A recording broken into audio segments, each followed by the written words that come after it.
Our story begins in a vast forest. A wide, sprawling expanse of trees stretches out endlessly, and in the middle of it all stands our main protagonist, taking it all in. He reflects on how, when the world was ending and everyone else was consumed by fear and chaos, he felt something else, something strange. Even now, as we see flashes of him fighting massive magical beasts, that feeling is still there. He doesn't quite understand it. Was it calm? Peace? Even in the thick of danger, surrounded by death, there was a thrill. Whether he was firing arrows from a distance or clashing blades in close combat, something about the chaos made him feel alive. He was in his element, covered in blood, fighting for survival. It all just made sense. This new world felt like it was built for him. It wasn't peace he felt. No, it was something deeper. It was pure excitement. But it wasn't always like this. Back before the fall of the world, he was a quiet, awkward guy. Shy, isolated, someone who found it hard to make friends. He used to listen to radio shows about how to hold conversations and the basics of small talk. Tips and tricks just to seem normal. One of the first tips: make eye contact. Show you're paying attention. He remembered standing next to a woman with vibrant purple hair, wondering if she was looking at him.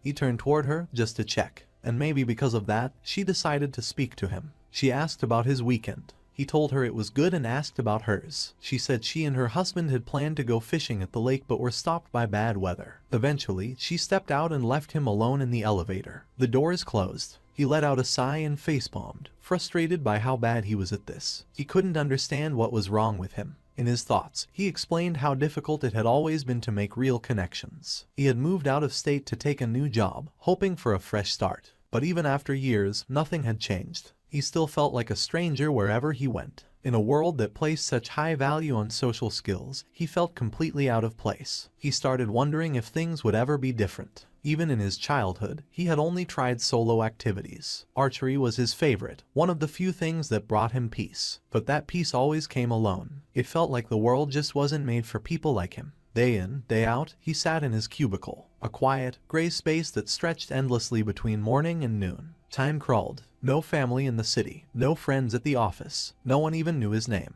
Well, almost no one. Out of nowhere, someone appeared behind him, calling out, "Jake." It was a man with blonde hair. Adam. Adam asked Jake if he wanted to join him and a few others for lunch. Jake considered it for a moment. Adam was the opposite of him. Confident, outgoing, effortlessly likable. The kind of person who could lead a room without even trying.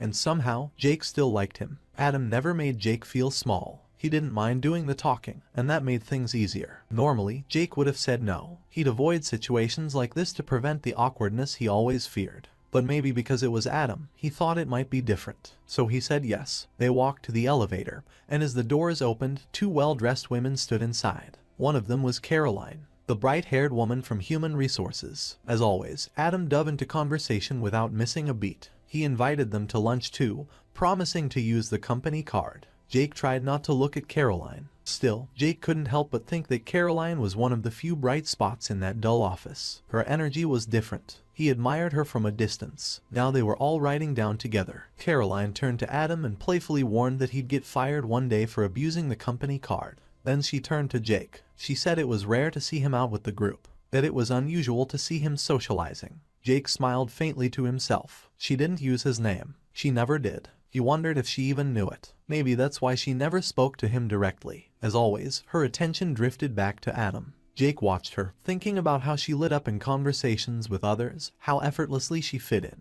But then the elevator shook. It wasn't subtle. Everyone inside stopped talking. The light above them flickered. Caroline looked around in confusion. Adam calmly said it was probably just an electrical issue, nothing serious. No reason to panic. But then the second tremor hit. This one was worse, sharp and sudden. Alarms blared. The ground below them groaned. The elevator jolted violently. Adam, snapping into action, told Jake to hit the emergency stop. Jake did, but nothing happened. Caroline stared at the controls, screaming about it not working, and still yet nothing happened. And in that moment, for the first time, it wasn't surprise or being startled they felt, but a deep fear set into their eyes. Just then, the lights inside the elevator shut off completely, leaving everyone in total darkness. From the back, a woman named Joanna spoke up, asking why the power had suddenly gone out. No one had an answer. They were still shaken from the tremors when Adam, trying to keep everyone calm, asked if everyone was okay. Then, without warning, something appeared in the dark. A glowing notification window floated in the air in front of them, as if it had been waiting all along.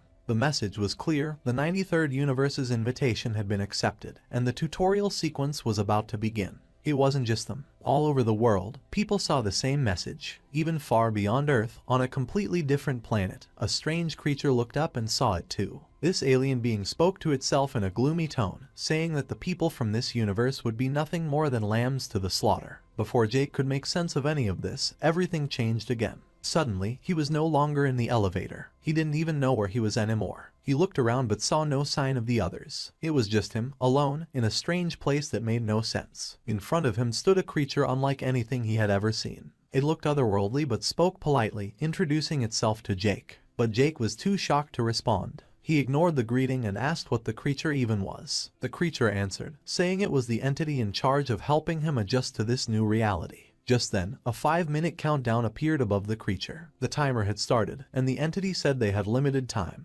urging Jake to listen carefully. Jake asked what kind of reality this was. In response, a blue system window appeared in front of him. It showed various details and stats about Jake. According to the screen, his race was human, but he had no class, no profession, and no titles. His other stats were also low. Obviously, things like strength, dexterity, and endurance were barely developed, likely because they hadn't mattered in his normal life until now. The entity explained that this screen was called a system list. It would display important stats and other information Jake would need to survive in this new world. It also mentioned that the moment Jake's universe passed the bare minimum requirement for entry into the multiverse, the system had begun initializing it. That was all the information it could give for now. The rest would come later when needed. Jake took a second to process everything. He wasn't sure whether this was all amazing or just ridiculous. But before he could get too deep into his thoughts, the entity told him it was time to pick a class. Another screen opened, showing different weapons and symbols, each representing a class. Jake scrolled through them one by one. Each class offered different stat bonuses and abilities. There were a lot of options, but Jake didn't want to rush the choice. He wanted the one that felt right. For a moment, he considered the caster class. It had potential, but then he saw the archer class, and as soon as he looked at it, something about it just felt right to him. He chose the archer. The blue system window confirmed his selection.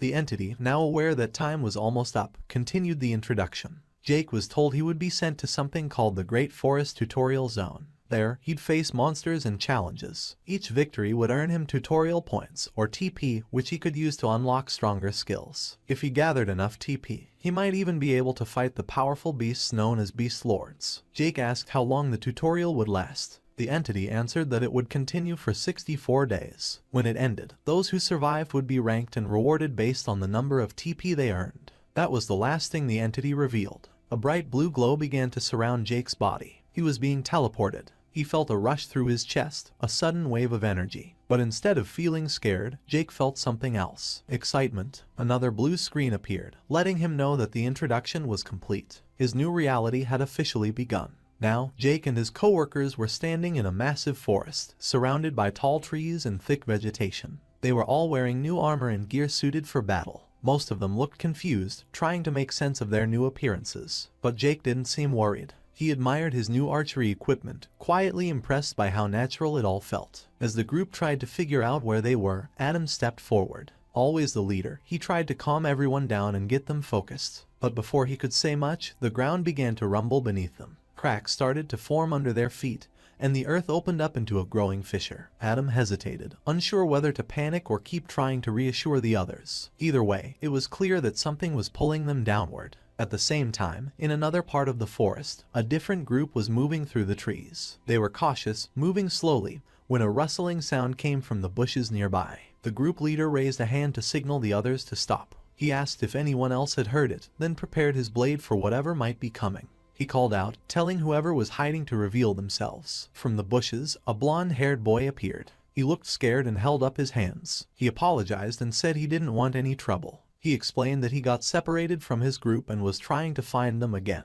One of the women in the group, who had green hair, noticed how young the boy looked. She felt bad for him. The leader also relaxed a bit and told the boy they wouldn't hurt him. They asked when he last saw his group, and the boy said they had been attacked. He got separated during the chaos. The leader and the woman looked at each other. If the fight had happened a while ago, his group could be anywhere by now. Still, they told the boy he could stay with them for now. They promised to help him find his people. The boy smiled and thanked them. He looked grateful, but as he spoke about how scared he had been to be alone in the forest, something else was revealed. Behind him, hidden from view, was his sword, still stained with blood. And just like that, it became clear to us that things might not be what they seemed. Somehow, Jake and the rest of the group had survived the ground splitting apart. Now, they were walking under the thick canopy of trees in the forest, trying to make sense of their new surroundings. They stopped walking when Joanna asked what they were supposed to do next. Another member of the group then spoke up, wondering if he was the only one who had seen that strange alien-like creature earlier,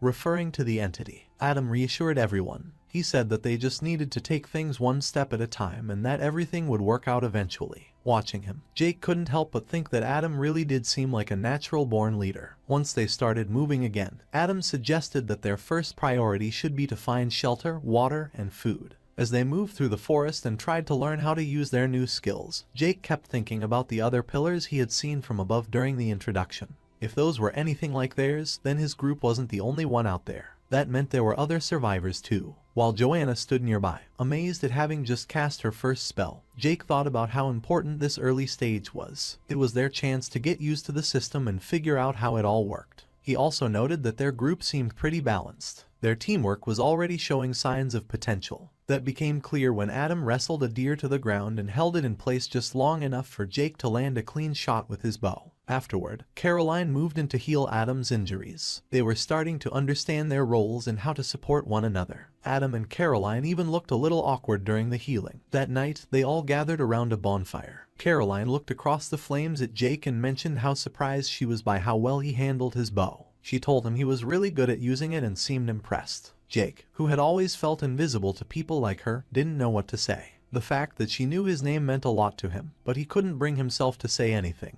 He just looked down, unsure of how to respond. To change the subject, Adam jumped in and suggested that Jake help him as a team captain. Jake quickly turned the offer down. He said he wasn't cut out for leadership and that he wasn't good at talking to people the way Adam was. Adam didn't argue. He just pointed out that this was a new world and that the old rules didn't matter anymore. He wanted Jake to understand that maybe he didn't need to be the same person he was before. A few hours later, it was time for the first night watch. Jake and Joanna were on duty. The forest was quiet. In the stillness, Joanna tried to talk. She told Jake that she and her husband had planned to meet up for lunch the day everything changed. She figured he had probably been nearby when it all started. Trying to get Jake to open up, she asked if he had someone in his life, if he had a girlfriend. Jake said no, at least not anymore. Then he started to talk about his past. He said that back in college, he had two real friends, a guy named Andy and a girl named Madeline. Andy had been his roommate, and Jake described him as a genuinely good guy, the kind of person you could trust completely. And Madeline, she was the girl Jake had fallen in love with. Like him, she wasn't very social. But when they were together, that didn't matter. They enjoyed each other's company and preferred quiet moments. At least, that's what Jake believed. He told Joanna that those had been the happiest years of his life. Or maybe he had just convinced himself of that. Because while he was busy falling in love, he didn't realize what was happening right in front of him.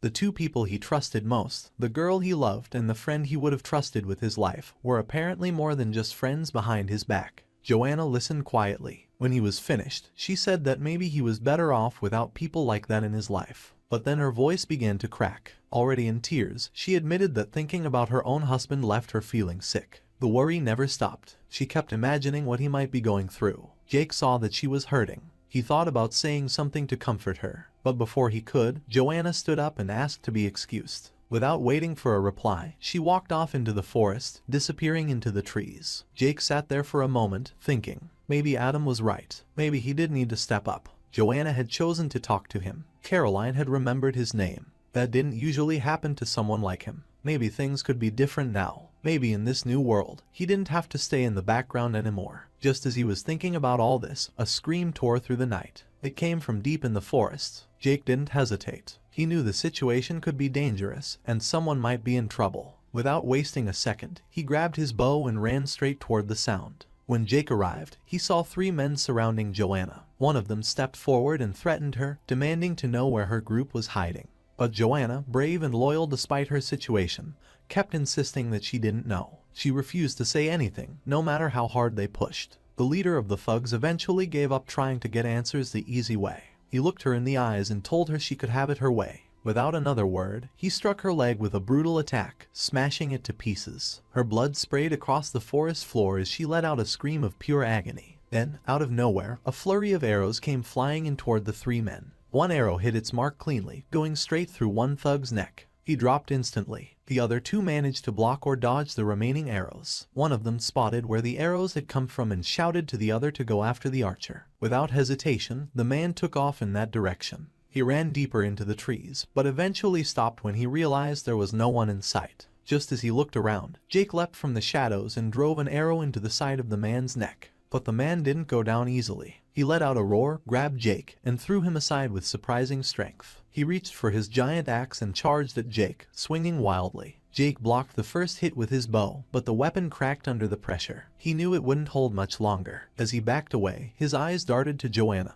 who had passed out from the pain. Blood pooled beneath her, and her leg looked like it had been torn clean off. Then Jake froze. He suddenly remembered the third thug, the one who had stayed behind. That's when he felt it, a presence behind him. He turned just in time to see the remaining thug about to land a devastating blow. And worse, an arrow came flying in from another direction. There was an archer, a fourth man. Jake stood in the middle of it all, surrounded and outnumbered. He felt like it was over. He didn't see a way out, so he closed his eyes and focused, bracing for the end. But then, something strange happened. He could feel them, the two enemies around him. It was like time slowed down, not from a spell or any kind of magic. This was something else. A system notification appeared in front of him. It said that a new ability had awakened, Bloodline of the Primal Hunter. Jake didn't know what that meant, but he could feel the change. His instincts sharpened. His vision narrowed. His eyes began to glow red. Then he moved. In one smooth motion, he dodged the attack from behind. The arrow flying toward him was caught mid-air. Without thinking, he threw it back at one of the thugs and watched as it pierced the man's chest, killing him on the spot.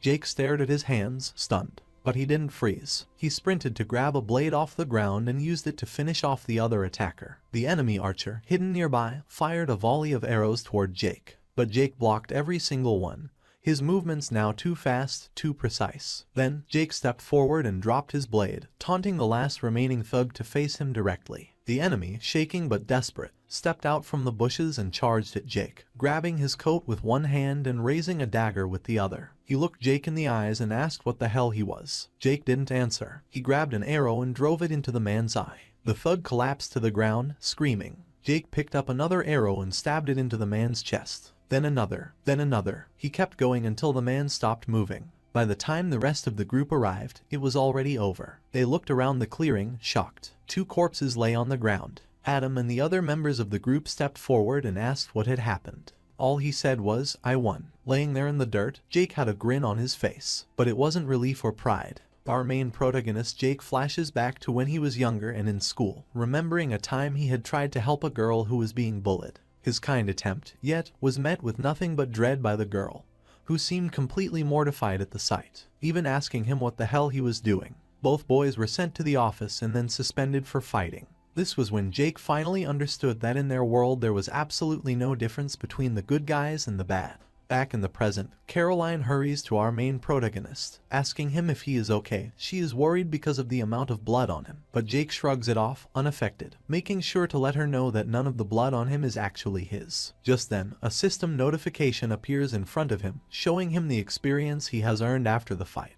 Much to his surprise, because he didn't think they got points for killing survivors as well. A smile plays on Jake's face as he has just realized he gained a new skill. Bloodline of the Primal Hunter, wondering to himself what exactly a bloodline even is. Adam comes up to Jake asking him who exactly their attackers were and why they would even attack them. Jake tells Adam why he feels they were attacked, most likely as a result of the need for experience or tutorial points, noting the high amount he just got from that fight alone, telling them all they need to reconsider their survival strategy. They suggest finding a safe place to hide and waiting out the tutorial, but as Jake and Adam stood discussing, Jake was called by Caroline. Slowly rising to her feet, she asks Jake why Joanna was alone. Jake tries to answer her, telling her that Joanna seemed anxious and he felt she needed space. Caroline, however, was not having it, yelling at him and telling him Joanna isn't doing well. She continues telling him that Joanna's leg is too crushed for her healing abilities and asks him what exactly they should do. Jake, surprised by this, asks Caroline if she is blaming him for the events. Adam quickly jumps in, recognizing that he helped save her, but even with that,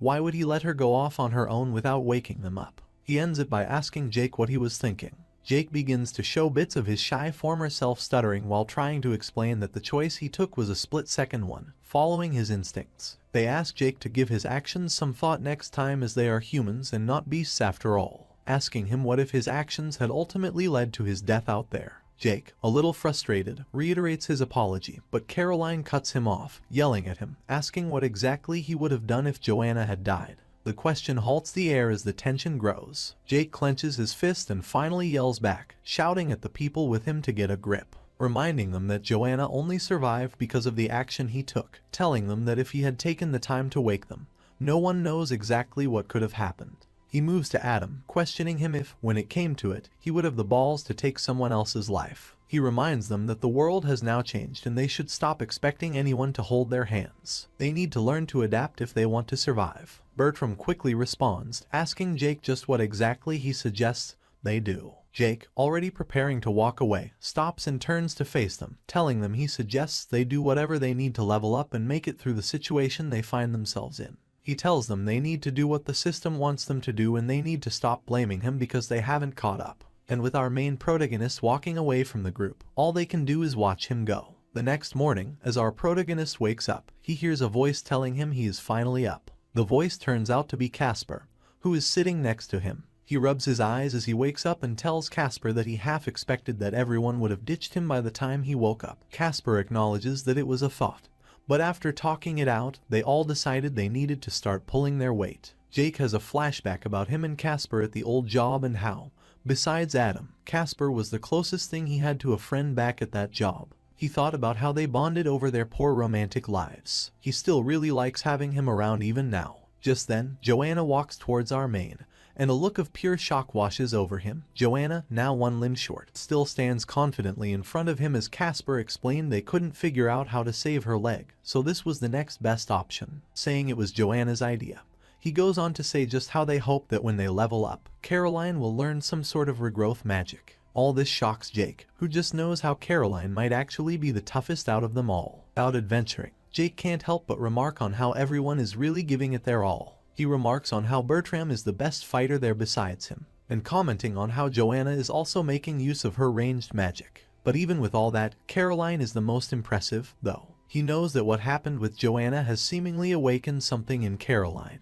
But even with the potions they got in their beginner gear, or at least that some of them got, none of them were powerful enough to fix Joanna's leg. And without knowing how to make more potions, Caroline has proven to be a valuable asset. But even at that, they haven't spoken a word to each other since the night before. Jake doesn't know who is supposed to talk to whom first. He ultimately decided that pretending like nothing happened was the best way to resolve the issue. An hour after the battle against the giant badgers, Casper and Jake aim to test Jake's ability to perceive incoming projectiles by having Casper hurl a ball of mud at him while he is blindfolded. This doesn't work, however, and the mud hits him with a loud splat, leaving the main character perplexed as to why the ability didn't activate. Jake ultimately draws the conclusion that the ability didn't activate since Casper didn't really want to actually harm him. Their training session was then interrupted by Adam, who calls out to them, telling them it's time to call it a day and find some shelter for the night. While wondering, they find a cave they deem to be a safe place, where they would at least be protected from the rain if nothing else,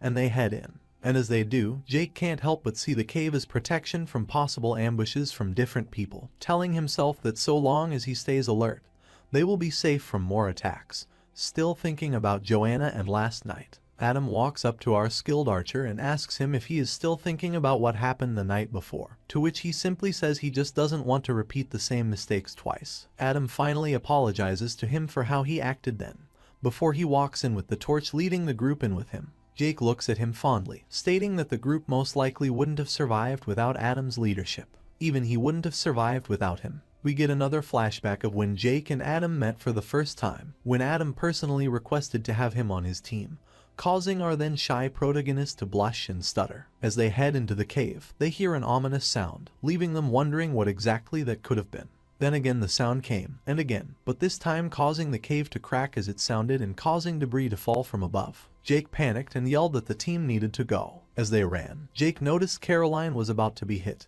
calling out to her desperately, reaching out. The team was running for their lives as the cave behind them began to collapse, each second bringing them closer to being buried alive. Jake glanced back and saw Caroline, the healer, struggling to keep up. Massive chunks of rock were falling behind her, and at the pace she was going, she wouldn't make it out in time. Without a second thought, Jake tightened his grip on his bow and took off toward her. He sprinted forward with incredible speed, his eyes locked on her. Just as a massive boulder came crashing down, he lunged and grabbed her, pulling her away from death at the very last second. The stone slammed into the ground where she had been a moment earlier, blocking the path and trapping both of them behind a wall of debris, cut off from the rest of their group. Even though they hadn't spoken much since their last encounter, Jake immediately asked if she was alright, and Caroline confirmed that she was okay. On the other side of the wall, Adam's voice called out, filled with worry. He shouted their names, hoping they could hear him. Caroline moved to respond, but Jake quickly stopped her.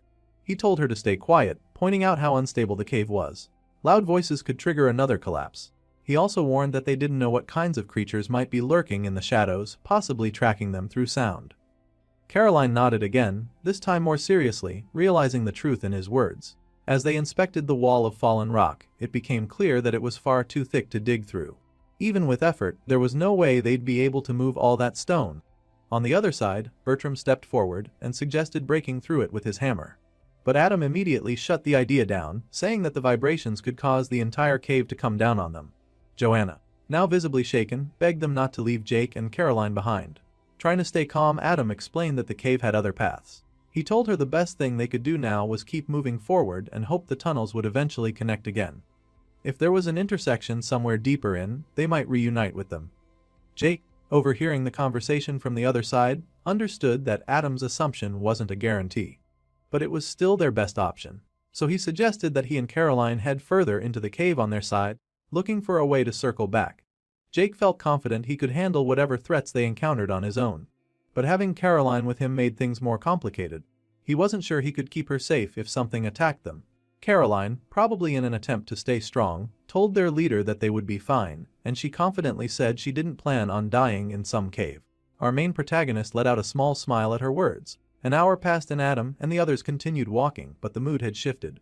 Doubt was creeping in. Adam was starting to wonder if leaving Jake and Caroline behind had been a mistake. Bertram tried to reassure him. He pointed out that, in a lot of ways, Jake and Caroline were probably better suited to surviving down there than the rest of them. He admitted that Jake made him uncomfortable, but there was no denying the truth. Jake was the strongest member of their party, and with Caroline's healing abilities, the two of them stood a better chance than anyone.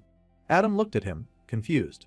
Bertram continued, explaining that while he respected Jake's commitment to survival, something about him didn't sit right. He couldn't forget the way Jake had looked after the fight with the thugs. That grin, that expression. Jake lying in a pool of blood with that twisted smile on his face. To Bertram, it wasn't the look of someone who had just survived. It was the look of someone who had enjoyed what he had done. Adam didn't want to believe it. He brushed the concern aside and said that Jake had only acted that way because of the situation. Because of what he'd gone through. Bertram nodded, but reminded him that people change in times of crisis. He said Jake was becoming something unpredictable. A wild card, but Adam stayed firm. He remarked about how Jake is his friend and he chooses to trust him for now. On the other side of the stone wall, Jake found himself alone with Caroline. She turned to him and noticed something that he hadn't. Blood was slowly soaking through the sleeve of his shirt. It was clear he had been injured, probably during the fall. She pointed it out, and when Jake looked at his arm, the realization hit him that he hadn't even felt the wound until now. She told him to stop moving so she could heal him, but Jake hesitated.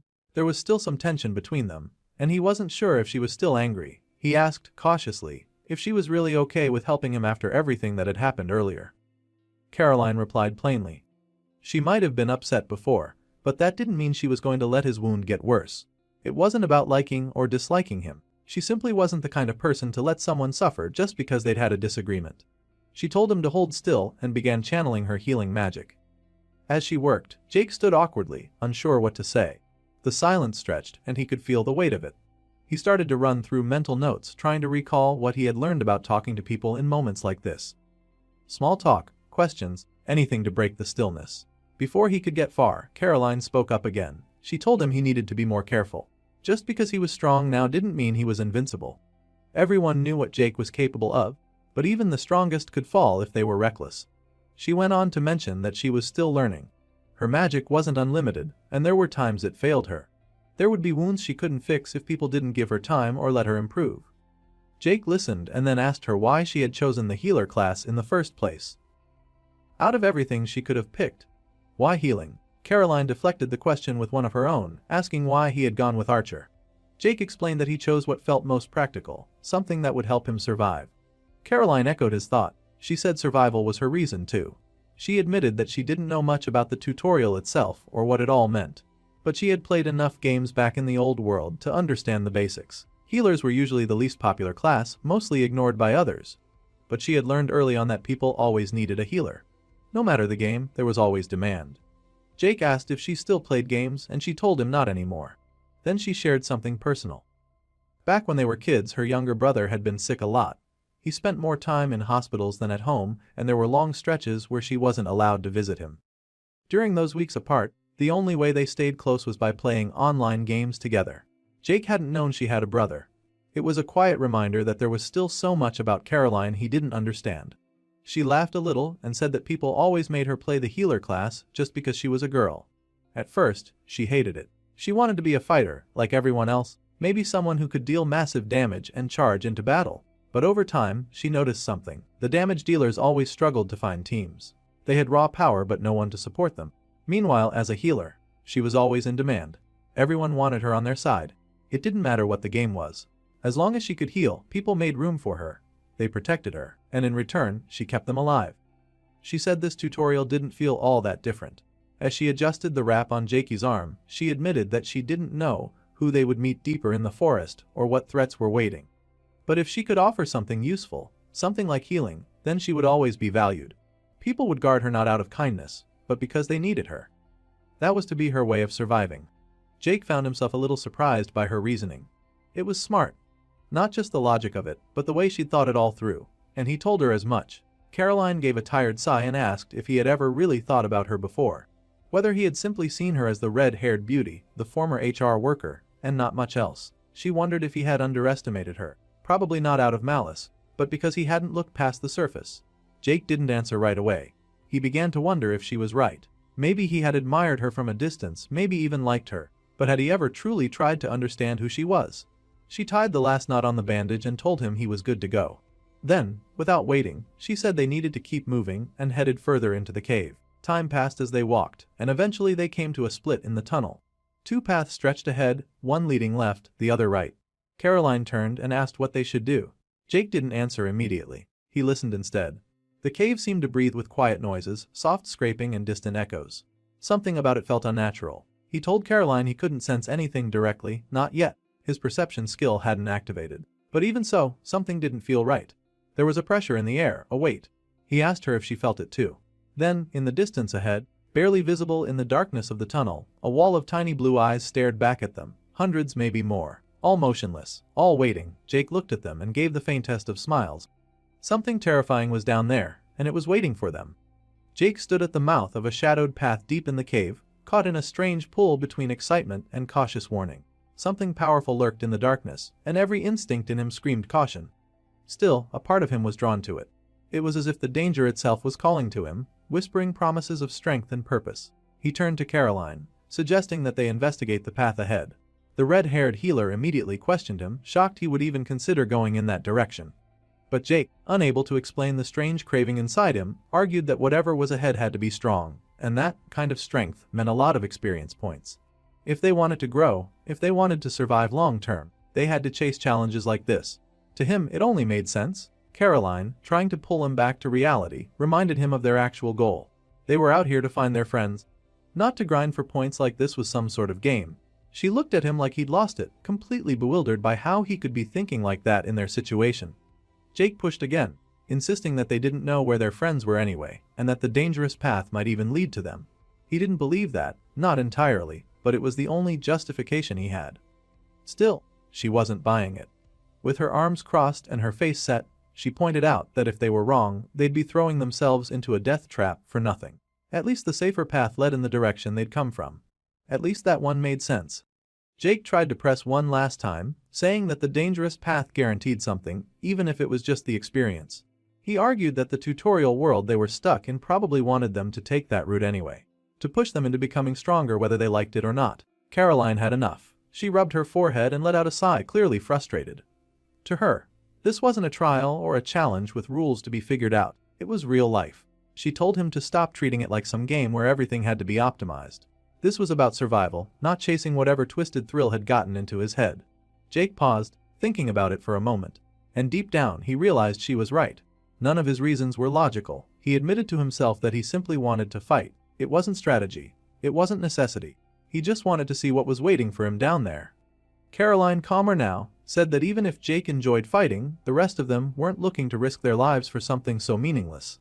To her, survival came first. Everything else could wait. Jake looked away, hesitating, then asked what was so wrong with wanting more.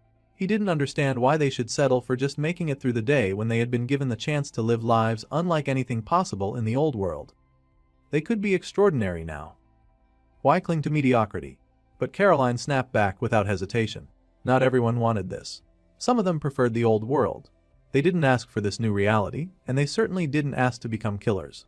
She urged him to stop thinking only of himself, and to think about the others who were depending on him to make the right choice. Jake looked up again. The cave above still creaked and shifted, the air around them tense and unstable. He realized that his mindset wouldn't help anyone. With a breath of resignation, he gave in and agreed to take the safer route. Caroline let out a soft breath of relief and gave a small nod as the two of them continued forward. Elsewhere, deeper in the cave system, the rest of the group continued moving through the winding tunnels. Time was passing, and the longer they went without finding Jake and Caroline, the more anxious everyone became. Joanna finally spoke up, voicing her concern for the two missing teammates. Her voice was tight with worry, and she couldn't shake the feeling that something had gone wrong. Casper, trying to keep things calm, reminded her that Jake was with Caroline. Between the two of them, they'd be able to handle any beasts they encountered. He pointed out that the bigger challenge right now was the layout of the cave itself. The winding, branching paths were hard to navigate, and even with his high perception stat, he was having trouble seeing more than a few meters ahead. Bertram glanced at the others and said that if they didn't find Jake and Caroline soon, they might need to think about setting up camp. It was getting late, and they would only get more tired and vulnerable the longer they wandered in the dark. But Adam wasn't ready to give up. He insisted they keep moving, keep searching, until they had real reason to believe the others were safe. It seemed as though to him, stopping wasn't an option. Not while there was still a chance they were close. Bertram stopped Adam as he tried to push further into the dark, pointing out that they could continue the search first thing in the morning. He brought up Joanna, whose leg was gone as she was battling to stay upright, looking like she was in no shape to continue, and asked Adam to consider her condition. Joanna, clearly not wanting to be a burden, tried to insist that she was fine, but Adam didn't want to stop. Not yet. Not until he was sure the rest of the group was safe. He raised his torch higher, scanning the path ahead. That's when Casper paused, his posture stiffening as he said he heard something. He asked if anyone else had caught the sound. Adam immediately told everyone to stay silent. The group crouched low, tense, bracing for whatever might be approaching. Adam took a step forward with the torch, his eyes locked on the growing darkness ahead. The cave around them seemed to close in tighter with every breath, and the air grew heavier with each second. Bertram leaned toward Casper, trying to get his attention and asking if he could make anything out. But Casper, squinting into the pitch black, said the darkness was too thick. Even his vision, normally sharp, couldn't cut through it. The cave was alive with strange echoes, and the noises were starting to rattle even Adam, whose face showed signs of nervous tension as he strained to see through the void. Still, Casper picked up on something. Whatever was coming, it was getting closer, fast. His instincts kicked in and he warned the group, readying himself even though he still couldn't make out the exact shape. But then something shifted in his eyes. Recognition. He told the others to hold on. A moment later, Adam called out into the dark. And from the shadows, Caroline and Jake emerged. Relief swept through the group. Caroline ran straight to Adam, clearly overwhelmed to see them again after being separated. Jake followed behind, quieter but equally relieved. Bertram immediately moved toward them, asking if they had faced any trouble. Jake looked like he was about to answer, but Caroline jumped in first, saying everything was fine. Just a long walk, nothing more. Jake nodded quickly, letting her version stand without any challenge. Caroline then asked if they could find a better cave to spend the night. One that felt safer, less likely to collapse. But before anyone could respond, Joanna shrieked in surprise. She had spotted a spider and struck it down with her staff. Embarrassed, she apologized for the sudden noise. Casper frowned and made a quiet comment about the unnecessary violence towards spiders. He picked up the one she had hit, examining it with something close to admiration. He said it was harmless and important, and made it clear he didn't think it deserved to die. He turned and walked toward the edge of the cave to let it go somewhere safer, a place out of their path. But the moment he released it, he noticed something strange. More spiders were crawling out from nearby, appearing in clusters, dropping from the ceiling in small but growing numbers. He speculated that there could be a nest nearby. Jake saw this and suggested they move quickly before the situation got worse. But Casper, still calm, told them not to panic. He explained that spiders were rarely a threat to humans. He didn't see the one behind him. As he turned to speak to the group, distracted and unaware, a spider crept up along the wall behind him. Adam noticed it too late. He called out and rushed forward, but before he could reach him, the spider latched onto Casper's neck and bit down hard. Casper froze. Jake's hands moved on instinct, raising his bow as more spiders began descending from the cave ceiling. In seconds, they were surrounded, boxed in. There was no escape route. The air grew tight with the sound of skittering legs. Joanna, rattled, asked what they were supposed to do now. Her voice trembled. Casper, still standing, looked down at his hands and legs. He tried to move, but nothing responded. Panic set in as he looked to the others, barely holding back tears. He told them he couldn't move. Paralysis was setting in fast. Then, in the darkness ahead, something moved. Eyes. Dozens of them. Red and unblinking. Jake stared ahead. His expression shifted from focused to alarmed. Something massive was emerging. A huge yellow spider nearly the size of a house crawled out from the shadows. Its body was grotesque, bloated, and covered in fine hair. Its legs scraped against the stone with a dry hiss, and its face was twisted with clear hostility. There was no question now, this wasn't just a cave. They had walked into a nest. The enormous spider towered over the group, its legs twitching and ready to strike. Everyone braced themselves for what would be a desperate fight, everyone except Casper, who was still frozen in place. The venom from one of the smaller spiders had left him paralyzed, and now he could do nothing but call out in fear, begging for help from the others. That's when it happened. An arrow flew through the air and struck the spider right in its open mouth. Its cry echoed through the cave as blood sprayed out. The shot gave Adam just enough of a window to act. Without hesitation, he sprinted toward Casper, grabbed him by the arm, and slung him over his back. He yelled for everyone to run. Jake stayed behind, readying another arrow. Adam handed Casper off to Bertram in passing, then took a quick glance back just as Jake let the arrow fly. But the giant creature, a level 13 mammoth spider, barely flinched. It deflected the shot like it was nothing. While the others took off running, Jake stood his ground. A smile crept across his face as he faced the towering beast alone. Behind him, the rest of the group scrambled to escape. Caroline helped Joanna along, still burdened by her missing leg. Adam and Bertram ran ahead, Bertram shouting that they needed to get out immediately. Adam called out to Jake, urging him to retreat, but Jake didn't move. He didn't want to waste what he saw as a rare chance. Instead of fleeing, he charged the massive spider head on with his blade drawn. The creature lunged, but Jake dodged and slashed with surprising ease. He even managed to drive the blade into its belly, tearing into it with wild energy. But the momentum didn't last. The spider retaliated, landing a hit that sent Jake flying across the cave. He crashed into a stone wall with a force that made the entire cavern tremble. The ceiling groaned, loose rocks already starting to fall. Caroline cried out that they couldn't wait for him, that Adam needed to get out and save himself. But Adam refused. He wasn't about to abandon anyone, not even someone as reckless as Jake. Jake slowly got back up, breathing heavily but acting like the blow hadn't fazed him. He stood tall, even as the cave continued to crumble around him. Something inside him stirred, a pressure he'd only felt once before. A system window materialized in front of his eyes. The message was clear, the bloodline of the primal hunter had been awakened. He didn't fully understand what it meant, but he felt the difference. His senses sharpened, his instincts locked in. A red aura began to form around him as he grabbed at an arrow and dagger, preparing for one final stand. Stones rained down from the ceiling, but Jake didn't flinch. He wasn't going to run, he was going to fight. The spider lunged again. Jake met it head-on, dodging and countering. Every movement seemed calculated. The primal instincts guided him. It was like he could feel each strike before it came, responding with a kind of clarity he had never experienced before. He thought of what Caroline had said about how they weren't playing a game, that this was survival. But for Jake, the goal had changed. Survival wasn't enough. He wanted strength and nothing else mattered more. Adam watched, panicked. The cave was collapsing and they were running out of time, but Jake wouldn't stop. He was locked in, consumed by the fight. There was no reaching him. Jake didn't care. In that moment, he was in his element. He ducked and rolled, clashed and countered, each move more precise than the last. Then, just as Jake closed his eyes to strike with his dagger, he felt a hand attempt to grip him from behind. Before he could think it through, that hand was nearly sliced off by Jake's blade. But after the first strike, Jake saw it wasn't the spider. It was Adam. Adam had charged in, injured but determined. He pulled Jake back, desperate to drag him out. He shouted that throwing his life away like this wasn't the answer. Something about that finally clicked. Jake paused. For the first time in minutes, he hesitated, and then he relented.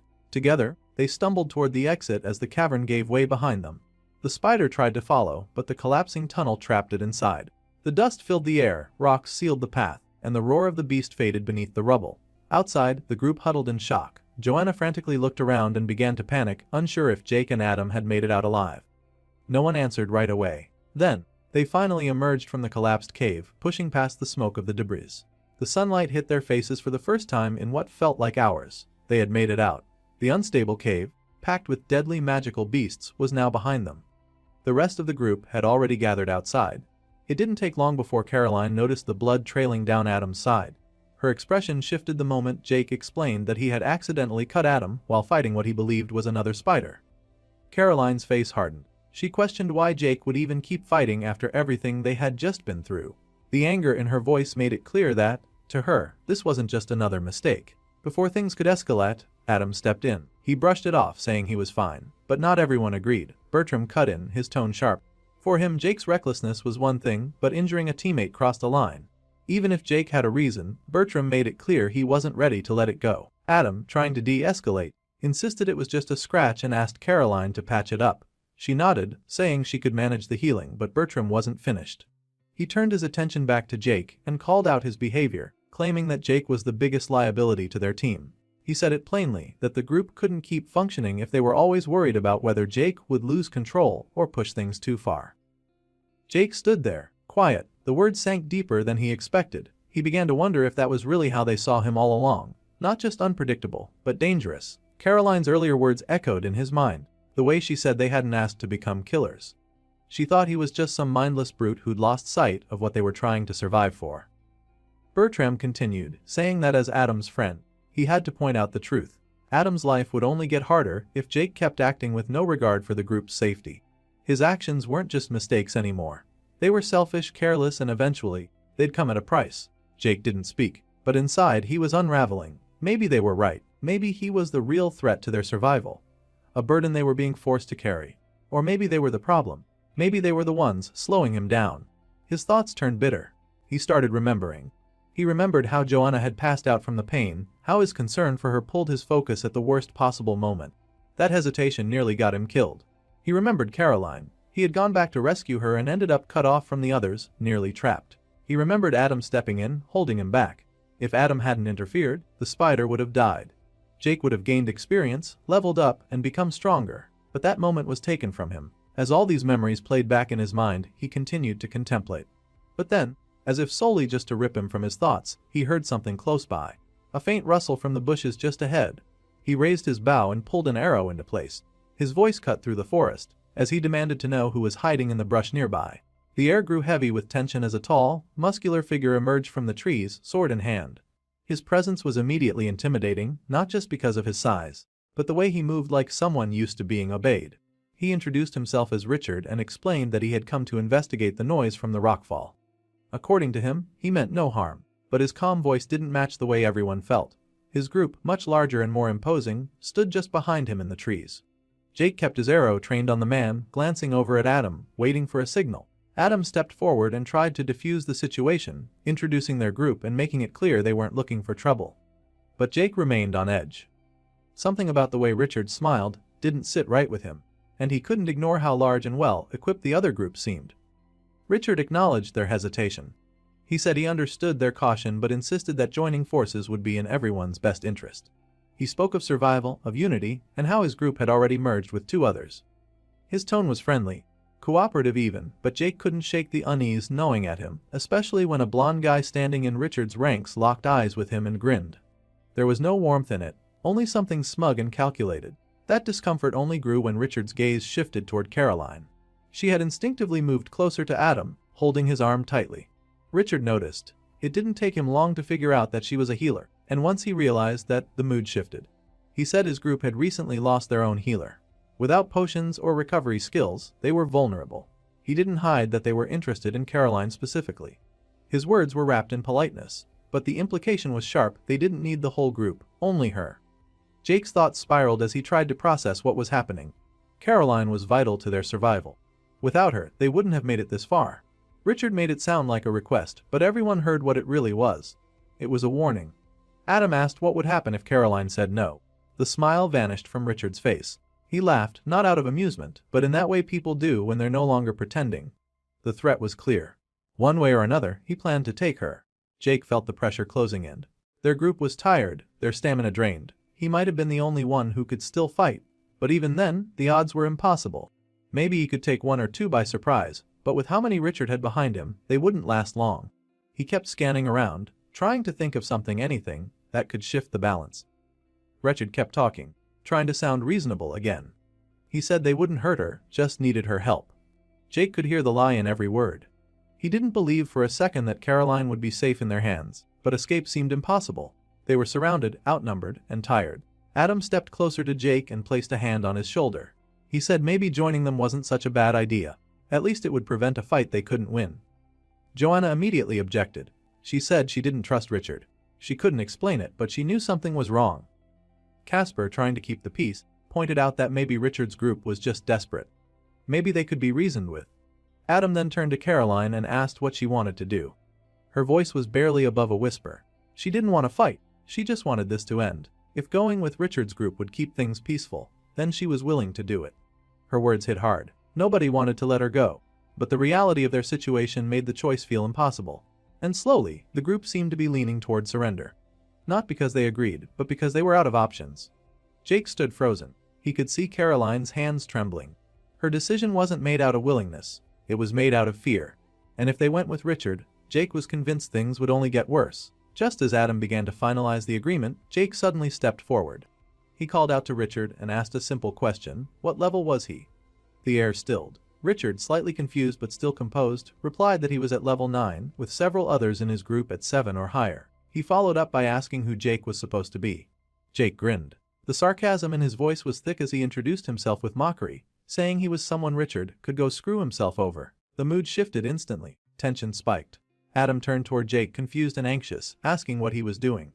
Richard was no longer smiling. He said they had almost reached a peaceful understanding, but Jake interrupted him, saying not to worry about the others. They could go, join Richard's group if that's what they wanted, but Jake wouldn't be joining them. He said he had bigger prey to hunt. He told Richard that from this moment on, his group was under Richard's care. That if anything happened to them, there would be consequences. Richard narrowed his eyes and asked if Jake was being serious. Jake still smiled as he asked Richard a question of his own. Did he really think he was the predator here? He gestured toward the trees and asked just how fast Richard thought his archers were. Were they faster than Jakey? Faster than someone like him? The threat hung in the air. The message was clear. Jake let Richard know that he could easily take his head off if he wanted to. One of the archers standing behind Richard immediately began to ready his bow. Tension filled the air. Richard, who had kept a smug composure until now, suddenly realized Jake wasn't bluffing. Jake didn't take his eyes off him. He made it clear that he would be watching closely. Richard didn't argue. Instead, he called over the blonde guy from his group. The two leaned in and began whispering quietly to each other. Jake watched them for a moment, then turned inward, running through the risks in his mind. He figured Caroline would be safer staying with Richard's team. They needed a healer, and as long as Caroline felt respected and useful, they would have no reason to hurt her or the others. Keeping her alive meant keeping their own team strong. It wasn't a perfect plan. He knew there was still a chance Richard would act out eventually, but at the very least, the threat he just issued would force the guy to think twice before making any bold moves. That was the best Jake could hope for. He had to believe it would be enough. As he turned to leave, Adam called out to him. His voice was filled with concern. Before Jake could respond, Casper stepped in, grabbing his shoulder, clearly shaken. He asked Jake if he was seriously planning to leave them. Jake smiled, calm and sure of himself. He confirmed that he was. He said he had his own reasons for going through this tutorial, his own path to follow. The others, he argued, stood a better chance of surviving by sticking with Richard's group. As long as Caroline stayed important to them, everyone would be protected. He promised to keep an eye on things from a distance. He wouldn't be far. Just as Jake was about to go, Adam reached into his pocket and pulled out a few potions. He handed them over with a firm look and called Jake a friend. There was nothing else to say. Jake took the potions, gave a nod of gratitude, and thanked him. Then he turned and walked away. As he disappeared into the forest, the blonde guy from Richard's group watched him closely. His eyes had a desire for action, and for a second, it looked like he was about to do something. Maybe follow, maybe even attack. But Richard stopped him. Whatever was on the blonde's mind, Richard gave him a firm signal not to act. The moment passed. Then Richard glanced over at the archer in his party. The man nodded and gave a strange smile, not one of amusement or agreement, but something colder. A smile that hinted at something else. The forest was quiet, but the tension in the air was anything but. The faction of Richard's group moved with reckless abandon. They had their orders, and the task was clear. They needed to find Jake and take care of him. Just like Richard wanted. At the front of the group was one of Richard's men, an archer, who couldn't stop complaining. He muttered bitterly about how this could have all been avoided if he had simply dealt with Jake earlier. It felt ridiculous to him that they were now wasting time tracking someone who should have been eliminated long ago.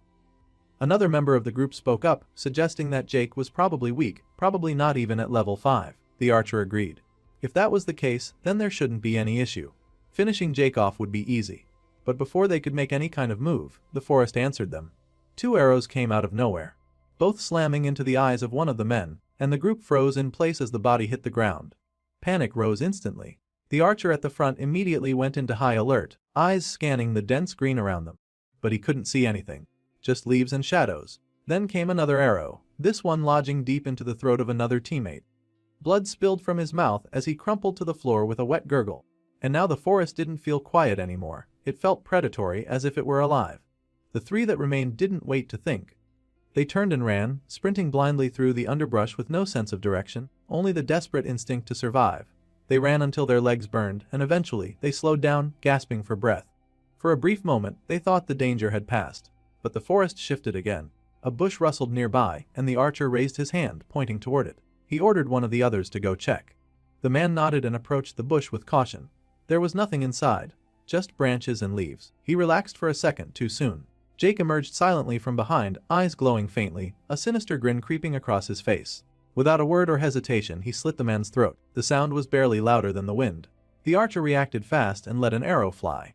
It struck Jake at his side, but something was wrong. Jake didn't scream or stagger. He reached down, pulled the arrow out like it was a splinter, and looked up with red eyes that seemed to pulse with violent energy. There was no pain in his expression, only enjoyment. Another 2 arrows were fired in desperation. Jake rolled under them effortlessly. They hit a nearby tree, harmless. He stood again, slow and calm, as if nothing in the world could touch him. Jake pulled out an arrow and launched it back toward the archer. It veered wide and missed. Or so it seemed. The arrow struck a branch overhead, snapping it loose. It fell toward the archer, nearly striking him. He managed to bat it away with his bow. But by the time he looked back, Jake was no longer in sight. The forest around him felt still, but only for a second. Jake appeared behind him. There was no warning. A sharp pain tore through the archer's back, and he collapsed forward onto the dirt. His breathing grew shallow. Jake had already moved on. Still smiling, Jake tilted his head, listening. He said he could hear someone else nearby. A woman stepped out from behind a tree, barely holding herself upright. Her hands trembled as she raised her weapon, but her grip was weak. She was terrified. Her entire body screamed with fear, and her voice shook as she tried to beg for mercy. Jake looked at her. His red eyes gleamed darker, deeper. The primal hunter inside him was in full control now. He took a single step forward, and before the scene could unfold any further, the perspective shifted away. Elsewhere in the forest, the combined group of Richard's main party and Adam's team continued their journey together. The smaller strike team Richard had sent after Jake was no longer with them, and their absence went unnoticed for now. As they walked, Richard broke the silence. He brought up Jake, asking casually about the archer who had just parted ways with them. He made it sound like an offhand comment, but there was a curiosity behind it. Adam answered without much concern. Jake wasn't just some stranger, they had worked together back in the real world. Just co-workers before all of this had started. Richard didn't seem entirely convinced. He pointed out how Jake and Adam seemed unusually close. Adam shrugged off the implication and said it was just natural. As the office manager, it was part of his job to look out for his team. Old habits didn't die just because the world had changed. Richard smiled and placed a hand on Adam's shoulder. He praised him, calling it a respectable mindset. Then he reassured Adam that he wasn't a threat. He admitted that things had gotten a little tense earlier, but insisted he didn't want any of Adam's people to suffer. To make his point, Richard gave Adam a friendly bump on the chest, as if sealing an agreement between them. He promised that in his camp, nobody from Adam's group would be harmed. They were all in this together now, and cooperation was the only way to make it out alive. According to Richard, survival required unity. And that was a fact. As they continued their journey, Adam turned to Richard with some confusion, asking about the camp. It seemed he hadn't realized that their destination was more than just a simple checkpoint. Richard gave him a look of mild amusement, and explained that this wasn't just a random location in the forest. He and his people had built something. A base. A proper one. And as of now, they had officially arrived. What stood before them was more than anyone in Adam's group had expected. It was a growing camp, clearly expanding by the day. The layout was organized with several tents, makeshift wooden structures, and defensive barricades already in place. For a place built in the chaos of the tutorial, it was impressive. Caroline looked around and made a quiet comment about how surprisingly nice and well put together it all was. Bertram nodded, clearly impressed himself. Even he had to admit it was a lot better than he anticipated. Casper, meanwhile, was distracted.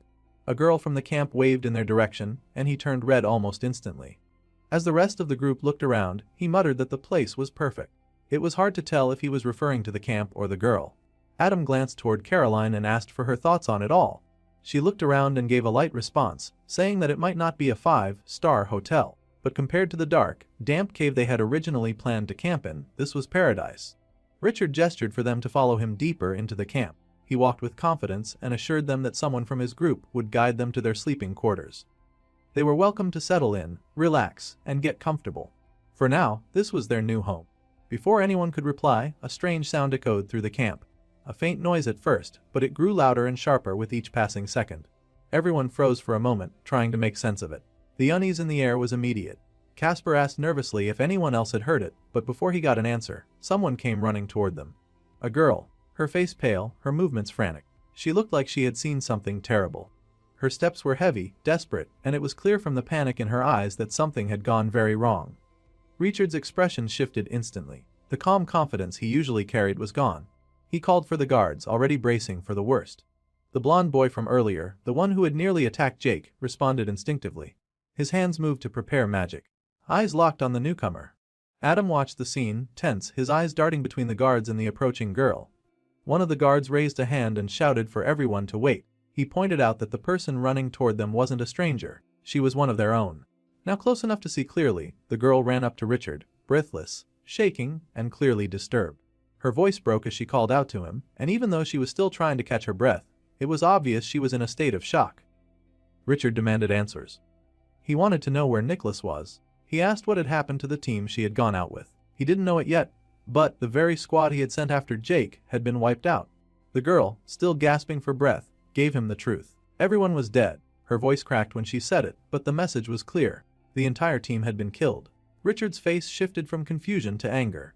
Immediately, his mind went to betrayal. He asked if Nicholas had turned on them, if someone from inside the group had turned traitor. But the girl quickly clarified that Nicholas was dead too. His patience was wearing thin now. The idea of betrayal was bad enough, but hearing that Nicholas, one of his most capable men, had fallen, made things worse. He demanded an explanation. The girl's reply only deepened the tension. She said it was Jake, the archer, the one they had underestimated. Richard's expression twisted into something dark. He couldn't believe it. It didn't make sense. He wanted to know how Jake had managed to kill everyone. Why was she the only one left? Why had he let her live? The girl's hands trembled as she explained that Jake had spared her only to send a message. He wanted Richard to know that Nicholas had fought well, and he wanted Richard to understand that the warning he had given before wasn't just words. He had meant every part of it. Richard, still furious, stepped forward and grabbed the girl roughly. His voice was sharp as he pressed her for more.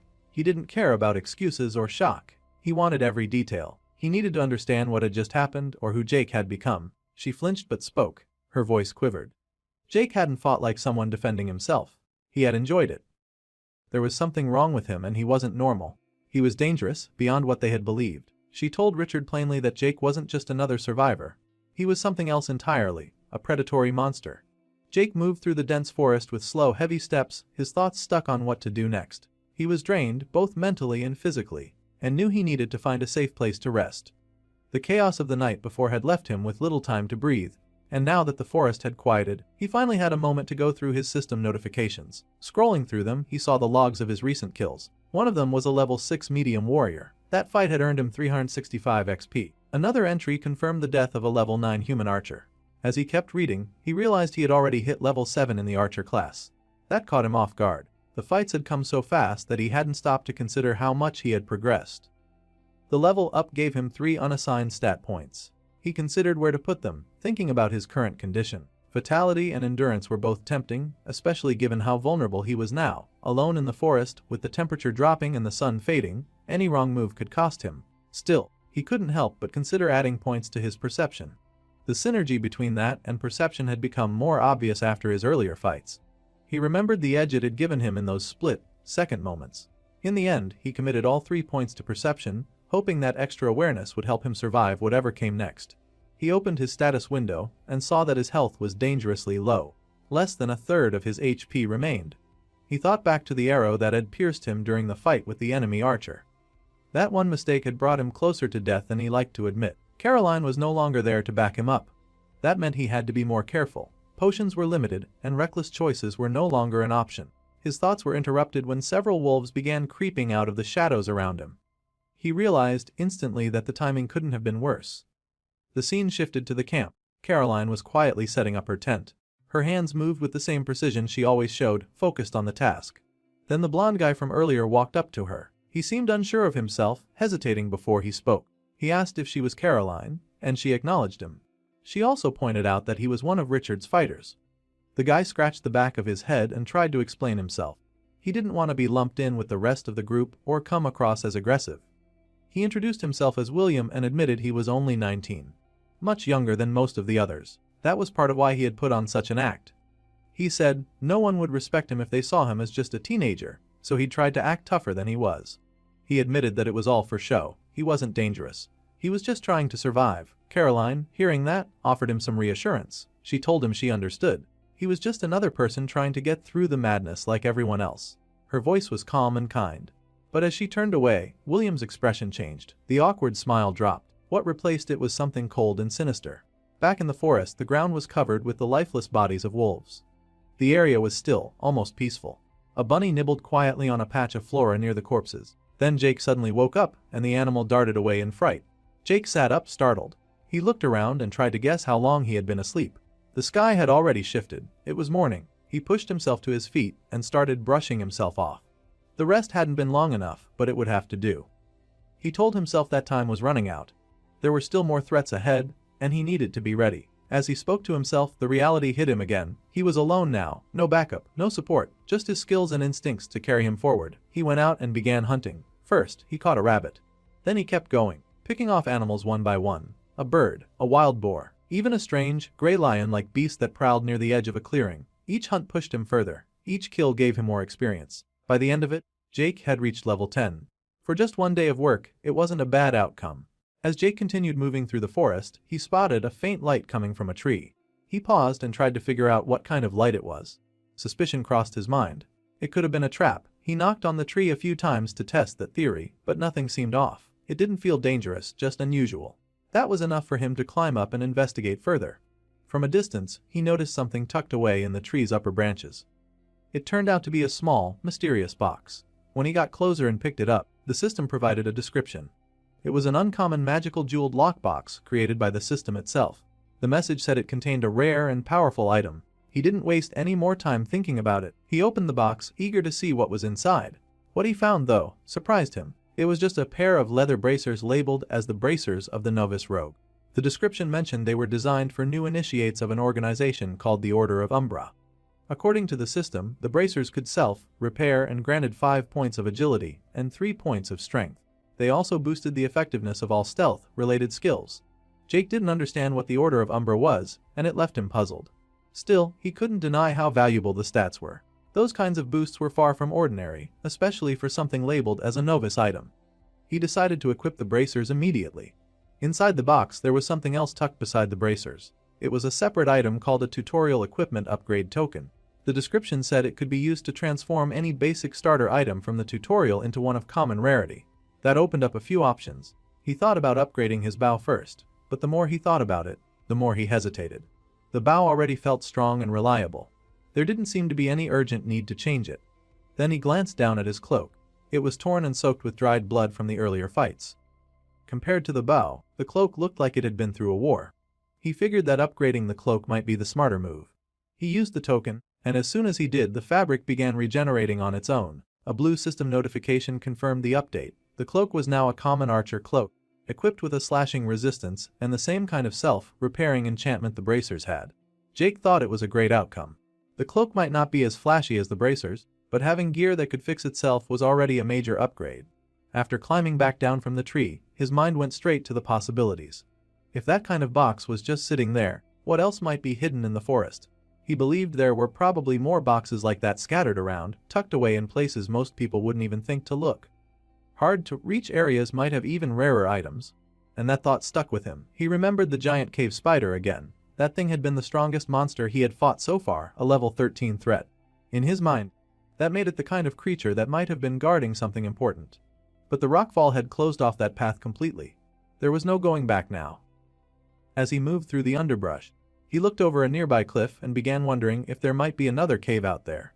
He kept walking for a few hours and eventually stumbled upon one.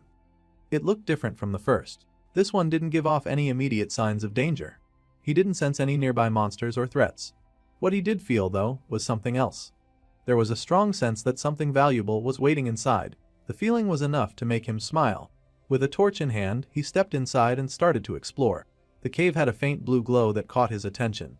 He looked down and saw glowing mushrooms on the floor, giving the entire area a strange, dim light. He pressed forward until he reached an old, rotting door.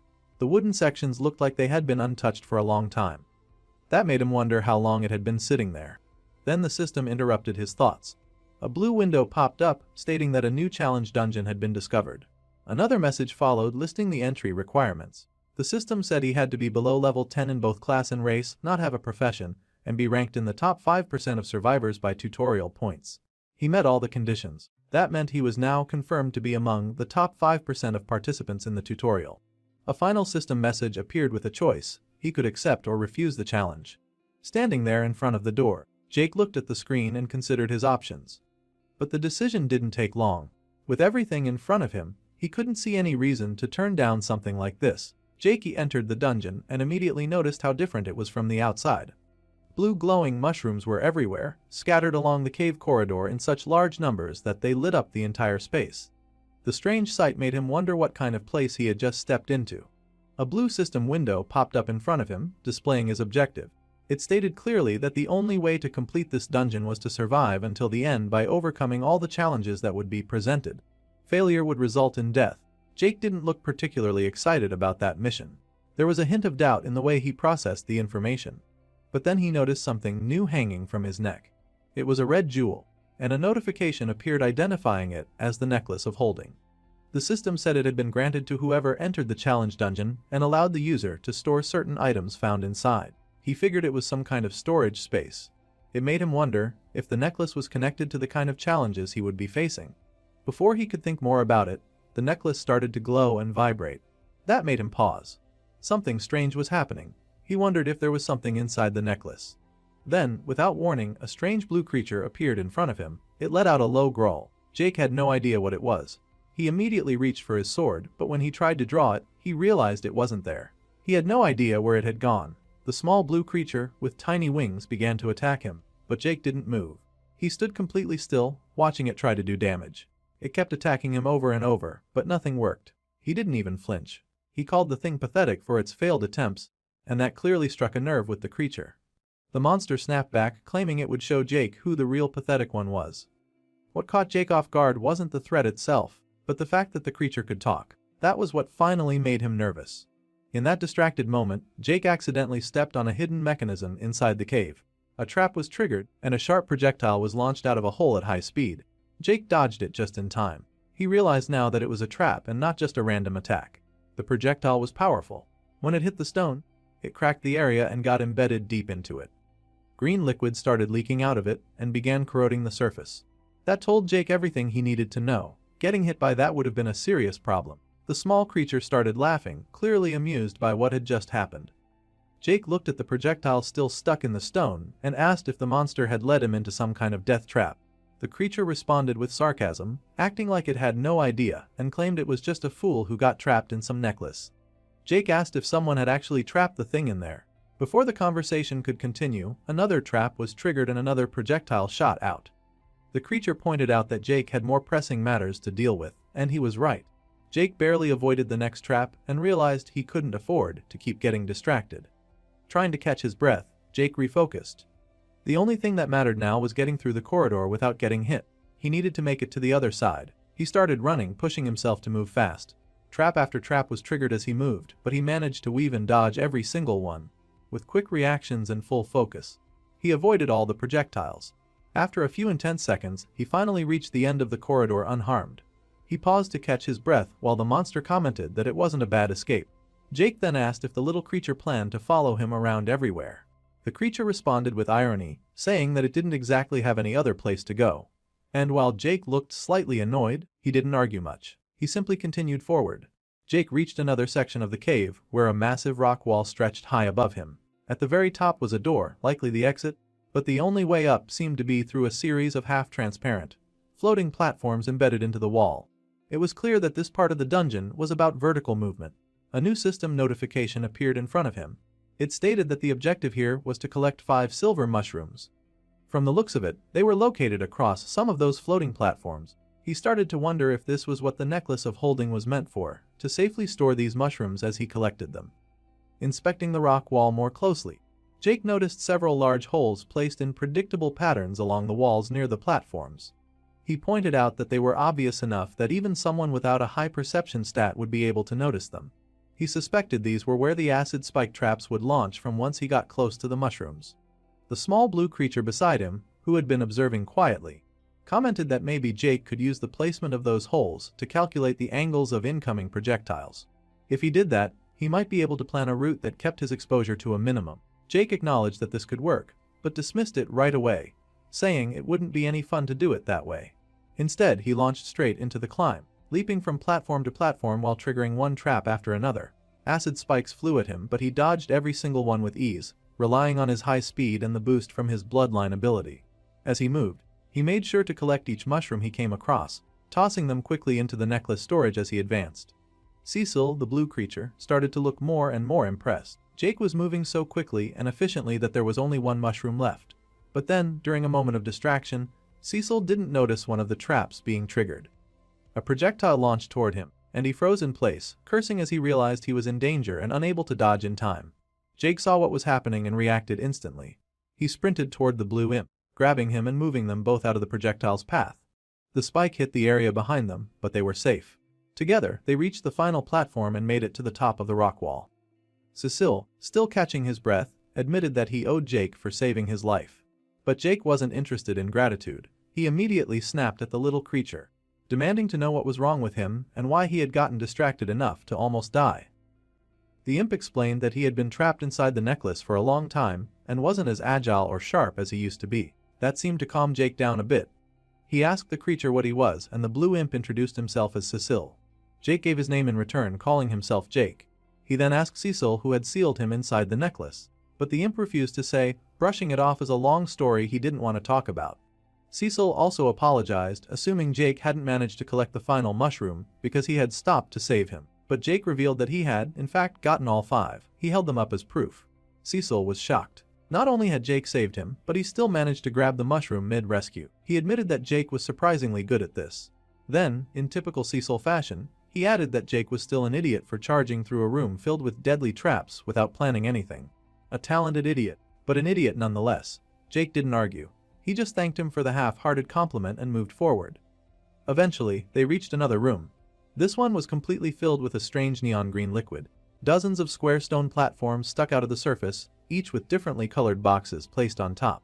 A system message popped up explaining that the challenge now involved moving across 3 rooms using the platforms, and that each room had a time limit of 15 minutes. Jake looked over the setup and assumed this would just be another platforming sequence. Jump from one to the next like he had already done before. He didn't think it sounded difficult at all, but then another system message appeared, almost as if reacting to his overconfidence. The difficulty spiked immediately. The message said that all of his stats had been reduced to 10 points, and all his skills had been deactivated. That hit him hard. He was stunned by the sudden change. The system clarified that his stats and skills would return after the challenge was over, but that didn't comfort him at all. For a moment, he just stood there. Then, visibly shaken, he dropped to his knees on the rocky floor. The sudden weakness left him feeling powerless. He started to sweat, overwhelmed by the pressure, as he cursed and struggled to figure out what to do next. Jake remained on the ground for a moment, overwhelmed by how heavy his own equipment had become. With all his stats reduced, especially his strength, the gear that once felt manageable now weighed him down like dead weight. Even lifting himself back onto his feet felt like a struggle. It was almost as if the gravity around him had increased, pressing him harder into the stone floor. He opened his status window and saw exactly what he feared. Every stat had been dropped to 10. He was back to being nearly as weak as he had been before entering the tutorial. But despite this, his primal hunter bloodline was still active. That part of his status hadn't been disabled. He started to think about why that might be, wondering if the system didn't classify bloodline abilities the same way it did skills. It was a strange thought, and it left him with more questions about what his bloodline really was. While he was stuck in thought, Cecil asked if he was okay. Jake confirmed and apologized for spacing out. The imp seemed relieved but quickly reminded him that the clock was already ticking. The countdown had dropped to 13 minutes and 48 seconds. He needed to move. This time, unlike before, he knew brute speed wouldn't help him. He needed to figure out the room's mechanics and plan his way through. The objective was simple: make it across the room without falling into the neon green acid below. But the solution wasn't going to be straightforward. He looked more carefully at the platforms and noticed 3 distinct types, each marked with different symbols. The first showed a snake eating a mushroom. The second displayed a winged serpent surrounded by other creatures possibly being worshipped. The third featured a wyvern. He tried to make sense of it, wondering if this was meant to show a growth cycle of some kind. Cecil gave him credit for the observation and called it clever. But Jake admitted that even if it was some kind of progression or evolution, it didn't tell him how to cross safely. The imp made a sarcastic remark about humans lacking wings, which didn't help the situation. Still, Jake kept looking. He knew there had to be a solution here.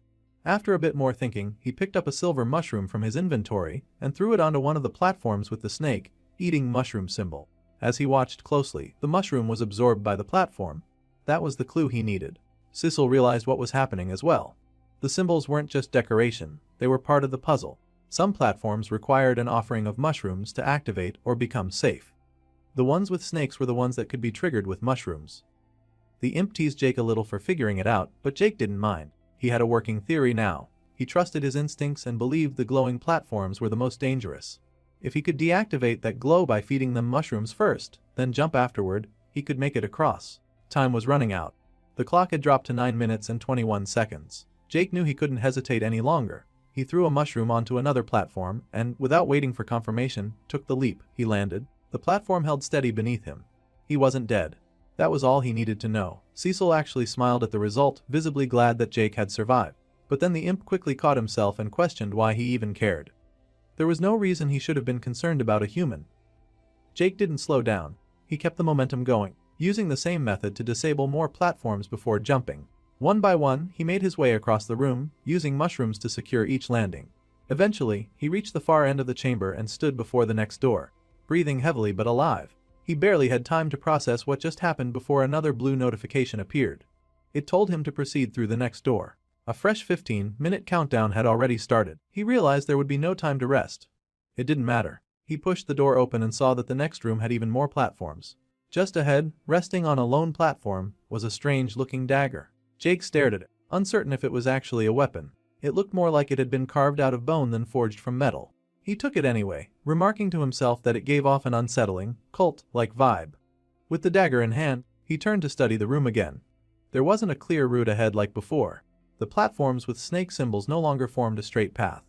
And with all his stats lowered, he knew there was no way he could make large jumps across long distances like he could before.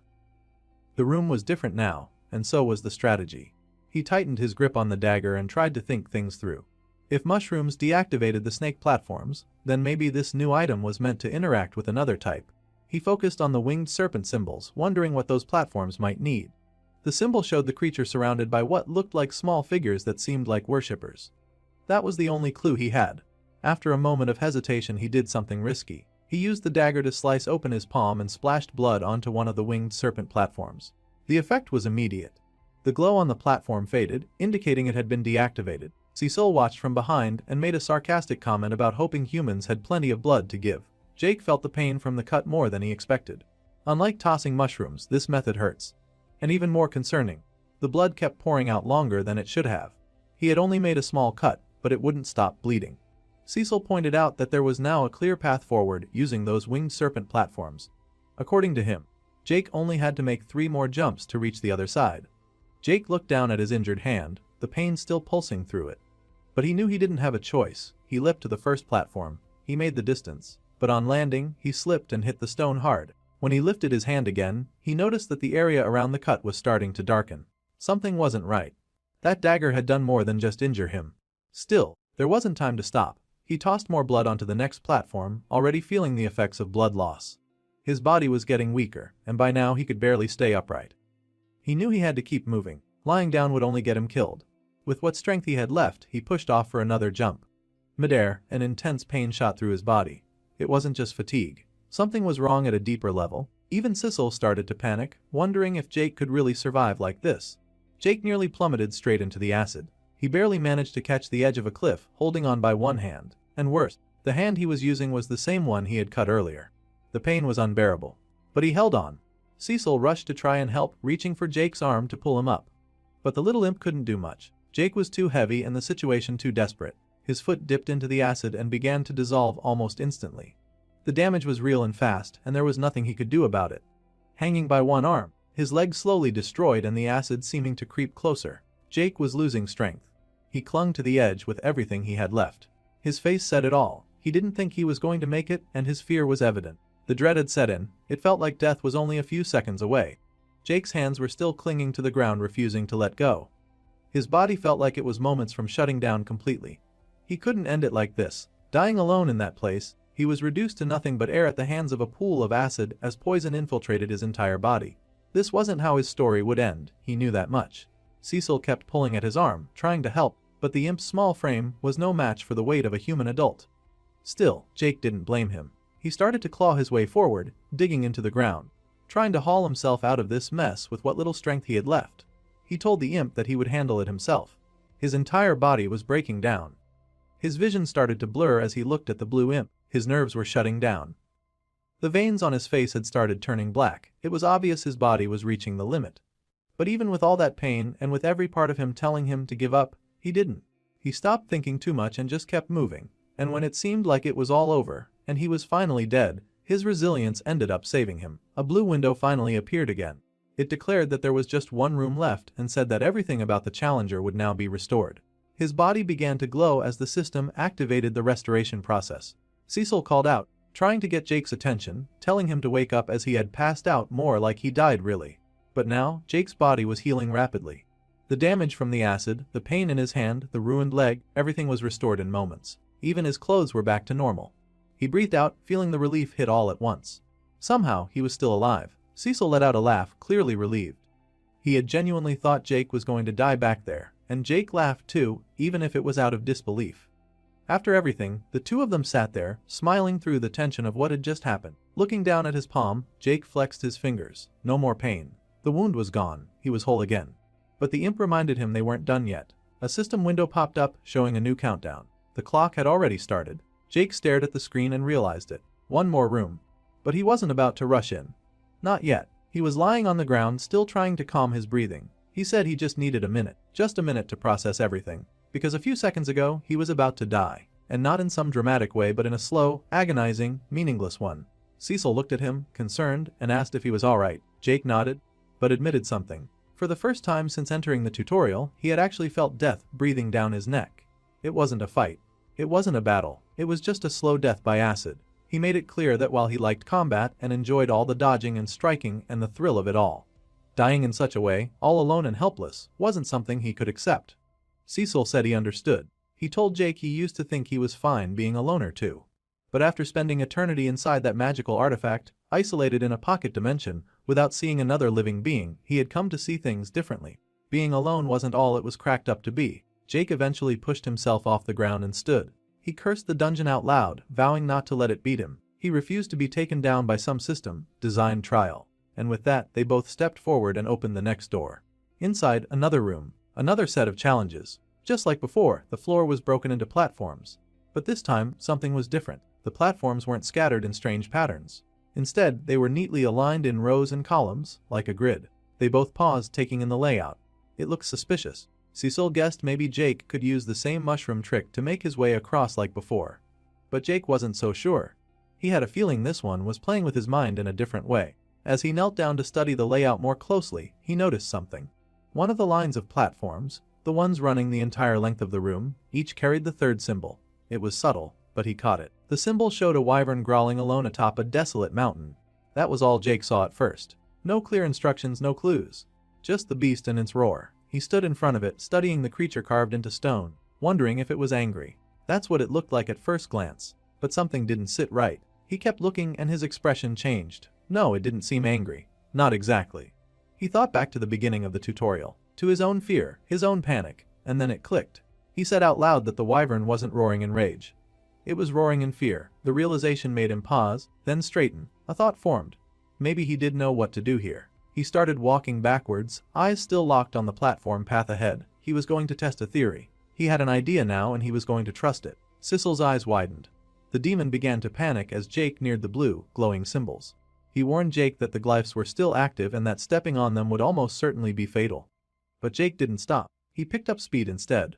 Sissel shouted after him, frantic, demanding to know what he thought he was doing. But Jake kept running and without hesitation, he jumped onto one of the glowing platforms. Sissel immediately covered his face. He didn't want to watch what he was sure would be Jake's final moment. But nothing exploded.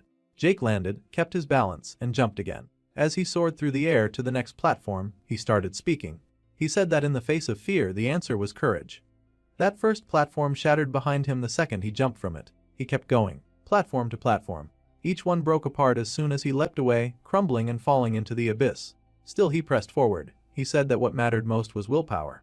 He remembered everything he'd endured up to this point. All the battles, all the pain, all the survival. And then he said it. The courage to keep moving forward was the key. He reached the final platform and jumped one last time just as the path behind him blew apart in a chain reaction of collapsing stone. His feet landed on solid ground. The challenge was over. A system window popped up confirming it. He had completed the trial. Sissel screamed in celebration. He hadn't expected Jake to survive, let alone succeed. The system chimed in next, announcing that Jake's stats had been fully restored and all abilities reactivated. Jake could feel the difference immediately. His body felt alive again. His power was returning. His senses were sharper. His energy surged. Sissel, overcome with excitement, started playfully smacking Jake's head and called him crazy for pulling it off. Then another message appeared. The hidden challenge was complete. Its condition had been to demonstrate courage. As a reward, a hidden bonus room was now accessible. Jake looked up. Bonus room? He wondered what kind of place that might be. The two of them stepped forward and the bonus room opened up. It wasn't what they expected. There was no danger, no enemies, no puzzles. Just a massive mural covering the wall. A story told through carved stone and ancient symbols. Jake stared at it as the images unfolded before him. It began with a serpent. The serpent devoured mushroom after mushroom, growing larger each time. As it grew, wings began to form. Then it took to the skies. It flew over the world, casting a shadow that devastated everything below. In time, other creatures began to worship the winged serpent. They followed it like disciples, offering themselves up as servants. But the creature kept evolving. It fought stronger and stronger monsters. Its strength grew beyond comparison. Eventually, it no longer resembled a serpent. It had become a wyvern, a fearsome, relentless predator. And the wyvern destroyed everything. Even its own followers. It left nothing behind. At the end of it all, it stood alone atop a mountain. The last living thing. It looked up and roared at the sky. And as the years passed and ages changed, the wyvern ascended once more. No longer a wyvern. Now a true dragon. Sissel pointed at the scene and asked if the beast had really killed its own followers. Jake answered yes, it had. Just then, another system window appeared. Jake had witnessed the will of a true dragon. He was awarded plus 10 willpower points for seeing it through. Sissel glanced over and asked what Jake thought the story meant. Jake just smiled and said he didn't know. But then he fixed his gaze back to the final depiction on the mural. The dragon vast and mighty. And Jake said something else.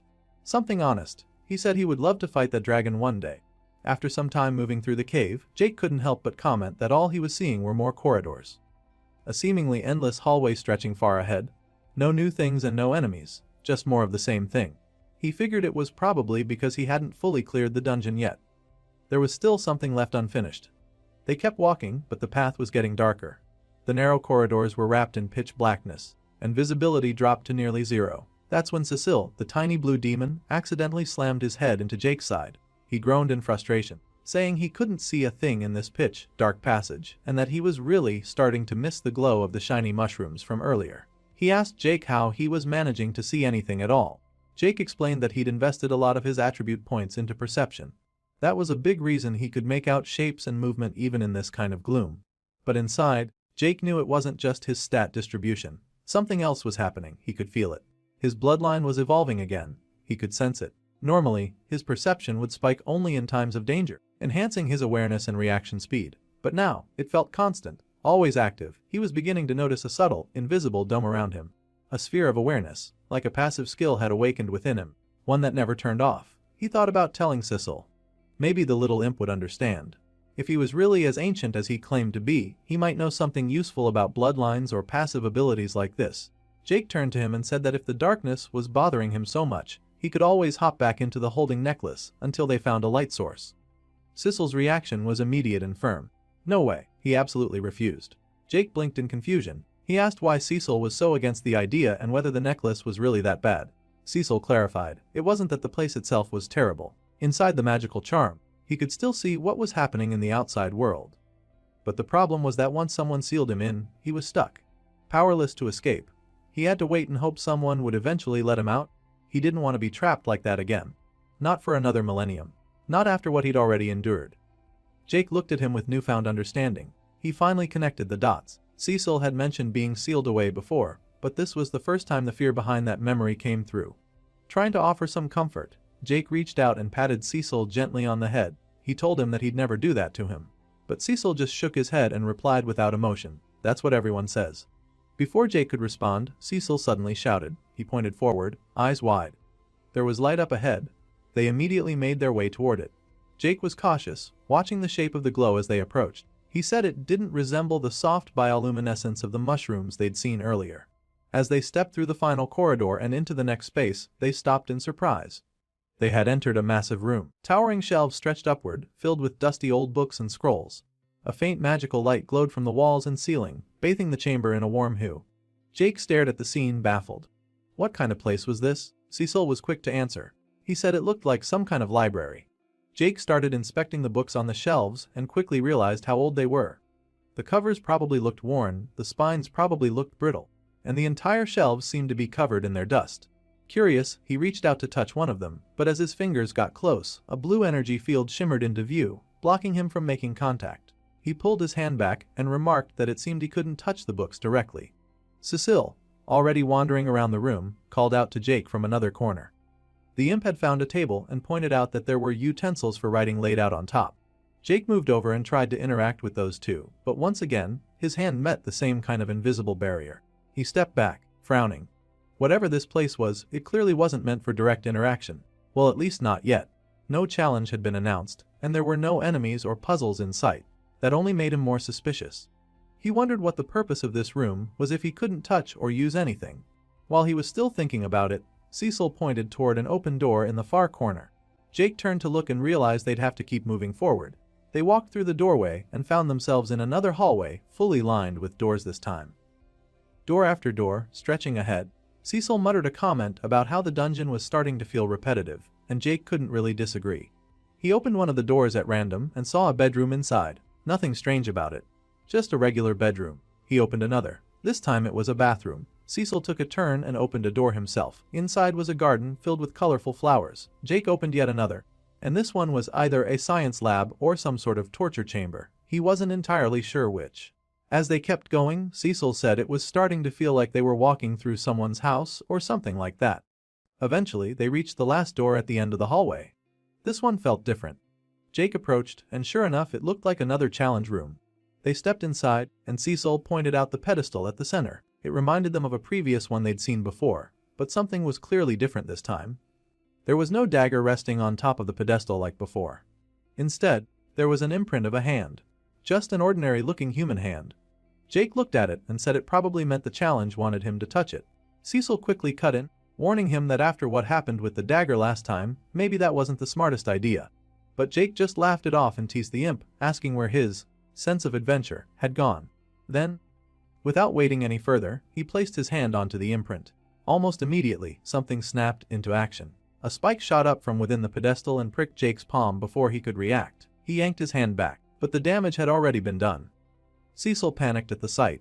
Jake fell to the ground, clutching his hand. A bleeding hole had opened in his palm, and the skin around it was starting to turn black.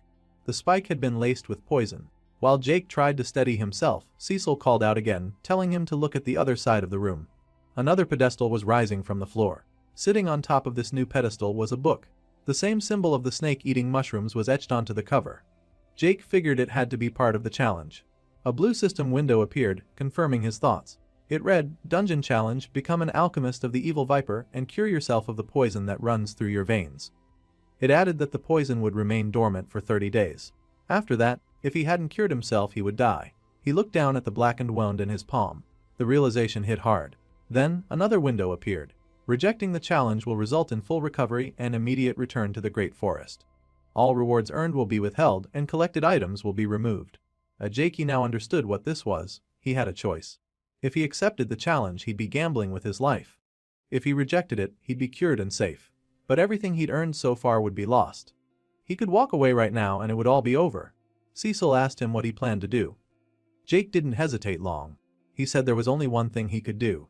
He didn't come all this way just to back down from a challenge. The scene begins in a part of the Great Forest, where a herd of deer grazes peacefully. Among the trees, Adam, one of Jake's old companions, is crouched down observing the animals. He's focused and quiet, planning a hunt. In his thoughts, he recalls that he and William had approached the herd from the eastern side. They prepare to make their move. Adam explains mentally that the plan is simple but effective. He and William would attack first, drawing the herd's attention and driving them west. Meanwhile, Bertram would come from the south to cut off their escape. The deer, startled and panicked, would rush straight into the trap they had set up the previous night. The plan unfolds just as intended. At the right moment, Adam shouts for Casper to pull the rope. Casper reacts quickly, and the trap springs into action. A net whips up into the air, capturing 3 of the deer in one motion. It works, but Adam quickly notices that one deer managed to slip away. William, a young man with blonde hair, says he'll take care of the last one. Without hesitation, he throws 3 daggers at the fleeing deer. The blades fly through the air, and one of them hits its mark. The deer stumbles and collapses injured. William grins, satisfied with the result. But then they notice a problem. One of the daggers had accidentally grazed Casper during the throw. William quickly apologizes, admitting that his aim is terrible. Casper brushes it off, saying it's only a superficial wound and not to worry about it. William, still pointing at the now captured deer, says at least they've got enough meat to last for the week. Adam steps up and gathers everyone together. He tells them they did a great job and turns to Lyra, asking if she can help him finish off the injured deer. She agrees without hesitation. An hour later, the group finished up. They've cleaned and prepared the deer, and now they're carrying the meat. Casper looks a bit disappointed and apologizes to Adam, saying he's sorry his trap didn't catch all of them. Adam reassures him that there's no need to be upset. They caught more than enough for one hunt, and that's what mattered. As they walk, Lyra turns to Casper and asks if he's okay, calling him sweetie. The affection in her voice makes it clear they're together. Casper says he's fine and tells her to go on ahead since he and Adam will be taking the meat to the butcher's. After Lyra leaves, Adam smirks and starts teasing Casper. He brings up how she called him sweetie, and jokes that things seem to be moving pretty quickly between the two of them. Casper seems caught off guard by the comment and asks if he's really moving too fast. He says he hopes Lyra doesn't think he's some kind of sleaze. Adam puts a hand on his shoulder and tells him to relax. He says it's the end of the world, and because of that, things should move quickly. People should enjoy what time they have left. Casper, not missing the chance to return the jab, asks if that's why Adam has been sneaking into Caroline's cabin at night. That shuts Adam up. He looks away, a little embarrassed, and doesn't say anything. Casper laughs and tells him not to worry. He hasn't told anyone about it, though he adds he thinks everyone already knows anyway. Later, Adam walks into a tent and calls out for the smith. He asks how he's doing. The smith replies by asking if Adam's sword needs repairs again. Adam says no. Caroline is there too, and he admits that he's not there for weapons. He's there to find her. He tells Caroline that Casper was injured during the hunt and might need some healing. Caroline apologizes, saying she has to get some armor ready for Richard. Adam raises an eyebrow and asks if Richard really has her running errands now. She replies casually, saying that's just how it is. Richard does whatever he can to keep her in his main group, so she doesn't leave his sight. Adam changes the topic, now smiling. He tells her that apparently Casper saw him visiting her at night. He even jokes that Casper might be sneakier than Jake. Caroline laughs and says Adam always finds a way to bring things back to Jake. She tells him to move on, even calling him Oni. At the end, Adam looks a little sheepish and says he only does that because he's still worried about Jake. It's been weeks since Jake left and went off on his own in the forest. No one has heard anything from him since. Caroline, keeping her tone light, says Jake is a grown man and knows how to take care of himself. Then Adam asks her what she thinks Jake might be doing right now. Caroline, still holding his arm, chuckles and says Jake is probably doing something stupid and dangerous. Maybe something like fighting a shark. And somewhere else, deep within the dungeon, far from the surface world and its sunlight, Jake was off doing his own thing again. At the moment, he was gathering mushrooms and muttering to himself. He complained aloud that he was sick of these damn mushrooms. Cecile, always nearby with a snarky comment ready, said maybe if Jake stopped eating them, he wouldn't have to keep coming back to collect more. Jake shot back with sarcasm, saying he'd unlocked an ability that let him learn about poisons by consuming them. Then he added dryly that it's not like there were chickens running around in these caves to keep him fed. It was the same monotonous survival routine, mushrooms or nothing. Cecil responded by saying he was doing just fine living off moss and cave water.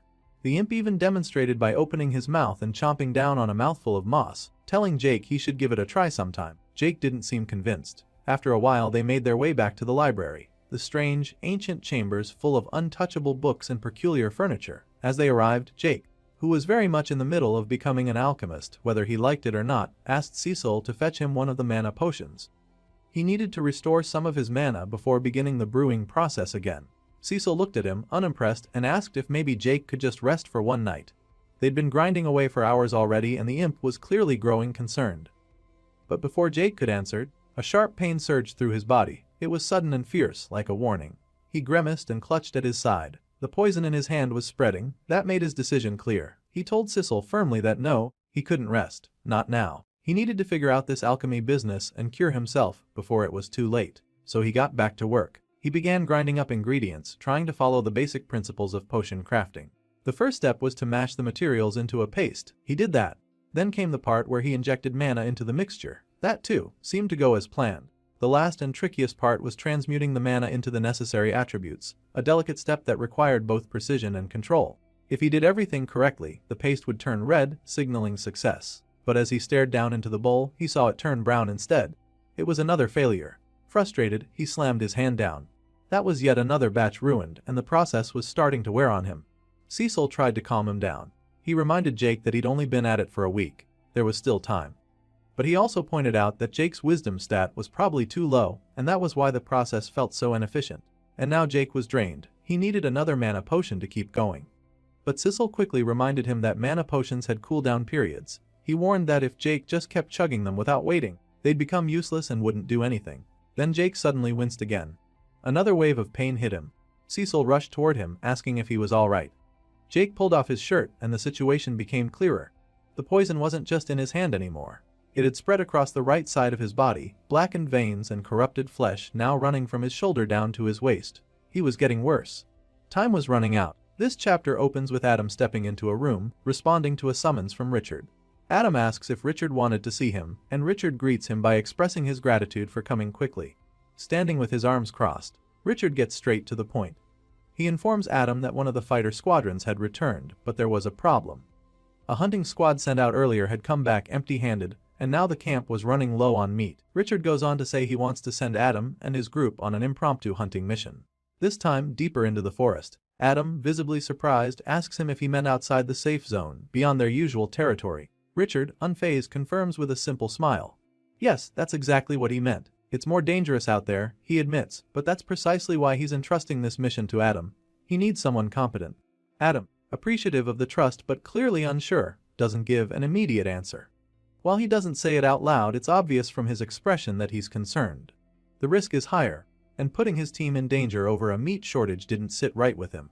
Sensing this hesitation, Richard reassures him. He says that if anything truly dangerous were to appear, his own team would intervene. He insists he's not the kind of leader who sends people to die needlessly. Trying to lighten his mind, Adam asks if he could take Caroline with them. Having a healer around would help ease his nerves, especially with how risky the mission was. But Richard, with that same calm smile, turns him down. He tells Adam that he can't allow it. It's not personal, he says. He just organizes his parties very carefully and doesn't like to mix roles between teams. With a quiet sigh, Adam stands up. He accepts the conditions and says he'll gather his group now. Just as he turns to leave, Richard calls out to him again. There was one more thing. He asks Adam to leave Casper behind at the camp. That catches Adam off guard, and he asks why. Richard explains without changing tone. A scout reported a gap in the camp's fence, and there's a chance another group of survivors has managed to sneak into their territory, possibly spying on them.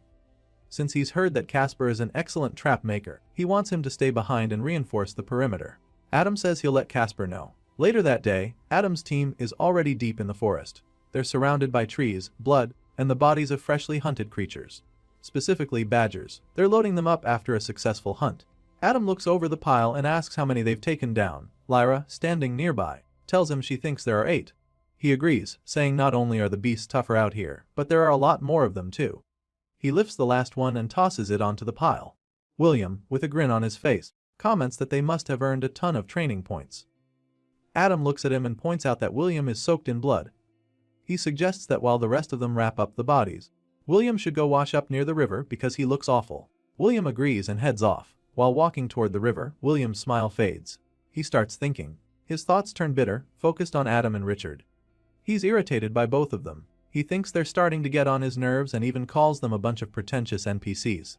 He's getting tired of the whole camp setup and thinks to himself that he can't wait to be done with all of it. But then something in the forest catches his attention. A sound. He stops and crouches down, alert. There's someone nearby.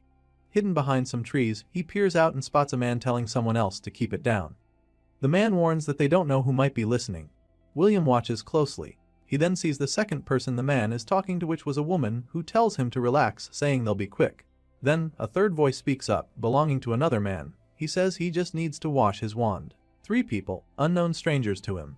And none of them seems to be of the healer class. William notes this and starts to wonder what level each of them might be at. Then, the group in the forest hears something nearby, a rustling in the bushes. One of them suddenly alerts the others, saying there's someone hiding in the bushes. William, now realizing he's been spotted, starts to panic for a second. But he quickly tries to calm himself down. In his mind, he tells himself to relax. He's pulled off this trick before. No need to lose his cool now. The woman in the group, an archer, calls out in a sharp voice. She tells whoever's hiding to come out slowly or she'll shoot. With no other option, William emerges from the bushes, hands raised, trying to look harmless. He quickly blurts out an excuse. He begs them not to shoot, says he's sorry, and explains that he got separated from his team after an attack. He tells them he thought he heard someone nearby and followed the sound. But the girl doesn't buy it. She stares at him with suspicion. William, however, can't quite tell that yet. In his head, he's already half smiling, thinking to himself that women usually fall for that kind of story. It's worked before, except this one doesn't. Without hesitation, she fires an arrow past his head, close enough to make him flinch. He stares in disbelief, wondering if she really just did that. She doesn't let up. She calls him an idiot and says there's no way they'd believe that kind of nonsense. They weren't born yesterday. Then one of the warriors steps in, shouting for William to drop his weapons and back away slowly. William, still keeping up the act, nods and says he's going to comply. But as he moves, the woman shouts at him to hurry up. She doesn't trust him and wants him to act faster. But William isn't planning to give up.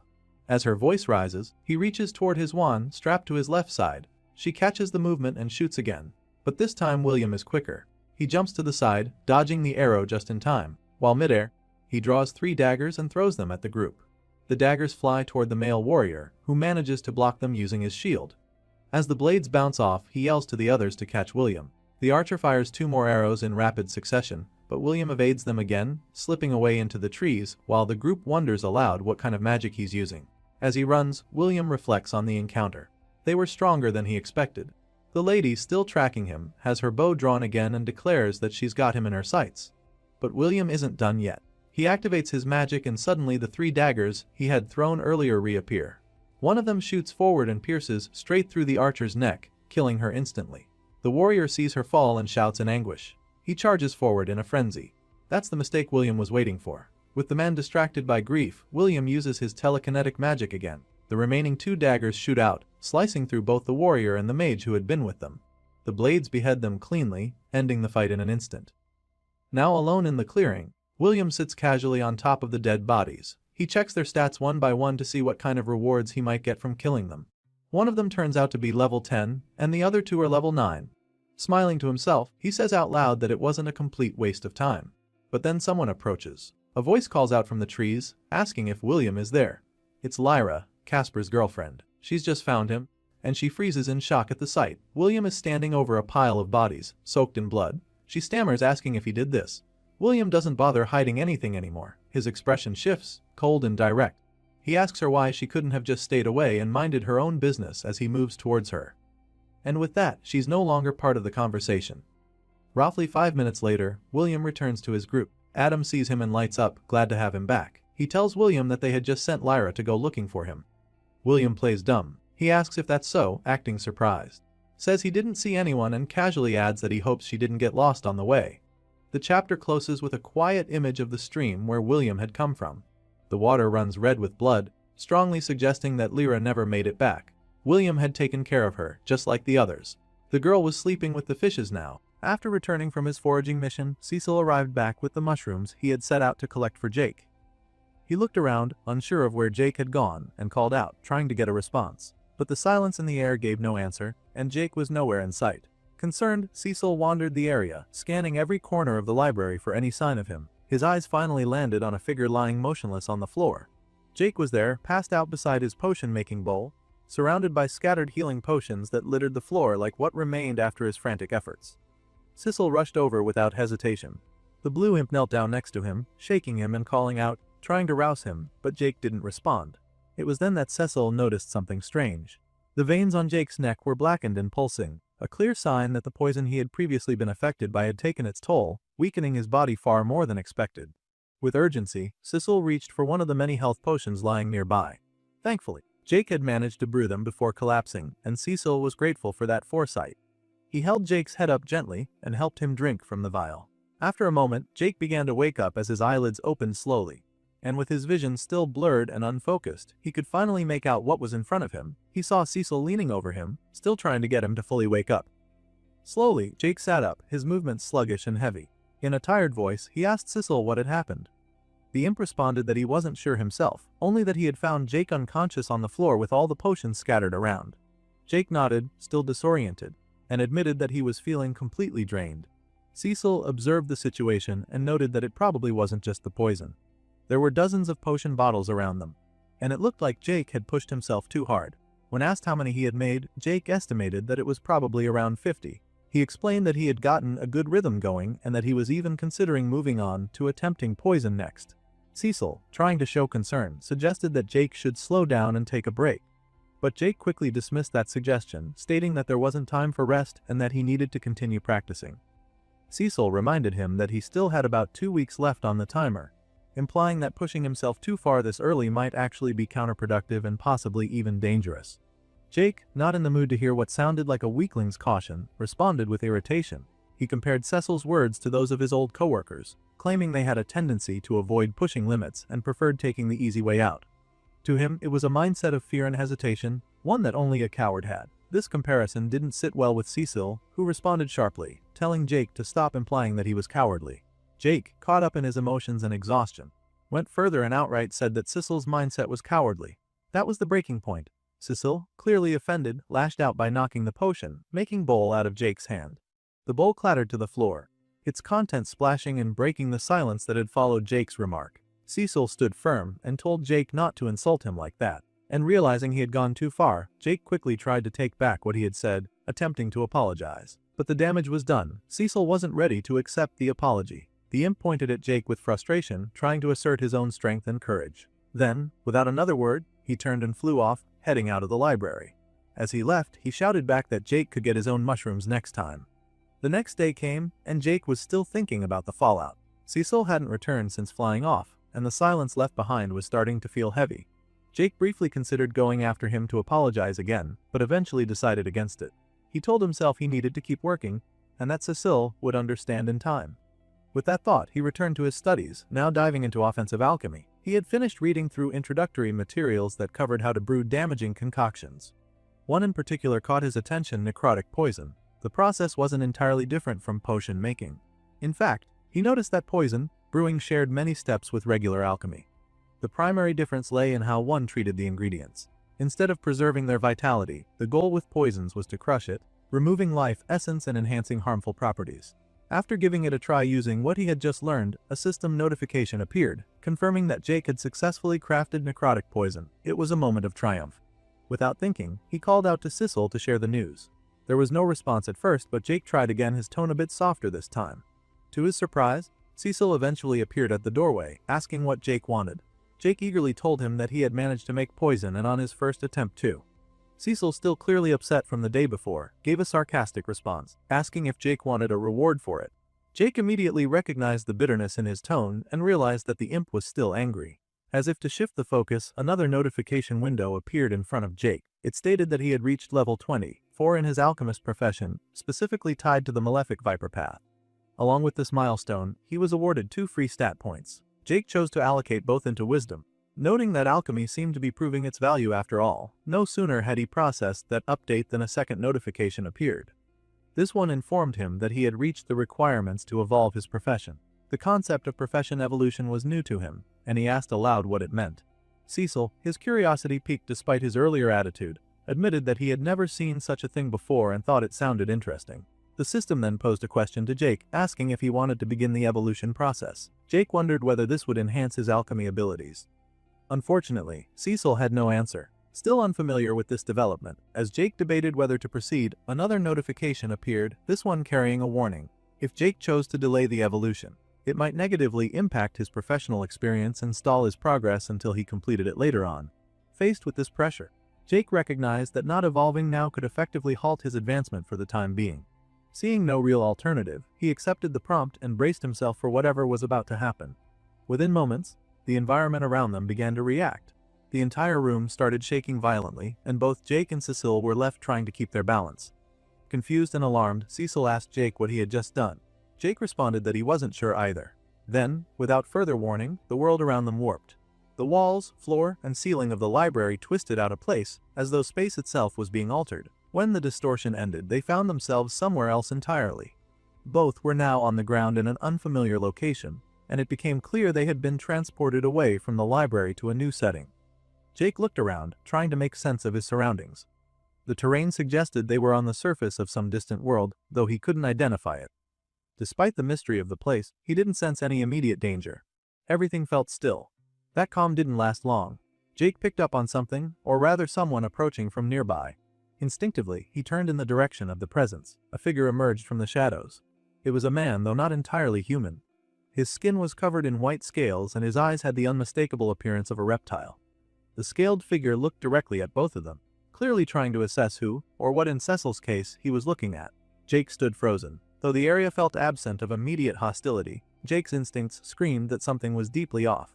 His bloodline skill, which had always triggered in the face of genuine danger, remained dormant. That, in itself, should have been comforting, but it wasn't. Every fiber of his being whispered that the being in front of him was dangerous beyond comprehension.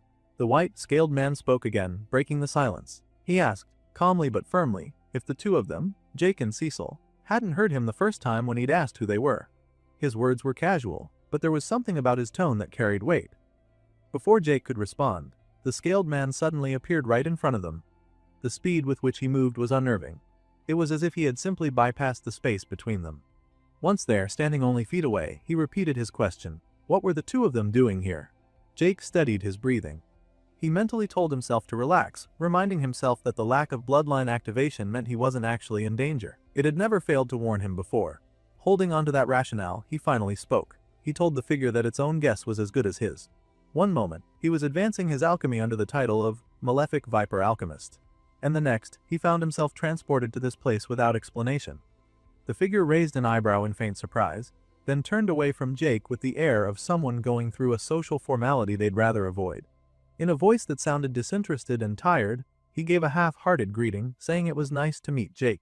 The effort was so minimal it ended up being kind of funny. He then struck a dramatic pose, facing away from the two and raised a middle finger in parting. He introduced himself as the Malefic Viper and told them, in no uncertain terms, to F off.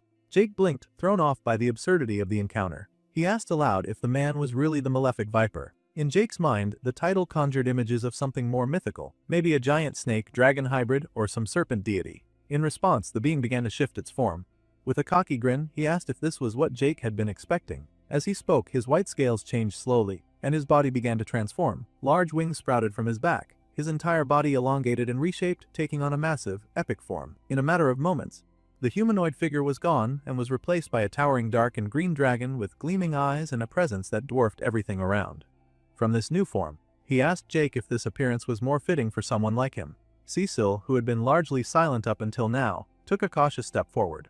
The imp was visibly shaken, clearly rattled by what he was witnessing. Now trembling, Cecil confessed that he could hardly believe he was truly standing before the Malefic Viper in the flesh. To him, this was like witnessing a legend brought to life.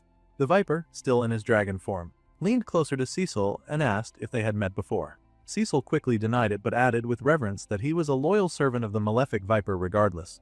That seemed to amuse the Viper. He returned to his humanoid form in a fluid transition, remarking that if Cecil truly was one of his servants, and also an imp, then he must predate the very organization dedicated to the Viper himself. Jake, watching this exchange, stepped forward and made a clarification. He said that he didn't know what Cecil was blabbing about, but as for him, he wasn't one of the Viper's followers. He was just someone who had entered the challenge dungeon, nothing more. The Viper's reaction was instant and filled with laughter. He asked if Jake was serious, clearly finding the entire thing entertaining. He began laughing harder, almost doubling over as he wiped at his eyes. He found the idea of Jake enduring the dungeon without any real context hilarious. He joked that he must have designed that death trap a long time ago and expressed disbelief that someone had actually gone through all of it. Jake commented that it seemed the Viper was the creator of the entire challenge, which the Viper confirmed with a chuckle. Still laughing, the Viper asked Jake how he had found the part of the dungeon where he had to feed mysterious items to him through those platforms. Then he brought up the part where Jake was forced to study the Viper's entire history, only to be rewarded with a giant mural glorifying the Viper's accomplishments. That thought made him laugh even harder. Jake, in a quieter tone, noted that the Viper was incredibly narcissistic. Instead of being offended, the Viper seemed to take it as a compliment, flashing a self-satisfied grin. Then Jake posed a more serious question. He asked if the Viper was some kind of god. Without answering directly, the surroundings suddenly changed again. In an instant, they were standing inside a massive throne room. A grand throne sat in the center, elevated slightly, and the Viper was now seated on it. From his new vantage point, he confirmed Jake's suspicion. He told him that if he kept leveling up, eventually Jake would gain a domain of his own. He explained that the process of becoming divine was long and annoying, but the perks, especially immortality, were worth the effort. Jake, intrigued, admitted that divinity sounded interesting, but he also said that he would probably pass on immortality. To him, the risk of death was what made everything exciting and worthwhile. The Viper stared at him from his throne, quiet for a moment. Then he spoke and called Jake's reasoning idiotic. Still, he added with a smile that he liked that kind of thinking. Meanwhile, Cecil was on the verge of a breakdown. Tears welled in his eyes as he bowed and apologized profusely for Jake's behavior. He addressed the Viper as Sir, and called Jake rude and reckless. Cecil was completely overwhelmed and clearly afraid. Through his sobs, Cecil turned to Jake and demanded to know how he could even bring himself to talk back to a god. Jake replied honestly that he wasn't entirely sure. He thought maybe it had something to do with his willpower stat being high. But the Viper quickly shot that down, saying that wasn't how it worked. The malefic Viper began to explain what stats truly meant for someone like Jake. He said that while stats like willpower could influence certain things like staying calm under pressure or enduring the weight of immortality, they didn't fundamentally change a person's mind. The core of who someone was, their mental makeup, their flaws and shortcomings, that stayed the same no matter how high their numbers went. Willpower, he explained, could help someone handle the endless passage of time, the loss that came with watching the world change while they remained unchanged. But even then, it wasn't enough by itself. One needed certain abilities just to make that kind of endurance possible in the first place. And not everyone had those abilities. Not even the powerful could be sure that they had what it took. He said many beings with strength far beyond imagination had still fallen. Not because they were defeated in battle or destroyed by a greater force, but because their minds gave out. They collapsed under the weight of their own thoughts, their regrets, and their own solitude. Some had never learned to bear the stillness. Some never recovered. And contrary to the common saying, time didn't always heal everything. Sometimes time was the thing that broke them. Jake looked at him carefully. For the first time, he noticed a kind of sadness in the Viper's voice. There was no obvious grief, but there was a heaviness there, like someone who had carried a burden for so long they forgot what it was like to not have it. But the Viper didn't stop. He told Jake to pay attention. This was the true path to power, and it was lonely. The deeper you went, the higher you climbed, the fewer people were with you. Friends faded. Families disappeared. And eventually, you stood alone. Jake walked toward him slowly. He said it sounded like the Viper had gone through a lot. The archer didn't speak like someone talking to a god. He just spoke like one person talking to another. Then he reached out and casually patted the god, like being on the shoulder, saying that sulking in his domain wasn't really helping anyone. Cecil, already overwhelmed by the events of the day, lost it at that moment. He demanded to know if Jake had completely lost his mind. Touching a god so casually, saying something so direct. As far as Cecil was concerned, Jake was marching straight into death without realizing it. But the Viper didn't lash out. He didn't even look annoyed. He just kept shaking his head and said Jake didn't understand. It wasn't something he could explain with words. It was something only lived experience could teach. Still, Jake didn't back down. He replied that maybe the Viper had simply run away because the approach he'd been using wasn't working. So instead of giving up, maybe it was time to try something different. Cecil stood to the side, biting his lip and practically shaking with anxiety. From his perspective, this back and forth was like watching someone poke a dragon in the eye and expecting not to get burned. He was sure that if this went on any longer, the Viper would lose his temper and obliterate them both. But instead, the Viper looked over at Jake. Jake looked back, this time with a calm. sincere smile that said he wasn't trying to challenge him, he was only trying to reach him. The Dragon Lord let out a soft scoff and said Jake was getting all deep and profound with him now. Then, with a shake of his head, he got up. He said that despite everything, he really liked Jake. Almost immediately, Cecil popped back into the conversation and asked if the Viper liked him too. "What about me?" he said with wide eyes. The Viper gave him a blank look and replied, "What about him?" in a tone that made it clear he hadn't been thinking about Cecil at all. Time passed and the tension eased. Eventually, the three of them were sitting on a cliff somewhere, talking and eating snacks. They had found a strange kind of peace, like old friends catching up after years apart, even though they'd just met. At one point, the malefic being asked Jake if Coraline had really said what he claimed she had. It was a private moment, but it hinted that their conversation had become personal. Cecil, as usual, chimed in with a comment. Something along the lines of, "Woman, am I right or what?" Jakey and the Viper went completely silent. For a few seconds they just stared at Cecil in stunned silence. Then, at the exact same time, both of them burst into laughter. Cecil's began to flail his hands, clearly upset that he was the butt of the joke. He demanded to know what was so funny, but Jake just said it was nothing. He wrapped an arm around the god's shoulder like they were old buddies. The Viper, now laughing freely, teased Cecil and said he was sure the little imp had plenty of experience with imp girls. Jake was still smiling when he noticed a sudden blue window appear in the corner of his vision. A system notification he must have missed earlier had finally registered. It said his bloodline ability had been upgraded. He now had 10% bonus perception, up from 5%. The Viper, curious, asked what the notification was about. Jake explained the increase, saying it looked like his bloodline skill had just improved a bit. The Viper raised an eyebrow. Even he seemed slightly surprised. A bloodline ability, he said, was something rare and interesting. Sensing his interest, Jake asked if the Viper knew anything more about it. Possibly anything the system might not be revealing. The Viper paused for a moment, then answered.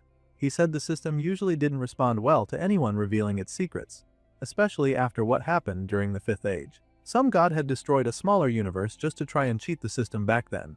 Then, to clarify, he added that it hadn't been him. Just in case Jake was wondering. Jake let out a tired sigh and said he should have expected that kind of answer. The Viper stood up again, this time with more finality. He said that although this meeting had been enjoyable, it was probably time for Jake and Cecil to go. As Jake got up to leave, the Viper looked at him seriously and said that Jake had given him a lot to think about. He said it wasn't often he met someone with Jake's kind of ambition and drive.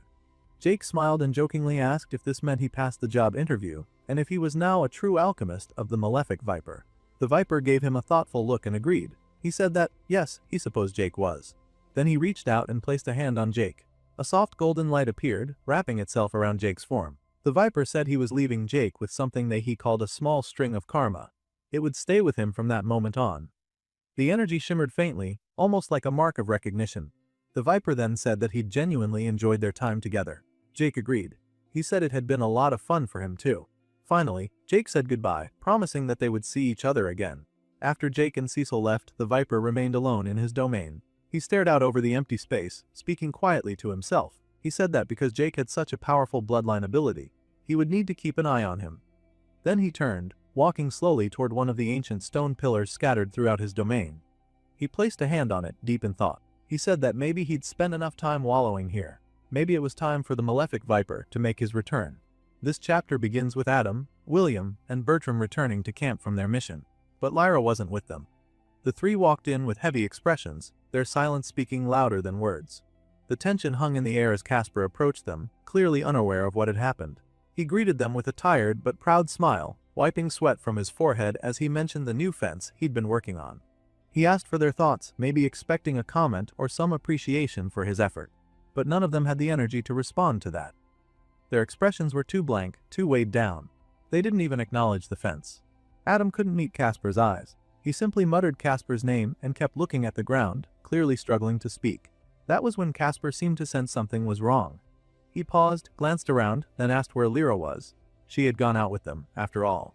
His voice was calm, but there was a note of concern that hadn't been there before. Adam, still looking at the ground, finally placed a hand on Casper's shoulder. He quietly said that he was sorry, but they didn't know what happened to her. Lyra had gone into the forest with them, and then she was just gone.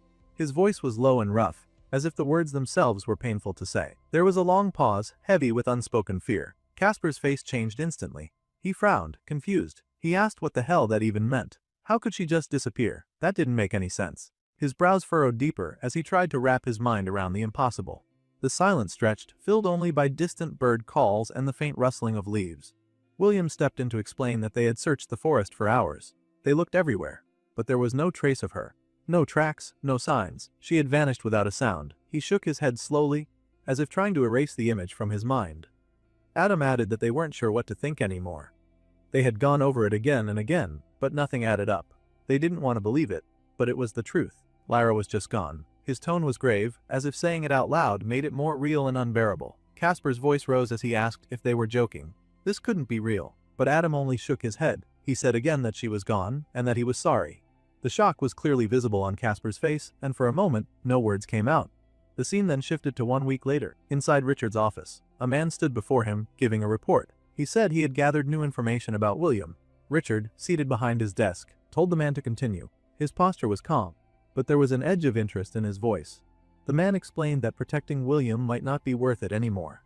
If Richard gave the order, he could deal with the boy rather quickly and cleanly. He even admitted that he already had 2 men watching William right now as they spoke, and they were doing a fine job watching him from the shadows without being noticed or suspected by William or anyone else. An image was shown of William working at a forge, hammering metal like a blacksmith. The 2 watchers, though unseen by others, were in the background, succeeding in blending in perfectly. The man's voice carried a note of frustration at the incompetence of the watchers. Richard didn't seem surprised. He calmly responded that the boy should be left alone for now. He said he knew William's type. He was the type that was arrogant and full of himself, but not without value. Richard acknowledged that William had real skill. A person like that could be very useful, as long as they were properly controlled. His eyes narrowed slightly as he considered the possibilities. The man agreed without argument, and the scene shifted again. Now we saw William at the forge working hard. Adam and Caroline approached him. Adam asked how things were going with the stone arrowheads. William said he had just finished and handed them over. He apologized for how long it had taken. He said he was still getting used to blacksmithing and was trying his best. His tone was a mix of pride and frustration with himself. Caroline noticed the mess he was in and reached out to clean him up a bit. William brushed it off and said there was nothing wrong with getting dirty for the sake of the job.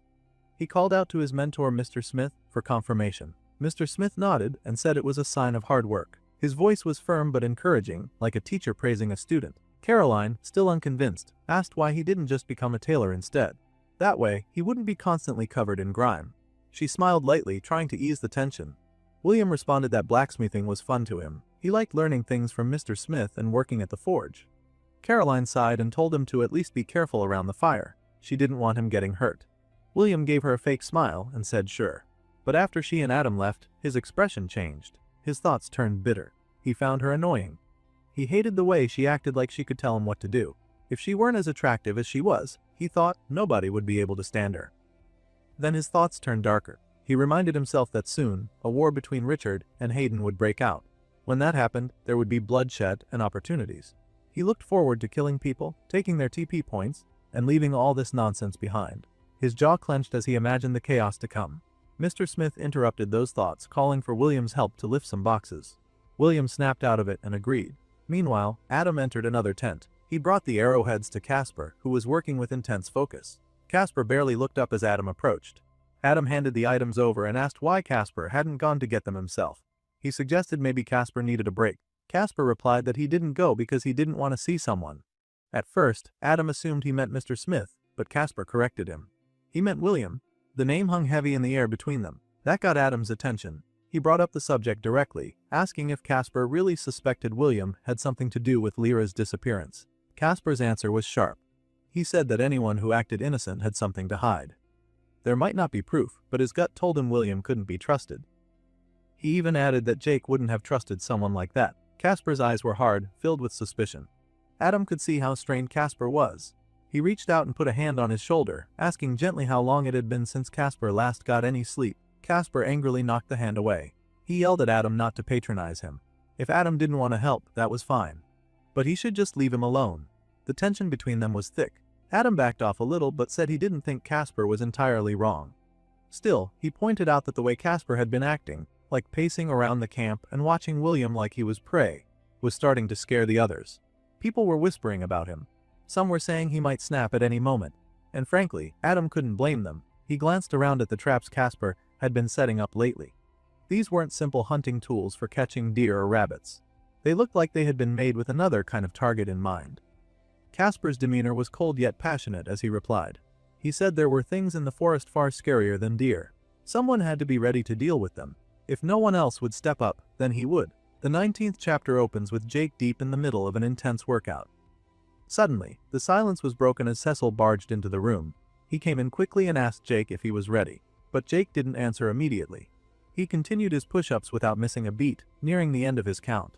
Cecil raised an eyebrow and asked again, now curious just how long Jake had been going at it. Then, he pushed himself up into a kneeling position and wiped the sweat from his face. He told Cecil that he'd been at it for 30 minutes straight. There was no pride in his voice, just quiet determination. Jake commented on his own progress. He said it hadn't been too bad, considering he'd only been training like this for a month. But still, he admitted he wished his endurance stats were higher. The physical training was helping, but it wasn't enough. Not yet. Cecil, ever the voice of reason, cautioned him to be careful. He reminded Jake that there was still a long day ahead. If Jake pushed himself too hard now, he might burn out before the real test even began.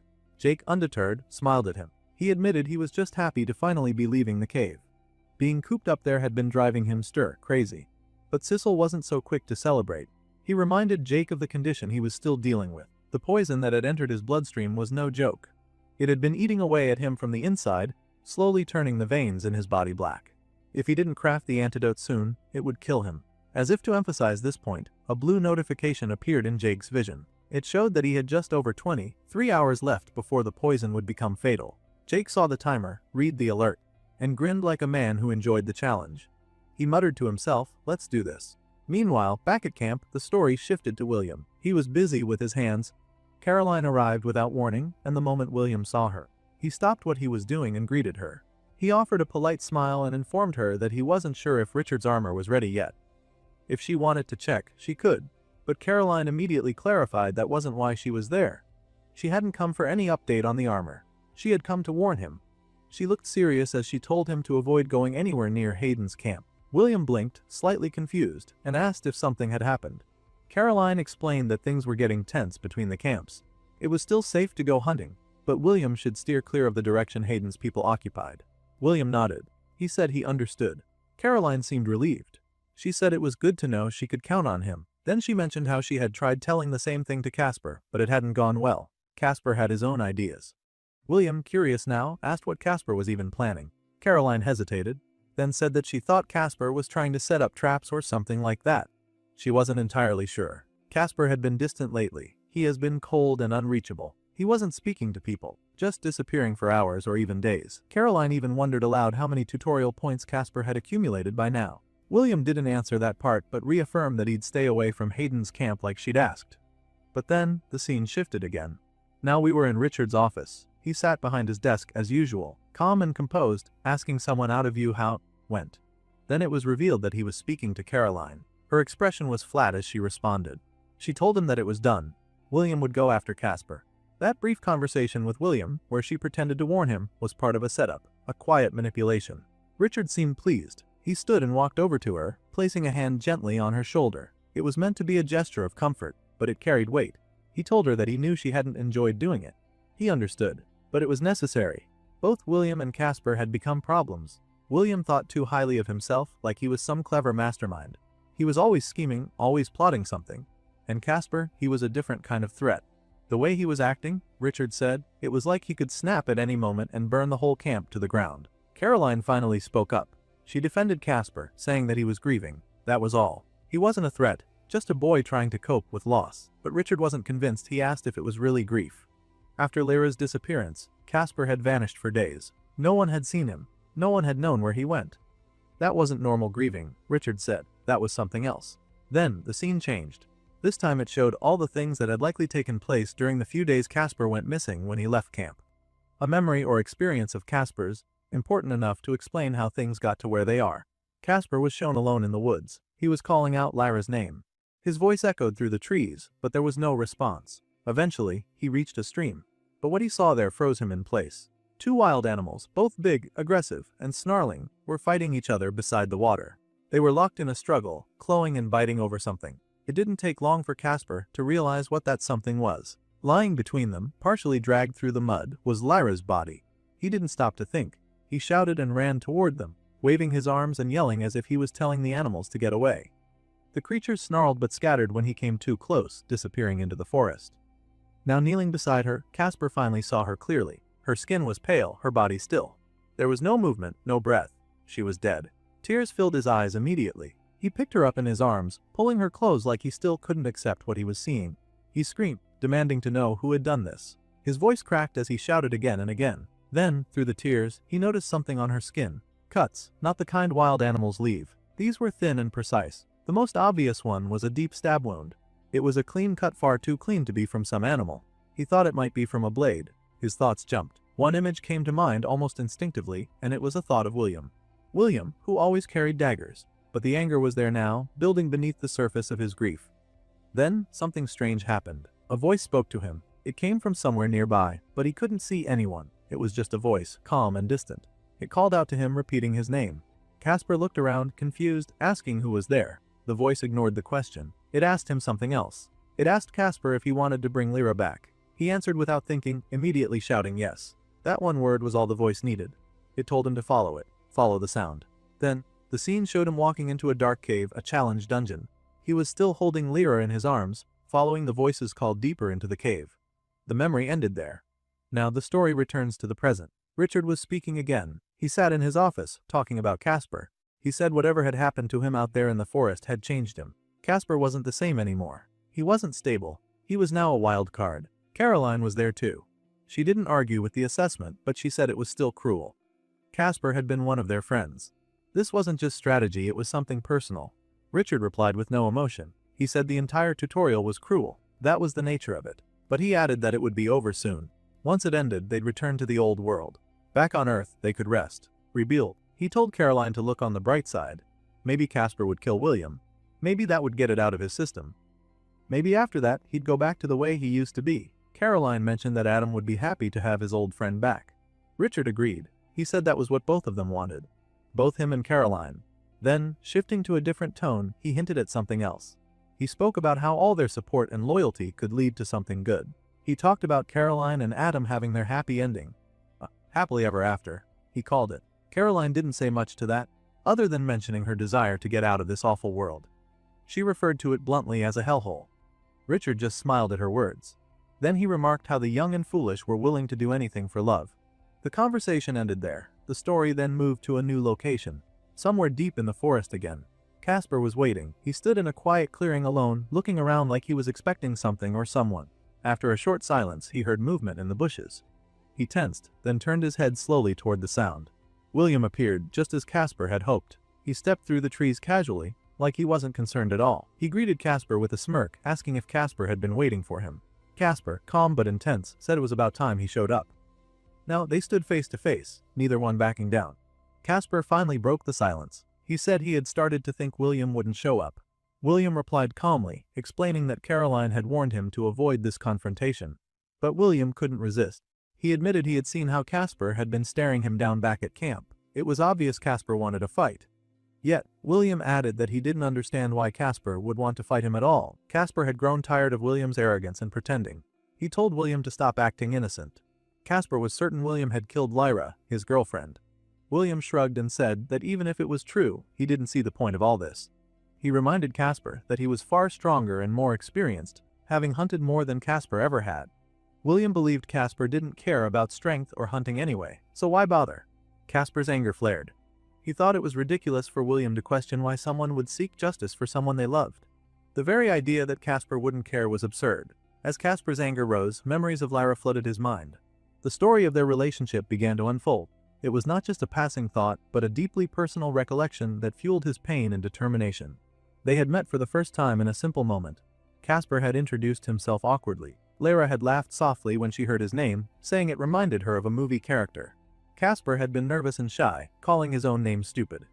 But Lyra told him she thought it was cute. That small compliment made him feel both happy and nervous at the same time. A week later, they were sitting by a campfire. Casper offered Lyra some food. Then, unexpectedly, she asked him to go out with her. Casper repeated the question back in surprise, as if unsure it had really happened. Lyra blushed and apologized quickly. She explained why she had asked. She said she thought Casper was nice, and that she enjoyed spending time with him. She worried she might have been stupid for asking. Casper answered with a yes, But it was unclear if he was agreeing she was stupid or simply answering the question. Realizing the confusion, he babbled nervously, trying to clarify that he meant yes to going out with her, not that she was stupid. Just as he feared he might have ruined his chance, Lyra kissed him on the cheek. That quiet gesture stopped his frantic rambling and made his heart race. Back in the present, Casper's voice was harsher. He looked William in the eye and asked if he had ever lost someone he loved. William's expression grew colder. He challenged Casper, asking if he had truly lost all sense of logic because of this love Casper spoke of. Casper's eyes filled with tears. The pain he felt was raw and deep. He told William that when you love someone, they become your entire world. If you lose that world because of someone else's actions, you want revenge. The longing for justice, or perhaps vengeance, was all-consuming. William responded coldly. He said fighting Casper wouldn't bring Lara back, so what was the point? His words were like a knife, cutting through Casper's anger with blunt realism. Casper admitted it didn't make sense logically, but he couldn't let go of it. Love was too complicated for him. He believed someone like William could never understand it. It was not something he could explain in terms William would accept. William watched Casper carefully. In his mind, he thought Casper was trying to provoke him and it was working. William reached for his wand slowly, tension rising with every second. Casper wasn't finished. He accused William of looking down on how others felt.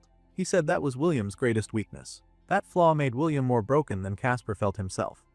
Now holding his wand firmly, William said he had had enough. He warned Casper to obey him if he wanted to spare his life. It was the final warning. Casper looked at William without fear. He told him threats didn't work on him. He wasn't afraid to die. Not after everything he had already lost. The determination in his eyes was clear. He wasn't bluffing, not even in the slightest.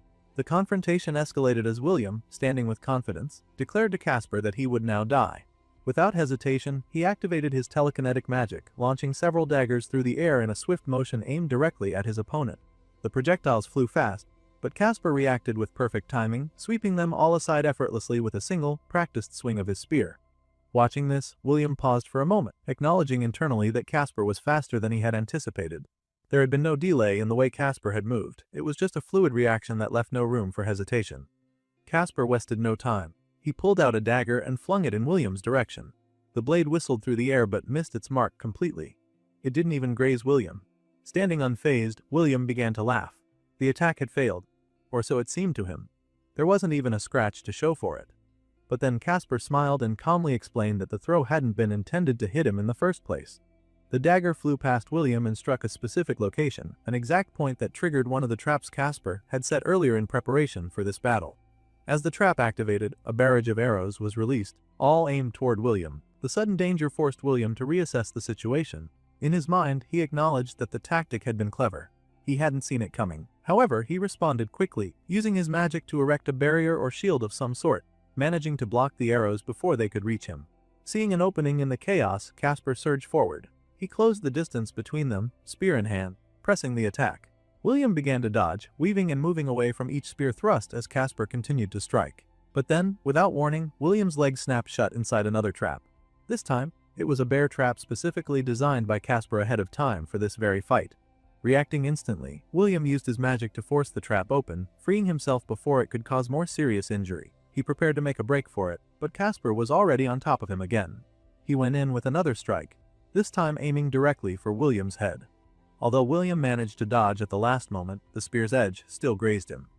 A thin line of blood appeared where the tip had cut him, marking the first time Casper had actually landed a hit in the fight. William jumped backward, creating space between them once more. Surprised by the cut, William looked at Casper with renewed interest and told him he wasn't half bad. A moment later, he announced that he would now be stepping things up a notch. With that, he began activating more of his telekinetic magic. Dozens of daggers once previously hidden or stored rose into the air all around him, forming a deadly display of weapons that floated above, each pointed in Casper's direction. William sent the blades flying toward him all at once, daring Casper to try deflecting them like he had before. Casper, standing calmly, began to speak. As he did, a black aura began to form around him. He explained that during a challenge dungeon, he had met someone who had picked him up when he was at his lowest. That person had made him a deal. The dark energy around him thickened. With his arms extended outward and his eyes closed, Casper did not move as the daggers flew toward him. The black aura swirled and expanded, and then something unusual began to happen. William's magic seemed to lose its grip on the weapons. The daggers had previously obeyed his control without resistance, now trembled in the air, losing momentum and slowing as if something stronger was interfering. Casper continued speaking, his voice steady. He said that the deal he made had granted him power. The black smoke around him intensified, beginning to twist and spiral into a vortex. He described this power as something born from emotion, a force that thrived not on logic or control but on feeling. The dark vortex condensed, and from within it formed a ball of concentrated energy. Casper held it forward and told William to witness the strength that someone like him, someone without deep emotion, could never grasp. He gave the energy a name. He called it the resentment of the fallen. William, upon seeing the display, froze. The sheer intensity of the aura overwhelmed him. His confident demeanor cracked, and his mind struggled to process what he was seeing. He stumbled backward, and in doing so, tripped over a small rock behind him. Losing his balance, he fell to the ground. Now sitting in the dirt, William raised his hands in surrender. His tone changed completely as he pleaded with Casper not to kill him. He promised to leave the camp if he was spared.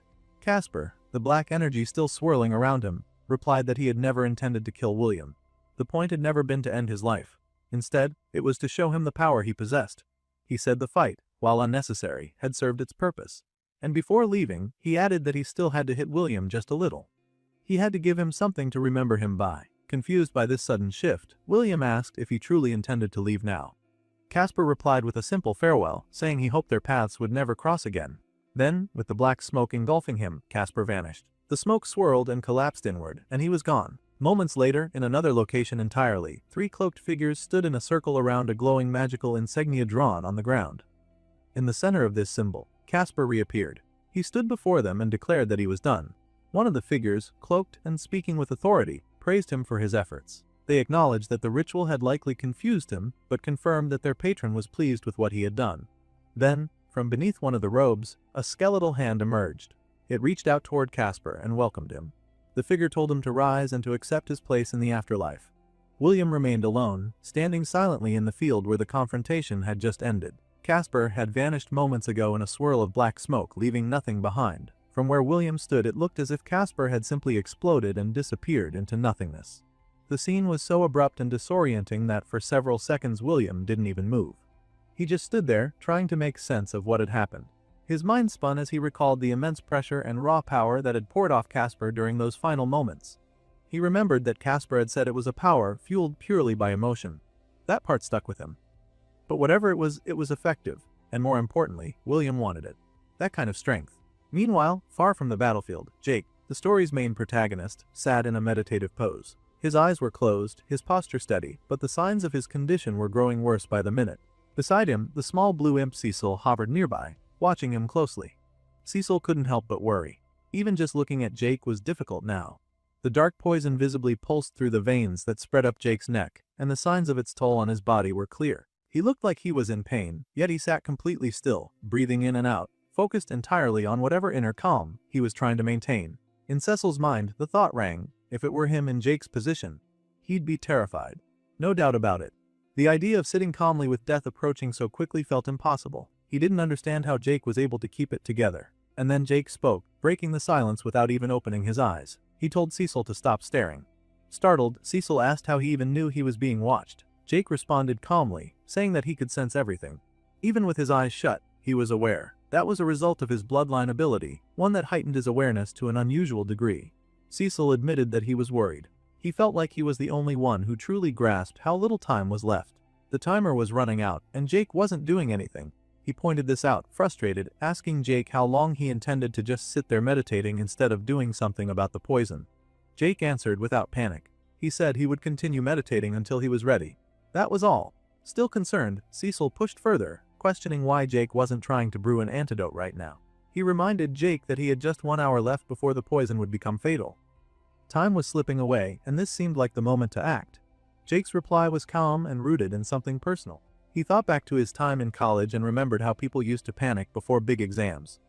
He had seen how that kind of panic helped no one. The students who freaked out often performed worse. He had learned that the best thing to do in those moments wasn't to stress, but to relax. He compared the situation to archery. The same principles applied. You didn't rush a shot. Instead, you steadied yourself. You breathed deeply. You let everything else fade away until the moment was perfect. Only then did you release the arrow. As he thought this, brief flashes of his archery training passed through his mind. Cecil then suggested prayer. Maybe that would help. Jake brushed it off at first, saying he didn't really believe in prayer. But Cecil quickly pointed out the irony in that statement. After all, Jake had met a god just last week. The malefic viper, a real divine being, had spoken to him directly. Hearing this, Jake conceded. He admitted he hadn't thought about it that way. Meeting the viper had changed things. And it was true that the god had blessed him. He opened a blue notification window and showed it to Sissel, revealing that he had received the blessing of the malefic viper. The notification identified Jake as a true alchemist recognized by the god itself. Jake explained that the blessing came with significant stat boosts. They had helped a lot. It wasn't just a symbolic gesture, the god's power had made him stronger in real, tangible ways. He then mused aloud that maybe prayer wouldn't be such a bad idea after all. Still, knowing the viper's personality, he joked that any prayer sent its way might just go straight to voicemail. Despite his earlier doubts, Jake eventually decided to try praying to the malefic viper anyway. But in typical Jake fashion, he didn't do it the conventional way. He looked upward and cursed at the god, calling the malefic viper stupid and reckless. He shouted that if he were to die today, he'd make it his mission to hunt the viper down in the afterlife and make him pay. It was more of a challenge than a plea, and the words came out with a defiant edge. Cecile, watching and listening nearby, was stunned. His jaw dropped in disbelief. He could barely believe what he was hearing. Jake had just insulted a literal god. Cecil immediately began shouting, demanding to know what the hell Jake thought he was doing. He pointed out that saying things like that to a being like the viper was suicide. If the god chose to descend in that moment, Jake might not survive the encounter. It was madness. Jake only laughed. He waved it off, smiling through the pain that was still pulsing through his body. He claimed that the viper probably liked that kind of prayer. Somehow, he could feel a sense of encouragement, as though the god had heard him and approved of his fiery spirit. It was typical of the bond he had with the viper, which was strange, unpredictable, and unlike anything one might expect from a mortal and a divine being. But then, without warning, Jacob's body shuddered. He winced as a pulse of sharp pain tore through him. He began coughing violently, and Cecil quickly stepped forward, asking if he was okay. Jake kept smiling, but it was forced. He half-joked that maybe he was wrong and that maybe that sudden burst of pain was the viper's response. As he pulled his hand away from his mouth, blood was visible on his palm, a grim sign that the poison's effect was escalating. Still, he didn't panic. Instead, Jake looked determined. He told Cecil that he wouldn't let things end here. Not after all the struggles he had endured. Not after the countless enemies he had defeated, the damage his body had suffered, or the sacrifices he had made along the way. There were people he had left behind, bonds he had formed. All of that would be meaningless if he failed to push through now. He glanced at the timer, which showed a little over 44 minutes remaining. That was all the time he had left to create a cure before the poison took his life. Tightening his fist, he told Cecil that it was time to get to work. There was no more time to waste. Jake moved quickly. He began setting up all the necessary tools and ingredients on the table in front of him, which was his working surface. Every movement was deliberate and practiced, the mark of someone who had spent years mastering the art of alchemy. The first step was extracting the juices from a rare kind of mushroom.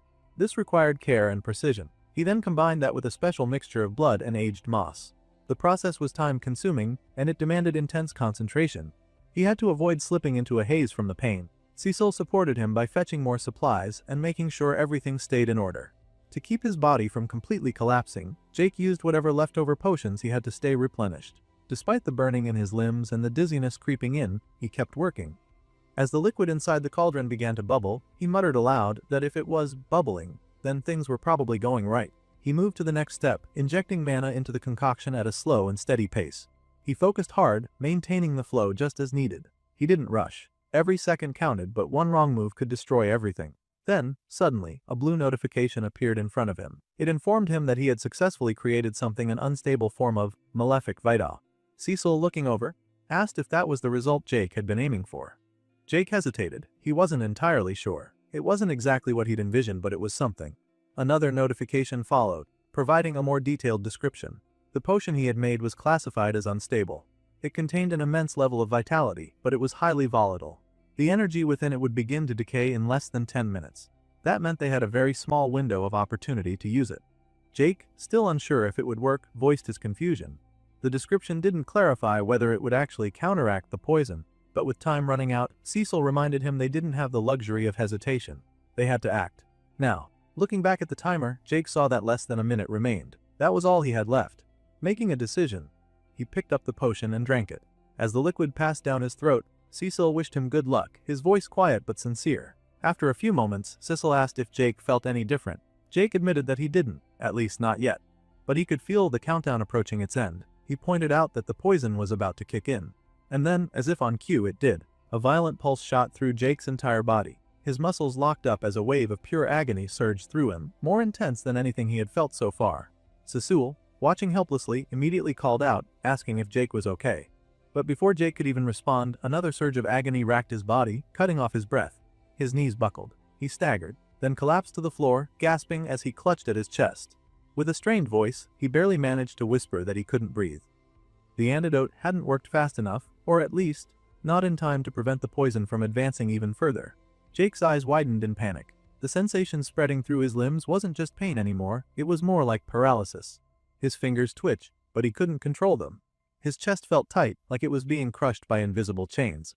He could feel the poison crawling upward, inching toward his heart. Desperation took hold of Cecil. With no time to think and panic overtaking reason, he rushed to the nearby stash of health potions, grabbing anything that looked remotely helpful. He called out to Jake again and again, begging him to hold on, to stay with him just a little longer. The world was fading. His heartbeat slowed to a dull echo in his ears. His limbs turned cold. His thoughts drifted. Standing before him was Adam, his old friend, long gone. Adam's expression was stern, not sorrowful. He looked Jake in the eye and asked, "Is that it? After everything, you're just gonna lie down and die?" Jake, still weak and trembling, shook his head slowly. "No," he replied through gritted teeth. "I'm not done yet." Summoning strength he didn't know he still had, Jake forced his body to respond. His arms trembled as he pushed himself up from the ground. Pain screamed through every muscle fiber, but he didn't stop. With a growl that came from the core of his being, Jake rose to his feet, standing tall even as the poison raged inside him. Cecil, still rushing toward him with bottles in both hands, stopped in his tracks. He saw Jake, who was sweating, shaking, gasping but trying to stand upright. Eyes wide, he asked what happened. Jake placed a trembling hand on his chest, feeling his own heartbeat. It was still weak but steady. Between heavy breaths, he told Cecil that the antidote must have finally kicked in, just barely in time. Cecil's eyes darted to Jake's arms and face. The veins that had turned pitch black before were now returning to their normal color. The dark tendrils of poison were retreating. Jake nodded slowly, confirming what Cecil saw. He had passed the test. The poison had been stopped. He didn't celebrate immediately. There was a moment of silence, heavy with the weight of how close he'd come to death. Jake, his voice barely above a whisper, muttered, "I'm alive." Then, with a sudden burst of emotion, he threw his hands into the air and shouted again, louder and with triumphant defiance. "I'm alive!" Cecil, overcome with relief, dropped the potions he'd been holding and joined in the celebration. Unseen to either of them, elsewhere in a separate realm, the malefic viper observed the outcome from afar. His massive, serpentine body coiled in the shadows, his eyes glimmering with interest. He murmured to himself that Jake had done fairly well. Though the antidote he concocted could have been more stable, the sheer force of Jake's willpower and vitality had pushed him through the ordeal. The god acknowledged that his belief in Jake hadn't been misplaced. In fact, he was beginning to see that this mortal might be something truly special. Back in the dungeon chamber, Jake was still catching his breath when a blue notification window shimmered into view before him. It informed him that he had successfully cleared the dungeon. His rewards would be delivered shortly, and the dungeon itself would close in the next 4 hours. Jake stared at the message. They had done it. Against all odds, Jake had survived. Jake, now out of immediate danger, took a moment to assess their situation. He looked around and calmly stated that he didn't have much to carry with him. Then he turned to Cecile and asked what about him. Cecil blinked, caught off guard. It was clear from his expression that he hadn't expected to be asked. He hesitated, unsure of how to answer. But Jake wasn't just making conversation as he followed it up with a more direct question: was Cecil coming with him? That made Cecil freeze for a second. He looked genuinely surprised, even confused. He hadn't thought about it. After everything that had happened, he hadn't considered what would come next for him. So, he asked Jake if he really wanted him to come along. Jake answered without hesitation. Of course he did. He told Cecile that he wouldn't leave him behind. After everything they had faced together, they were in this for the long haul. Jake raised his fist and said that they were partners. That sealed it. Cecile, moved by the gesture, raised his own fist and bumped it against Jake's. The moment was simple, but meaningful. Something about it struck a chord in Cecile. The imp suddenly found himself getting emotional. Tears welled up in his eyes, and he tried to hide them. Jake noticed and asked him if he was actually crying. Cecil, clearly embarrassed and trying to save face, shot back with a flustered, "If you, man," turning his head slightly to hide his face. Just then, before they could say much else, Jake was hit with a barrage of blue notification windows. The system had begun unloading all the dungeon rewards at once. There were stat upgrades, bonuses, items, enhancements, more than Jake could process in a single glance. The list kept going, stacking up one after the other, covering large parts of his vision. He skimmed through a few of them, noting increases to strength, stamina, agility, and several equipment boosts that pushed his combat efficiency even higher. Cecil watched Jake quietly for a moment and then asked how he felt now, after getting all those rewards. Jake gave a small grin and said he felt strong, at least stronger than he had in a long time. Later, as they walked away from the dungeon's depths, Jake mentioned how good it felt to have his weapons back. He flexed his hand around the grip of his bow, checking the tension, reacquainting himself with its weight. Cecil glanced over and asked if Jake thought he'd be a little rusty. After all, it had been a while since he'd last used them. Jake admitted that yeah, he probably would be, but that wasn't what concerned him most. His focus was on his class levels. As an alchemist, he had made a lot of progress. But as an archer, he was still stuck at level 9. That was far behind what might be necessary to handle whatever threats were waiting outside. He didn't know what the current average level in the forest region was, but he had a gut feeling that he would need to catch up quickly if he wanted to stay competitive or survive. Cecil, always one for brutal honesty, pointed out that he wasn't likely to be much help in that department. He didn't have any levels, not a single one. He was purely support. Jake, realizing the truth of that, suggested that if things got rough, he could always stash Cecil back in the pocket dimension inside the magical holding necklace. It was a secure place and had kept him safe before. But Cecil immediately rejected the idea. Jake, curious, asked if he was still worried about getting trapped inside again. Cecil responded firmly. Of course he was. Anyone who had been imprisoned inside a timeless void for a millennia would feel the same. The trauma of that experience hadn't faded, and it made him uneasy just thinking about being sealed away again. They didn't dwell on the subject for long. Soon, they reached the exit of the cave, like dungeon. The moment they stepped out into the open, Cecil visibly perked up. He was excited to finally get a breath of fresh air after such a long time underground.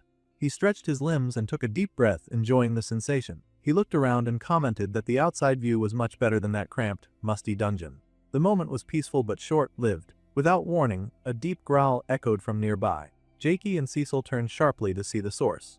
A massive, lizard-like beast stood before them, its eyes locked on the two of them.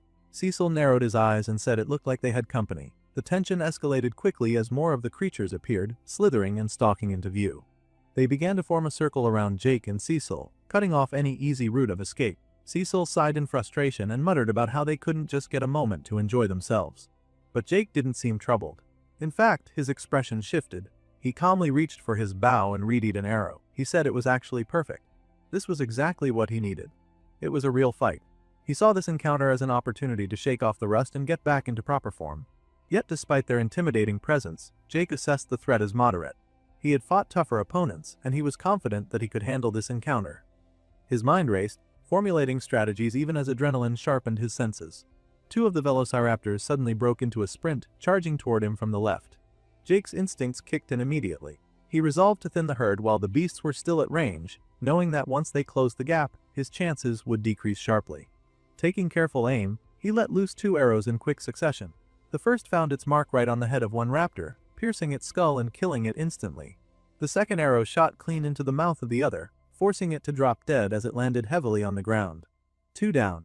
Turning away from the fallen creatures, Jake barely had time to catch his breath when the other 2 velociraptors lunged at him. Cecil, ever watchful, warned Jake just in time of the impending danger. With teeth bared and jaws wide open, one raptor roared as it lunged forward, attempting to seize Jake in its powerful bite. Reacting with lightning speed, Jake jumped out of the way, narrowly evading the deadly attack. He made a mental note of the raptor's impressive speed. Was it truly the beast that was so fast, or had Jake's reflexes slowed? He shook the thought off and stayed focused. Suddenly, Cecil called out again, his voice filled with alarm. The imp's life was at stake as one of the raptors was chasing him relentlessly. But Jake, now fully engaged in the fight and having been spotted by the raptor he had dodged moments earlier, replied coolly to Cecil that he was a little busy at the moment. Without hesitation, the raptor lunged again with a violent roar, jaws snapping toward Jake's head. Instinctively, Jake drew his blade as the beast came close, meeting its attack head-on. With a precise slash, he cut deeply into the raptor's neck, severing vital arteries. The beast staggered, bled heavily, and collapsed to the ground, dead. Jake wiped his brow, catching his breath, and noted aloud that only one more raptor remained.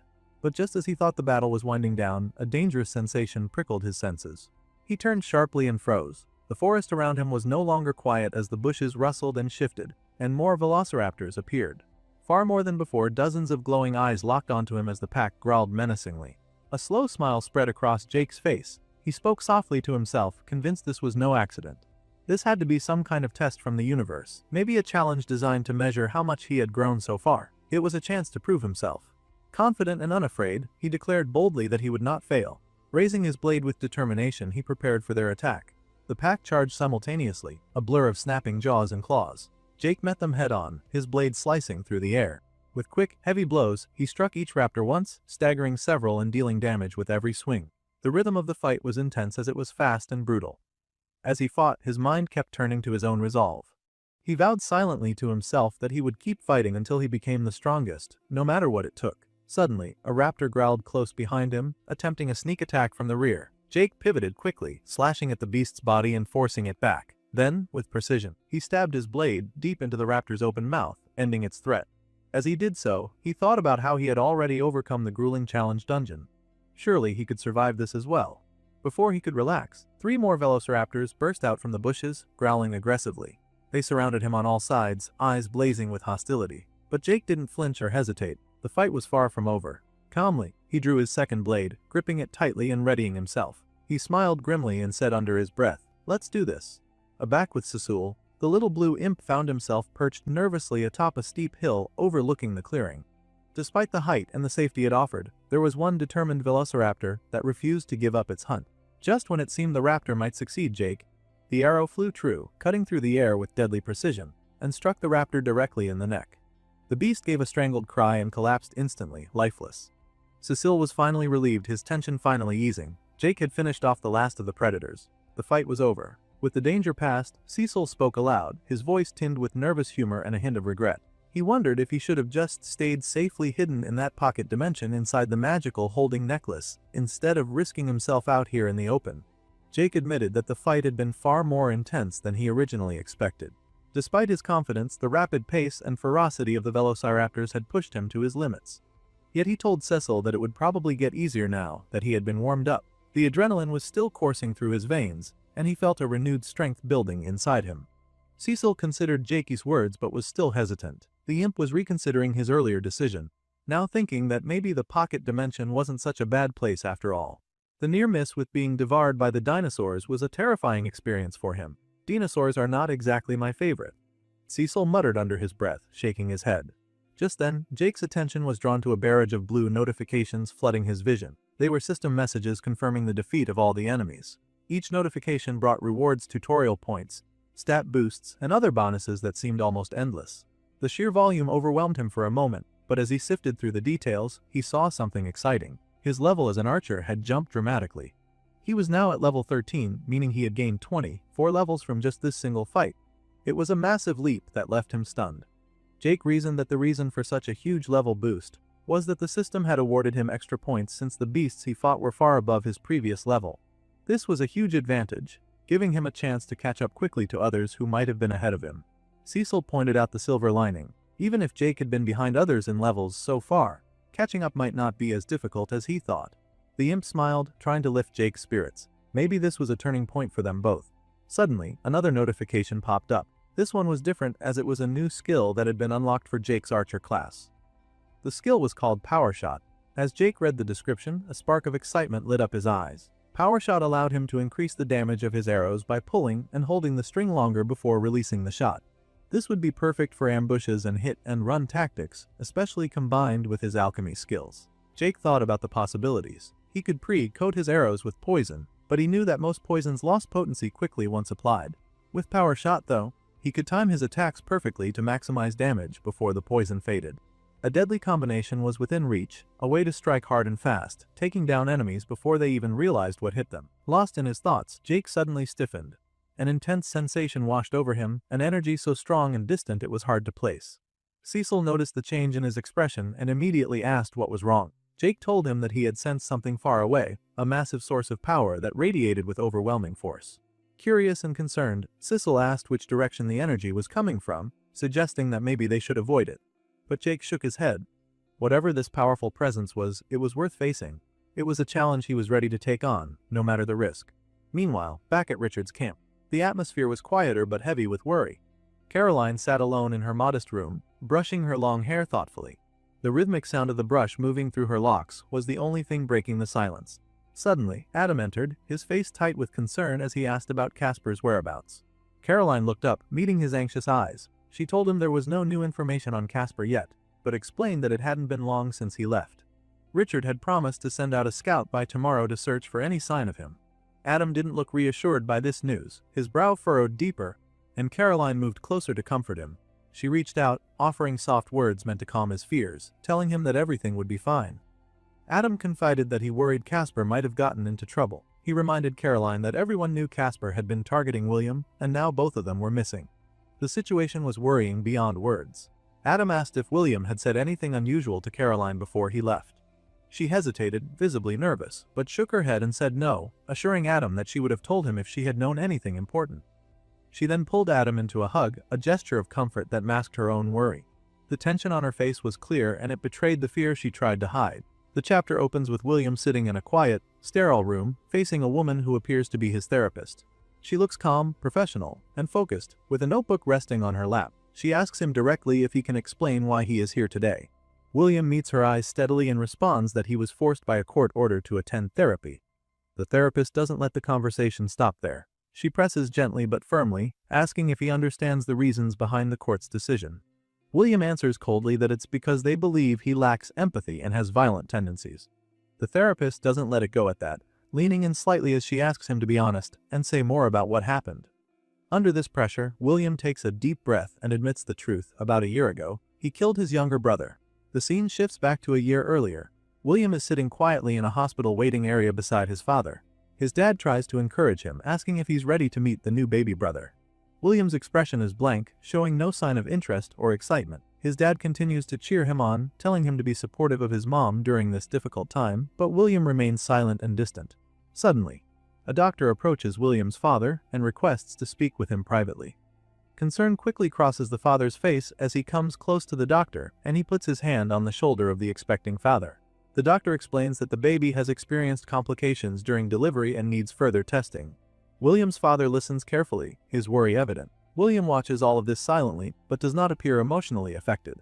Later, William visits his baby brother in the emergency unit. The infant lies on life support, fragile and struggling to survive. William's thoughts reveal a cold and harsh judgment. He does not see the baby as a brother, but as a useless burden, a nuisance that requires machines to keep alive. There is no connection, no compassion in his gaze. Fast forward 6 months. William is at home, and we see his family going about their day. His mother asks him to get the mail, and among the bills and notices, one letter stands out to William, an acceptance letter from Stanford University. His face lights up with excitement as he reads it again. He quickly runs to tell his parents the news, expecting their joy. To his surprise, they seem more concerned than excited and admit they didn't even know he had applied. William explains that he hadn't told them because he didn't think he would get in. His parents immediately ask about the cost of tuition. William hesitates, knowing this conversation will be difficult. They explain their financial situation, mentioning the heavy expenses related to the baby brother's ongoing medical care. They suggest he consider a state school instead, where tuition would be more affordable. William's heart sinks, then burns with frustration and disappointment. He had insisted that Stanford is one of the best schools and that he deserves this opportunity. But his parents remain unable. They tell him they're proud of him and even give him a hug, but that they are stretched too thin financially. They want him to be realistic and understand their situation. This rejection fuels a growing anger inside William. His feelings spiral out of control as he visits the baby brother once again. This time the bitterness takes over completely. Inwardly, William lashes out at the newborn, calling him barely human and blaming him for tearing the family apart. He resents how his parents seem to value the baby more than him, even though the baby is helpless and dependent on machines to breathe. William places his hand gently on the baby's fragile head. He thinks about how this tiny life, so dependent and helpless, is nothing but a burden to his parents. He slowly reaches out and disconnects the baby's life support. The monitors immediately begin to beep wildly, signaling the baby is suffocating. Moments later, William's parents rush into the room, panic written all over their faces. They find William standing beside the baby as the life support machines go crazy. His mother pushes past him, desperate to reach the child. With tears in her eyes, she asks him what he has done.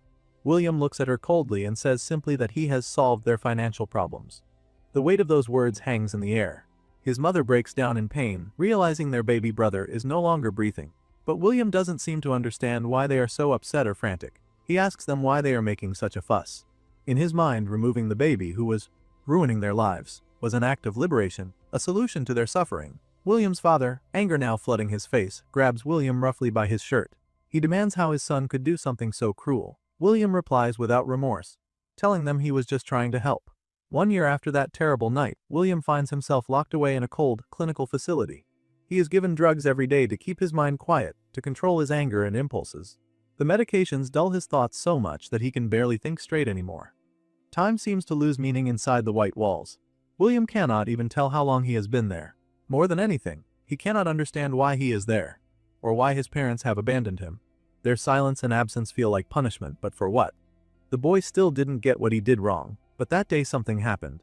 This was the day everything changed, the day the old world seemed to turn upside down. That day, a blue notification appeared in front of him, marking the start of a tutorial sequence. That moment was the beginning of the path that turned William into the murderous mage he is today. Now, in the present, William is making his way through a dense forest after a brutal battle with Casper. His body is bruised and battered. Each step aches, but his mind races. He curses Casper under his breath. He had fooled everyone else, but Casper had seen through him. William thinks about Casper's power, how immense and overwhelming it was. He realizes he needs to understand how Casper's abilities work if he wants to get it for himself. But first, he needs to recover. He remembers how Casper didn't try to kill him outright, yet the energy spell Casper used was so powerful it nearly ended his life. The memory of that energy still burns in his mind, and although that seemed to take up all his mental resources, the boy had another problem entirely. His throat was dry and raw. He feels dizzy and weak. If he doesn't find water soon, he knows he will collapse. Just then, almost as if on cue, he hears the sound of flowing water nearby. He spots a small stream cutting through the forest. Relief hits him hard, but then he hears footsteps approaching the water. He quickly hides behind a large rock, careful not to make a sound. Through the bushes, he sees a figure moving toward the stream. William squints, trying to get a better look. As the person bends down to fetch water, William's breath catches. He recognizes the figure. It's someone familiar, someone from his past. For a moment, William hesitates. After William realizes who the man at the stream is, Jake, our protagonist, the story takes us back to just a short while earlier. Jake had arrived at the scene of the aftermath of a powerful clash, unaware it was the result of a fight between Casper and William. As he stands over the large crater in the ground, Jake tries to make sense of what happened. He comments that it feels like there was a massive release of energy, an explosion that suddenly vanished without a trace. Cecil, floating nearby, looks around in awe and wonders aloud what kind of magic soul could cause such destruction. Jake doesn't have a solid answer. He speculates that it might have been some sort of magical bomb or weapon, considering how unnatural the blast pattern appears. Still observing the crater, Jake wonders if the person responsible could still be nearby. He considers acting quickly, thinking maybe he could catch them before they disappear. But Cecil doesn't seem too eager to stick around for that. He tells Jake that he's heading back into the holding necklace and jokes that it's not worth risking his life, especially on his first day out of a cave he's been trapped in for millennia. Jake shrugs and tells Cecil to do what he wants, but warns him not to complain later about being bored. With that, he uses the necklace to send the imp back into the pocket dimension. Finally, he's gone. Jake mutters to himself, sounding more relieved than he lets on. But Cecil's voice echoes back from within the necklace, saying he can still hear everything Jake says. Jake smirks and lies, claiming he knew that all along. Now, back in the present, Jake is kneeling at a stream filling a bottle with water. Quietly, he speaks into the necklace, telling Cecil that someone is hiding behind a nearby rock. Cecil, still inside the pocket dimension, asks if Jake thinks it's the same person who caused the massive crater earlier. Jake doesn't think so. He can sense that the hidden figure is powerful, but not on the level needed to cause such devastation. Cecil asks what Jake plans to do. Jake answers that he'll play it safe for now. He instructs Cecil to be quiet so whoever is watching doesn't realize he's carrying magical items. Jake then calls out asking if someone is there. Hearing this, William assumes he's been discovered and steps out from behind the rock. He greets Jake with a fake smile and acts friendly, asking what brings him to that area. Jake replies that he recently left a cave and is just exploring. William nods, thinking to himself that Jake probably doesn't recognize him. Back then, all the tension between Jake and Richard must have distracted him. The two shake hands. Jake casually asks if William knows of any nearby survivor camps. William confirms that there are a few, mentioning that he's part of one. Jake presses further, asking who the leaders are. William explains that the main ones are Hayden and Richard, but the two are currently at odds and in the middle of a war. This surprises Jake. He thought their main problem would be fighting monsters, not each other. William agrees, telling him not to worry and offering to lead him safely back to Richard's camp. He says he knows the safest routes. Jake agrees to go with him and asks William to tell him more about the campmates. He's curious to know if he recognizes anyone. William introduces himself by name, saying he's William, but Jake doesn't give his own name in return. He simply nods and urges them to start moving. William, meanwhile, begins to grow suspicious. He notices that Jake never gave his name and starts trying to remember what it was. All he can come up with is Jacob. He keeps that in mind but doesn't say anything yet. As they begin walking through the forest, William starts talking more, trying to make conversation. But Jake barely hears him. His thoughts are focused elsewhere. He notes that William is a level 24 caster and is fairly strong, definitely not someone to ignore. Jake can tell something's off, and he doesn't fully trust him. Still, he believes that if William tries anything, he can handle it. The two continue walking, their conversation shallow, each one silently studying the other. A thin layer of tension builds between them. Jake stays alert, watching for any signs that William might be hiding something more. William started talking about someone back at his camp, a blacksmith named Smith. Jake found the name easy enough to remember. At least it's simple. He replied with a shrug, not thinking much of it. Hoping to learn more about someone he knew, Jake asked if William had met a man named Adam. But before William could answer, he suddenly went quiet and narrowed his eyes. He said he felt something. He asked Jake if he could feel it too. Jake's instincts immediately went on alert. But based on his own perception, especially with the heightened awareness his recent power-ups had given him, he didn't feel anything nearby. If there was something dangerous lurking, he should have noticed it by now. Still, when William crouched down as if he were preparing for an ambush, Jake did the same. He wasn't convinced, but he didn't want to tip his hand just yet. William whispered that he had a special skill. It allowed him to detect hidden mana, concentrations of magical energy that others might miss. He claimed there was an ambush up ahead. Jake didn't believe a word of it. If there really was something that dangerous in front of them, he would have sensed it already.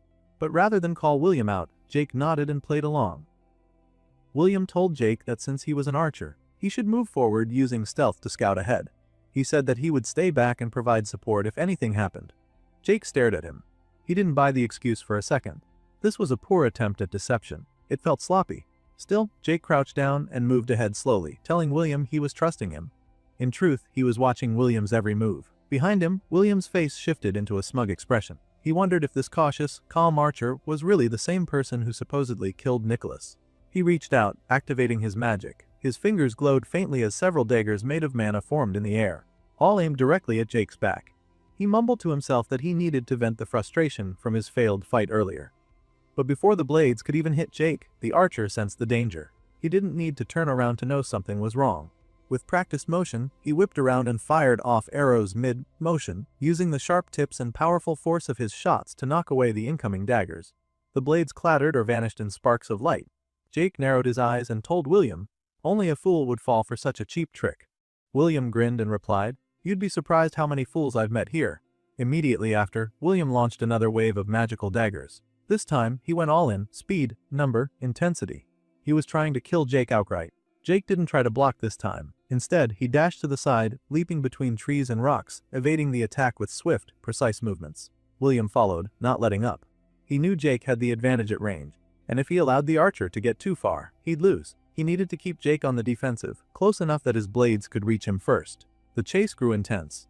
William kept attacking, kept pressing, but Jake was quicker than expected. His movements were hard to follow, like he was always 2 steps ahead. William frowned, annoyed. Jake was slippery. But he couldn't run forever. Eventually, he'd slow down. That's what William told himself.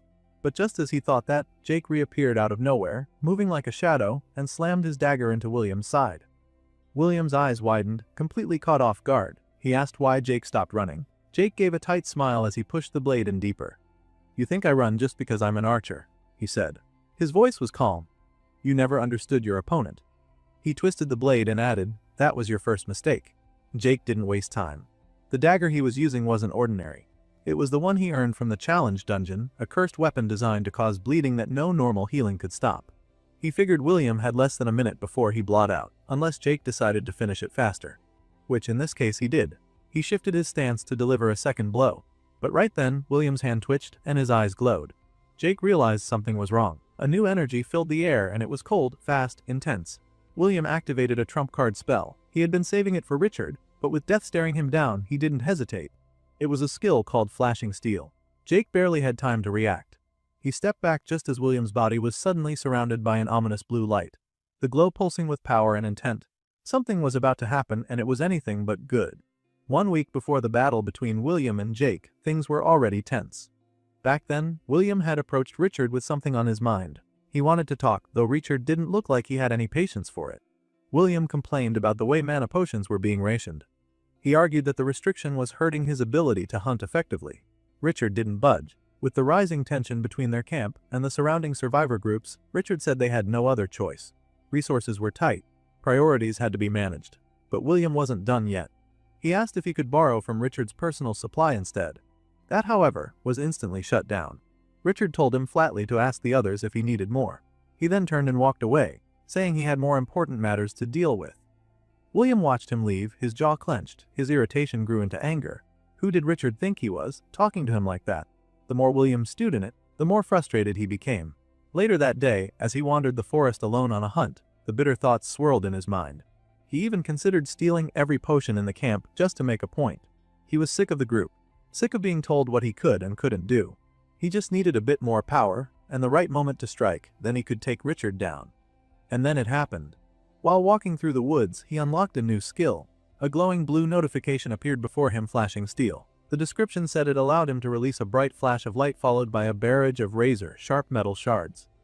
A deadly burst of power. As he read the notification, a wicked smile crept onto his face. Finally something he could use. Back in the present, that same spell was now active. William stood aglow in blue light, activating flashing steel against Jake. In front of him, a glowing metal orb materialized, humming with power and light. It dropped to the ground between them like a bomb waiting to go off. Jake realized what it was immediately.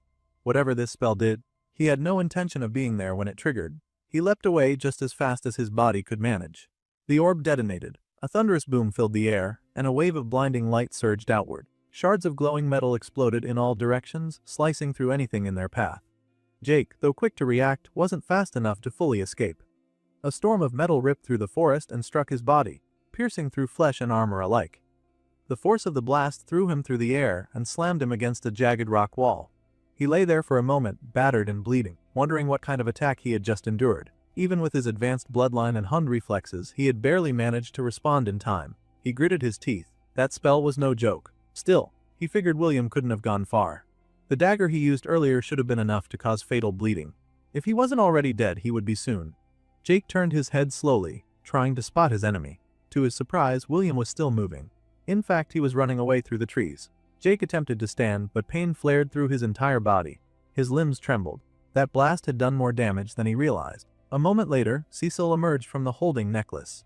He was greatly concerned and asked Jake if he was okay. Jake grunted and said he was a little beaten up, but he had managed to shield his vital spots. Cecil sighed and urged him to let William go. Jake was in no condition to chase him, let alone fight. Jake leaned back, frustrated. There was a bitter irony in the situation. Earlier, he'd lectured William about underestimating opponents. And yet, he had failed to follow his own advice.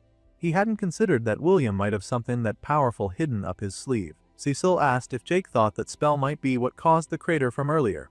Jake shook his head, unsure. He said he didn't know. He had no real sense of how strong people out here had become while he was locked away in the challenge dungeon. If someone like William was the average, then Jake knew he was in for a real fight with the rest. Cecil joked that maybe they should just find another dungeon and hide. Jake, despite the pain, smiled. "No way," he said. "It's time for me to level up." Elsewhere, in a quiet room inside Richard's camp, Caroline was showing a pair of handmade gloves to Joanna. Joanna smiled, saying they were nice, clearly impressed with Caroline's handiwork. Caroline explained that she made them for Adam, who had been working hard lately. She just wanted to do something kind.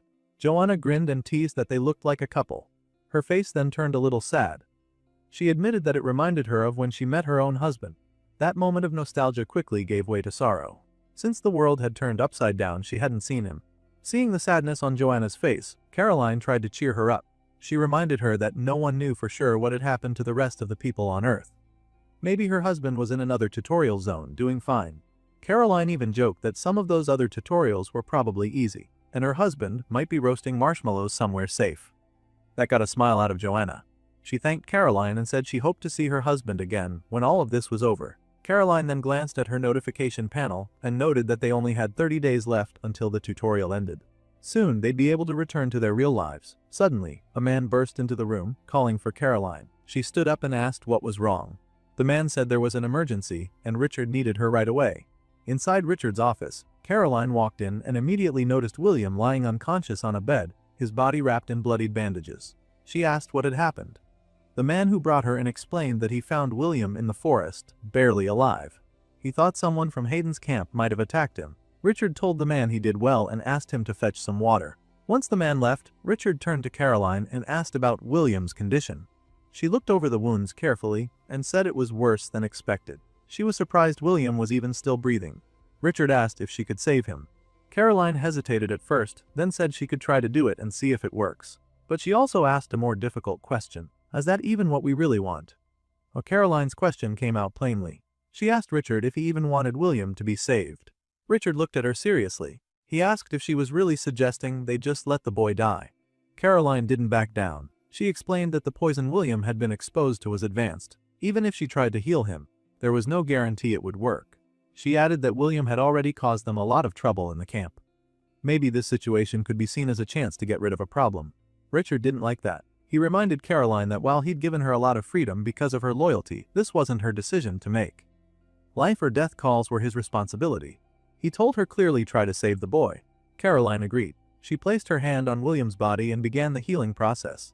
It took a lot out of her. She strained as she worked, focusing all her energy on the effort. While she worked, Richard kept thinking. He asked her if she thought this was Casper's doing. Caroline shook her head. It didn't fit Casper's methods. This was poison, and Casper didn't usually attack that way.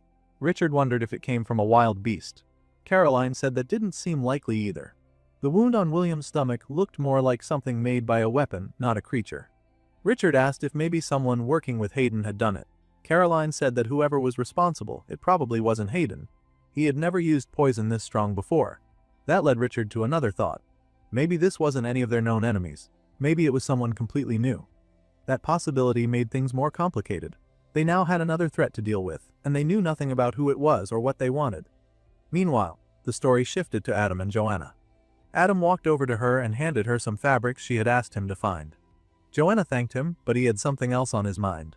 He asked her what was going on near the medical ward. Joanna said someone had come looking for Caroline earlier. They said it was an emergency and took her away quickly. Adam asked more questions, clearly worried. Joanna hesitated, but then told him that there were rumors going around.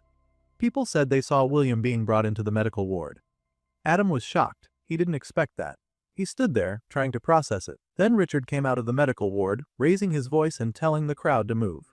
Caroline was beside him, and William was being carried out on a stretcher. Adam rushed over to Caroline to ask what had happened. She told him William would recover eventually, and they were taking him to Richard's cabin, so he could have some privacy when he woke up. Adam asked if they needed help, but she told him it was under control. She said she would see him later and went back to work. Adam stayed behind thinking about everything that had just happened. William getting poisoned, being taken to Richard's cabin. It didn't sit right with him. He started to wonder where Casper was in all of this. Things were getting out of control, and Adam could feel it. But he didn't want to give up just yet. Then the scene shifted again. This time, it was inside William's head. William found himself sitting in a therapy session. It took him a moment to realize where he was. The doctor asked him a question, but William didn't understand it. The doctor repeated what William's mother had just said. She had talked about feeling like she lost 2 sons that day. The doctor asked how that made William feel. In his mind, William felt angry. He thought it was insulting that his mother would compare him to his younger brother. He didn't understand how she could say they both were lost. To him, his brother was defective and not the same as him at all. But William hadn't said anything out loud yet. The doctor called to him again, pulling him out of his thoughts. William then gave a short answer. He said he was sorry this had happened. It was a lie, but he didn't care. He just wanted to say what they needed to hear so they'd leave him alone. Suddenly, Richard was in the room. He asked if the medicine was working. But William quickly realized this wasn't really his dad. Something felt wrong. Before William could figure it out, the doctor answered instead. He said the medicine was helping. Then he added something strange. William had more tutorial points than Richard. William was confused. None of it made sense. The doctor asked if he remembered what else they'd talked about. At the same time, black smoke started coming from the doctor's body. William said no. He didn't get what was happening. A black ball of energy showed up behind the female doctor. She smiled and said of course he remembered. She reminded him that they had talked about the thing he was missing. William started to feel nervous. The dark energy around her made it worse. The doctor smiled in a creepy way and told him they had talked about how weak he was. Then her smile grew even more twisted. She said he was pathetic. She kept insulting him, saying he was broken and would never be strong. Her body started to change. She grew into a giant, strange monster. Her voice turned deeper and more threatening as she kept saying William was worthless and would never be able to reach real power. William shouted, asking what she was and what was going on. Then someone else came in. It was Jake, holding a dagger. William got up, trying to get away, but Jake ran at him and stabbed him in the stomach. William couldn't move. Blood poured from the wound. Then the people around him, his family, the doctors, even Jake, started laughing at him. They all laughed together while he was frozen and bleeding. The laughter felt endless, and the humiliation made him cry. That's when he woke up. William sat up suddenly, breathing hard. His whole body was tense. Sweat covered his face. He looked around, confused and panicked. But then he realized it had all been a dream. The therapy session, the attack, the insults, none of it had been real. It was just a nightmare, brought on by whatever he'd gone through. As he calmed down, he noticed where he was. He was in Richard's cabin. Caroline was sitting nearby. Richard was beside her. Richard looked at him and spoke. He said he hoped William got some rest, because now they had to talk. After William woke up, still visibly worn out from the ordeal, Caroline leaned in and asked how he was feeling. He said he was fine but looked around and asked how he had ended up there. Richard answered, telling him that one of the scouts found him passed out in the forest. He was lucky. Because, without that discovery, he'd be dead by now. They asked him to explain what had happened, and William started lying, claiming he'd gone to look for Casper for help. But before he could get far, Richard interrupted him. He told him to stop lying as they already knew he'd gone out there with the intent to kill Casper. He urged the boy to drop the act and just be honest about what really happened. That made William pause. In his head, he wondered how they could possibly know. Richard, almost as if reading his thoughts, said he wasn't nearly as subtle as he thought. Probably because of inexperience. The camp leader admitted that they'd let him run wild for far too long. But despite everything, he didn't think William was useless. In fact, he thought the boy was brilliant. He said he was someone with massive untapped potential. Dangerous, yes, but very interesting. William asked when Richard had figured it all out.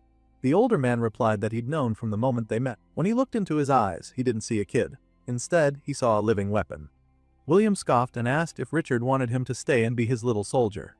But the man corrected him, not just a soldier, a super soldier. Then came the offer. Richard proposed a partnership. He and Caroline would support William, protect him, and help him grow stronger. In return, William would help Richard rise to power and become the leader of the entire forest.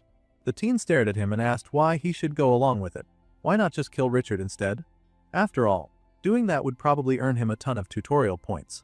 Richard, calm as ever, acknowledged that killing him would bring a reward. But working with him would bring something far more valuable. If William wanted power, influence, and real progress, this was the better path. At that, William smiled. Finally, someone who saw his worth. Richard asked if they had a deal. William agreed. With that settled, Richard told Caroline it was time to go. As they prepared to leave, William called out, asking if they were seriously going to leave him there unattended. Richard told him he could do whatever he wanted. When he felt better, he should come find them as they still needed to discuss whoever had attacked him. Then the two left, closing the door behind them and leaving William alone. He sat there quietly, still unsure if everything that had just happened was real. Outside the cabin, Caroline commented that it had gone exactly as Richard predicted. The camp leader gave a small nod. According to him, people like William liked to think of themselves as complex. But in truth, they were simple. Say the right things, feed their ego, and they were easy to steer. Then the story moved back to an hour earlier, before William had even woken up. Richard and Caroline had been inside the room, planning their next move. She had told him she still believed letting William die would have been the smarter choice. But Richard thought differently. He explained that the boy was arrogant. The kind of person walking around like he owned the camp. He believed a near-death experience might break him a little. Caroline asked if he thought that would help the teen grow. Richard laughed and said no. He believed William was already broken and this would just break him more. But that wasn't a bad thing. His plan was to take advantage of the boy's shattered state. The more vulnerable he was, the easier it would be to manipulate him.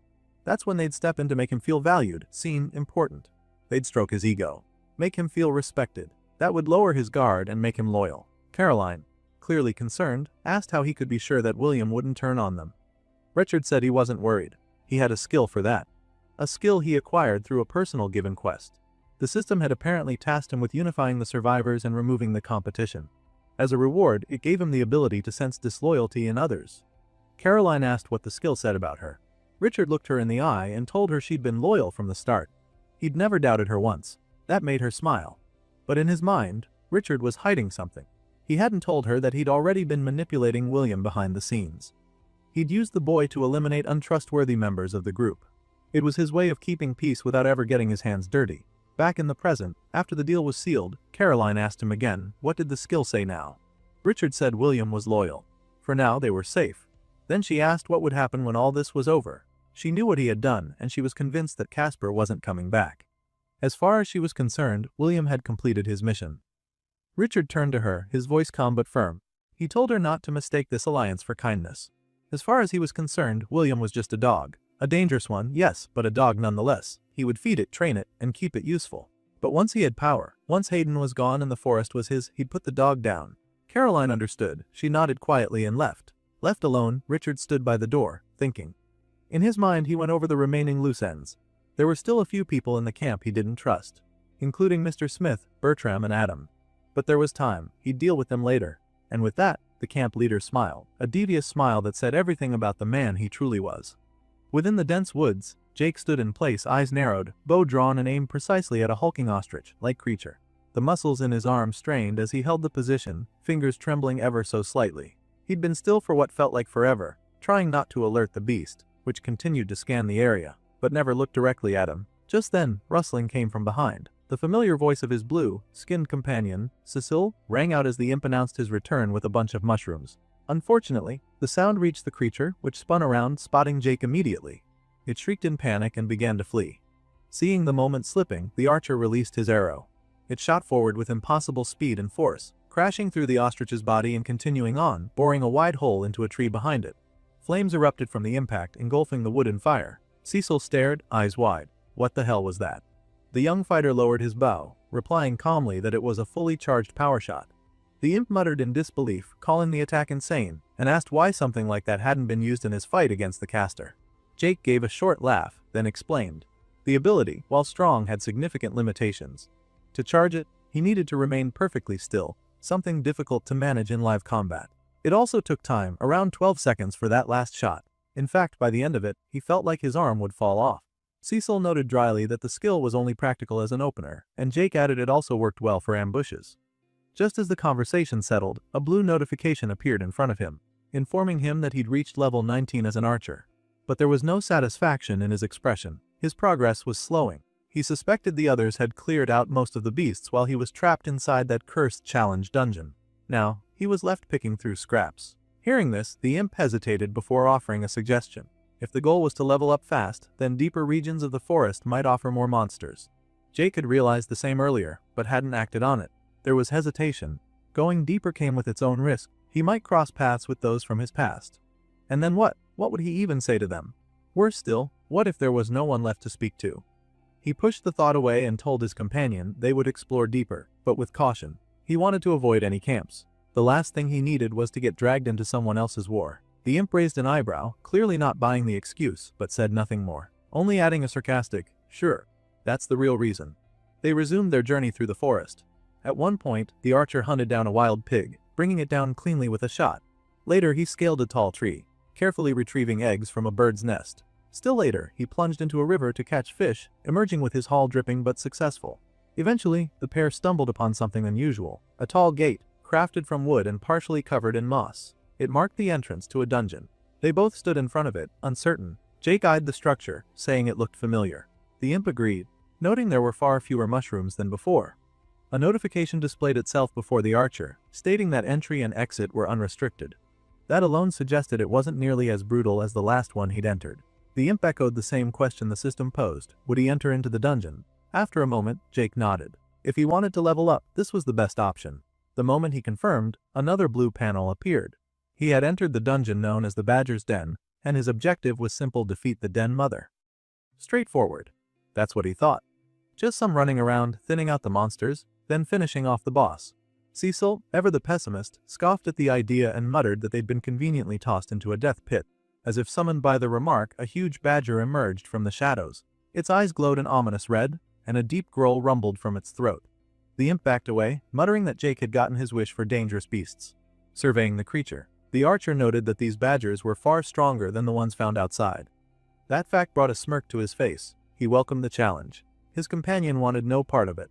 The little creature retreated into the necklace hanging around Jake's neck, telling him to call if needed, or preferably, not at all. With a shrug, the archer turned his attention back to the beasts. He loosed 2 arrows. One hit its target dead on, but the other missed. The second badger lunged before he could react. With no time to dodge, he had to block instead. Pain surged through him as the creature's fangs bit deep into his arm, but it was so fixated on mauling him that it didn't expect retaliation. With his free hand, he drove an arrow into the monster's chest, ending it. Both beasts fell and another notification rang. He'd reached level 20. Jake chuckled to himself, half joking about skipping the boss entirely and just grinding through the smaller enemies. As he pushed deeper, wave after wave of aggressive badgers charged toward him. They bit, clawed, and swarmed. But the venom in their fangs, their deadliest feature, had little effect. Thanks to his class as an alchemist of the malefic viper, he had gained partial resistance to such toxins. Though battered and panting, he pressed forward, enduring each attack and retaliating with deadly precision. Once the horde was cleared, the forest warrior exhaled heavily, admitting that the dungeon was giving him quite the workout. But he liked it. From deep within the necklace, Cecil's voice called out. The imp had spotted something glinting beneath the soil. Jake's eyes followed his direction and soon found it a golden box half buried in the earth. He walked over, muttering that he hadn't seen one of these in a while. He unearthed the lockbox and opened it. Inside was a beautifully crafted short sword, lined with jewels and pulsing with cold energy. The short sword of icy winds. He admired the chill that came off the blade, noting aloud that it probably had a freezing effect when it struck enemies. But that wasn't all. Another notification appeared. He had been granted a new archery skill, basic twin fang style. An old dual-wielding technique. He grinned. He'd tried dual-wielding before, often using arrows as makeshift blades, but now the system seemed to recognize his potential. With actual training, he could probably pull it off. Still smiling, Jake remarked on just how much the dungeon had already given him. He hadn't even found the Den Mother yet, and he'd received a new weapon, a new skill, and a level up. But before he could finish the thought, a thunderous growl echoed through the cave. A massive force stirred in the depths ahead. The boss had arrived. Without hesitation, Jake moved toward the source of the growl, venturing deeper into the cave. Eventually, in the shadowy inner chamber, he found her, the Den Mother.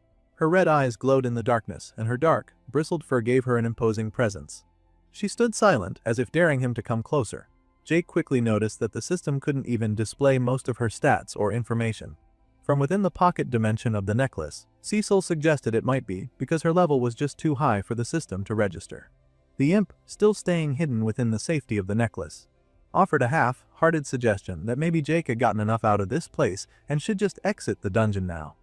But Jake wasn't having it. He firmly disagreed, and his voice carried a weight of certainty. He recalled the strange alien creature who had first briefed him about this tutorial. That being had warned him about immensely powerful monsters known as Beast Lords. As he stared at the Den Mother, something in his gut told him she was one of them. Cecil, unconvinced, asked from inside the necklace why Jake believed that. Jake explained the Den Mother was clearly a dungeon boss, but she was so strong the system couldn't even scan her properly. If you followed game logic, that was beyond unusual. It meant she surpassed regular boss parameters. That made her a Beast Lord in Jake's eyes. From where he stood, Jake realized he had a clear vantage point. It was the perfect setup. He could hit her with a combination of a poison arrow and a fully charged power shot. It was an opening he simply couldn't ignore. Cecil, unimpressed, sighed from inside the necklace, muttering that this was one of those times he wished he had stayed behind at the library in the challenge dungeon. Undeterred, Jake took his stance and raised his bow. He knocked a poisoned arrow and began charging up the power shot, holding the bowstring tightly, fingers trembling under the strain. The Den Mother still hadn't moved, almost as if she didn't care that she was being targeted. Seconds ticked by. Jake held the arrow steady, gritting his teeth as the strain built. After 12 agonizing seconds, the power shot was ready. He released. The arrow tore through the air with explosive speed, trailing yellow flames that signified the raw power of the skill. But just as it was about to hit its mark, the Den Mother reacted. She turned toward the projectile, crouched, and used her body to deflect it. She didn't dodge. She just simply redirected it with calculated precision. The arrow still grazed her, which gave Jake a flicker of hope. He figured the poison might still take effect. But that hope was quickly crushed. In a horrifying display of instinct and control, the Den Mother bit into her own flesh and tore out the area that had been grazed, eliminating the poisoned tissue completely. Watching this, Jake's stomach dropped. This Beast Lord wasn't just powerful, she was surprisingly kind of smart. Jake quickly grabbed another arrow and aimed. But before he could fire, the Den Mother charged. He loosed the arrow, but before it could reach her, she let out a growl so intense it shattered the arrow mid-air. Clutching his ears, Jake reeled from the sound. It wasn't just a roar, it was some sort of sonic attack. In a flash, she was on him. Her claws slashed across his side, tearing into his abdomen. Jake cried out in pain, blood erupting from the wound as he stumbled back. He coughed, his body shuddering, and then he felt it, the pulse of venom surging through his system. He had assumed his alchemist-based resistances would protect him. But her venom was on a different level, far more potent than that of the regular badgers. She didn't follow up immediately.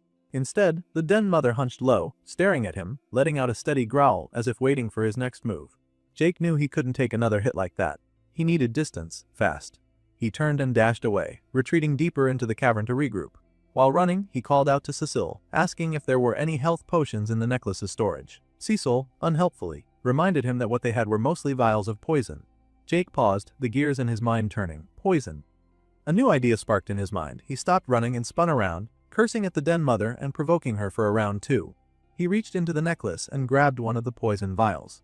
As the den mother lunged toward him again, he threw the bottle directly at her.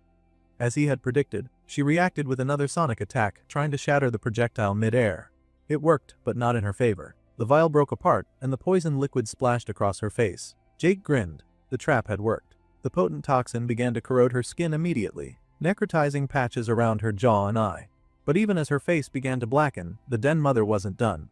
She let out a different kind of roar this time, one that reverberated through the entire dungeon. Jake blinked. From the corners of the cavern, more creatures began to appear. They were large, alpha venomfang badgers, and they surrounded him from every direction. Cecile, peeking out from within the necklace's pocket dimension, panicked, asking Jake if he saw what was happening. Jake calmly responded that the boss had called for reinforcements.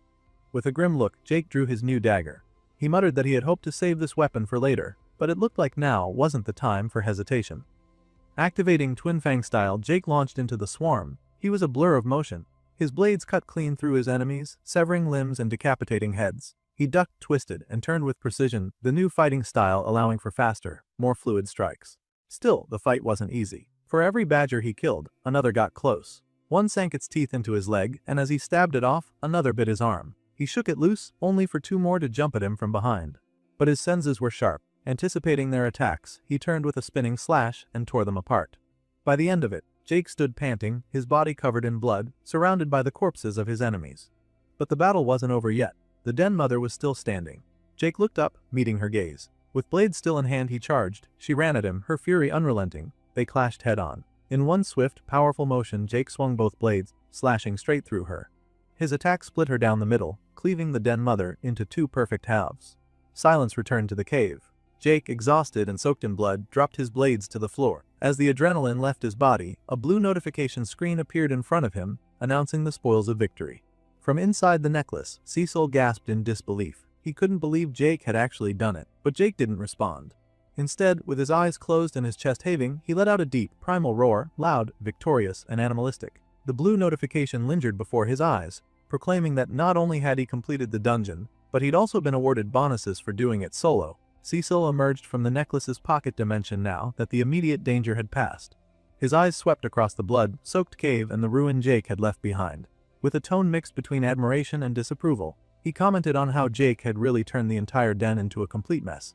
Jake didn't respond with humor or his usual cockiness. He was too tired for that. Instead, he simply admitted that he needed to rest. His breath came in ragged bursts, and his muscles ached from strain. But before he could truly process his fatigue, another notification slid into view. He had reached level 29 as an archer.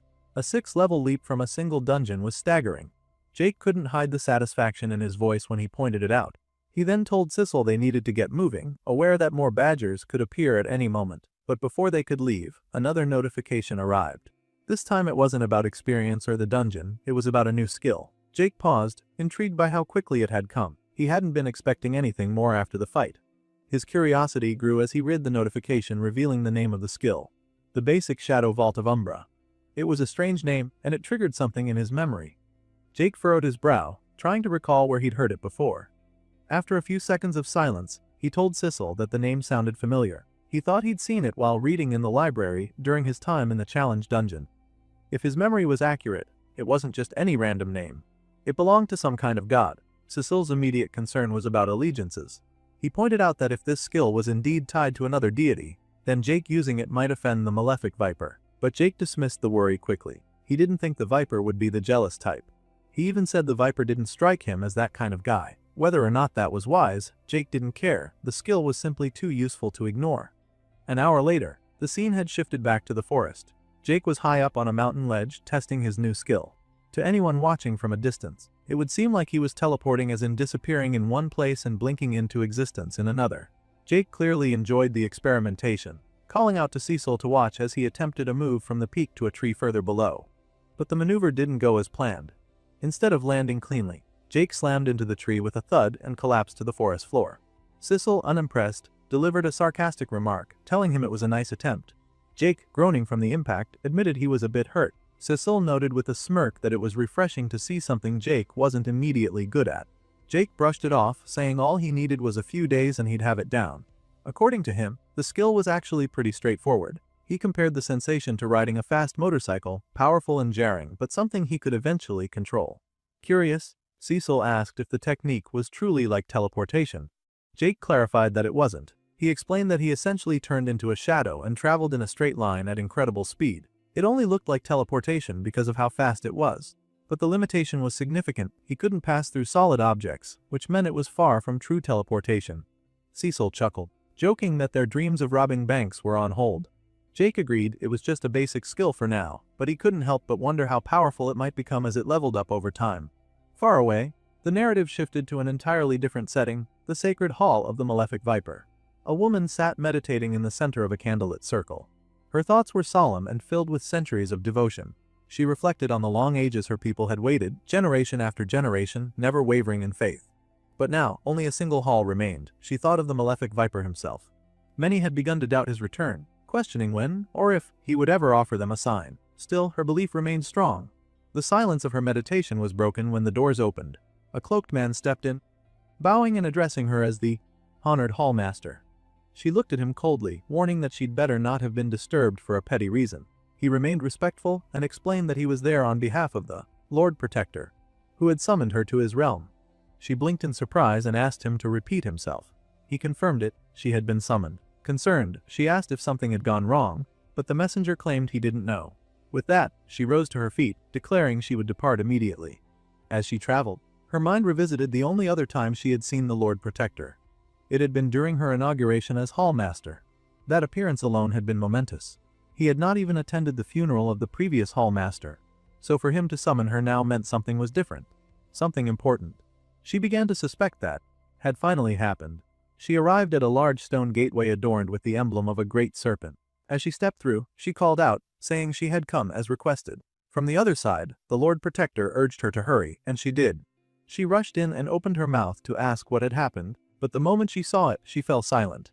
The obelisk was glowing. The Lord Protector looked at her and confirmed what she already feared to believe. The glow signified that the Malefic Viper was coming. Her heart raced. She began to weep tears of joy as she repeated the words, he was truly returning. After everything, after all the ages, he was coming back to lead them to glory. Her faith had not been in vain. But jubilation quickly turned to urgency. She began listing the preparations they needed to make.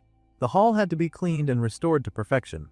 She would need to brief the others, alert all minor branches, and ensure that every inch of their world was ready for his return. Her voice quickened as her thoughts spiraled. Time, how much did they have?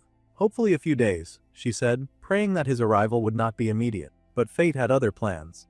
Before she could even finish the sentence, he appeared. The Malefic Viper was here. He didn't speak grandly. He simply looked ahead and greeted someone affectionately, referring to them as Little Snappy, asking if they had missed him. The Malefic Viper stood calmly before the Lone Protector and the Hallmaster. His arrival was sudden, his presence undeniable. The Lone Protector stared at him, stunned. The weight of years, maybe even centuries, of waiting came crashing down in that single moment. The disbelief was obvious in his voice as he struggled to process the fact that his master was really there, right in front of him. He said as much, barely able to hold himself together. In response, the Viper smiled gently and addressed him as Little One. Even though he was a very old man, the Malefic Viper apologized, saying he knew it must have been difficult, being without him for so long, keeping the faith alone through the ages. Then, without hesitation, the god embraced him. He pulled the Lone Protector into a hug, resting a hand on his head and telling him that he had done well. The Lone Protector returned the embrace, his body shaking as tears ran freely down his face. The Hallmaster watched it all happen. She didn't speak. Her hands instinctively rose to cover her mouth as shock took over. She had dreamt of seeing her lord with her own eyes. But now that it was happening, it didn't feel anything like she had imagined. It was strange, touching, and completely disarming. She had pictured something more formal, more dramatic. But what she saw was personal and intimate. Then, the Viper turned his attention toward her, still using the nickname, Snappy. For the Lone Protector, he asked who the young woman standing to the side was. Snappy quickly introduced her. He said she was the latest Hall Master of the Order, and since theirs was the last remaining order, that made her the highest ranking member they had left. The god didn't hesitate. He walked directly toward her, stopping only once he stood in front of her. His eyes met hers and he asked plainly for her name. She bowed slightly, trying to compose herself even as she stammered. She addressed him as, My Lord, and told him her name was Viridia. Then she went lower, fully bowing before him. Her voice trembled as she asked if she might have the honor of officially welcoming him back to the order. She also apologized deeply for what she saw as their poor performance during his absence. As she began to offer an oath, saying she would swear on her life, the Viper cut her off. He told her he only asked for her name, not for her to throw herself at his feet. He sounded slightly amused as he said it. He reached down, lifted her off the floor, and as he helped her stand, he said that he should be the one apologizing to her. But then, with a grin, he added that he had already apologized to Snappy just a moment ago, and he didn't like to apologize more than once in a single day. It was a rule he tried to stick to. Viridia nodded quickly and accepted what he said without complaint, repeating, "Of course, my lord." With both of them now standing, the god patted her gently on the head. He told her that everything was fine. In fact, the mere fact that the order still existed at all was more than impressive to him. Viridia tried to remain composed, but she couldn't stop herself from blushing. The god had just patted her on the head like a child, and yet she was filled with joy. It wasn't the type of interaction she had ever expected, but the praise meant more to her than any ceremony ever could. Then, Snappy spoke up again. He turned to his master and asked why he had chosen now to return. He quickly added that he wasn't questioning the decision. He was happy about it, of course, but he was curious. He wanted to know if it had anything to do with the new universe that had recently been integrated into the system. The malefic Viper looked around the chamber, then made a small comment. He acknowledged that his sudden return and everything surrounding it might have placed the others in a bit of an awkward or disadvantaged position. After a brief pause, he added that maybe what they all needed was a drink. As soon as the words left his mouth, Viridia lit up. The hallmaster turned sharply, saying she would go fetch some drinks immediately. Her excitement was hard to miss. The Viper watched her go, mildly amused, and pointed out that she was quite enthusiastic. Then he turned his attention back to the Lone Protector. Picking up from where their conversation had paused earlier, he answered Snappy's question. Yes, he confirmed, his return had everything to do with the newly integrated universe. As he spoke, he gave Snappy a reassuring pat on the shoulder. Next, he brought up something specific. He asked if Snappy remembered the dungeon, the one he had created a long time ago in preparation for something he called the Second Era. Snappy thought for a moment, then nodded. He remembered. He asked if the Viper meant the one with all the spikes. The Viper confirmed it. Yes, that was the one. And then he dropped the real surprise someone had actually managed to clear it. Snappy reacted immediately. He said that was incredible and asked if the person who did it was a newly awakened follower, but the Viper shook his head. No, the person wasn't a follower at all. Then, with a small smirk, the god said something unexpected. He admitted that although it might sound strange, he thought he had made a friend. Elsewhere, deep within the great forest, it was nighttime. A small campfire crackled softly under the trees. Jake sat on the ground, chewing on a mushroom. Sissel was nearby, sitting comfortably, listening. Jake muttered something as he swallowed. He said he wasn't sure which was worse, having to eat nothing but mushrooms for weeks, or the fact that he was starting to actually enjoy them a little. Sissel replied with a casual jab, saying it still beat feeding on moss and dirt like he had to do back in the challenge dungeon. Jake chuckled and leaned back a little, eyes scanning the stars above. He started reminiscing. Back on Earth, he said, they had a delicacy called steak.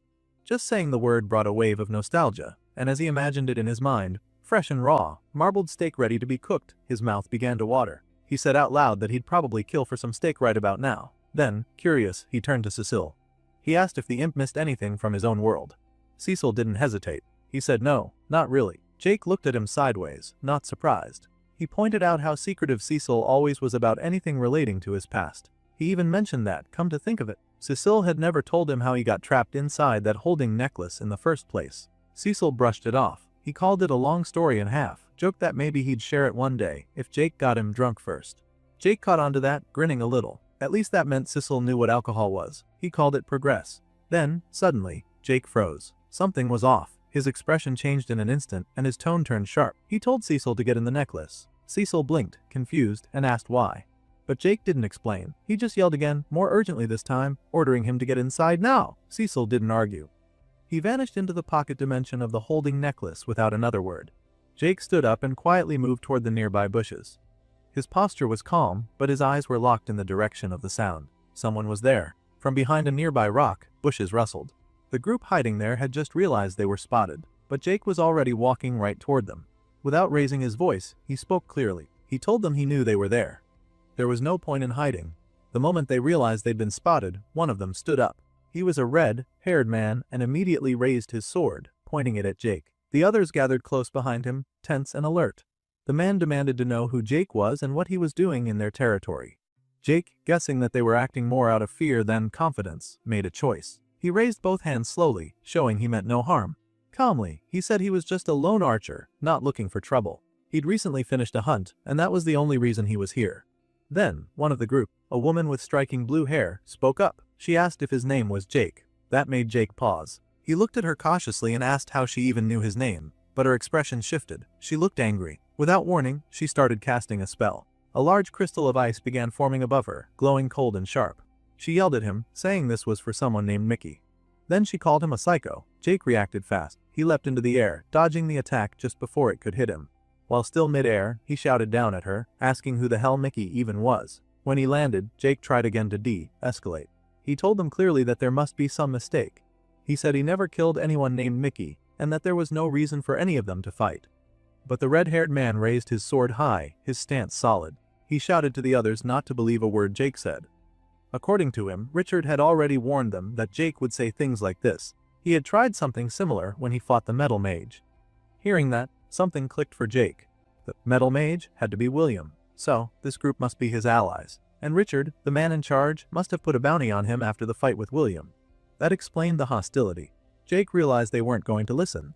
They weren't here to talk. They wanted a fight. He sighed and slowly reached for one of his arrows. While drawing it from his quiver, he said he had hoped to settle things peacefully, but clearly, that wasn't going to happen. Looking at the 5 of them, he warned them directly. They were now marked for death. Without hesitation, 2 of the men rushed forward to attack him. One was the red-haired swordsman from earlier. The other was a rugged man with a noticeable scar and a large mallet in his grip. As they charged, they shouted that they'd find out soon enough who would be dying. The man with the mallet was the first to swing. Jake dodged just in time, moving quickly out of range. The man grunted in frustration, readying another strike. At the same time, the red-haired swordsman stepped in and swung, claiming he had a clean hit. But just as both attackers tried to make contact, Jake vanished.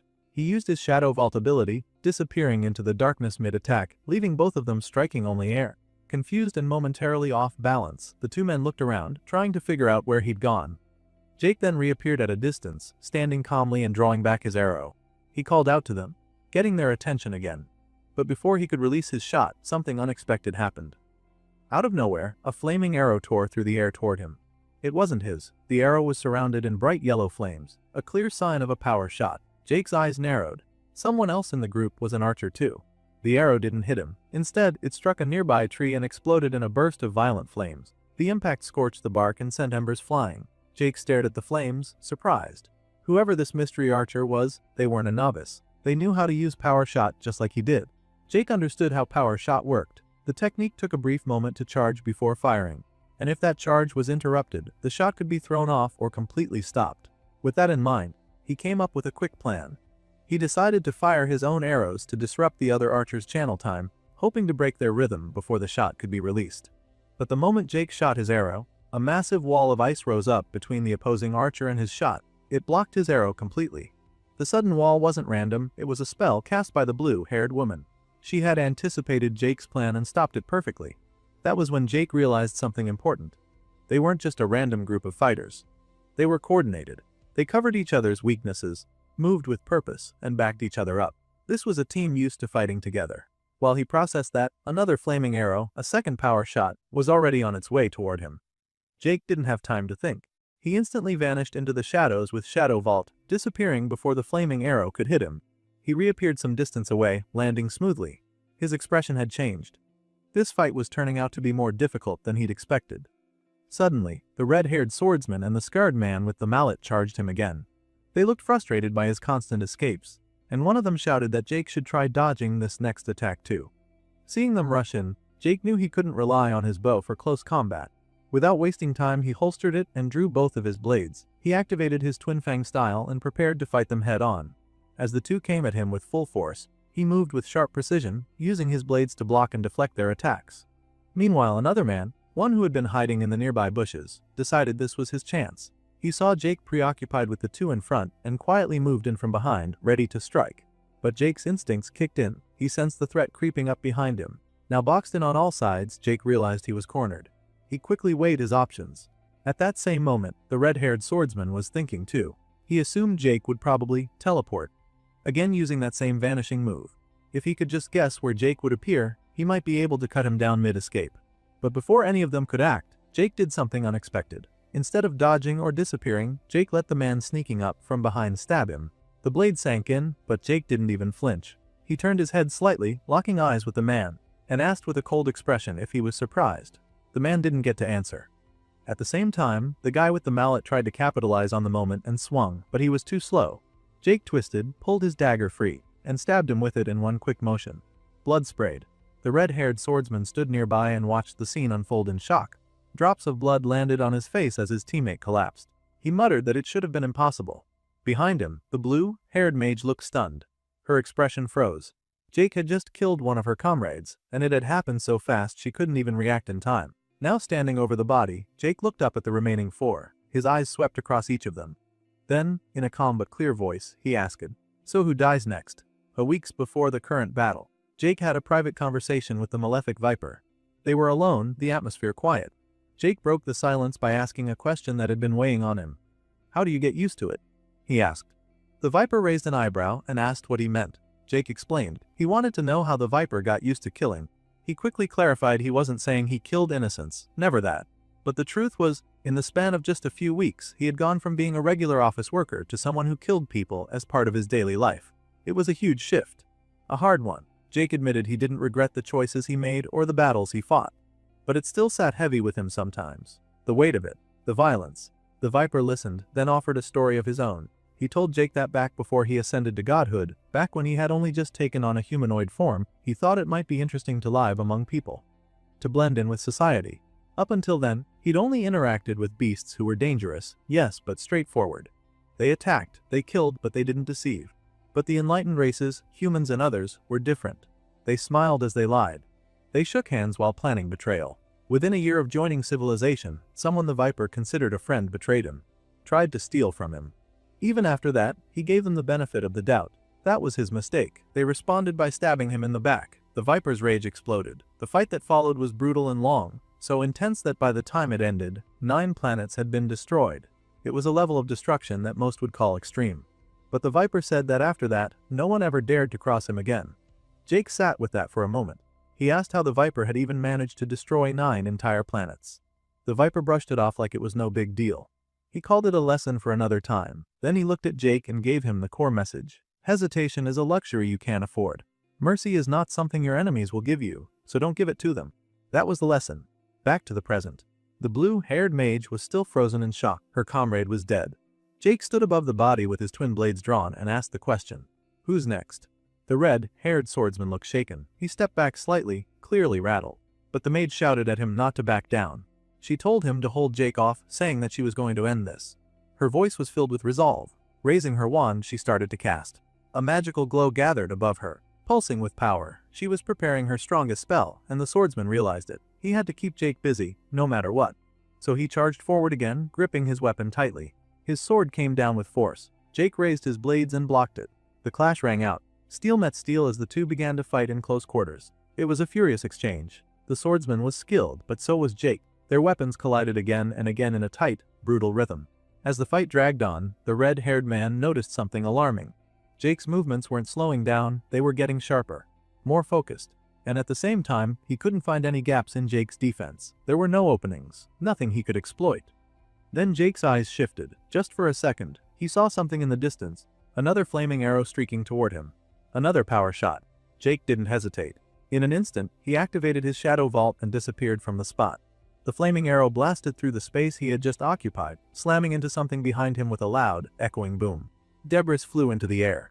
The red-haired swordsman, now realizing that Jake had vanished once again, called out to the others, urging them to locate him quickly. At that same moment, the masked archer was still struggling to understand how Jake could slip through his senses. His perception was supposed to be among the highest, and yet Jake remained elusive, nearly impossible to pin down. Before he could finish processing the thought, Jake suddenly appeared behind him. In one swift, silent move, Jake stabbed him through the back, adding another name to his growing list of victims.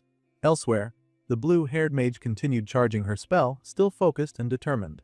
She warned her remaining allies not to panic, assuring them that her magic was almost ready. But just then, the masked archer's attention shifted. He heard something, faint but familiar, a sound he recognized. He quickly tried to warn the red-haired swordsman to stay alert. The warning came too late. Jake's power shot, launched from a hidden position, struck the red-haired man with violent force. The explosion engulfed him in flame, reducing him to a charred corpse. Now furious and shocked, the masked archer clenched his jaw and raised his bow. He demanded Jake show himself, but he didn't even have the chance to finish speaking. Jake appeared right in front of him, and in a blur of motion, decapitated him with a single clean strike. Blood sprayed outward, staining the nearby mage girl as the archer's head rolled lifelessly across the ground. Jake, wasting no time, turned his attention to her. He appeared behind her and drove a blade into her back. Blood immediately began to pour from the wound. Jake leaned close and calmly told her she had less than a minute before the injury would end her life. But he offered her a deal. If she answered his question, he'd give her a health potion to survive. As the blood continued to drip from her, Jake asked why Richard and William had sent them after him. With difficulty, the girl spoke. Through her bleeding lips, she gave a single word: revenge. Jake repeated it to himself, trying to make sense of what that meant. In his eyes, he had only ever acted in defense. He hadn't attacked anyone unprovoked. He hadn't started anything. But the girl, clearly holding deep resentment, lashed out. She blamed him for everything, accusing him of killing people and being the one who had sparked the war. She claimed this was all his doing. Jake paused, recalling a conversation with William. There had been mention of a conflict between two camps of survivors. Richard's camp and another. It was a tense situation, and now it seemed he had been thrown into the middle of it. The girl coughed up more blood. Her strength was fading. Despite everything, Jake decided to honor his word. He took out the health potion and offered it to her, but she slapped it from his hand. She told him she would rather die than be saved by someone like him. He asked her why, but she gave no answer. Her eyes simply went dull and her body collapsed to the ground. The battle was over. With the enemies defeated, Jake opened the necklace and let Sissel out. The imp emerged, looking around at the blood-soaked scene. He asked what had happened. Jake told him honestly that he didn't fully understand it himself.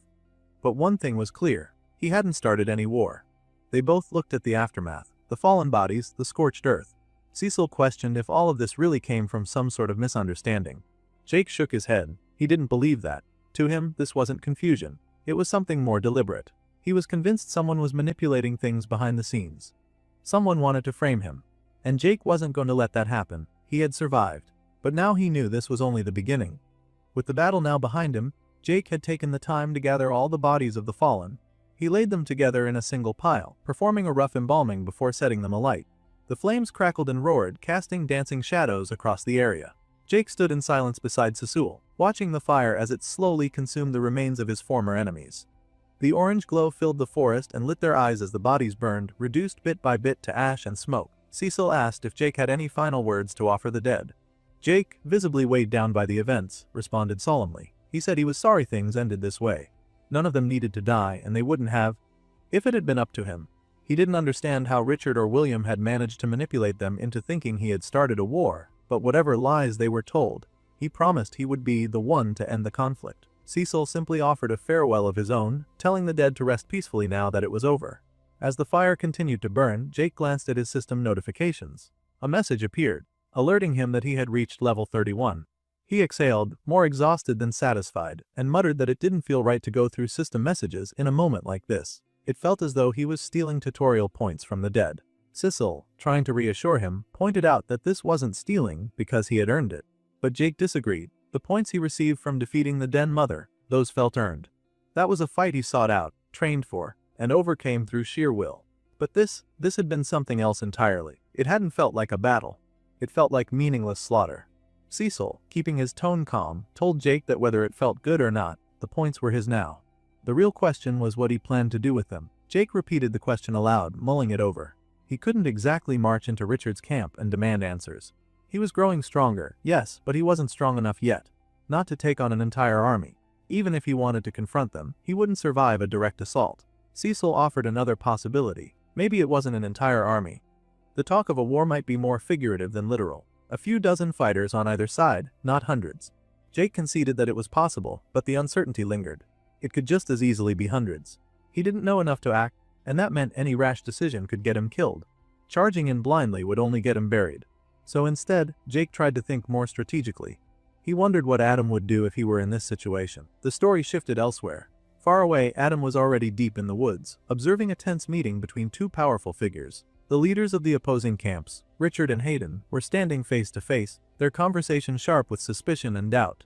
Adam remained silent, quietly watching from the sidelines right next to his camp leader, Richard. he couldn't help but wonder what kind of chaos Jake had gotten himself involved in. Hayden, the head of the camp that opposed Richards, voiced his disbelief. He didn't buy the idea that some lone archer was out there dismantling squad after squad. If someone like that really existed, someone that dangerous, they would have heard or seen more evidence by now. Richard, however, didn't share that skepticism. He corrected Hayden firmly, explaining that it wasn't just a random archer causing all the trouble. It was Jake Thane. And he wasn't killing out of madness or chaos, he was doing it with purpose. According to Richard, Jake's goal was to win the tutorial, to climb higher. The system, after all, was designed to encourage this kind of bloodshed. Killing others meant greater rewards. That was the real motivator. And Jake, in Richard's view, was simply playing the game to win. Hearing this, Hayden questioned something more personal. He asked Richard if he truly believed that Jake had killed his son. The tension between them thickened as the conversation hovered there, on the edge of accusation and uncertainty. And from the position he was standing right next to Richard, Adam continued to listen, piecing together the weight of what was unfolding. Richard didn't hesitate in defending his position. He insisted that the members of his camp had never been the ones attacking Hayden's people in the first place. According to him, the brutality inflicted on the corpses and the level of violence and precision was beyond anything his fighters were capable of. He claimed to have seen the aftermath himself and was certain it didn't come from his side. Hayden, however, looked unimpressed and clearly skeptical. He pressed further, wanting to know how they even knew anything about this Jake individual in the first place. At that point, Adam stepped forward, choosing to speak up. He explained that Jake was someone he used to work with before all this, back in the normal world. He admitted that Jake had always been a bit of a loner, but not someone violent or dangerous. When the tutorial began, Jake had proven himself a capable fighter, but so had many others. Nothing Jake had done so far, in Adam's view, definitively pointed to him being responsible for the carnage. Adam acknowledged the possibility of a third party, just like Richard had suggested earlier, but emphasized that there was no concrete proof that Jake was behind it all. Richard let out a short scoff at that. Then, with a condescending tone, he stepped toward Adam and gave him a small shove to move him aside. He addressed Hayden directly, apologizing for what he described as Adam's misplaced loyalty clouding his judgment. Richard maintained that when all factors were considered, Jake remained the most likely suspect. They could waste time entertaining other theories, or they could be pragmatic and act quickly before more lives were lost. Hayden, now mulling over Richard's argument more seriously, asked what Richard proposed if he were to accept this version of events. Richard responded without hesitation. He suggested a formal alliance between the two camps. By combining their forces into a single united squad, they could scour the forest, locate Jake, and eliminate him before he could cause any more damage. After a moment of contemplation, Hayden agreed. He reached out and shook Richard's hand, agreeing to a temporary alliance with the singular goal of hunting down and killing Jake. With the decision sealed, Adam stood silently, disappointment etched across his face. He had come with hopes of initiating peace talks, hoping reason might prevail. Instead, all he had accomplished was witnessing both camps redirect their hostility onto someone who had once been his friend. Meanwhile, William, the real threat, remained untouched and unnoticed, his manipulations still working perfectly in the background. The focus shifted elsewhere. Deep within the forest, William stood over a battlefield of his own making. The ground was littered with the bodies of slain raptors. Blood soaked the soil, the carnage fresh and raw. William stood at the center, victorious, his breathing steady as he wiped his brow. In his mind, he thought about how Richard should be finishing up his meeting right around now, if everything had gone according to plan. And if things continued to play out smoothly, Jake, the one who dared to defy him, would finally be dealt with. As he scanned through his system notifications, William noticed something new. A skill had been granted to him, the Spear of Feroris.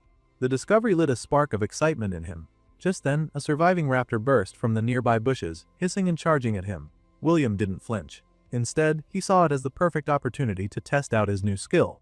He hurled his spear with lethal precision, aiming straight for the raptor's neck. The weapon struck true, but something unusual happened. Instead of collapsing, the raptor suddenly froze mid-motion, its entire body transforming into solid metal. William observed the phenomenon with fascination. Internally, he reflected on his last fight with Jake. That battle had shown him that he wasn't strong enough back then. But now, things had changed. He had grown stronger. Much stronger. With a violent swing, William smashed the metallic statue of the raptor, sending shattered metal and bone clattering to the ground. As the creature's skull tumbled down, he picked it up slowly, almost as if it signified the start of something new. Holding the skull in his hand, William made sort of a quiet vow to himself. No matter what came next, no matter how many obstacles stood in his way, he would be the final victor of the tutorial. The next scene opened inside the Hall of the Malefic Viper.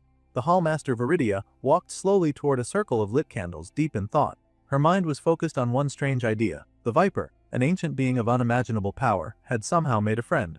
She couldn't understand how it was possible.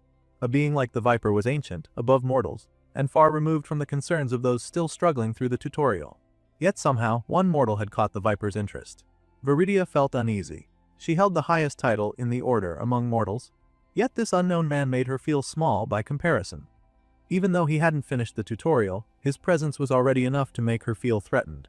She tried to push those thoughts away, but they lingered. As she stood thinking, a man entered the hall. He asked her if she had called for him. Snapping out of her thoughts, Viridia told him that she had, and that it had been a difficult day. She said she needed his help finding something important. The man agreed and asked what she wanted him to look for. She told him she needed records. Lots of them. She explained that she wanted information about someone named Jake Thane. Everything available, she wanted it all. She needed to know more about this man who could befriend a god.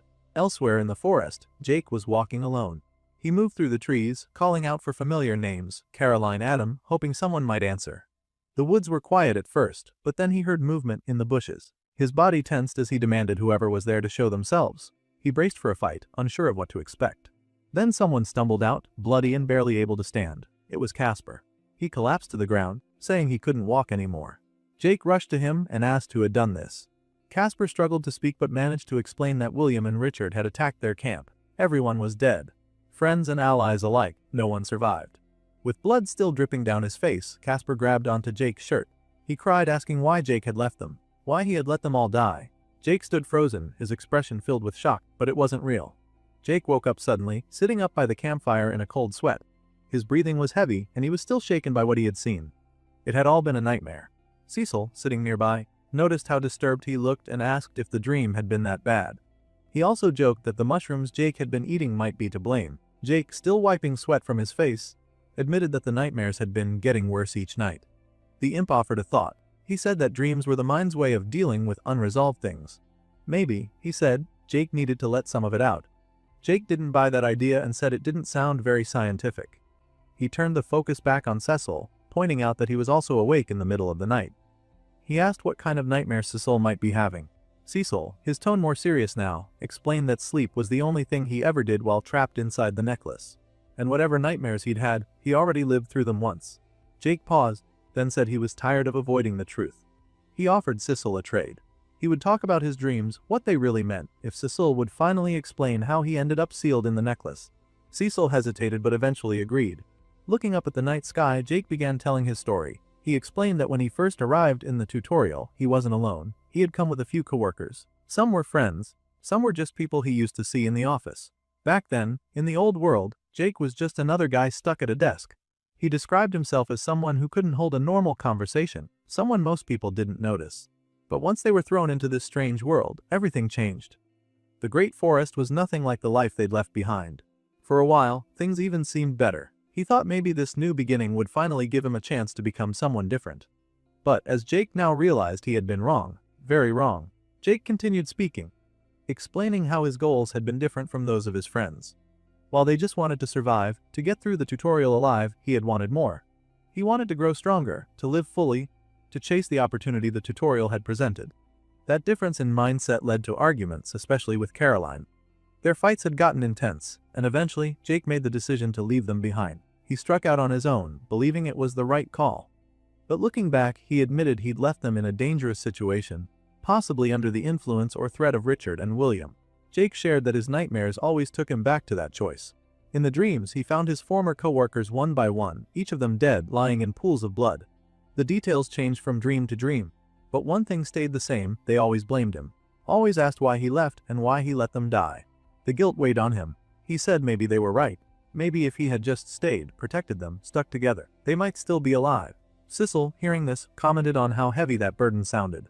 But Jake brushed it off with a shove to Cecil's shoulder and told him it was his turn to talk. Cecil sighed. At first, he wasn't sure it was worth telling, but eventually, he gave in. He admitted that he had once been a lot like Jakey. Long ago, so long ago it felt like another lifetime, he had been one of the lowest members in the Malefic Viper's cult. Nobody respected him. He was the joke of the group, the one everyone picked on, even the new initiates. They mocked him constantly and never took him seriously. The only ones who treated him decently were a group of imps who showed him some kindness. In return, he helped them with their enchantments. But thinking back now, he realized he wasn't really their friend. He was more like a test subject. They had him try out all kinds of magical devices, and one day, they asked him to test a necklace they had created. Something went wrong. As soon as he put it on, he was pulled into a void like space inside the necklace itself, trapped. Alone. Cecil explained that while he was stuck inside, he could still see what was going on outside through a small window in the necklace. At first, he saw panic. The imps who had made the necklace were clearly terrified by what had happened. They tried to figure out how to get him out, but eventually, they gave up. He remembered the moment they dropped the necklace to the ground and walked away. After that, years passed. Dust and dirt slowly covered the window, making it harder to see. Sometimes, someone would pick up the necklace. They'd wonder aloud what happened to him, but they always assumed he'd died in some ridiculous or stupid way. Then they'd laugh and move on. No one ever came back to find him. No one ever tried again. He was just left there to rot. Cecil, clearly saddened by the memory, said that being forgotten was the worst part. Not the accident itself, not even the abandonment in the moment. It was the fact that no one ever returned, that they pushed the incident to the back of their minds and let him fade away like a bad memory. Jake, listening closely, pointed out that what happened to Cecil sounded a lot like what he had done, as he had left his friends behind just like they did. Cecil disagreed gently. He told Jake he wasn't a monster. He had made a difficult choice in a chaotic situation. That didn't make him evil. People mess up when things are uncertain and dangerous. The real tragedy, Cecil explained, isn't in making mistakes, it's in choosing to forget and never making it right. That's what the imps had done. That's what Jake still had time to avoid. But Jake was still unsure. He asked what he was supposed to do if his friends were already gone. If they were dead, how was he supposed to deal with that? How could he carry that kind of guilt? Cecil didn't have all the answers. He just placed a hand on Jake's shoulder and said that they'd cross that bridge when they came to it. For now, he told Jake, his friends might still need him. Those words sparked something inside Jake. His mind drifted back to the last moments with his team. He remembered telling them he had goals of his own. He remembered saying they would be fine under Richard's protection. He remembered the promises he made, to check in, to not disappear. Now those memories filled him with regret. But also, a new kind of determination. He finally admitted Cecil was right. He had been running from the consequences of his decisions. But that would end now. He stood up from the ground, clenching his fists. The time for running was over. Tomorrow, he would find Adam. He would face whatever came next, and one way or another, he would settle things once and for all. After Jake made his decision to find Adam, he didn't waste any time. The very next day, he and Cecile were already traveling through the forest, heading in what they hoped was the right direction. Their goal was to locate Richard's camp, though it quickly became clear the path wouldn't be so straightforward. Cecil, grumbling as he trudged alongside Jake, started complaining about the uncertainty of it all. Even though he had been the one to push Jake to do this, he now questioned whether they actually knew where they were going.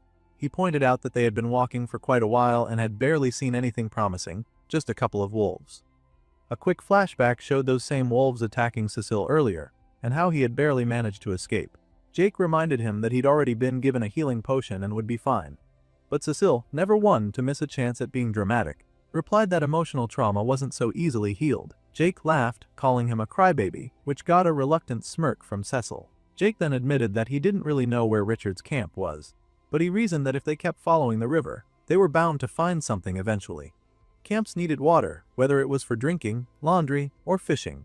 He figured if they stayed on this path, they'd run into someone sooner or later. Cecil teased him, saying he was starting to sound like a real hunter. Jake brushed it off, saying he'd been in the tutorial for a month already. It would have been strange if he hadn't picked up at least a few survival skills by now. After a short pause, Cecil changed the subject and asked Jake if he had thought about what he was actually going to say when they arrived. Jake responded that the first thing he would do was scout the area. He remembered that Casper had been learning how to set traps before he left the group. If Casper had gotten any better, then there was a real chance the camp would be full of traps now, and Jake didn't want to walk blindly into one. But Cecil saw through it. He pointed out that Jake seemed to be focusing on the possibility of a fight as a way to avoid dealing with the emotional weight of it all. These people weren't just enemies, they had been his friends once, and Jake had come to talk, not just fight. That made Jake pause. He admitted that not all of them were his friends. Some, like Adam and Casper, had been close to him, but others like Caroline or Bertram, he was sure they would rather not even see him if they didn't have to. It wasn't just about clearing up misunderstandings. It was about navigating a minefield of emotions, alliances, and danger. Still, Jake told Cecil that his first priority was to clear his name. He needed to explain the situation to Adam, let him know that someone had framed him. If he could get Adam to believe him, maybe Adam could convince the rest of the group. Cecil asked what would happen if that didn't work. Jake replied without hesitation. If things went badly, then traps would be the least of his worries. He pictured dozens of people coming after him, and he knew that survival would be a fight. Cecil didn't argue. He just said they should keep moving forward and hold on to hope. They walked on in silence for a while, letting the tension settle. Then, out of nowhere, Jake came to an abrupt stop. Cecil, confused, asked what was wrong, but Jake quickly hushed him, holding a hand up and pointing at something ahead. There, deeper in the forest, was something strange. A sort of shimmering curtain that stretched between the trees, flickering with colors and barely visible if you weren't looking closely. It gave off a feeling of wrongness, something unnatural. Sewell, awed by the sight, wondered aloud if it was made of water. But Jake shook his head. It wasn't water, it was magic. He could tell because when he tried to look past it using his sphere of perception, the view warped and twisted unnaturally. It was like the forest on the other side wasn't stable. Something was interfering. Jake guessed that it might be a barrier. Cecil asked if it was meant to keep them out, but Jake considered another possibility. Maybe it wasn't to keep people out, but to keep something locked in. Something dangerous. A monster, perhaps. He couldn't say for sure. But one thing was for sure, he wanted to find out. Just as Jake began moving toward the barrier, curiosity pulling at him, Cecil quickly stepped in. With a swift motion, he slapped some sense into Jake, not really out of anger, but enough to snap him out of it. He reminded Jake that they had no idea how the barrier worked. It might be a one-way passage, a trap disguised as an entrance. If Jake went in now, he might get locked inside, separated from his friends forever. Cecil's voice had an edge of urgency and Jake paused, finally realizing the risk. With a heavy sigh, Jake agreed. Cecil had a point. As tempting as it was to explore the unknown, he couldn't afford to lose sight of his real objective. Turning away from the barrier, Jake said that finding his friends came first. If he succeeded in that, maybe he could return to investigate the strange phenomenon later. Still, even as they left the shimmering wall behind, Jake couldn't stop thinking about it. He admitted that he couldn't wait to discover what was on the other side. Soon, they stumbled across a new sight, one that filled Jake with both surprise and a bit of cautious hope. Up ahead, partially hidden by trees and foliage, was a small base. Jake suspected immediately that it could be Richard's camp, and his instincts were right. Cecil, struggling to make out the details from their vantage point, admitted he was impressed that Jake could tell what he was looking at. He couldn't see much at all, but Jake explained that there wasn't anything particularly unusual going on, just people moving through their morning routines, setting up for the day. It looked ordinary. Calm, he pointed out the cabins, noting their solid structure. Whoever built them had done a good job. Then his eyes were drawn to something specific. There was a blacksmith, and nearby, someone caught his attention. Jake's breath caught for a moment. He whispered an exclamation, and Cecil quickly asked what was going on. Jake was referring to a woman sitting at a table, chatting with several others. It was Joanna. He recognized her instantly. But something was different. Her leg was back. Joanna had lost that leg during the first night of the tutorial. She'd been ambushed, and Jake hadn't been able to get there in time to save her. That failure had stuck with him. But now, seeing her not only alive but fully healed, it sparked something in him. Relief, maybe even joy. Jake smiled, explaining to Cecil who she was and how they'd met. He guessed that Caroline must have found a way to heal her, maybe through magic or perhaps a rare item. Whatever it was, it worked, and that gave Jake hope. If Joanna was alive and doing well, maybe the others were too. Cecil noticed the change in Jake's expression and commented on how happy he suddenly looked. Jake admitted that it was just good to see a familiar face again. One that hadn't been twisted by nightmares or clouded by guilt. He reminded himself that he still needed to find Adam though. That was the priority. Meanwhile, somewhere inside one of the cabins in the camp, Adam was just waking up. He lay next to a red-haired woman, the priestess healer Caroline, and chose not to disturb her. As he quietly rose, he glanced through his notifications. There it was. A reminder that only 25 days remained until this tutorial came to an end. Just 25 days until things could return to normal, or at least some version of it. He let the thought settle in for a moment before focusing on his plans for the day. Adam remembered he had a hunt coming up soon, but before that, he needed to stop by the smith. He got dressed and stepped outside, expecting a quiet morning. Instead, he was greeted by a scene already in full motion. The camp was alive with activity. People moved quickly, preparing supplies, coordinating jobs, and talking in small groups. Adam realized he had overslept more than he thought. Still, he hoped things would run smoothly. Then something unexpected happened. A sharp sound cut through the air. An arrow flew straight toward him. Adam flinched slightly, instinctively bracing for impact, but the arrow hit the ground just in front of him. He looked down, puzzled, and noticed a scroll tied to the shaft. Cautiously, he picked it up, unrolling the scroll and reading its contents. His eyes widened slightly with surprise. It was a letter from Jake, not containing any platitudes or greetings but going straight to the point. Jake was asking to meet him. Chapter 37 opened with a swarm of huge bats screeching loudly as they dove towards someone in the forest. That someone was William. Without hesitation, he charged back at them, gripping his new weapon tightly and roaring fiercely. He moved fast and precise, slicing through one bat cleanly, then stabbing another right in its body. The last bat didn't stand a chance. William tore it apart with swift, brutal strikes. When it was over, he stood among the shattered stone forms of the bats, their broken bodies stained with dark blood. He thought about how he'd spent the entire morning hunting these beasts, using the time to test and sharpen his skills. A smile crossed his face. This was what life was supposed to feel like. Full of action and power. As he walked back toward the camp, still covered in blood and still smiling, he reflected on how different he felt now. In the past, he'd have washed up before returning to the camp, trying to hide the mess. But now, partnered with Richard, he didn't see the need. He didn't care if he looked frightening. The Knave Kid act was gone, and no one bought it anymore. And honestly, with the power he had now, no one could challenge him. Then William noticed something odd. Where was everyone? The camp was usually more crowded at this time of day. He spotted a group of people crowded outside one of the cabins and peering through the windows. It was Caroline's cabin. He guessed something important must be happening, but shrugged it off. He wasn't about to pretend he cared anymore. If it was truly serious, Richard would have told him. The scene shifted inside the cabin. Jake's friends were gathered there in a tense meeting with Richard, who demanded to know what was going on. Bertram, angry and blunt, said someone had attacked Adam that morning. But Adam corrected him, explaining it wasn't an attack, it was a message. Richard asked who it was from. Adam told them it was Jake who wanted to meet him. Richard asked to see the notes. Reading the message, he joked a little, saying Jake was a man of few words and that it felt like a trap was being set. Adam disagreed. If Jake really wanted him dead, he said, the arrow would have been aimed at his neck. This might be a chance for peace, a negotiation instead of violence. Richard scoffed at the idea, clearly skeptical. Adam pressed on, suggesting maybe Jake had found out about their alliance with Hayden and thought they planned to hunt him down. If that was true, it made sense Jake wanted to talk. Richard corrected him, saying they were the ones hunting Jake, and he believed Jake wanted to strike first.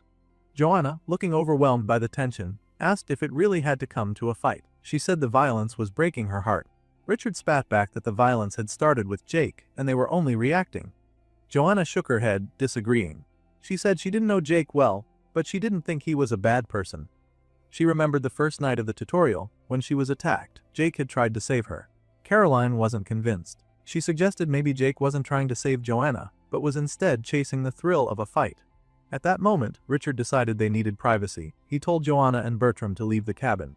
He wanted to keep the conversation just between himself, Caroline, and Adam. Bertram called out to Adam, but Adam nodded in agreement, saying he'd update the others as soon as possible. Once Joanna and Bertram had left, Richard turned sharply to Caroline and Adam. In order to get straight to the point and avoid a back and forth conversation, like the one they just had while Bertram and Joanna were here, he told them to stop the nonsense before they even started. Jake might be their friend, sure, but Richard wasn't about to risk losing his best healer, Caroline, because of this reckless plan. Adam suggested that Richard should just let him go alone, but Caroline was quick to say no. As Adam tried to protest, Caroline stood firm, insisting that if Adam went, she was going with him. Richard's frustration boiled over. He asked if they seriously expected him to let both of them walk off into what was likely a deadly trap. He reminded Adam that while he might be a fine role model for their people, he was no killer. How was he supposed to handle someone like Jake, who could take out entire teams single-handedly? Adam was calm but resolute. He told Richard that he didn't plan on fighting Jake. The meeting would be set near their base, and if things went wrong, they'd run. No need for confrontation. Richard pressed further, demanding to know why Adam was so determined to put his life on the line for a coworker. Adam replied that Richard didn't truly know Jake like he did. Adam had stayed here, followed Richard's orders for a long time, and now all he was asking was for Richard's trust. Just this once. But Richard refused. He grabbed Adam's arm roughly, saying he had no way of knowing if Adam had been secretly working with Jake all along. Who was to say Jake wasn't an enemy in disguise? This accusation stung, and Adam's anger flared in response. To cool the rising tension, Caroline stepped between them, breaking up the confrontation and urging them both to calm down. Turning to an angry Adam, she told him to go talk to Bertram and Joanna, and that she would handle things from here. Adam, still angry, dismissed the whole thing and left. Outside the cabin, Bertram asked how it went. And Adam didn't sugarcoat the situation, he said it went very badly. But no matter what Richard said, he was going anyway. Bertram put a reassuring hand on Adam's shoulder and admitted, though reluctantly, that he agreed with Richard. Adam shouldn't be wandering out into the forest to meet Jake. Adam, however, refused to back down. He reminded Bertram that they'd known Jake for years and asked if Bertram really thought Jake would hurt them. Bertram urged caution. Maybe they didn't know Jake as well as they thought. After all, they had seen what Jake did on the first night, and since then, he'd killed a dozen of Richard's men. Still, Adam couldn't accept it. He asked Bertram directly if he trusted him. Bertram said, "Always." Adam then asked Bertram to trust him in this situation as well, trust that Jake was innocent, and that the war had nothing to do with him. Just then, Caroline emerged from the cabin, smiling. She told them that although it took some yelling, Richard had finally agreed to let them go see Jake. Adam was surprised and asked how she managed it. Caroline laughed and said it wasn't easy. When you're the only good healer in camp, you hold a trump card. She told Adam that if Richard didn't let them go, she was ready to leave the camp herself. Adam's surprise deepened at her words. Caroline simply held him and said that, although she disagreed with Jake a lot, she didn't think he'd kill them without reason. And since it seemed important to him, it was important to her too. Now smiling, Adam thanked her. She hugged him tightly and told him she was with him till the very end. On the other side of the cabin door, Richard watched Caroline and Adam with a strained glare, his anger barely contained at the sight of their determination. We begin deep in the woods, where Jake carefully reviews the surrounding landmarks to confirm that he's in the right place. He spots a large boulder, a small river trickling by, and a cut-down tree stump. These familiar features match what he remembers, and with an agreement to himself, Jake concludes this is the spot where his former co-workers and teammates agreed to meet him. Standing nearby, Cecil looks around and wonders aloud why Jake's old friends would pick this particular location. Jake takes a moment to consider the reasoning behind it. He figures the location's close proximity to their camp might be intentional. If it's nearby, it could mean they're afraid of navigating too far into the forest. Or, more concerning, it could mean they suspect Jake might attack and want to ensure they have a short path back in case they need to retreat quickly. The thought lingers in his mind, unsettled. Cecil, picking up on Jake's negative assumptions, lightly scolds him for being so pessimistic. He urges Jake to try seeing things from a more hopeful perspective, but Jake isn't entirely convinced. He admits that while he still trusts Adam and Casper, they've spent a whole month under Richard's leadership. That's a lot of time for Richard to influence their views, and Jake knows it. A month is enough for people to change. Enough time for them to be persuaded, manipulated, or simply swayed by the wrong crowd. He doesn't know for sure what kind of person they've become during his absence. Jake then brings up the possibility that others in the group might have also taken William's side. He doesn't mention names, but it's clear he's no longer certain about where anyone stands. Cecil hopes that's not the case and brings up William directly, calling him deranged. Jake agrees and adds that William's not just unstable, he's also dangerous. As Jake continues preparing for the meeting, he sits down to sharpen his arrows, fully aware that things could go wrong. He's not planning on starting anything, but he's not walking in unprepared either. Glancing over at Cecil, Jake tells him maybe it's better if he stays inside the necklace during the meeting. He doesn't know how things will unfold, and if a fight does break out, he won't be able to keep Cecil safe out here. Cecil, although disappointed, understands. He sighs, tells Jake not to die out there, and reminds him how annoying it is being stuck in the necklace for too long. They share a brief, familiar fist bump, an unspoken promise to make it out of this, and then Jake activates the necklace, putting Cecil away. The scene then shifts to Adam and his group, consisting of Caroline and Bertram, as they carefully navigate through the forest.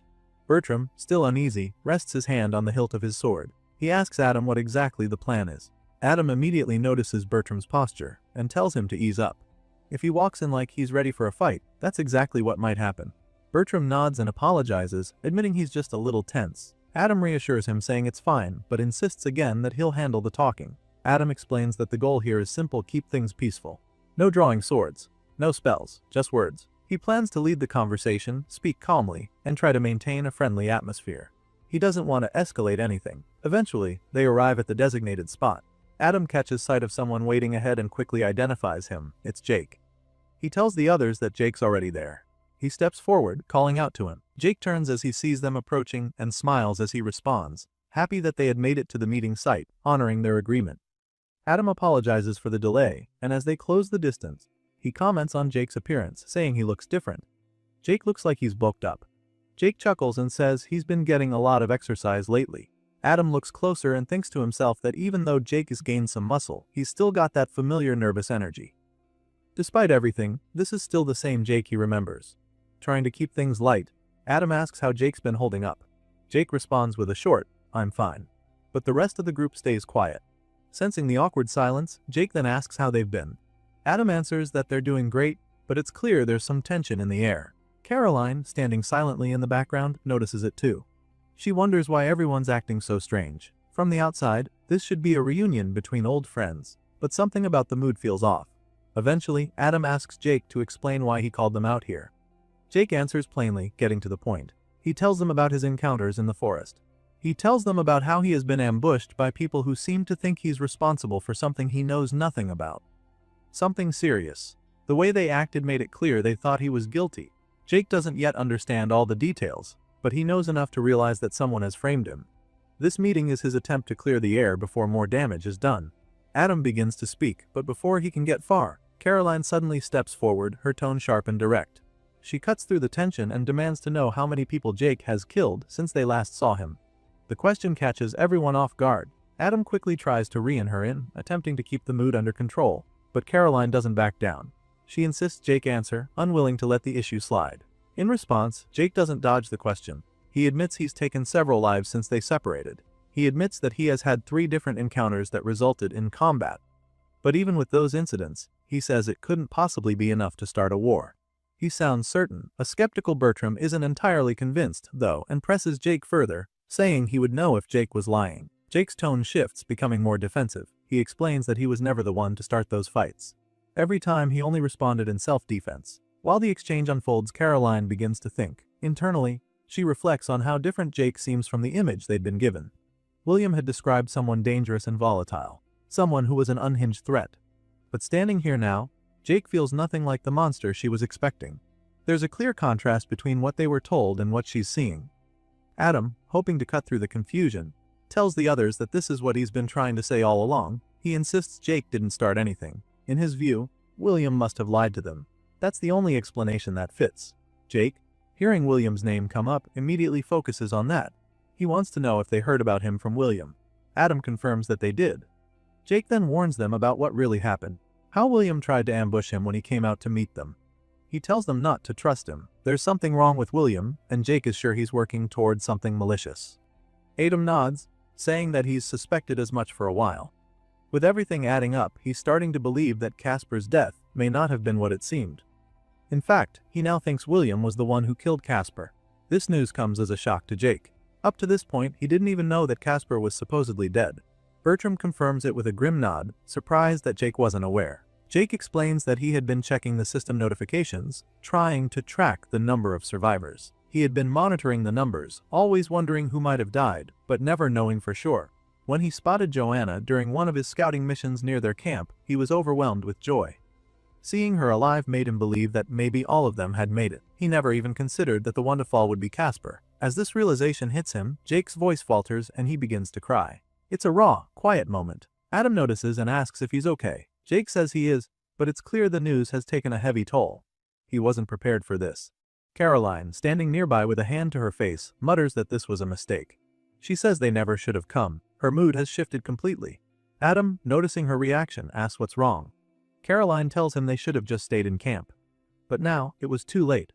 Now they've stepped into something they can't undo. Right then, something shifts in the atmosphere. Jake freezes for a moment, eyes narrowing. He senses something, or someone nearby. There's movement in the bushes, soft rustling that stands out in the silence. Jake quickly grabs one of his arrows and points it toward the source. Whoever it is, he knows they're there, and he's not taking any chances. Adam, caught off guard by Jake's sudden change in focus, asks what he's doing.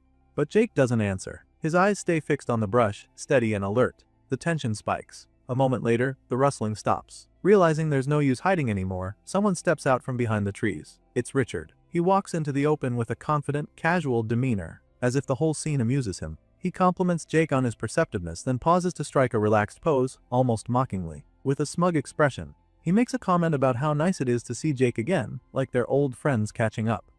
With his bow still drawn, Jake watches as Richard steps out from the bushes. The sudden appearance sets off alarm bells in his mind. He immediately turns to Adam, furious. The timing is too convenient, too suspicious. Jake jumps to the conclusion that Adam was in on it, that he brought him out here just to set him up. Adam quickly tries to defend himself. He insists he had nothing to do with it. And surprisingly, Richard confirms Adam's innocence. He admits that Adam was left in the dark and offers a half-hearted apology, though it's clear he doesn't feel much remorse. He tells Adam that if he had told him about the plan, he would have hesitated, gotten soft, and possibly ruined everything. Adam, now betrayed by someone else he trusted, turns sharply to Caroline. His voice rises as he demands to know if she knew what was going on. Caroline looks guilt-ridden and admits that she did. Her eyes drop as she quietly apologizes. Adam's frustration only grows. He asks her how she could lie to him, how she could go along with something like this. Caroline tries to explain. She says that if Adam had heard what she'd been told, stories about Jake being a threat and a monster, he would have doubted him too. But Adam doesn't accept that. He cuts her off, telling her that he did hear those same stories.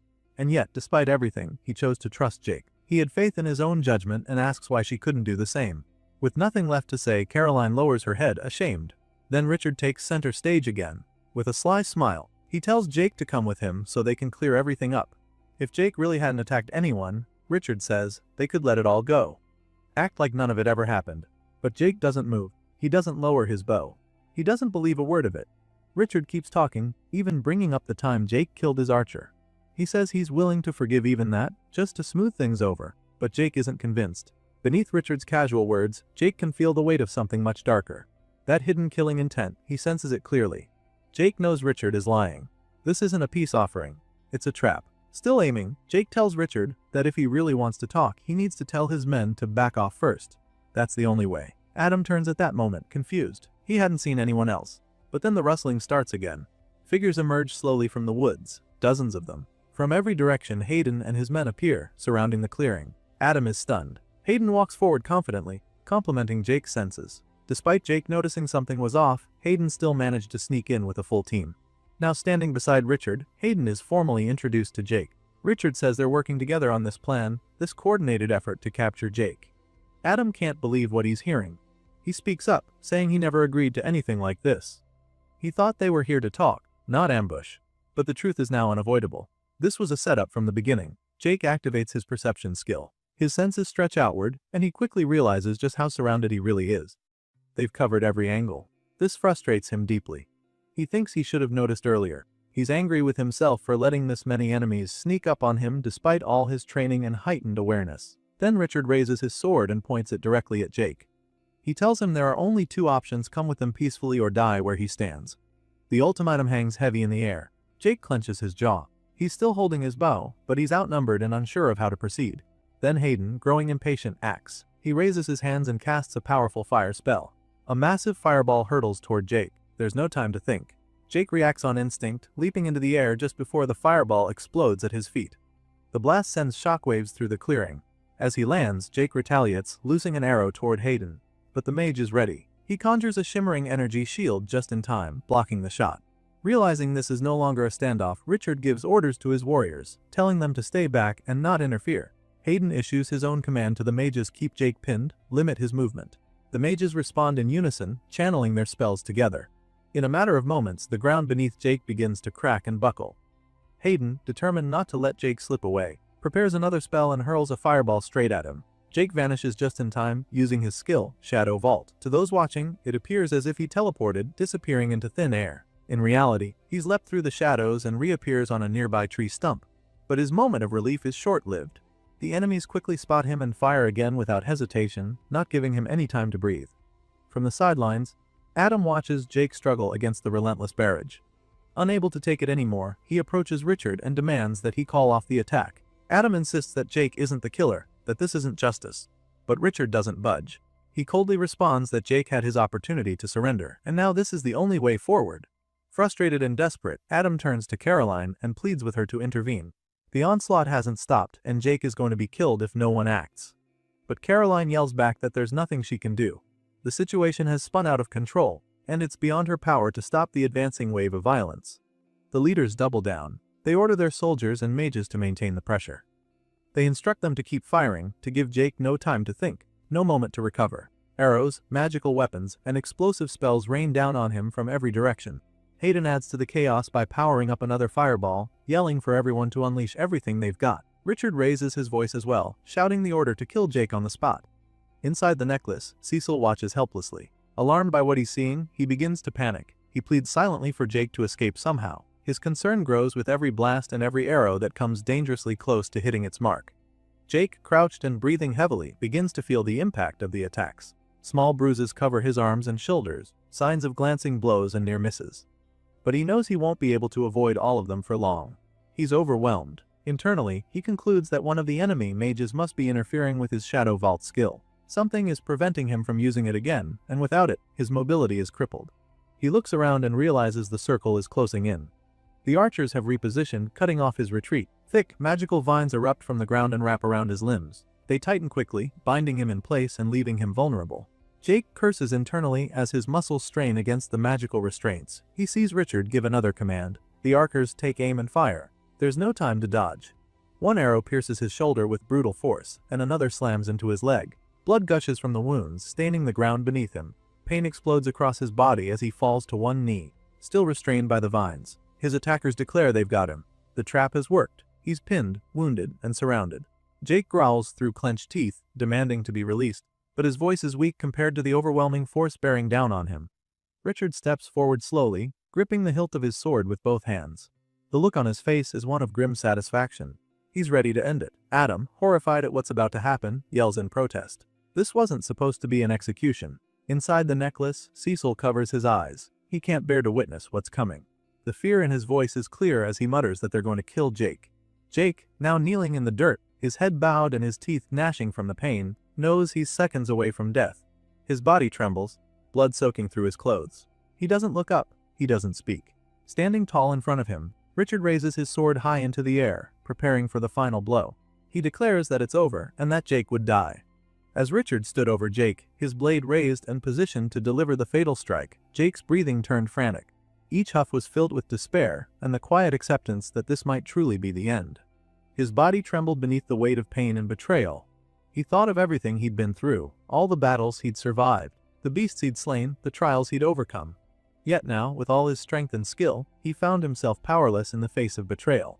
Despite enduring all manner of hardships, it was the betrayal of those closest to him that seemed to be his undoing. Across the battlefield, Adam tried to rush forward, visibly torn and desperate to intervene. But Caroline held him back tightly, likely trying to protect him even if it meant letting Jake suffer. Adam struggled, but she wouldn't let go. In the center of it all, Jake's thoughts turned to Cecil. Quietly, almost as if resigned to fate, he apologized to his companion, hoping that someday, someone would find the necklace and release Cecil from it. Jake was certain that his time was up. Then, just as Jake's eyes closed in grim surrender, something unexpected happened. A notification materialized before him. It declared that his bloodline ability had been upgraded to something called Moment of the Primal Hunter. Jake's eyes flew open in shock. Confusion was quickly replaced by instinct. His heart pounded faster. Something deep within him stirred, primal and overwhelming. His body, beaten and bruised, began to react. Even as Richard's blade descended toward him, Jake felt time itself stretch. That final moment, the heartbeat before the sword would have ended his life, seemed to last forever. In that elongated second, Jake became hyper-aware. He could sense every thread of mana in the air around him, like an invisible current flowing into his very core. It felt as though something inside his stomach was filling, a growing surge of pressure and power that demanded to be released. His body tensed. He couldn't contain it any longer. With a roar that echoed through the forest like a shockwave, Jake unleashed all of it at once. The magical vines that had restrained him snapped like twigs under the force of his eruption. A burst of raw energy exploded outward from his body, blasting everything and everyone around him. Enemies were thrown backward like ragdolls. Even Richard, who had been right above him, was hurled through the air and landed hard against the ground with a heavy thud. Jake's roar didn't stop there. The power that had welled up inside him continued to pour from his mouth as a concussive force. Shockwaves rippled through the battlefield, shaking the trees and the earth alike. Everyone nearby was forced to shield themselves from the overwhelming force. Richard, sprawled on the ground and bruised from the impact, struggled to make sense of what had just happened. He stared in disbelief, trying to comprehend the sheer scale of Jake's transformation. At the same time, Hayden stood in astonishment, unable to identify what kind of magic Jake had just used. Nothing they'd seen before resembled this surge of raw, primal energy. In the aftermath, Jake stood tall, completely changed. He ripped off the last remnants of his binds, his posture now menacing and wild. His breathing was heavy, but his stance was unshaken. There was no hesitation in his eyes, just raw instinct and fury. He looked nothing like the Jake they had known. To Adam, the transformation was shocking. He stood frozen, watching his friend become something entirely different, something untamed. Caroline, watching from the sidelines, could only stare in horror. The rumors she had once heard suddenly felt real. Everything the people had said, the stories of Jake's monstrous bloodlust, now seemed true. The man standing before them wasn't just Jake, he was something else, something terrifying. In her eyes he had indeed become the monster they feared. Richard, now getting back to his feet, winced slightly from the injuries the blast had left. But he wasn't ready to back down. Trying to rally his men, he barked out an order. He told them not to be afraid and that Jake couldn't possibly defeat all of them. At Richard's command, the army surged forward, their war cries echoing through the clearing as they charged at Jake like a flood of steel and fury. Shields raised, weapons drawn, and magic ready, they moved as a coordinated unit determined to overwhelm their target. But Jake stood firm. Without hesitation, he pulled out his twin blades and inhaled deeply, centering himself in the chaos. Then, in one fluid motion, he dashed toward the oncoming wave, slicing into the front lines with a lethal rhythm. His blades moved with such precision and speed that bodies dropped before they even realized they'd been struck. Richard, quickly catching on to Jake's tactic, shouted for his men to form a line and hold position. The soldiers obeyed, raising their shields in a tight formation to block Jake's advance and contain him. Jake reacted instantly. Leaping into the air, he had reached into his necklace and hurled several glass vials down at the shield wall. The vials shattered on impact, releasing a vile purplish liquid as necrotic poison splashed across their front lines. Screams followed the sizzle of the poison immediately. The substance burned through their clothes then flesh, stripping it down to bone in mere moments. The formation broke, panicked soldiers stumbling back as the toxic substance spread on their bodies. From a distance, Adam watched, stunned. He struggled to process what he was witnessing. Jake, single-handedly cutting through their forces, unstoppable in his assault. The disbelief in his words were clear as he uttered that no one seemed capable of stopping him. Hayden overheard, and his response came with a sharp edge of pride. He muttered that they'd soon find out the truth of that, and with grim resolve he stepped forward. As he moved, his eyes lit up with focused intent, and he finally activated a spell he had been keeping in reserve. In an instant, fiery wings burst from Hayden's back, bright and blazing, lifting him into the air like a divine executioner. Rising above the battlefield, he declared that he had no choice but to use this power. With his staff now aimed forward, he charged through the sky toward Jake, flames trailing in his wake. Jake spotted him immediately and tried to retreat. But the moment Hayden gained momentum, his speed became undeniable. He was closing the distance fast, far too fast.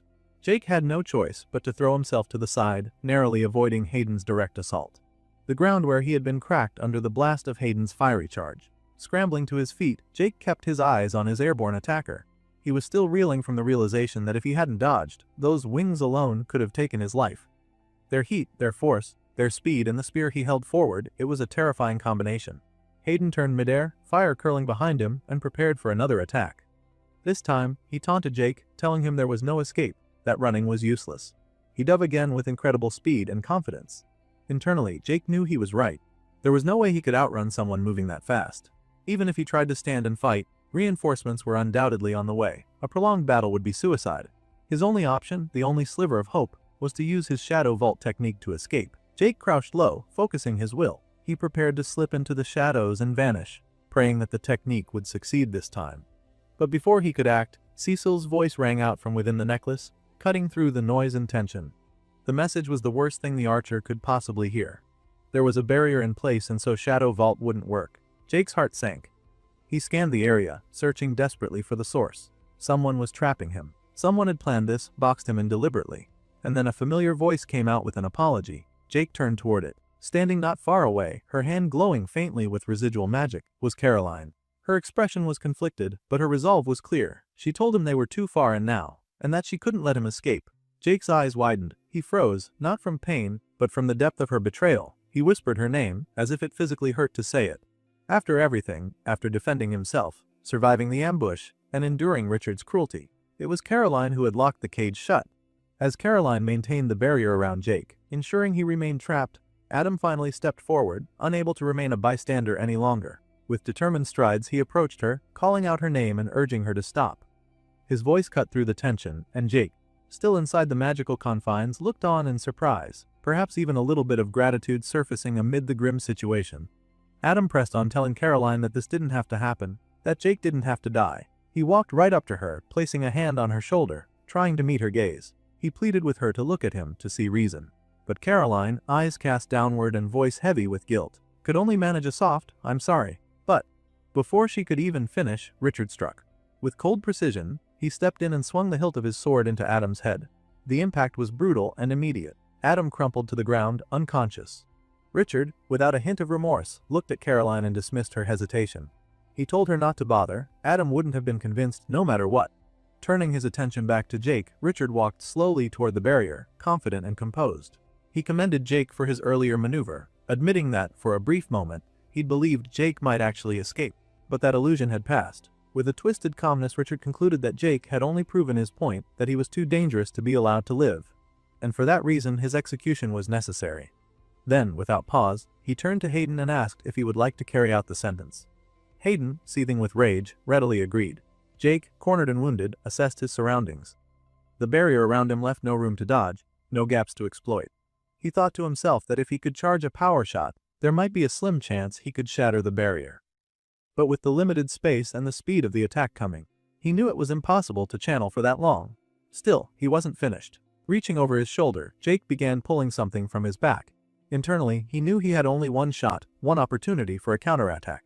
He had to make it count. Hayden, fueled by grief and fury, took his position just outside the barrier.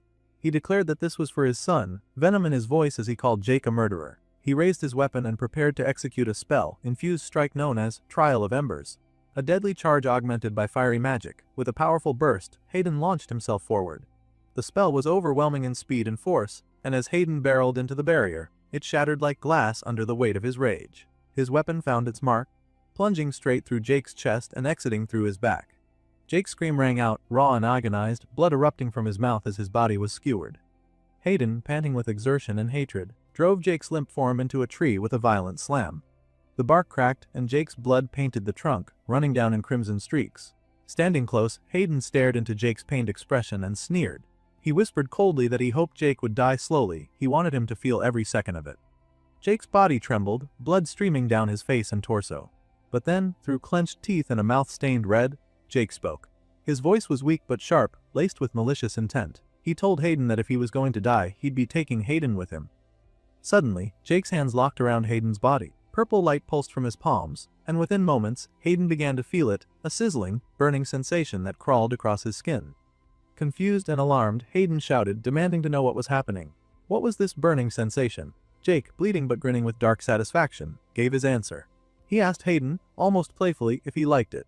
And then he revealed the truth. The searing pain was necrotic poison, something Jake had brewed long before. He told the mage that during Hayden's charge, only moments ago, he had managed to coat his hands in necrotic poison. The same potent mixture he'd prepared well before this fight had even begun. Jake admitted that thanks to his natural resistance, the poison barely affected him.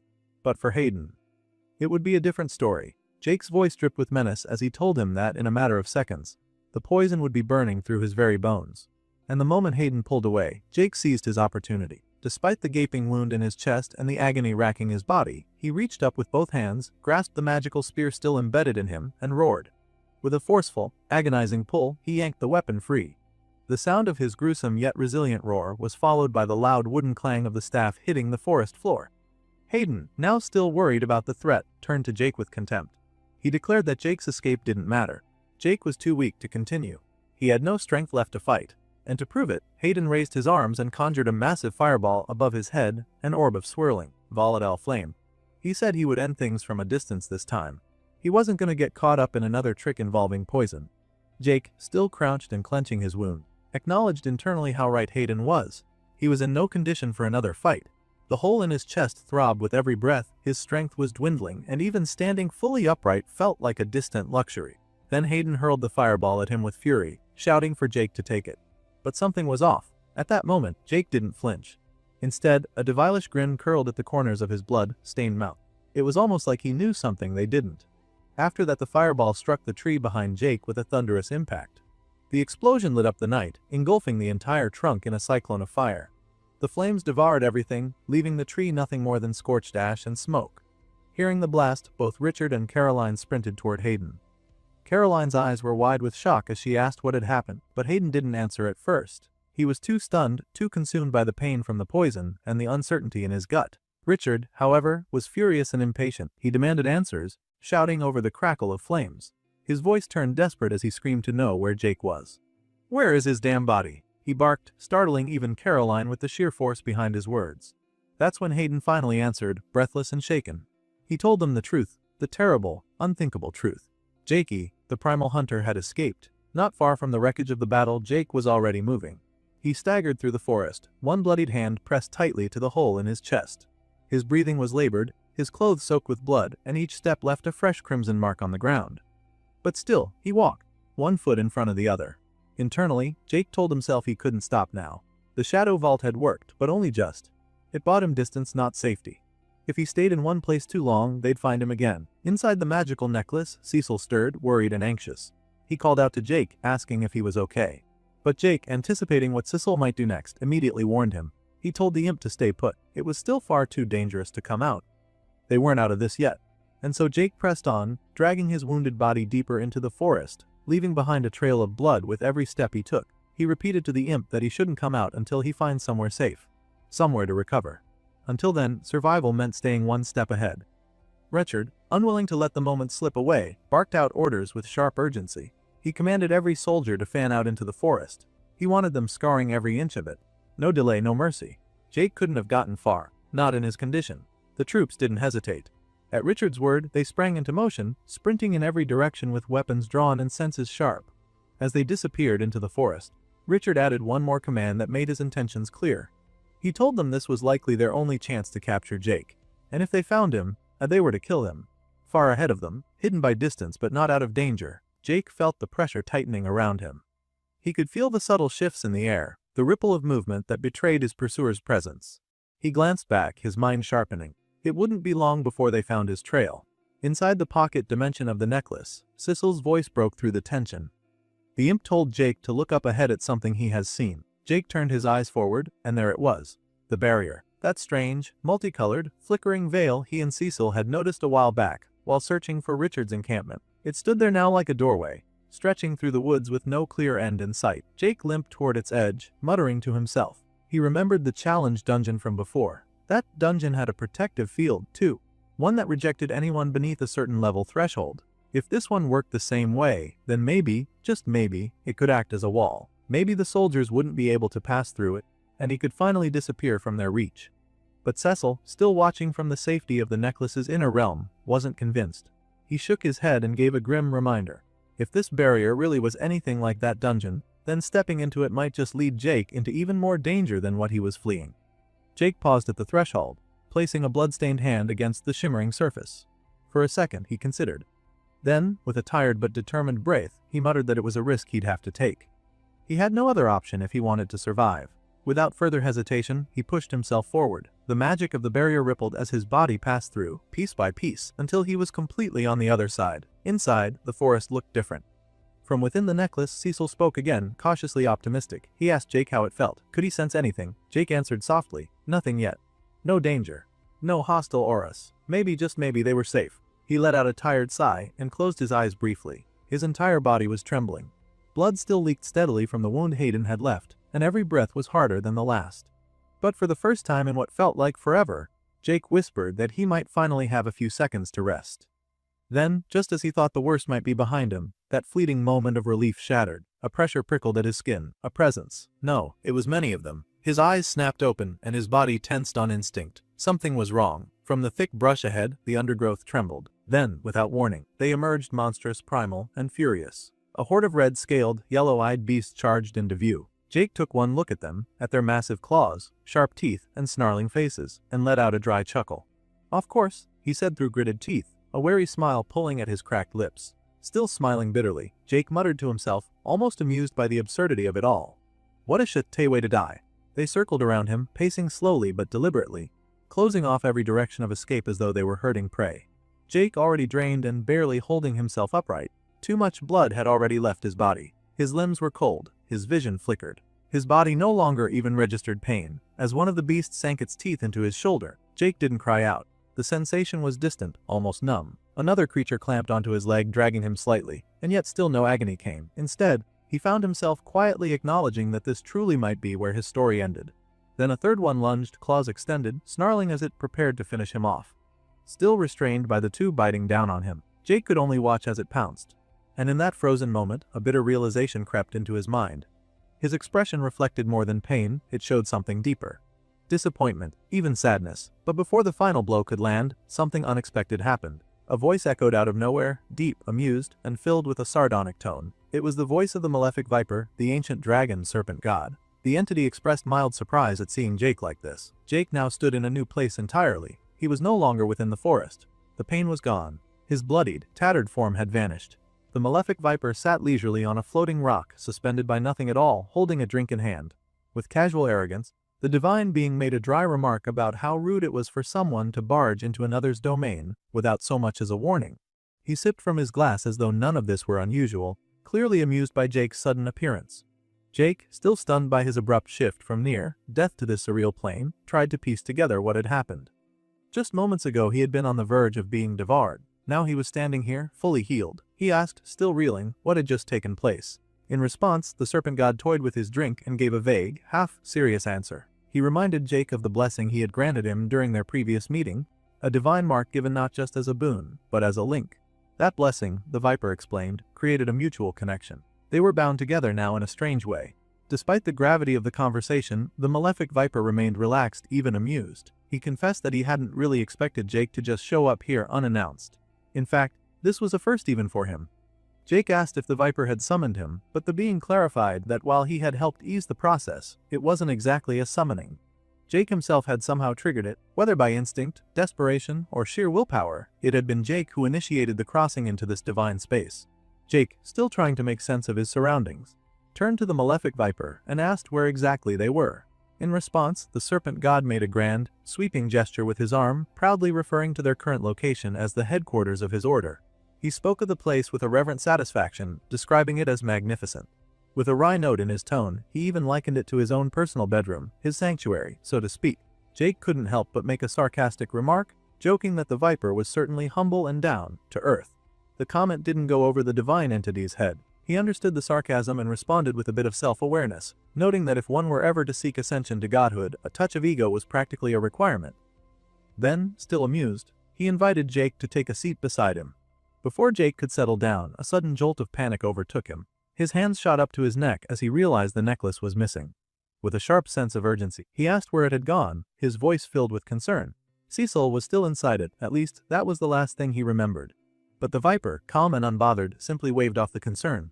He told Jake to relax, assuring him that Cecil was likely with his physical body. He explained that Jake had probably released the imp before slipping into unconsciousness. Jake, still uneasy but trying to trust the explanation, eventually sat down next to the Viper. The question still nagged at him though, so he asked what exactly the being meant by real body. Did this mean Jake wasn't actually here? The malefic Viper, casually sipping from his glass, explained the situation. Jake's condition was critical, his body teetered on the edge of death. He wasn't entirely alive in the conventional sense, but he wasn't fully dead either. He existed in a kind of liminal space, somewhere between both states. Yet Jake's primary concern wasn't for himself, it was for Cecil. He expressed his need to return, to make sure the imp wasn't in danger. But instead of acting immediately, the Viper placed a hand on Jake's shoulder, attempting to steady him with a reassuring presence. He told Jake to calm down, stressing that while his body was in the process of healing, stress would only complicate things. The more Jake panicked, the more difficult his recovery would be, especially for his soul. That last part caught Jake off guard. He didn't understand what his soul had to do with any of this. The concepts being thrown at him no longer made sense, and he said so plainly. The Viper responded with a knowing patience, explaining that the subject of karmic projections was far too complex for someone of Jake's current level, especially given the limitations of his human heritage. It wasn't an insult, just a reality. Certain things, particularly those involving the soul and higher forms of metaphysical interaction, were difficult to grasp without transcending those natural limits. As Jake absorbed this, he allowed himself to glance upward at the view surrounding them. The sky above wasn't one of clouds or sunlight. It was filled with distant stars, swirling galaxies, and cosmic beauty that painted the heavens like an astral tapestry. It truly did feel like the heart of something divine. Amid that awe-inspiring silence, the Viper continued. He explained that Jake's soul had come to this place on its own, guided by an instinctive sense of safety. Somewhere deep within Jake's subconscious, a choice had been made, one meant to preserve his life. Faced with inevitable death, some part of him recognized this domain as a place where he could survive, even if only for a while longer. It had been a risky move, the god admitted. But Jake's instincts had made the call when his conscious mind could not. Listening to this, Jake quietly reflected on how often those instincts had saved him lately. They weren't just random bursts of adrenaline, they had become something deeper, something primal. And now apparently, they had gone so far as to reach out to a god. The malefic Viper, still swirling the liquid in his glass, remarked calmly that danger had a way of sharpening one's instincts. In moments like those, survival wasn't so much a decision as it was a reflex embedded deep within the soul. Jake, still visibly uneasy despite the surreal calm of their surroundings, turned to the godlike being with the question that had been bothering him a little: when and how would he return to his real body? The Viper answered without much flair, simply stating that Jake would return naturally once his body had finished healing. There was nothing to do but wait for now and hope that no one found his body before that healing was complete. That thought struck Jake hard. The worry registered instantly on his face, his expression tightening as he asked what would happen if someone did find him. The Viper's demeanor shifted. He gave Jake a cold, direct stare and told him bluntly that it would mean instant and permanent death. No coming back. Meanwhile, in the real world, the harsh reality of that possibility played out.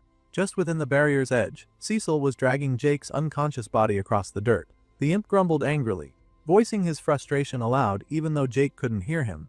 He reminded the motionless body that he had warned him not to enter the barrier, that it was dangerous, but as usual, nobody ever listened to the imp. As Cecil strained with the effort, he muttered sarcastically that Jake should at least be grateful for being let out of the necklace before his master had apparently dropped dead. When he had emerged, he'd found Jake already unconscious, perhaps dead for all he knew, and alone in the middle of a dinosaur-infested death zone. Surrounded and overwhelmed, Cecil had been forced to fend off the creatures himself. It hadn't been easy. The imp had used every bottle of necrotic poison he could get his tiny hands on, scattering them to repel the red, scaled beasts and keep them from tearing Jake's body apart. Somehow, the tactic had worked. Whether it was the stench or the lethal reputation of the toxin, the monsters had backed off, giving Cecil enough time to act. Now, after what must have been a painful, exhausting effort, the imp had successfully dragged Jake's limp body to a somewhat safer spot. Grumbling all the while, he claimed that Jake was lucky he'd lost so much blood, because otherwise, there was no way a tiny imp like him could have moved such a heavy load. He even added bitterly that maybe he should have left Jake out in the open after all. Maybe that's what he deserved. But the irritation faded. Cecil's voice softened, and with a heavy sigh, he admitted to himself what he didn't want to say aloud. He asked more to the body than to anyone. Who was he kidding? The truth was, he didn't know what he would do without Jake. And finally, he whispered a plea, desperate and quiet, for Jake to wake up, back in the surreal space that the malefic Viper called his bedroom. Things had taken on a different tone. The serious conversation between the two had turned into a more personal exchange. Jake scoffed at something the Viper had just proposed, declaring that it had to be the dumbest idea he'd ever heard. The Viper, completely unbothered, chuckled and told Jake to cut him some slack. He defended his idea by saying it had sounded good at the time, though his tone made it clear that hindsight had changed his opinion. Just outside the cosmic chamber, someone else had taken interest in their discussion. The hall master had her ear pressed against the door, clearly eavesdropping with great curiosity. From within, she could hear Jake joking that if the goal was to get slapped in the face, then sure, the idea made perfect sense. The hall master furrowed her brows. The casual tone of the conversation she overheard didn't match anything she expected. This was the malefic Viper, the godlike being whose presence alone could shake entire regions. Yet here he was, bantering with someone like they were long-time companions. She leaned in closer, her thoughts racing. Who in the world was in that room with him? As the hall master continued to press her ear closer to the chamber door, trying to make sense of the strangely casual conversation inside, she began to rationalize what was happening, or at least her best try at a rationalization anyway. In her mind, this had to be some kind of divine test. The malefic Viper, her god, was surely gauging her loyalty or resolve, perhaps expecting her to act in defense of his honor. Convinced now that this was a divine directive, she stiffened her posture, pushed open the door with determined urgency, and loudly proclaimed that she would defend his honor immediately, just as he wished. But the sight that met her eyes instantly shattered the momentum of her dramatic entrance. There, seated side by side in the celestial chamber the Viper had earlier referred to as his bedroom, the hall master froze, eyes wide, completely blindsided by the ordinary atmosphere she'd interrupted. The dramatic speech she'd begun fell apart in her throat. In a hurried pivot, she stammered that she wasn't going to do anything after all. Clearly, she had interrupted something important. Her tone shifted awkwardly, and the intensity with which she had opened the door now stood in comical contrast to her immediate retreat. Seeing an opportunity to ease the awkwardness, the malefic Viper made a smooth transition and formally introduced her to Jake. He turned to his guest and explained that the woman before them was named Viridia, and that she was the one responsible for overseeing the mortals in this particular region. As Jake's name passed the Viper's lips, Viridia's demeanor shifted again, but not in embarrassment this time. She recognized the name instantly. So this was Jake. The one tied to her god. The one she'd heard about. Her expression tightened slightly as her eyes began to analyze him more carefully. It made her curious, and possibly a little wary. Jake gave her a friendly greeting, waving nonchalantly and saying it was nice to meet her. That one small gesture, casual and polite, had an unexpected effect on Viridia.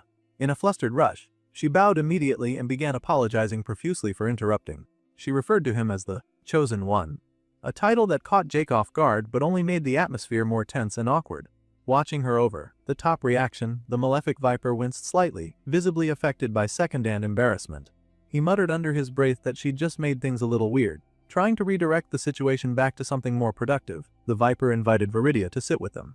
He explained that they had been discussing an important topic and her presence would be useful. The subject, as he described it, revolved around a particularly thorny matter: how to deal with someone from Jake's past, specifically a former crush who had recently tried to kill him. He was clearly referring to Caroline. The weight of that topic pulled the conversation back into more serious territory. Jake picked it up again, expressing how he still couldn't shake the feeling that everything that had happened, the betrayal, the attack, was just one massive, stupid misunderstanding. The malefic viper wasn't having it. He cut through Jake's sentiment without sympathy, pointing out that whether it was a misunderstanding or not didn't matter. The bottom line was that Jake had almost died. He'd walked blindly into what was clearly an ambush, and that kind of mistake couldn't be brushed off. The viper emphasized that what had already happened was done, and now, Jake's focus needed to shift. His new mission should be clear: to get revenge on those who had tried to end his life. Jake began to defend himself, trying to explain that he'd only made the choices he did because he thought he could. But the viper didn't let him finish. Before he could complete the thought, the divine being reached out and placed a firm hand on Jake's shoulder. His voice was sharp now, cutting off the excuse mid-sentence. He told Jake bluntly that whatever he had thought wrong. He had been foolish. And worse, he was still too weak to afford the luxury of making those kinds of mistakes. Viridia, still seated with Jake and the malefic viper, chose that moment to speak up again. She voiced her unwavering belief in the wisdom of her divine patron. Whatever he said, whatever advice or instruction he gave, she believed it to be absolute truth. In her eyes, his words were not to be questioned. They were the correct answers by default. The malefic viper let out a long, theatrical sigh at her display of loyalty. While he clearly appreciated the sentiment, he couldn't help but make a light jab. He noted aloud that while devoted followers were nice to have, they often made for terrible conversation partners. The comment caught Viridia off guard. She blinked at him in disbelief, clearly not expecting the critique, even if it came with a smirk and a teasing undertone. Shifting gears, the viper turned his full attention back to Jake. With a serious tone, he asked him what it was that he truly desired, what he wanted deep down, at the core of his being. Jake, not entirely sure how to respond at first, gave the simplest answer that came to mind: he wanted to return to his body. He didn't want to die. That was his main concern. But the malefic viper wasn't satisfied with that. He pressed Jake to think deeper, bigger, to reach beyond the fear of death and reflect on what his heart truly longed for. Jake fell silent for a moment, reflecting. Then, with a clearer mind, he started to speak. This time, there was more weight behind his words. He said he wanted to fix the mess surrounding Adam and the others. He wanted to make sense of the betrayal and chaos. He spoke of revenge, of what Hayden did to him, driving a blade straight through his chest. He declared that he wanted to kill Richard and William, those who had played their parts in this web of deceit. But that wasn't all. His tone shifted as he clenched his fists and a different kind of desire surfaced. He admitted that he craved battle, the thrill of victory, the rush of facing strong opponents and the high that came from defeating them. He wanted more of that, again and again. He wanted to test himself against the strongest foes he could find. As he stood and looked up at the glittering expanse of stars above them, he voiced his final desire to grow stronger, endlessly stronger, until he reached a point where he could do whatever he wanted. No limits, no chains. The malefic viper smiled at that answer. He found it fitting, worthy even. He told Jake that true freedom, the kind Jake had just described, was indeed a noble goal. But he warned him that real freedom could never be achieved by someone who remained tethered to the past. Freedom came at a cost, and that cost was power. Power didn't come easy, and it didn't come cheap. The viper told Jake that he had to hunger for it, chase it relentlessly. If he truly wanted to live freely, then he had to become someone no one could betray. Not because of trust, but because betrayal would mean destruction. He had to become someone who could crush those who turned against him without hesitation, treating them like insects. He went on to say that one day, Jake would find himself standing atop a mountain of corpses, metaphorically or perhaps literally. And when that moment came, he had to make sure he was the only one left standing at the peak. That, the viper said, was what it meant to be truly free. As he delivered those words, something strange and powerful began to happen. Jake's entire form started to glow, faint at first, then more intensely, until his entire body radiated with a blue light. The energy shimmered and pulsed like his soul was preparing to return to where it belonged. Viridia's jaw dropped in awe, her eyes widened, and she exclaimed aloud what she was seeing. She called him the Chosen One, once again unable to contain her astonishment. Jake, still glowing with that ethereal light, turned to the viper and calmly said that he thought his body was calling his soul back.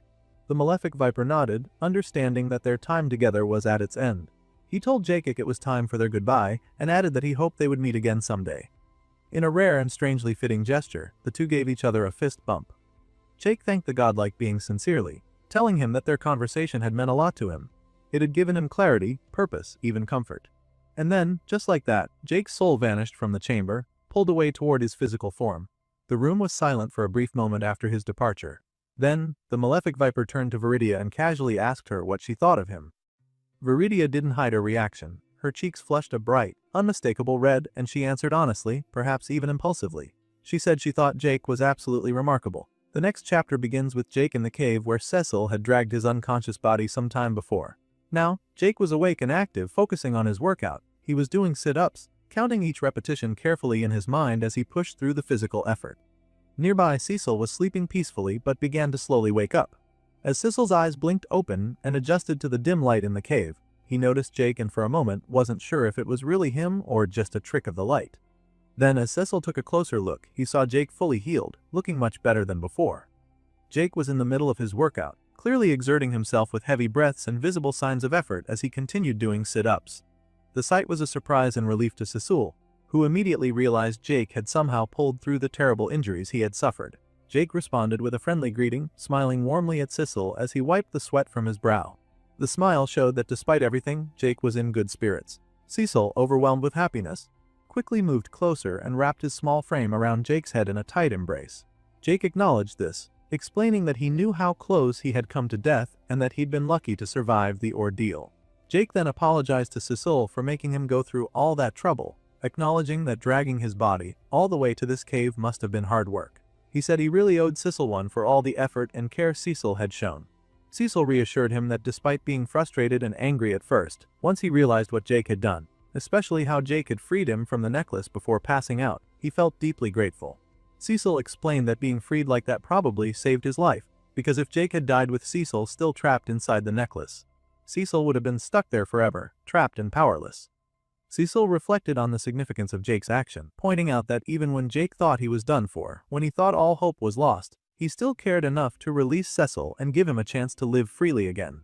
For Cecil, that was a profound gesture and a debt he felt he could never truly repay. When they bumped fists in a sign of friendship and mutual respect, Jake told Cecil not to worry about repaying anything because that was simply what friends did for each other. The conversation then shifted slightly when Cecil brought up a different but related topic. Since they were talking about friends and loyalty, Cecil asked Jake if he wanted to discuss what had happened during the ambush. Jake was in the process of getting dressed, and he said there really wasn't much to say. He admitted he had made a mistake at the ambush but said his goal was to learn from that mistake and move forward rather than dwell on it. Cecil took some responsibility as well, admitting that he shouldn't have pushed Jake into meeting with his former friends since the idea had actually come from him. But Jake reassured Cecil that meeting with his old friends wasn't the real problem. It was something that had to happen. The true mistake was his lack of strength and power at the time.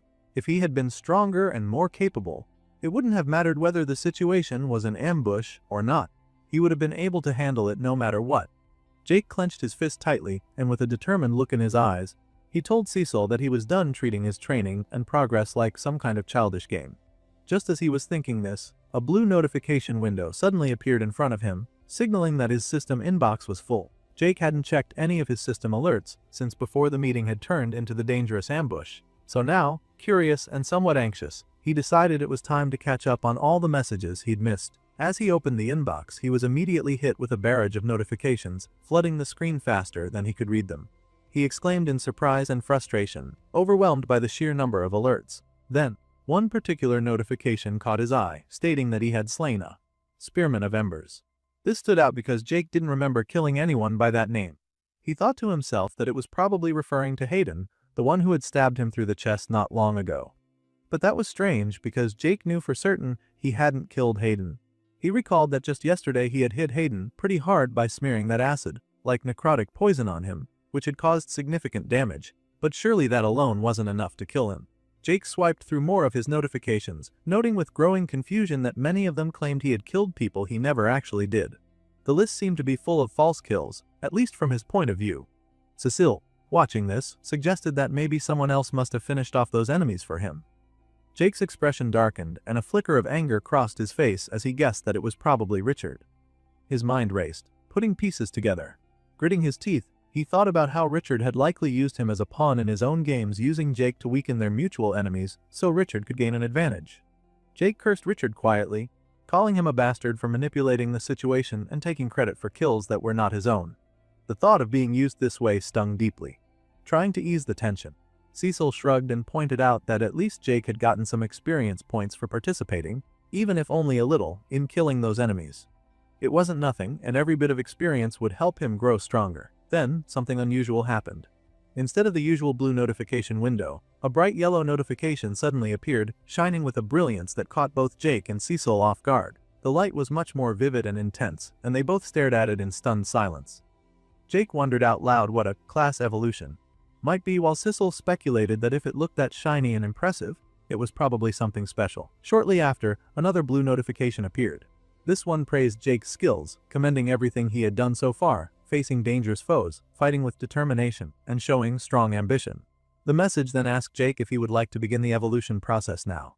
Without hesitation, Jake accepted. He knew this was exactly what he needed. If he was going to survive what lay ahead, he had to become stronger, and this evolution seemed like the perfect opportunity to do just that. After he accepted, a new window appeared, congratulating him for evolving his class. It told him that he had reached level 25 and his new class name was Ambitious Hunter. Jake liked the sound of that immediately. The name fit well with his mindset and goals. Then, a detailed description notification popped up, explaining everything he needed to know about the new class. William silently watching the blacksmith at work. He stands nearby, lost in thought, wondering just how long he's been standing there. The blacksmith is hard at work, hammering iron, reshaping it with precision. William doesn't know how much time has passed. For all he knows, it could have been hours. But to him, it has only felt like seconds. Each movement of the hammer, each motion of the blacksmith's hand, draws him in deeper. He's completely mesmerized. As the rhythmic clanging continues, William's attention sharpens. Internally, he begins to recognize what he's witnessing, not just metalwork, but craftsmanship on a level he hasn't seen before. The armor being forged before him is, in his eyes, more carefully crafted than anything he's encountered. And even though the rest of the camp is making preparations for their upcoming assault on Hayden's position, William remains still, fixated on the task at hand in front of him. Elsewhere, we're briefly shown what the others are up to. Richard is gathering the men, lining them up as if for inspection.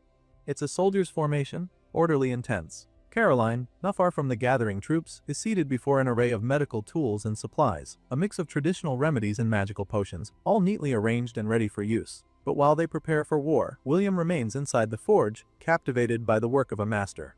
His eyes are wide with wonder, his expression lit up as he continues to watch the blacksmith, who pours every ounce of effort into the piece he's finishing. At last, the blacksmith pauses. Wiping the sweat from his forehead, he looks at William and tells him it's done. Without hesitation, he lifts the finished armor, a sleek, black and gold piece that glints faintly in the forge light, and hands it over. William receives it carefully, still caught off guard by how flawless the final product looks. He comments on how incredible it is, unable to hide his surprise. As he holds the armor, a blue system notification flashes in front of him. It gives a detailed breakdown of the item's attributes. Among the features listed, 2 enchantments stand out: expanding armor and kinetic force diffusion. The second one catches William's attention. He immediately turns to the blacksmith, asking what exactly that means. In response, the blacksmith chuckles lightly and simplifies it, saying if someone swings a heavy weapon at William while he's wearing this, he won't be turned into paste. He then offers a more technical explanation. The armor is designed to absorb and spread out incoming force across its surface. This makes it easier for someone with William's build to endure strong hits that might otherwise cripple a regular fighter. It doesn't make him indestructible, the blacksmith adds, but it does mean he can last longer in a fight than most would expect. William reacts with subtle surprise, his expression shifting slightly as he takes it all in. The blacksmith then pats him on the shoulder and asks what he thinks. William admits he's unsure how to respond. What he feels now is something unfamiliar: gratitude. And he confesses that he might be feeling it for the first time. The blacksmith acknowledges this with a nod and tells William there's one more thing. He explains that he's going to give William something important, a piece of paper containing information about the armor and what he hopes William will do with it. But he's clear it should only be opened after everything here is finished. William accepts the paper, still a bit puzzled, and asks what he means by that. The mood shifts as the blacksmith becomes more serious. Placing both hands firmly on William's shoulders, he looks him in the eye and asks for a promise. He asks that William will honor his wish to avenge his family. William doesn't hesitate. He affirms that he will. He's already said as much and he means it. The blacksmith then turns away slightly, as if what he's about to say weighs too heavily to be delivered face to face. He starts to speak about something he's kept hidden, his true identity. All this time, he's gone simply by the Smith, keeping his distance from others.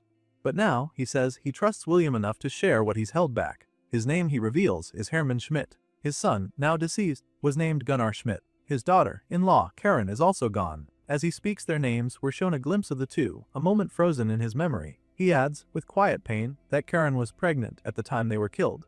The weight of that revelation hits William. For a moment, even someone like him, so often detached, is visibly shaken. There's something in his expression, a flicker of genuine emotion. Then, as if making peace with his past, Hermann lifts his head. A faint magical glow begins to radiate from his body. He speaks again, asking William to carry out one final request, not exactly for vengeance, but to keep his family's memory alive. Turning his head just slightly, he tells William that no one else can do this. The glow intensifies, it becomes brighter, stronger. William instinctively raises his hand to shield his eyes as the light grows harder to look at. Confused, he begins to ask what's happening. But Hermann doesn't respond to William's question. Instead, he speaks his final words, offering a quiet farewell to the one person he had allowed himself to trust. He calls William his young friend and expresses a wish for him to find happiness in this world. He hopes that one day, William might come to understand himself. Sensing that something was wrong, William instinctively reaches forward. There's a growing tension in the air. For the first time, he calls out Hermann's real name, not the title of Smith that he had gone by all this time. But the moment is already slipping away.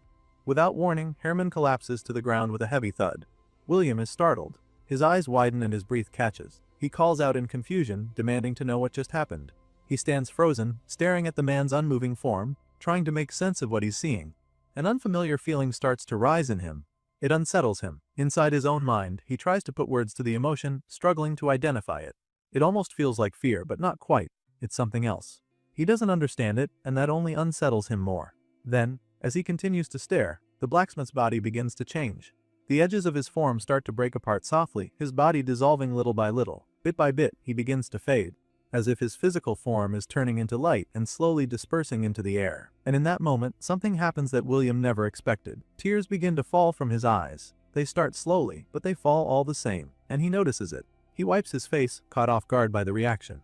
Quietly, he mutters something to himself. In his mind, he begins to reflect on what all this means. A memory flickers, one from the past, from a time long before now. It was a memory tied to regret, to choices that could not be undone. But even then, William had felt nothing. He was detached, empty, untouched by guilt or sorrow. Now, though, in this quiet forge, watching the last fragments of Hermann Schmidt disappear, something is different. In the present, William admits something to himself. He always thought grief was a kind of sickness, a defect that infected people, one that had never touched him. He believed he was immune to it, incapable of such things. But as he stands there now, everything has changed. For the first time, he understands it. And strangely, that realization makes him smile. It is not a smile of joy but of recognition. He feels something, and it matters. Despite this new awareness, William pulls himself back. He clenches his fist tightly and grits his teeth. He tells himself that he cannot afford to be distracted by emotions right now. There's still a mission ahead. He looks to the ground and spots the armor he had set down earlier. His eyes focus. He rushes toward it, reaching out. As soon as he touches it, the armor begins to change. It reacts to him immediately, shifting into a liquid-like state. The dark surface softens and stretches, flowing toward his body and latching on. It moves across his form quickly, attaching itself piece by piece. He watches in surprise as it coats him, merging with his body until he is fully suited. Now completely clad in Hermann's creation, he feels its weight, its presence, and the strength it holds. There's a sense of power coursing through him, something that wasn't there before. It feels like more than just armor. It feels like a gift. Then, a system notification appears in front of his eyes. It confirms what he's experiencing. He has gained the expanded armor of Hermann Schmidt. The system explains that this piece carries the full weight of its creator's intentions. It's not just protective gear. It holds within it the hopes, the ambitions, and the goals of the man who made it. And with it comes a new ability, the legacy of Hermann Schmidt. Understanding the significance, William places his armored hand against his armored chest. He acknowledges what this means. This is not just armor. This is what remains of Hermann. His legacy is now bound to William. A familiar grin returns to William's face. It's one filled with confidence, a little bit of pride, and a sense of purpose. He silently promises the fallen blacksmith that the two of them will leave their mark. He will show the world what they can accomplish now that they are one. Then, his eyes catch something else. On the ground nearby is the piece of paper Hermann gave him earlier. For a moment, he had forgotten about it entirely. He reaches down and picks it up, examining it. As he looks closer, he realizes it's enchanted. It seems to contain a voice recording. Curious, he raises it to his ear and taps it gently. The moment he does, his expression shifts. His eyes widen as he listens. Whatever he hears catches him completely off guard. The message from Herman is unexpected, and William can hardly believe it. He blinks in disbelief, the corners of his mouth pulling into a faint, amused smile. Then he lets out a short laugh and, with a light chuckle, speaks under his breath. His reaction is part surprise, part admiration. There's a sense of respect in it, even if laced with playful annoyance. The blacksmith, it seems, had one final twist planned. Meanwhile, far away from the forge, another scene is unfolding. Jake is deep in the forest, standing amidst the aftermath of a battle. The ground is littered with the corpses of raptors. Their bodies are sprawled across the dirt, arrows sticking out from every angle, with blood staining the grass and leaves all around. Jake stands tall, having just finished off the last of the group. Duke nearby wipes sweat from his brow. He remarks that the hunt wasn't half bad, clearly satisfied with their results. Cecil, observing the scene, comments on Jake's growing presence. He says Jake is starting to look genuinely intimidating and admits he wouldn't want to be on the receiving end of his skills. Jade joins in the conversation, turning to Cecil. He mentions how Jake's abilities seem to be expanding rapidly. As he scrolls through his notifications, he explains that every time he levels up, he seems to unlock more techniques with his arrows. He's learning more with every fight. Curious, he opens up his status screen to check how much experience he gained from the battle. After reading the numbers, he nods to himself. He's pleased. He even entertains the idea that he might be able to raise his alchemy skill to level 50 before this entire tutorial ends. The thought brings a smile to his face. Then, the imp asks an important question. He wants to know how much time Jake has left. Jake agrees that it's something worth checking.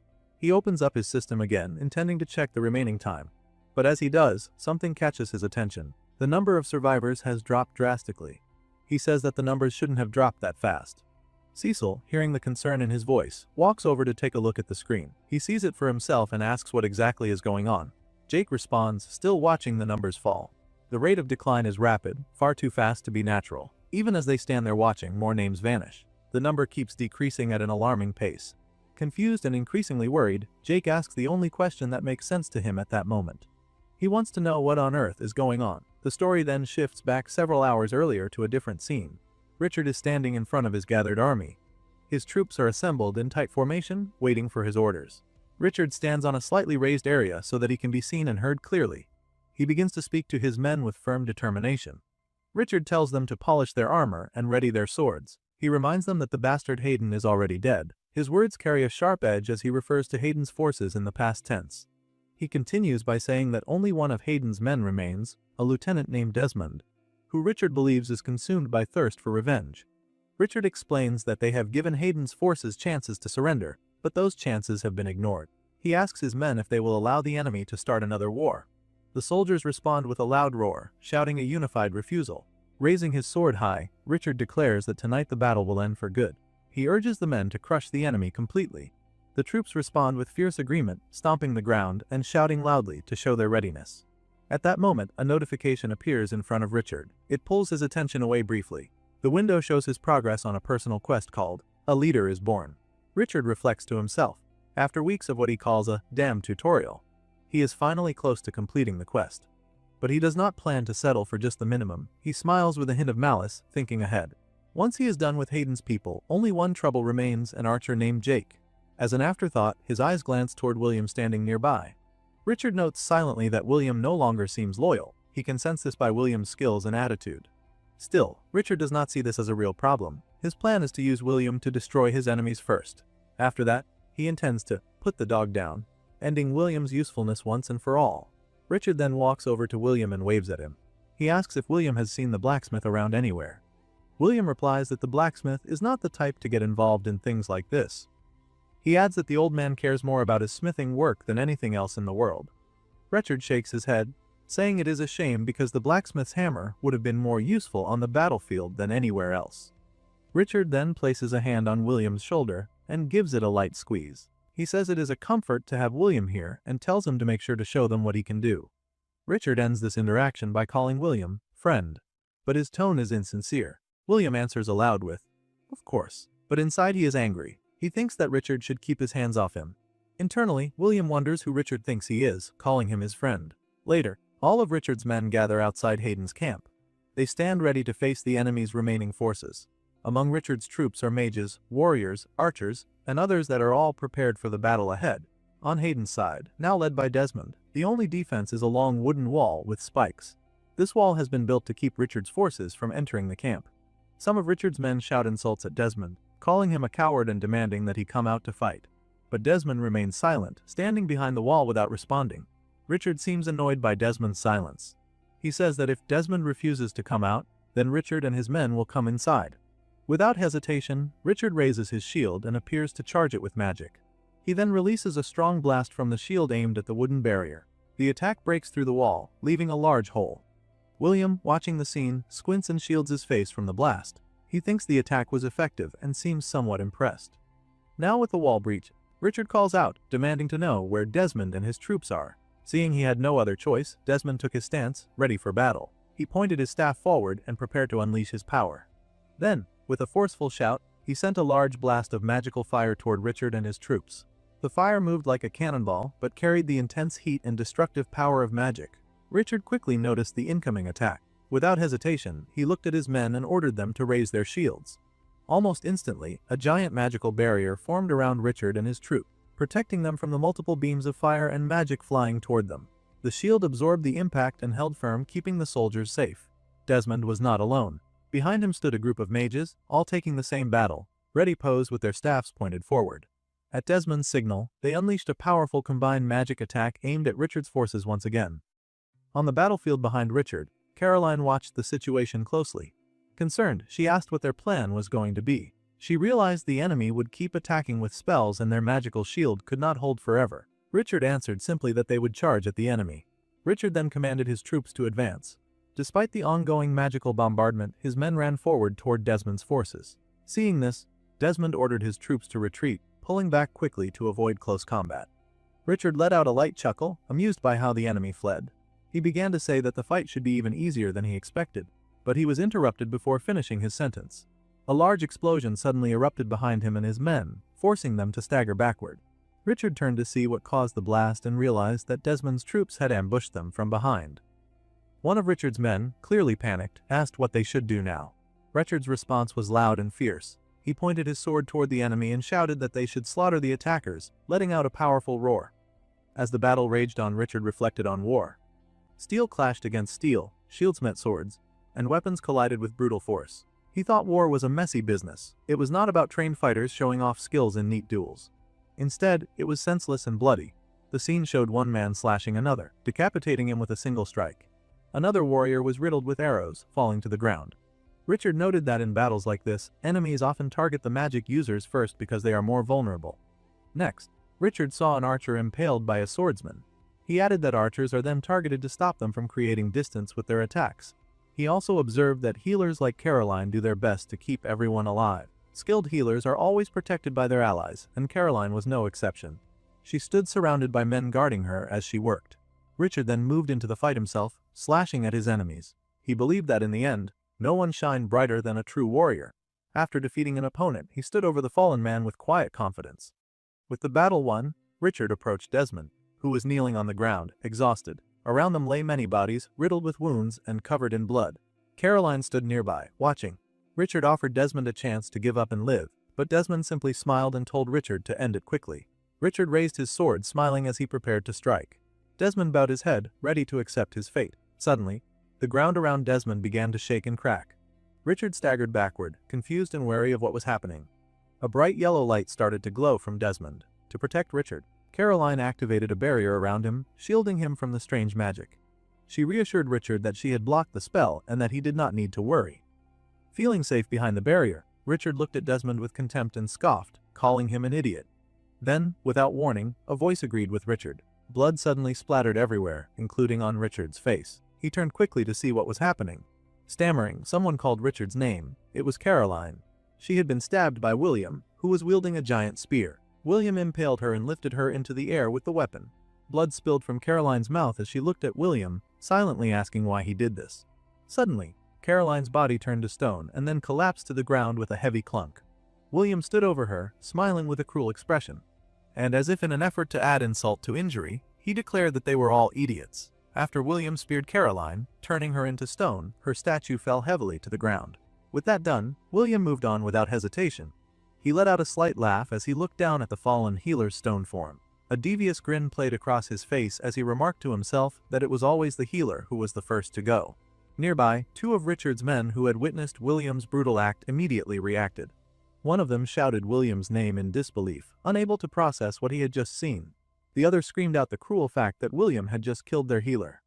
Before anyone else could react, another soldier charged at William from a different angle, sword raised, shouting for the others to help him take William down. William barely bothered to acknowledge them. To himself, he called the approaching soldiers minions. Showing his utter disdain for these common fighters, he saw them as nothing more than henchmen, disposable and insignificant.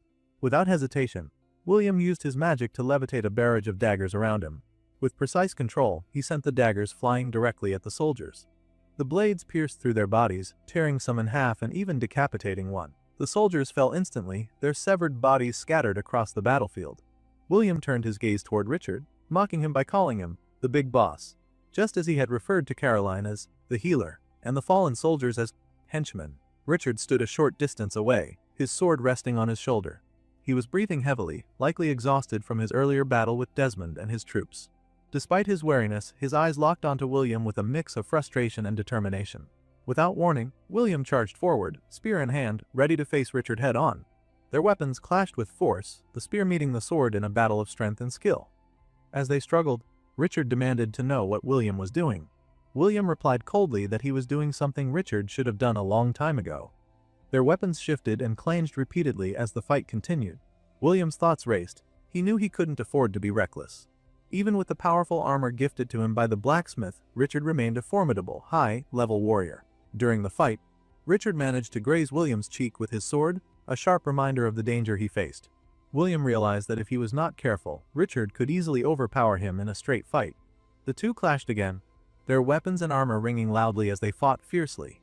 Richard's anger grew, and he lashed out with words as well as blows. He called William an insolent and knave little dog, demanding to know who he thought he was. Richard reminded William that without him, he would be nothing. Hearing this, William gritted his teeth, anger rising within him. Richard continued, claiming that on the very first day of the tutorial, if he had not stepped in to stop them, others would have killed William then and there. In other words, William owed him his life. Richard accused William of fooling everyone with a false innocent, naive act he had maintained for so long. But Richard said he was the only one who ever saw William's true potential. Raising his sword high, shouting in fury, Richard swung it down at William, demanding to know if this was how William intended to repay him after everything he had done. But before the strike could land, William reacted quickly. Using his spear, he slashed at Richard's torso. Richard fell to his knees with a heavy thud, blood spilling from the wound. He clenched his teeth, struggling to stay upright. From his position above Richard, William spoke coldly, declaring that he was not Richard's dog.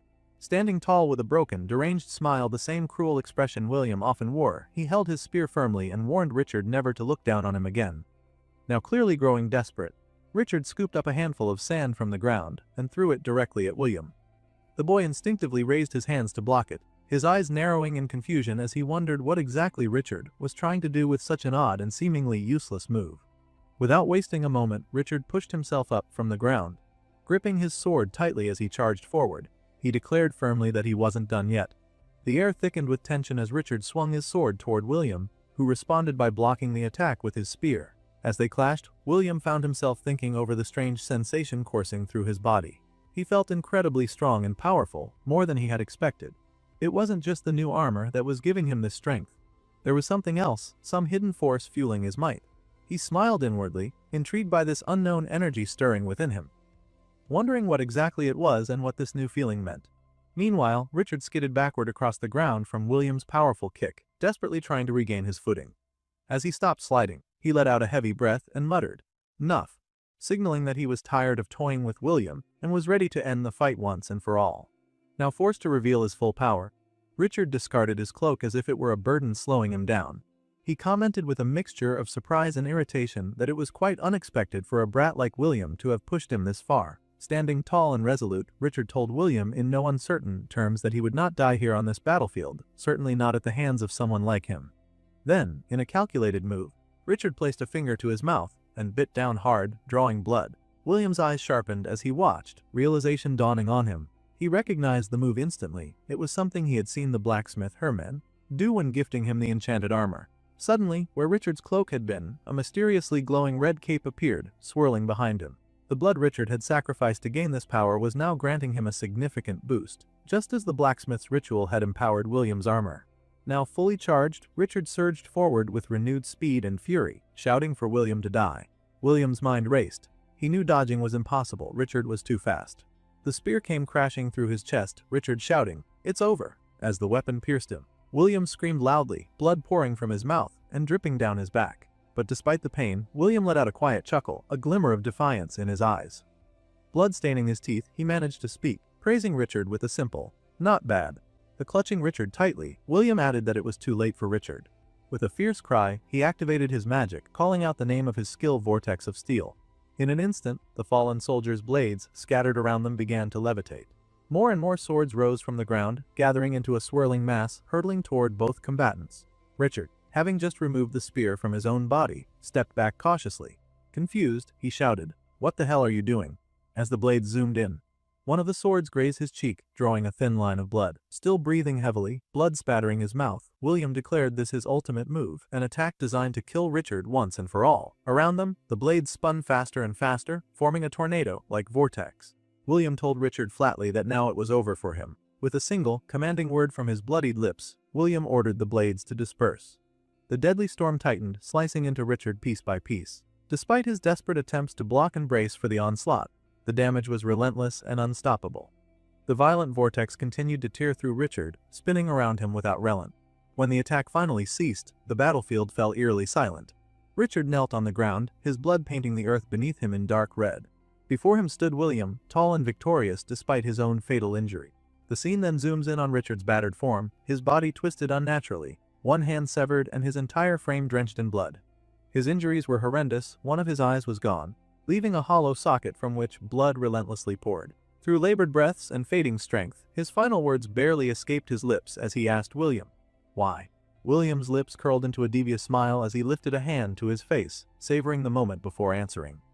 Calmly at first, he declared that this was all part of his plan from the beginning, that Richard had been nothing more than a pawn in his game, just as everyone else had been. But then his voice cracked with raw anger as he screamed that Richard was responsible for the death of his friend, Herman. Blood dripping from the gaping wound in his abdomen, William's voice grew louder and more frenzied. He shouted that Herman had forged the armor he now wore, and that together they had defeated Richard. Yelling even louder, he insisted that together they had beaten them all. Be it Richard, his henchmen, Caroline, everyone. A manic laughter escaped William's lips as he continued, his words chilling and filled with vengeance.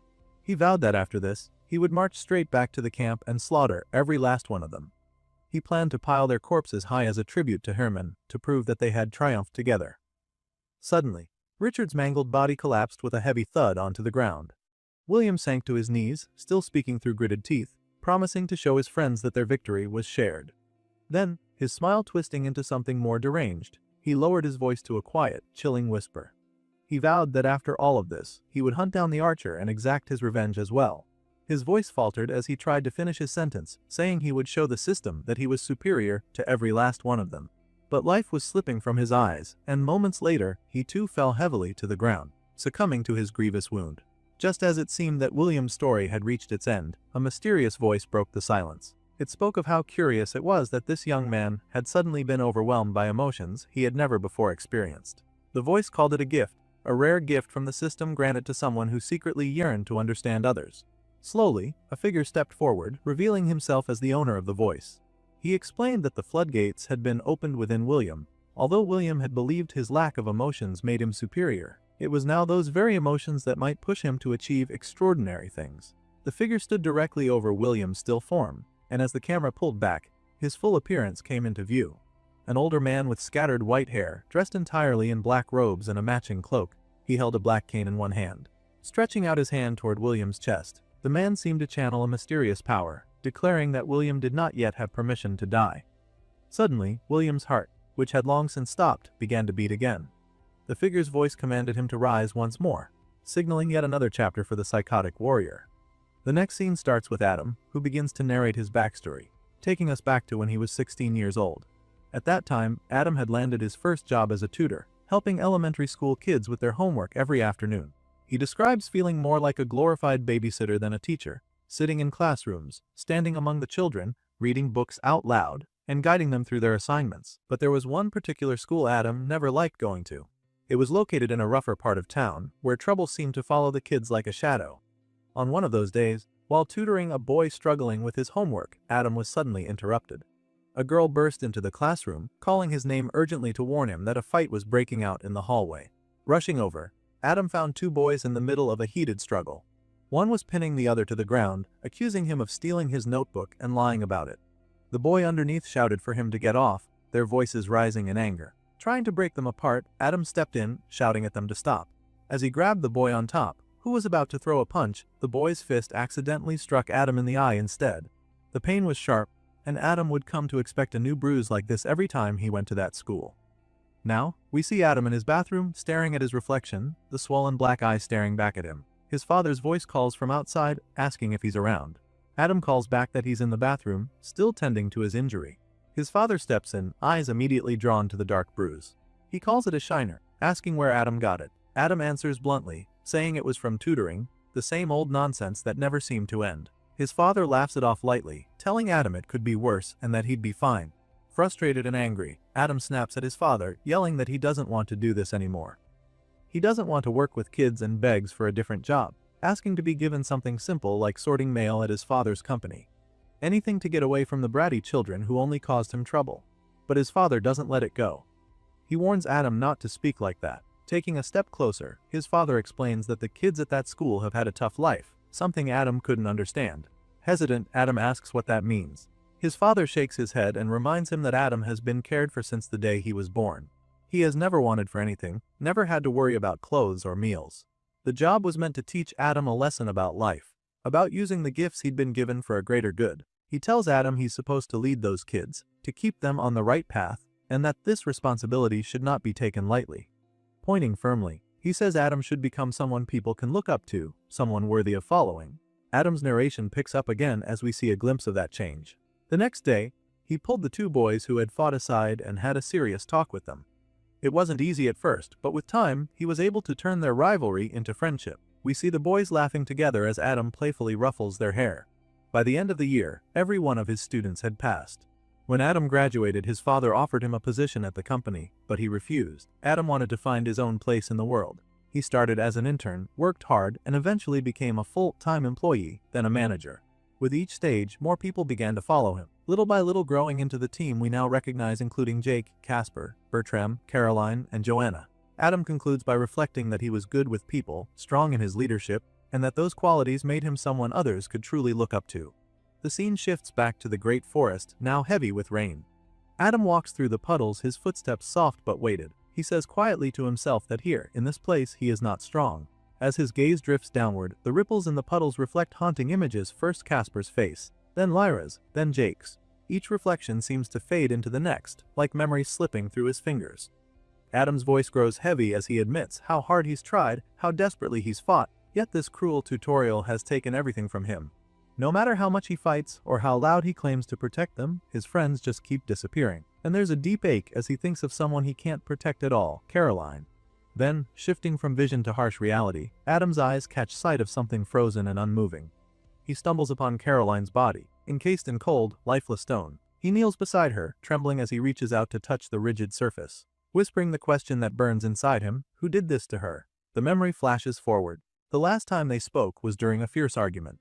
Tears come unbidden as Adam recalls that bitter fight, and worse, how he never got the chance to say goodbye. His sorrow is interrupted by Bertram's voice calling him over urgently. Adam rises and moves quickly, following Bertram's call.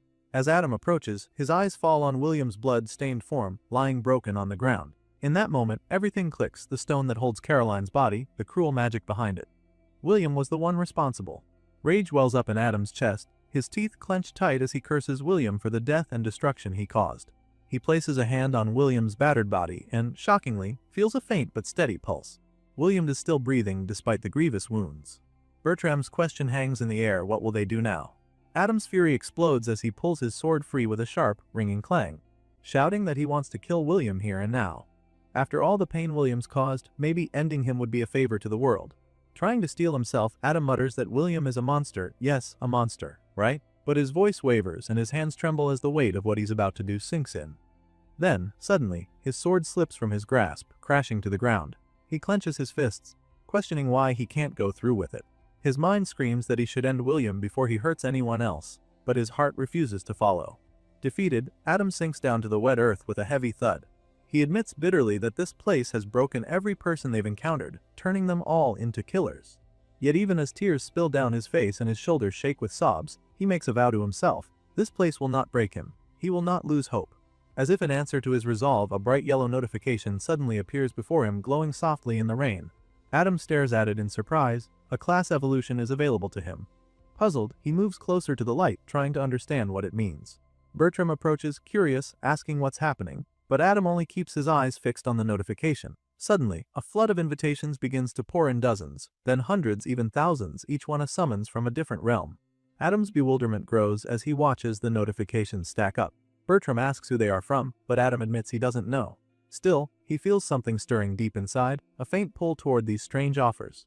Scrolling through, he sees names attached to the invitations: Umbra, Yggdrasil, Artemius. Each name carries a hint of who the sender might be, a subtle signature etched into the message. Bertram asks what Adam plans to do. Adam hesitates, then wonders if this flood of invitations is exactly what he's been waiting for. A chance to make sense of the chaos and pain of the past 2 months, an opportunity to find his place in this bewildering new world.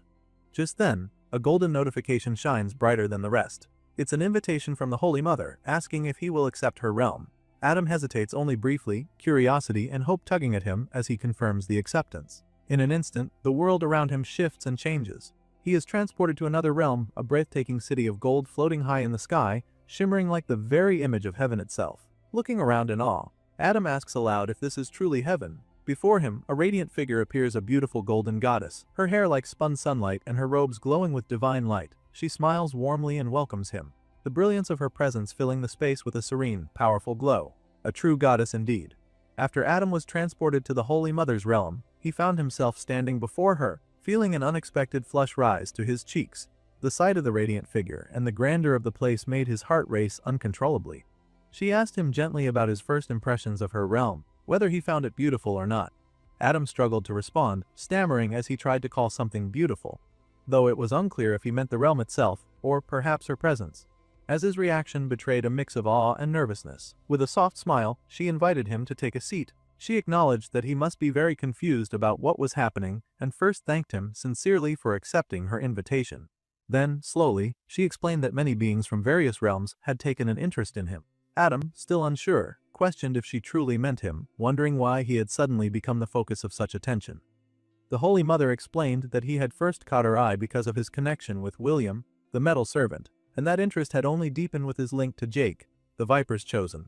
Though Adam tried to make sense of it all, asking if this kind of meeting happened to others who experienced class evolutions. She clarified that while many had evolved, not all were summoned to a meeting like this.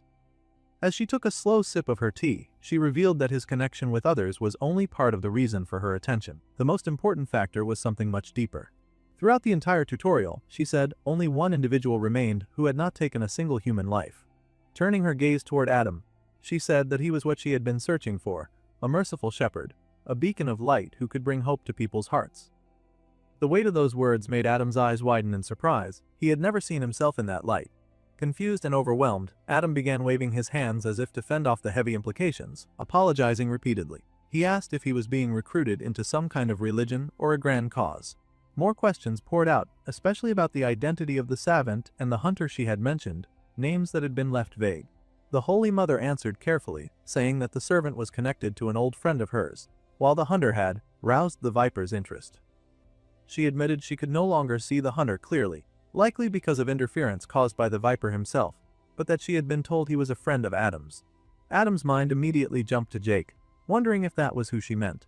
Trying to understand, Adam asked what it meant to rouse the Viper. Smiling softly, the Holy Mother explained that the malefic Viper was an ancient, nearly primordial being who had existed since the dawn of the system itself. He had secluded himself away for countless eras until the system's worlds became integrated, and she believed Adam's friend had been the one to inspire the Viper's return. Curious and cautious, Adam then inquired whether the Viper's return was a good or bad omen. She responded enigmatically that only time would reveal the truth. Then, with a soft laugh, she expressed her happiness at seeing Adam no longer moping around in that empty, lonely realm he had come from. Adam found himself thinking that her words were cryptic, her tone full of riddles and subtle meanings that he struggled to fully grasp. Summoning courage, he posed a question he felt might be a bit forward. Was coming to her realm a good or bad thing? The Holy Mother observed that he seemed to care deeply about the concepts of good and bad. Ultimately, she said it depended on what he chose to do while here, but if she had to choose, she would say it was a good thing, her warm smile softening her words. Still seeking clarity, Adam asked what he was supposed to do now and why she had brought him to this place. Rising from her seat, the Holy Mother stood tall, her presence radiating power and grace. She told him she wished to offer him both a gift and a responsibility. Then, spreading her magnificent golden wings wide, she revealed the gift. It was her blessing. With those wings outstretched, glowing brilliantly, she rose into the air and reached out her hand toward Adam. She explained that the responsibility was to serve beneath her, to carry her message and spread her word throughout his universe. Adam gazed upward at her, nearly speechless, overwhelmed by the brilliance shining from her and the weight of what she was offering. As she descended to meet him, coming close enough that he felt the warmth of her presence, Adam blushed once again, unsure but captivated. He asked quietly what word she wished for him to spread. Her answer was simple and clear: to serve her, and to serve the Holy Light. The Holy Mother's words carried softly as she began to explain the core of her teachings. She spoke of hope, justice, and righteousness. As she spoke, the scene shifted briefly, revealing a glimpse of an old man patiently teaching children, passing down lessons of wisdom and guidance. It was a quiet image of learning and growth, embodying the ideals she cherished. Continuing, she added that her teachings were also grounded in fairness and love for one another. The vision changed again, this time showing a young couple sitting beneath the shade of a tree, holding each other tenderly as a simple yet powerful symbol of compassion and unity. But her message did not stop there. She spoke of the punishment of the wicked, a reminder that justice would reach those who chose a darker path. Alongside this, she emphasized the importance of self-actualization, the journey each person must take to become the best version of themselves. Adam listened carefully, absorbing each layer of her words. Then, unable to hold back his curiosity, he asked the question that weighed heavily on his mind: was she God? The Holy Mother laughed softly, clearly amused by the question. She admitted that she was a god, but not the kind Adam might have heard about in stories or legends. With a gentle wave of her hand, she gestured toward the magnificent clouds, which parted to reveal a radiant path stretching out before them. She told Adam that, in time, he too could step into godhood. It wouldn't be quick or easy, it might even take many years, but if he followed her guidance, she would help set him on that path. Adam found himself reflecting deeply on what she said. It was a lot to take in, and he admitted as much quietly to himself. Just then, a golden notification appeared before him, counting down he had only 51 seconds left in her realm. The Holy Mother's tone became more urgent but still kind. Their time together was limited. She said that if he wished to join her, she would grant him a blessing and send him back to the tutorial. She stretched out her hand, the light from her wings pulsing softly as she told him she could hold him there only for so long. What would he choose? Adam, still turning her words over in his mind, nodded slowly. He said that he thought he understood now, that all this time he had been wandering aimlessly, lost because of the tutorial and everything it had done to him. But if she could guide him back to where he belonged, then he accepted.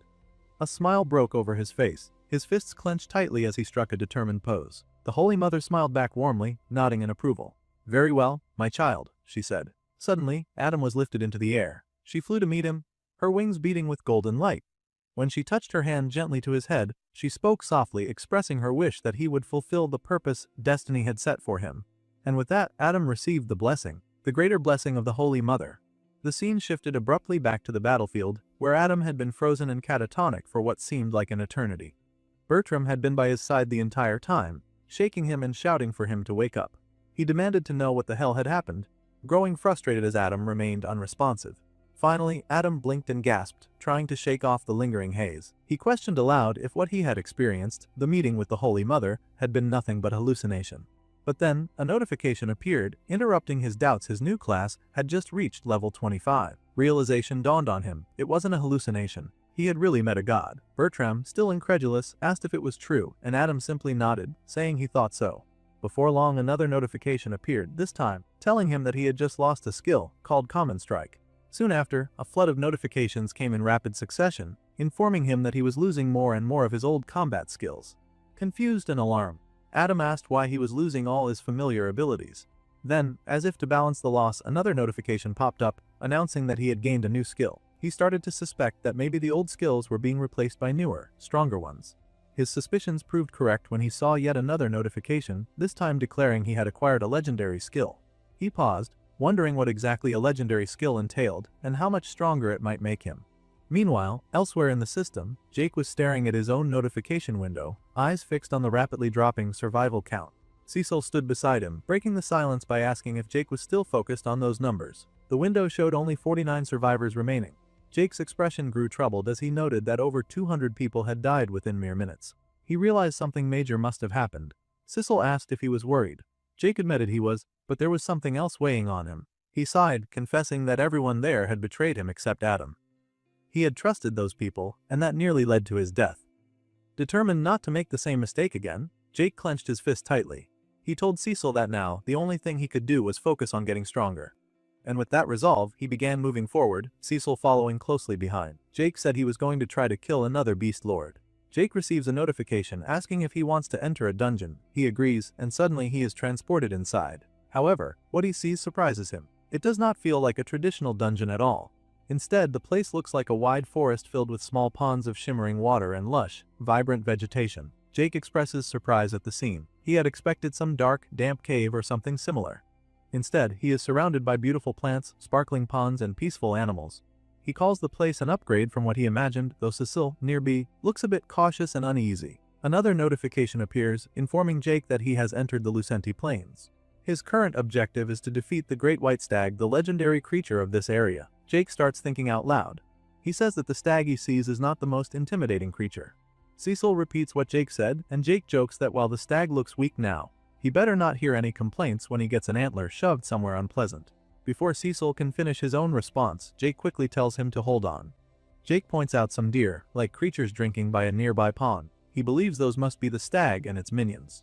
When he checks their levels, he notices they are all level 65.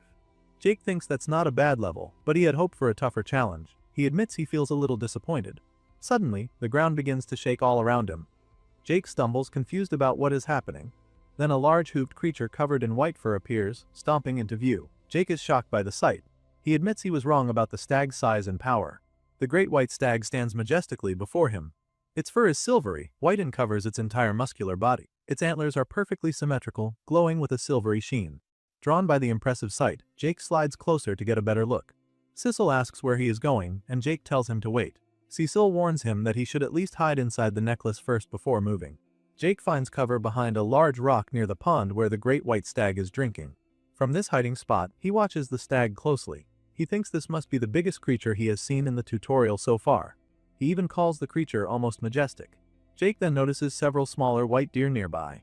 He assumes these are the stag's personal guards. He checks their levels and realizes they are too high for him to even identify properly. This excites Jake, and he begins to grin internally. He thinks this place might be worth his time after all. However, as Jake tries to move forward, he accidentally snaps a twig on the ground. The smaller deer immediately become alarmed and turn toward his position. One of them powers up a strong magical attack and fires it straight at the rock where Jake was hiding. The blast destroys more than half of the rock and sizzles what remains. Fortunately, Jake had already moved to a different spot and remains unharmed. He internally exclaims that it was a close call. Once the attack ends, Jake sighs in relief. He realizes he will have to be more careful from now on. Jake thinks to himself that he might be able to take on a few of those beasts, but there are far too many for him to rush in without a plan. After the attack, the beasts remain alert for a while, but eventually go back to what they were doing. The great white stag continues drinking at the pond, paying attention to the area but not moving far. Jake reflects that he will need to spend some time coming up with a proper strategy. About 30 minutes later, Jake reassesses the situation. He thinks he has a good idea now. From what he can see, there are 7 smaller ponds arranged in a circle around the plains. At the center of this circle is a much larger 8th pond, where the Beast Lord, the Great White Stag, resides. Jake sees that the Beast Lord never strays far from this central pond. But he noticed that the other deer are a very different story. He saw a clear pattern in their movement. Every few minutes, the groups would move in an organized clockwise rotation from pond to pond, circling the 7 smaller ponds that surrounded the large central 8th pond. This meant something important. There was a brief window of time when only one group would be at a particular pond, isolated from the others. Jake realized he could use this to his advantage and attack one group at a time without immediately alerting the rest. In other words, the ponds themselves formed a sort of kill zone, but he was racing against time. He had to take down each group quickly before the next wave replaced them at the pond. Satisfied that he had a workable strategy, Jake decided there was no sense in waiting any longer. With a determined look, he stepped forward. He grabbed one of his arrows and his bow, ready to put his plan into action.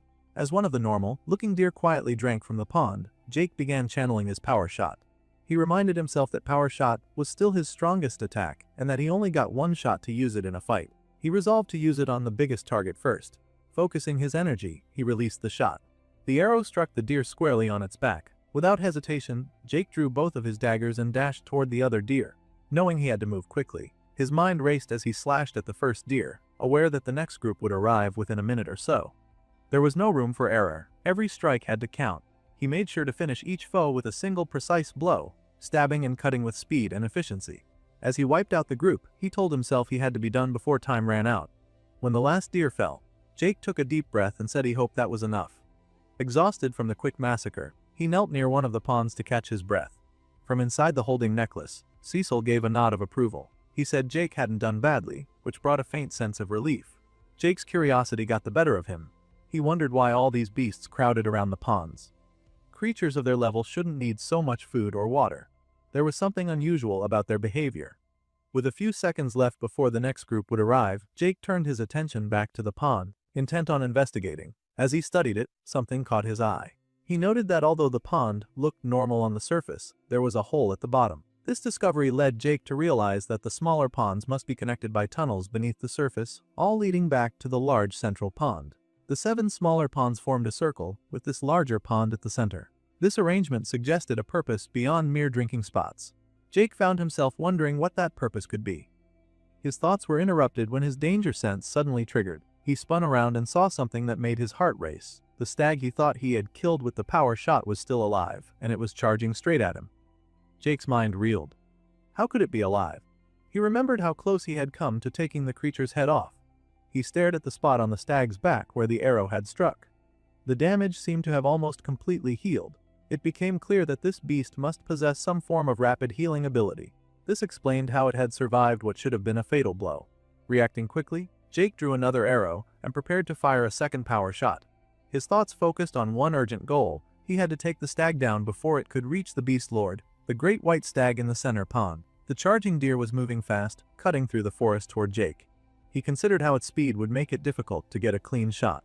Despite this, he decided to take the chance. He released the arrow just as the beast leapt to the side, dodging the shot. The arrow missed Jake and crashed into a nearby rock. The impact caused a few of the other beasts to become alarmed, their heads snapping toward the sound. Jake's worst fear was coming true.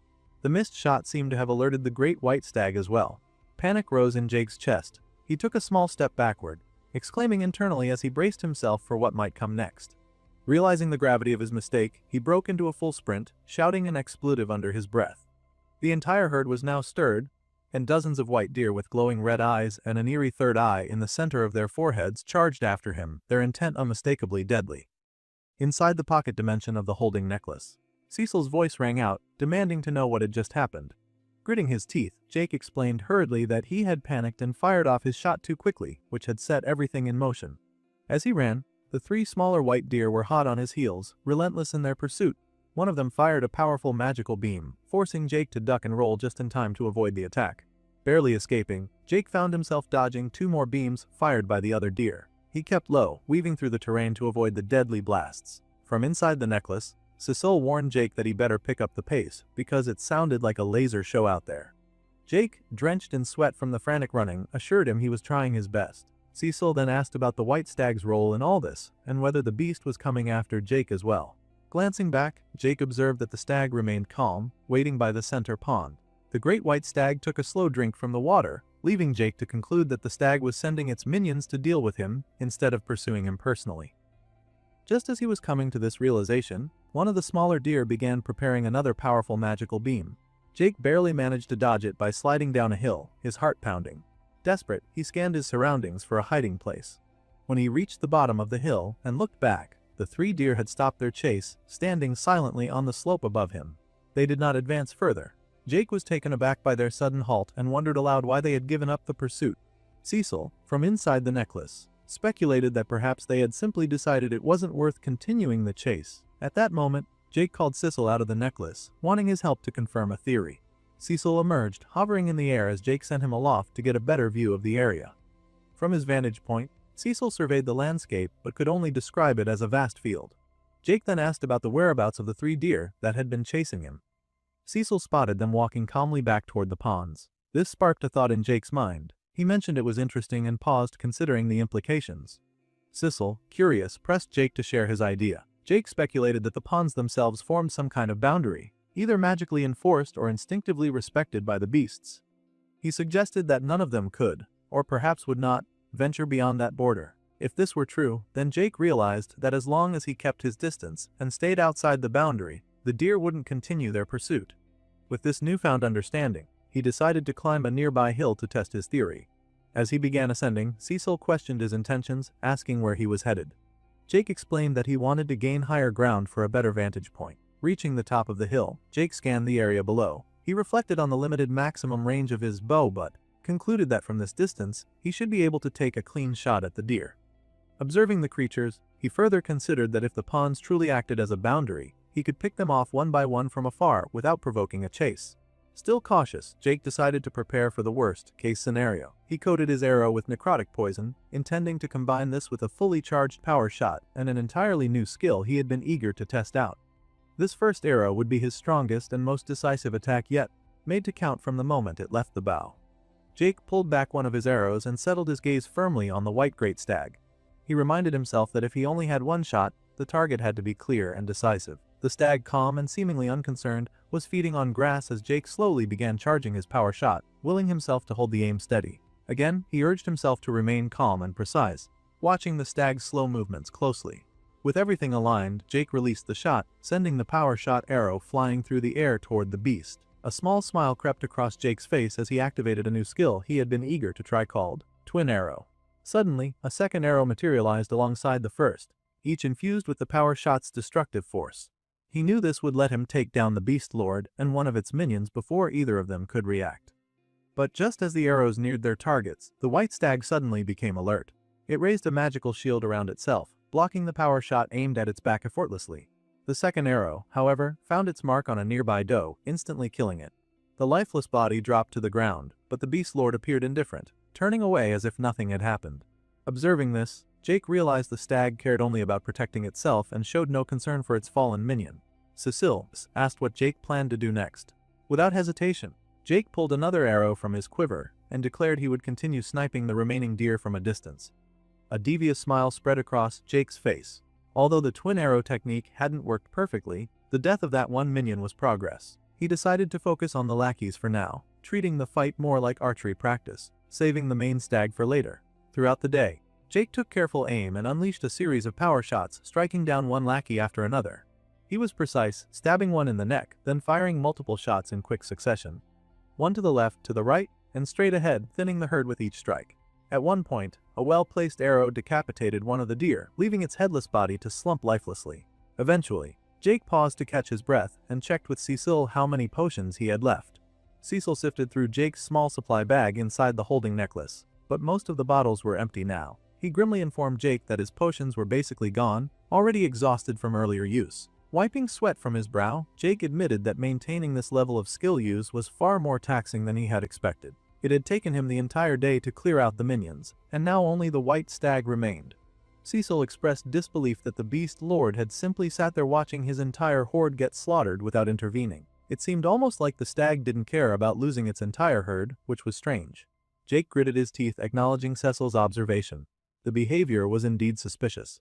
From his elevated vantage point, Jake scrutinized the Beast Lord closely, wondering silently what it was up to. Since the stag showed no signs of moving or attacking, Jake concluded there was no reason for him to engage just yet. He told Cecil that he might as well rest, for now, and face the Beast Lord fully recharged tomorrow. With that decision made, Jake turned his back to the stag's direction, beginning to prepare a fire. But before he could get fully settled, Cecil suddenly opened his eyes wide and urged Jake to wait, pointing back toward the stag. Trying to draw Jake's attention, Cecil asked what the stag was doing now. Jake turned just in time to see the stag slowly making its way toward the center of the largest pond, the one where it had been resting earlier. As the stag reached the water's edge, a strange glow began emanating from the pond. Cecil immediately questioned why it was glowing, and Jake quickly noticed it wasn't just that one pond. The other smaller ponds around the area began to glow as well. Soon, every pond in the circle pulsed with an eerie light, and even the body of the doe Jake had killed started to shimmer with the same glow. A deep frown crossed Cecil's face as he commented that this didn't look good. Their eyes then fell to the ground, where glowing lines began to spread, connecting the ponds in intricate patterns. These lines grew until a complex magical circle was fully formed on the earth, linking all the ponds together. Seeing this alarming development, but the danger was far from over, Jake immediately knew he had to act quickly. Without hesitation, he began climbing down the hill, urgency sharpening his movements as he urged Cecil to stay put. Cecil, surprised by Jake's boldness, asked if he was seriously planning to run straight toward the glowing ritual. Jake, keeping his eyes fixed on the glowing ponds below, pointed out that the water was splashing everywhere, displaced by some unseen force. He explained that whatever this ritual was, it was fueling the Beast Lord's power, causing the creature to grow bigger with every passing second. From Jake's vantage point, the stag was visibly increasing in size, threatening to become a monstrous, gigantic threat if the process continued unchecked. While moving swiftly, Jake's mind raced, thinking how this was turning into a real-life kaiju movie scenario. Internally, he congratulated himself on deciphering the ritual, but immediately turned to the harder question: how to stop it. He reasoned that the stag's staff must be drawing power directly from the ponds, as if they were charging some magical battery that fueled the beast's growth. Jake considered that destroying the ponds might sever the stag's power supply. But looking at the distances between the ponds, he realized there was no way to reach them all in time. Frustration crept in, and he gritted his teeth, forcing himself to concentrate harder. "Think, man, think," he muttered internally, studying the pattern of the ponds and their connections. Then, suddenly, his eyes snapped open with a flash of insight. He recalled the holes at the bottom of each pond and realized that the water was all connected beneath the surface. That meant he didn't need to destroy every pond individually. Poisoning just one could potentially contaminate them all. His mind immediately shifted to the limitation he faced. He had already used up most of his poison while taking down the deer earlier. But then, reaching into the glowing holding necklace, Jake pulled out the den mother's poison gland, the very same poison he had harvested from the first beast lord he defeated. Memories of that difficult battle came rushing back, reminding him that this poison was powerful enough to break through the beast lord's resistance back then, and far stronger than anything he could currently produce.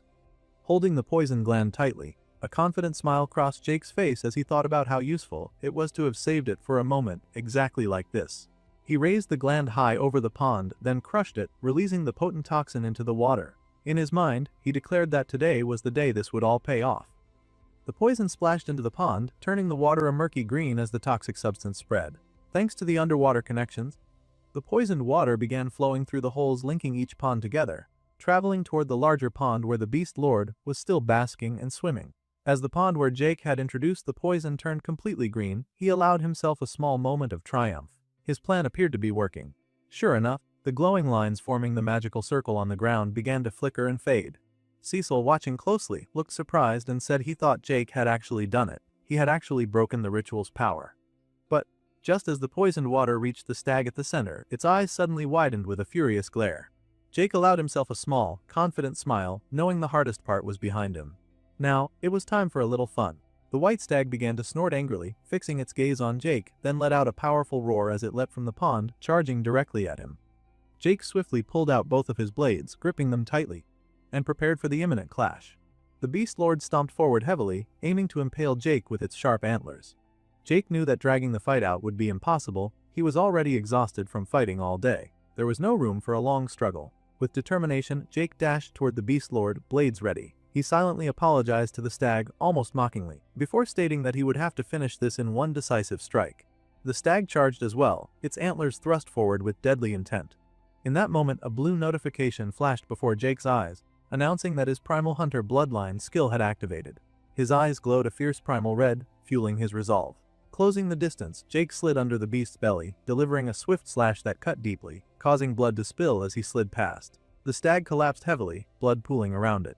A notification appeared confirming that Jake had slain the great white stag and that his objective was complete. Breathing heavily, Jake stood, eyes closed, catching his breath. He let out a relieved sigh, quietly acknowledging that he had done it. Cecil's voice broke the silence, exclaiming loudly in disbelief at how Jake had killed the creature in one strike. Jake smiled and admitted he had only just barely pulled it off. Had he been half a second slower, he would have been pierced by the stag's antlers. He credited his victory to the den mother's poison, explaining that it had entered the stag's bloodstream during the ritual, weakening and slowing the beast, just enough for Jake to gain the upper hand. Raising his hand triumphantly, Jake declared that he had indeed killed another beast lord. But the victory was short-lived. The stag's body suddenly began to glow with an ominous light, drawing both Jake and Cecil's attention. As they cautiously approached, a crystal shot out from the stag's wound, glowing with an intense blue radiance. A notification appeared, identifying the object as the corrupted mooncore shard. Jake held the crystal in his hand and immediately connected the dots. This had to be what the ritual was all about. The stag was creating this powerful crystal inside its body. Cecil asked what Jake intended to do with it, but Jake admitted he didn't know yet. Still, if it was anything like the den mother's poison gland, he was certain it would prove useful in the future. He carefully placed the shard inside the dimension of the holding necklace for safekeeping. Almost immediately, a new notification appeared, bringing a tutorial quest called The Beast Lords into view. It informed Jake that having slain 2 of the 4 beasts, he needed to defeat the others, and soon he would face the king as a result. Jake's eyes caught the mention of a king, and he murmured thoughtfully, "A king, ha," before smiling with interest. Meanwhile, far away on another part of the battlefield where William's body lay, 2 strangers entered the grim scene. One urged the other to take note of everything around them. The other scanned the area, noting the dozens of fallen warriors scattered across the field. One man approached the fallen bodies while the other asked what he was doing. The first explained he was scavenging for new equipment, reasoning that none of the dead would miss the gear. His companion soon spotted William's armor, admiring its quality and calling it nice. Kneeling beside William, the first man called for assistance to remove the armor. As they tugged and pulled, they quickly realized the armor was tightly fused to William's body, almost as if glued on. Despite their efforts, it wouldn't budge easily.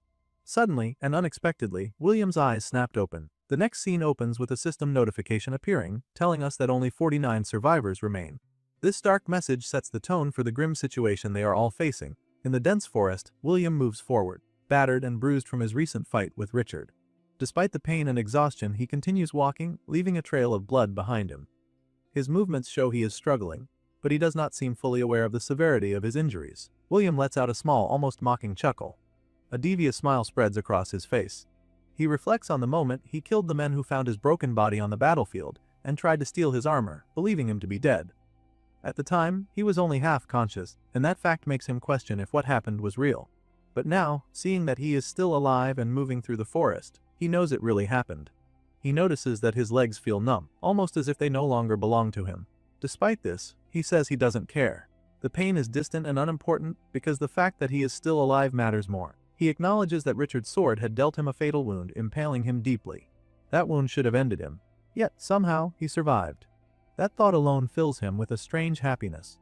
Still smiling with a hint of madness, William brings his hand to his face in a dramatic gesture. He speaks to himself about how everything has become clear to him now. He believes he has been chosen for something, though he does not say by whom. The sense of purpose fills him with a new energy. At that moment, William senses something unfamiliar stirring inside him. It is a feeling he cannot place, something he might never have experienced before. Placing a hand on his chest, he wonders if this is what happiness feels like.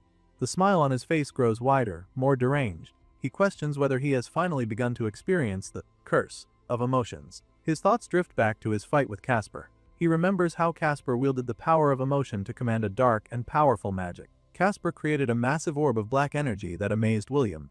But he also recalls how emotions can corrupt people's minds. He calls it a curse so harsh that it can drive someone to long for death. William's mind lingers on his friend Herman, the blacksmith. After Herman gave him the armor, he was broken by this curse.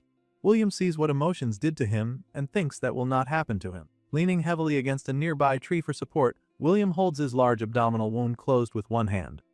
Despite the pain, he continues speaking to himself. He declares that this kind of suffering will not touch him. He believes he will be the one to reach true perfection. With those final words, he lets out a loud roar.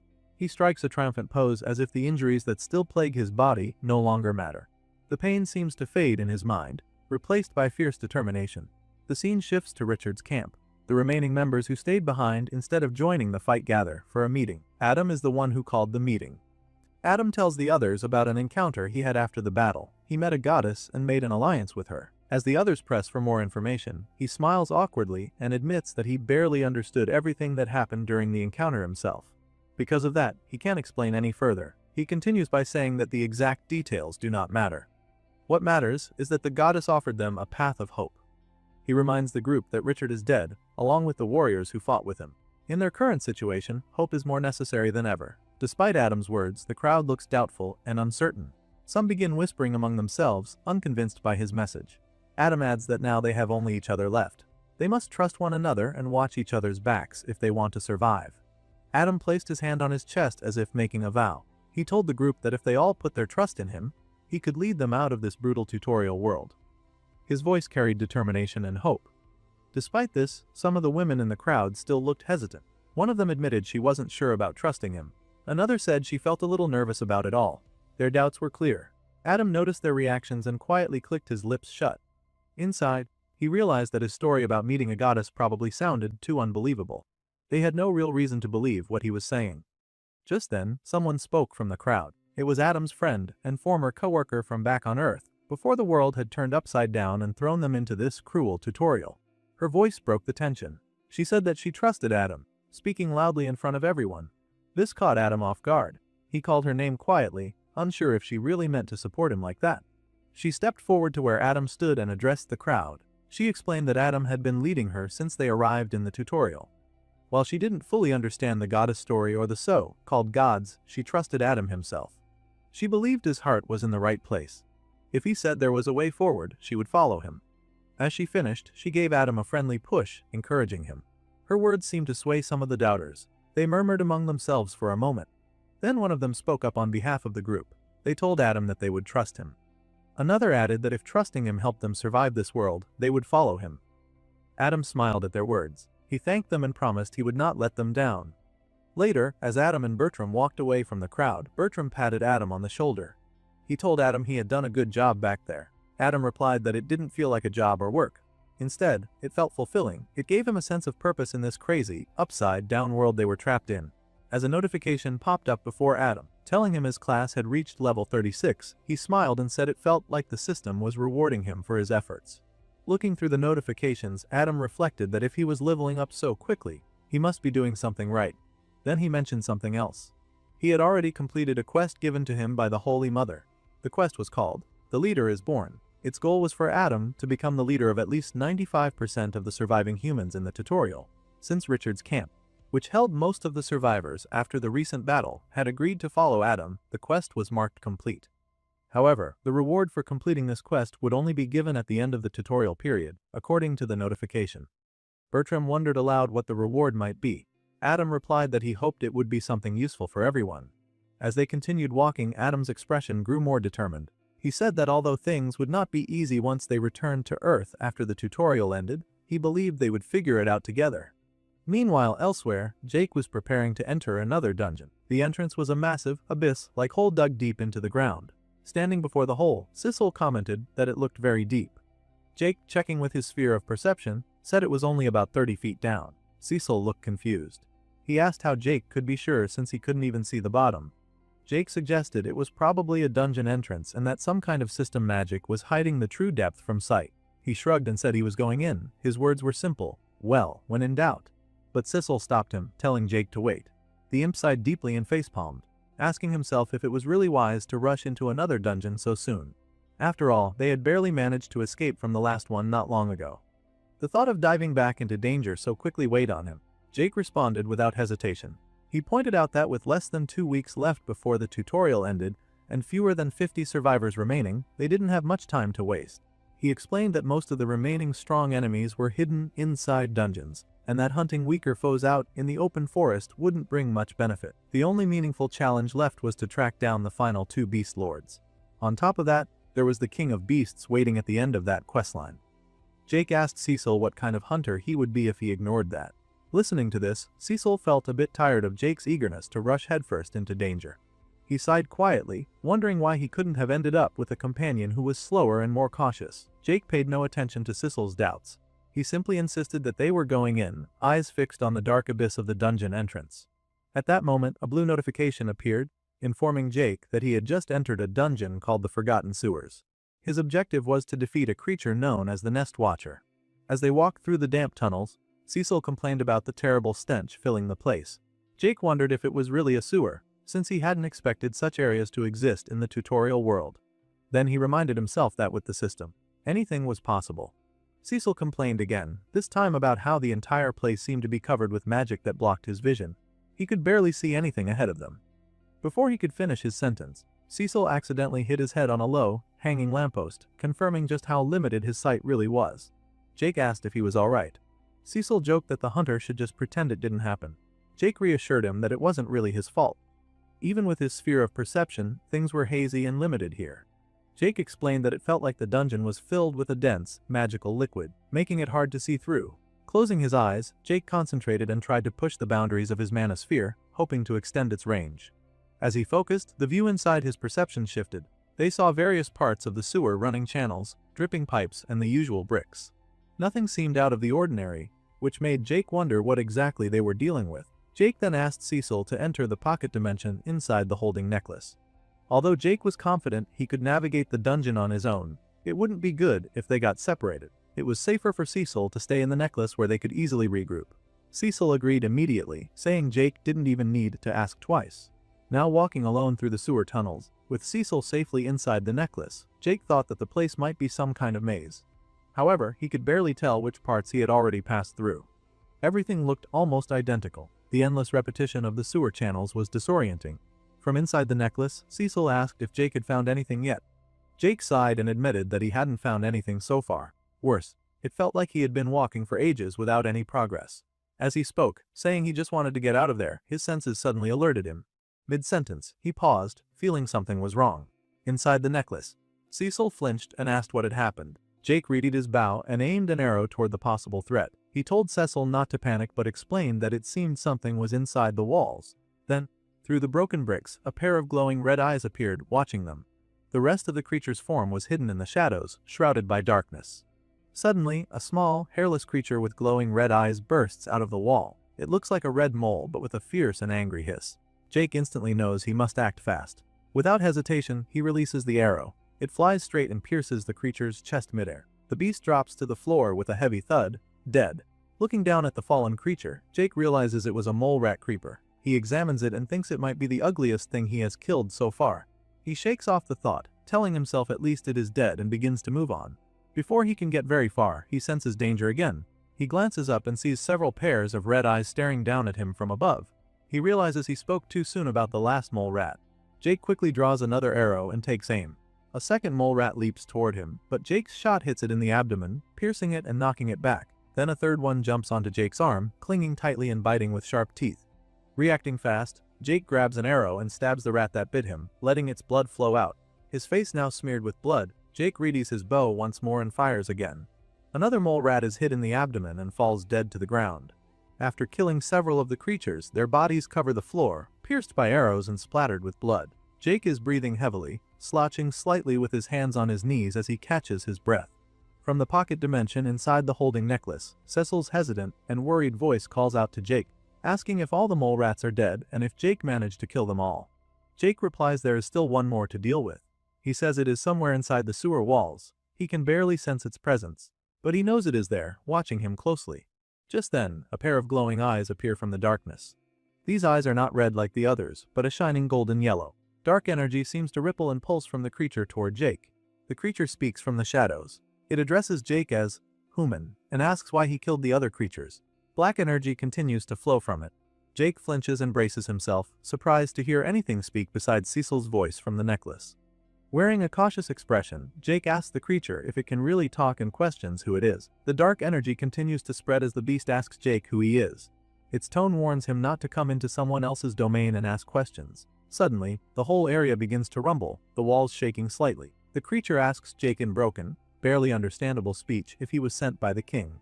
It also demands to know why Jake has come here. Jake is even more surprised by the question and by the fact the creature can talk. He repeats the word, king, as if unsure what it means. Then he understands. The creature must be talking about the same king the system message mentioned before. Jake smiles and points to himself. He says he has come to defeat the beast lords and that he will kill the king of the forest. The creature laughs at him, calling Jake a little pup. It continues in broken English, saying the king is strong and Jake is weak because he is human. This angers Jake slightly. The creature laughs again and Jake senses it is getting closer. He can feel its presence more strongly now. Jake smiles and pulls out another arrow. He asks the beast if it really just called him a pup. He points the arrow toward the creature still hidden in the shadows. Jake says they will see if he is really just a pup. As Jake releases the arrow, it flies through the air toward the creature. The beast, still mostly hidden, pulls out a sword and prepares to face Jake's attack. The beast swung its sword through the air just as Jake's arrow came close. It sliced the arrow midair, stopping the attack before it could reach him. Then the creature stepped fully out of the shadows, revealing itself as a large humanoid rat. It stood on two legs, its muscles rippling under tattered, worn clothes, holding a sword. The beast spoke again, calling Jake a weak human. Meanwhile, far away at Richard's camp, William arrived and entered through the main gate. He immediately noticed something was wrong. There were no guards posted at the entrance. He thought to himself that things must have fallen apart quickly after Richard's death. His eyes narrowed in cautious confusion as he wondered where everyone had gone. The scene shifted to the inside of Adam's office. Now the leader of the camp, Adam, sat calmly as William stood before him. Adam commented that William had healed surprisingly well, even though he looked terrible the last time they met. William asked if Adam had been to the battlefield recently. Adam said he had, but he wasn't talking about William's injuries. With a knowing smile, Adam said William had seemed confused before, as if carrying a heavy wrong he was trying to fix. Now it looked like William had succeeded in that goal. William frowned, confused by Adam's cryptic words. He then asked Adam what he planned to do next, wondering if Adam would try to stop him from killing him. Adam shrugged and said there was no point in trying. He believed William had already chosen his path, and nothing anyone said would change that. William raised his wand, asking if Adam really planned to give up without a fight. He asked what about the others still in the camp. Adam told him that there were no other camp members left. They had all found their places already, and soon William would find his too. He said this with confidence, placing a hand on his chest. Bertram stood nearby, smiling quietly. At that moment, a blue notification appeared before William, telling him that only 4 survivors remained in the tutorial. Surprised, William asked if it was really true. He guessed immediately that Adam had killed all the others and began to smile with dark amusement. He joked that people called him a psycho, but it looked like Adam was the real one. Adam denied killing anyone and invited William to follow him. The 3 of them left the room together. William's eyes widened as they passed by bodies lying on the floor. He cursed loudly, shocked at the sight. Adam asked if William was starting to understand. With a satisfied expression, Adam explained that the others had placed their hopes in William with a promise to reach the Holy Land. He called it a burden he carried gladly. William stared at Adam in surprise. He asked what had happened to him since William had been unconscious on the battlefield. It seemed to William that Adam had lost his mind. Adam chuckled and smiled, saying maybe he had gone crazy. But that was how things were meant to be. He said they could only hope to fight against fate, and that hope alone was enough. William raised his magic, lifting his daggers into the air and pointing them at Adam. He said he had done enough talking and now it was time to act on something he had wanted to do for a long time. Adam and Bertram looked up, joining hands as if in prayer. William sent his daggers flying, striking both of them. Their heads were severed, and their bodies collapsed to the floor with heavy thuds. But then something strange happened. Their bodies slowly turned into particles, glowing wisps of light rising into the sky. William stared, surprised by what he saw. He wondered if it was some kind of spell causing the bodies to drift away, along with all the other fallen lying on the floor. As the golden lights floated upward, William wondered if they were truly heading to the Holy Land. He smiled and told them to have fun up there. Then he spun around, playing with his wand. Now that all that was settled, he said to himself it was time to find an archer to kill. The giant rat-like creature charged straight at Jake, sword in hand. Its movement is aggressive and fast, leaving no sign that it still had any interest in conversation. As the creature rushes in to attack, Jake reacts quickly. With the beast's heavy sword already swinging down toward him, Jake triggers his Shadow Vault skill just in time. His body vanishes and reappears elsewhere, avoiding the attack entirely. The giant blade slams into the ground where Jake had just been standing. The impact is explosive. The force of the swing breaks through the surface of the terrain, sending shattered rock and dust flying in all directions. It's clear that a direct hit from that weapon would have been devastating. Now standing safely off to the side, Jake lets out a short laugh, acknowledging how narrowly he avoided being hit. It was far too close for comfort. The rat beast doesn't waste time. It shifts its stance, now standing with its massive sword resting over its shoulder. In its usual broken speech, it declares that Jake is weak. The words carry an air of contempt, even though the last attack had clearly missed. From what he's just seen, there's no way he can maintain enough distance to rely on ranged attacks. Trying to use his bow in this fight would only slow him down and leave him vulnerable. With that in mind, he places the bow back into the magical holding necklace he wears, clearing it from his hands. That leaves him with one option: close combat. Jake reaches over his shoulders and grabs both of his daggers from their sheaths. As he arms himself, the rat creature continues to watch, commenting in its broken way that it finds Jake's behavior interesting. But Jake doesn't engage with the words. His focus is already locked in. Holding both daggers, he prepares for close quarters combat. This is how he'll have to win. Then both fighters move at once. Jake launches forward with full force, daggers pointed ahead. At the same time, the rat beast also lunges forward, sword extended and aimed directly at Jake. The two charge toward one another, neither slowing down, both fully committed to the head-on collision. When they meet in the middle, their weapons clash. The sound of metal grinding against metal fills the air. Sparks burst from the point of impact as the strength behind both attacks collides. Jake pushes hard against the beast's sword, his muscles tensed, his teeth clenched from the effort. The beast holds firm, matching his strength. In the middle of this high-pressure lock, Jake's skill activates. The moment of the primal hunter takes effect, enhancing his abilities. There's no dramatic shift outwardly, but Jake can feel it in his body. He moves with increased sharpness now. They break from the lock and immediately begin exchanging blows. The fight becomes fast and chaotic. Blades crash together again and again. Each movement is sharp and precise. Jake realizes how close this is. Neither side is dominating. The outcome could go either way. Determined to break the stalemate, Jake pushes forward again. He dashes in, blades raised, aiming for a decisive strike.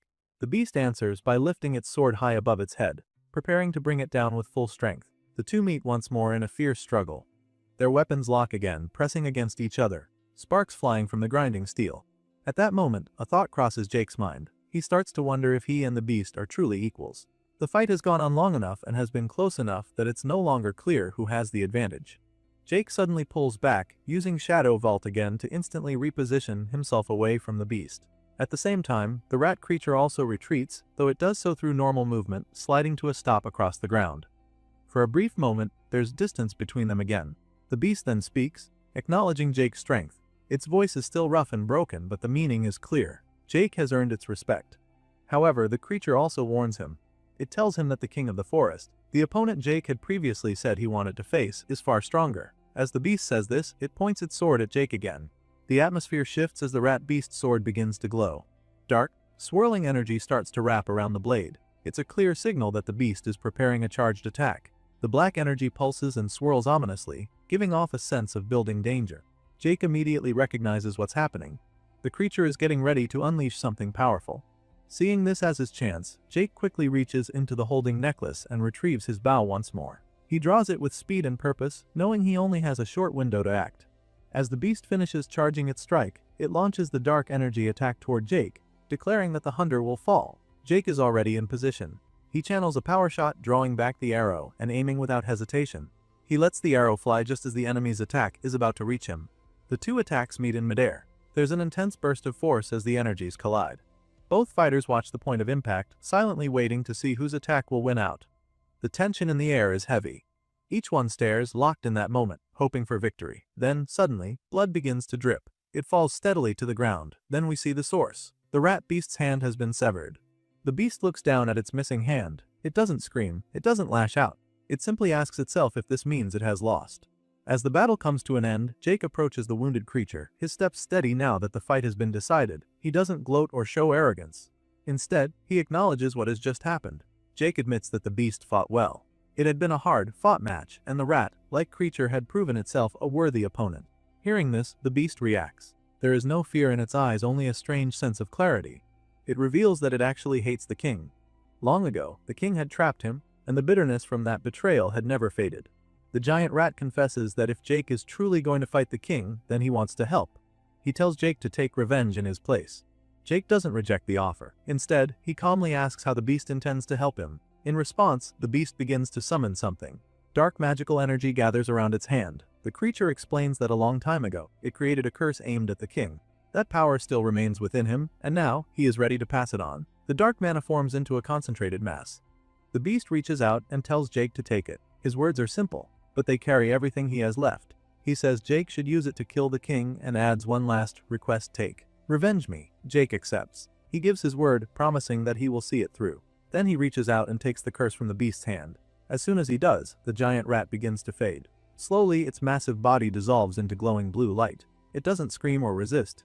Instead, it simply says thank you before disappearing completely. Almost immediately after, a system notification appears. Jake has slain the Nest Watcher.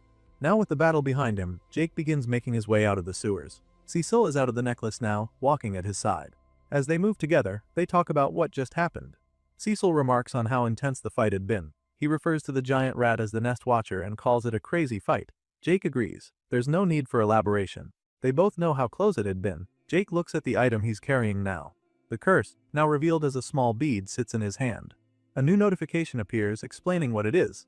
The object is known as the Dark Bead of the Nest Watcher. It's a condensed sphere of dark mana. More than just a weapon, It represents the last hope of the creature who entrusted it to Jake. Jake stares at the bead for a moment. He knows what it means. He understands the burden. Speaking aloud even though the beast is no longer there. Jake promises again that he'll follow through. He tells the fallen creature not to worry, he'll make sure it's done. Soon after, they reach the exit of the dungeon. As they step back into the forest, Cecil reacts with relief. He looks around and calls it home sweet home. The fresh air, the open sky, and the sunlight feel like a blessing after being underground for so long. Cecil says it feels good to see the sun again. Jake stretches his arms a bit, clearly relaxing now that they're finally out. He starts to say that he could really use some rest. But before he can finish that thought, something shifts. His danger senses kick in without warning. In a heartbeat, Jake drops back into combat readiness. His hands move instinctively to his back, pulling both daggers free. His eyes scan the surroundings as he demands to know who's there. Then someone steps out. It's William. He walks forward calmly, already grinning in a familiar, irritating way. With a dramatic tone and a mocking pose, he greets Jake. He asks if Jake missed him, smiling with an edge that immediately sets the mood. Jake's reaction is sharp, his expression changes, and the anger is immediate. Weapon still drawn, he demands to know what William is doing here. But William acts as if the answer is obvious. He laughs a little, surprised that Jake would even need to ask. Jake doesn't drop the question. He repeats it, still confused and clearly not in the mood for games. He asks again what William is talking about. This time William's voice shifts. He's still smiling, but now there's force behind his words. He yells at Jake to stop pretending. He tells him that this is it, the final confrontation. According to William, this is the battle between the last two survivors of the tutorial. A destined showdown to decide the true champion. Jake still doesn't understand. He asks again, more forcefully, what the hell William is talking about. But something catches his attention. He pulls up the system display and checks the current number of survivors. And there it is. Only 2 names remain. Just him and William. The realization hits him. Jake stares at the screen in disbelief. He says it can't be true. There should be more people. It doesn't make sense. William, on the other hand, is already mocking him. His voice grows louder and sharper. He asks Jake if he really didn't know. He calls him a moron, laughing at how clueless Jake had been not to check this information earlier. He's enjoying this, clearly feeding off Jake's confusion. Then William delivers the real blow. With a cruel smile, he tells Jake that he killed Adam. He says it happened just yesterday. He doesn't hold back either. He describes it clearly. He says he took Adam's head clean off, just like he did with the others. The name hits Jake hard. His face shifts from confusion to rage. He repeats the words, demanding confirmation. You did what? He asks, his voice cold. William doesn't stop. His eyes take on a deranged look, and he continues his sentence, saying that Adam died like all the others before Jake can respond. But Jake doesn't wait any longer. Fueled by a deep, burning anger, Jake suddenly lunges. He crosses the distance in an instant, grabs William by the face, and shoves him backward with force. Now glaring at him with cold fury, Jake utters only one command. He tells William to die. Scene shifts. What comes next is not a continuation of the fight, but instead, a look into Jake's past.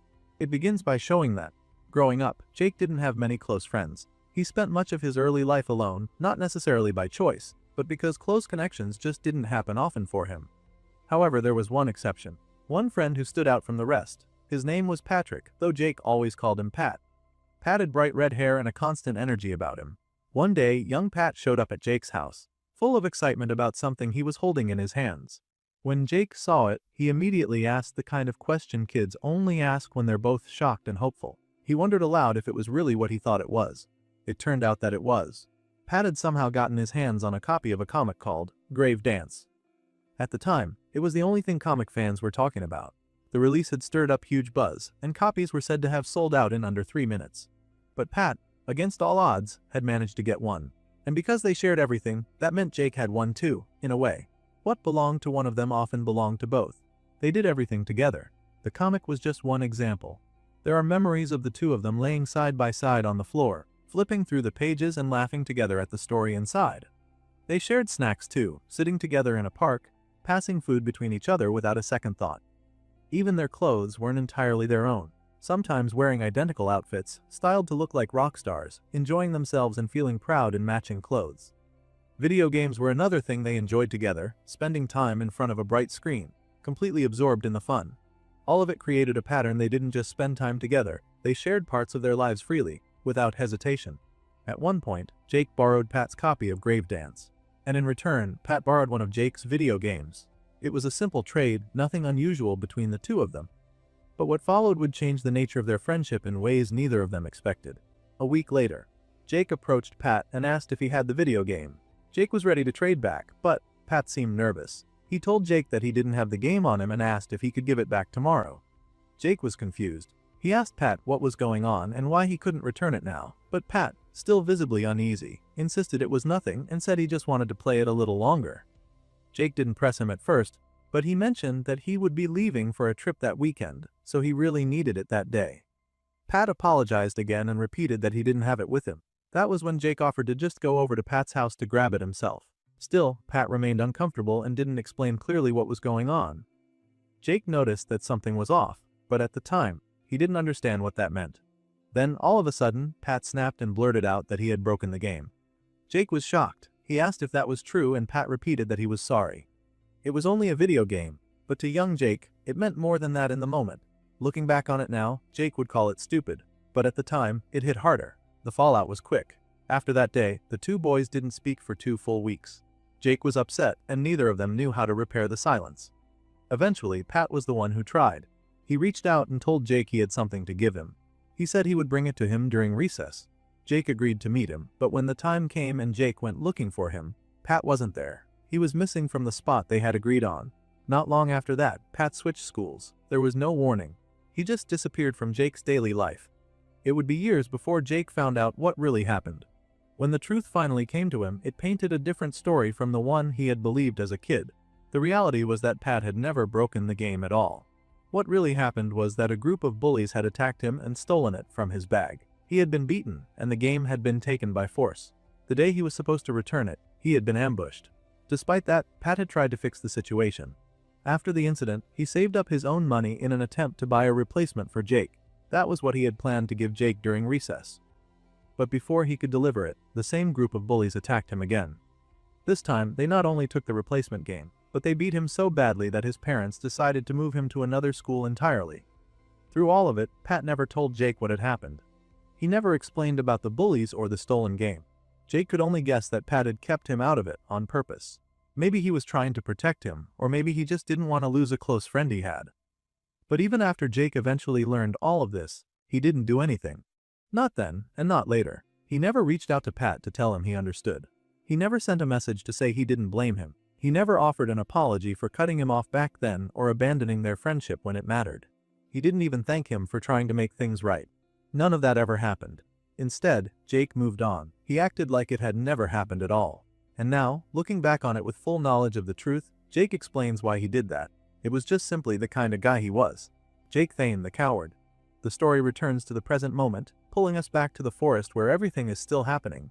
Jake is no longer lost in thought. He is now fully immersed in violence. He is on top of William, who lies beneath him bloodied and still. Jake is unleashing a storm of blows driven by rage, while glowing blue energy erupts from his hands and eyes. The power around him pulses with each strike. A short distance away, Cecil watches. He has taken a step back to a safer position, far enough to avoid the chaos but close enough to see what's happening. His hand is stretched out in Jake's direction. He calls Jake's name, but there is no sign that Jake hears him. Jake is lost in his anger. His mind is consumed. He continues cursing at William, telling him to die, and hammering his head into the earth again and again. The blue energy doesn't stop. It pours from Jake with no sign of slowing down. Cecil watches in stunned silence. He can't believe what he's seeing. Jake's strength, the energy radiating from him, the way he's fighting, it's all on a level Cecil can't even understand. He starts to wonder what kind of power this is. And between Jake and William, there isn't really a fight happening anymore. It ended before it even began. William is just taking the full force of Jake's outburst, unable to fight back. As Jake continues his assault, Cecil comes to a realization. It feels like something inside of Jake finally gave out. Whatever Jake had been holding in, whatever pressure had been building over time, had now broken wide open. Cecil imagines it like a sealed container that couldn't handle the strain anymore. And when it broke, the force of everything inside came spilling out all at once. Jake draws back his fist again. He is still furious, still driven by instinct. His eyes remain glowing, his body still pulsing with energy. And Cecil, watching this moment, thinks to himself that Jake has surpassed his own limits. That whatever was holding him back is now gone. Jake has pushed past it all, and William is suffering the full weight of the consequences. Each blow that Jake lands shakes the forest. The sound echoes far out into the trees, startling birds and animals hidden in the brush. Even the ground itself trembles under the intensity of what is happening. It no longer feels like just a fight. It feels like destruction. As Jake winds up to deliver one final blow, this one clearly meant to end it completely, Cecil reacts. He shouts out that William is already dead. Without hesitation, he runs forward and places himself directly in Jake's path.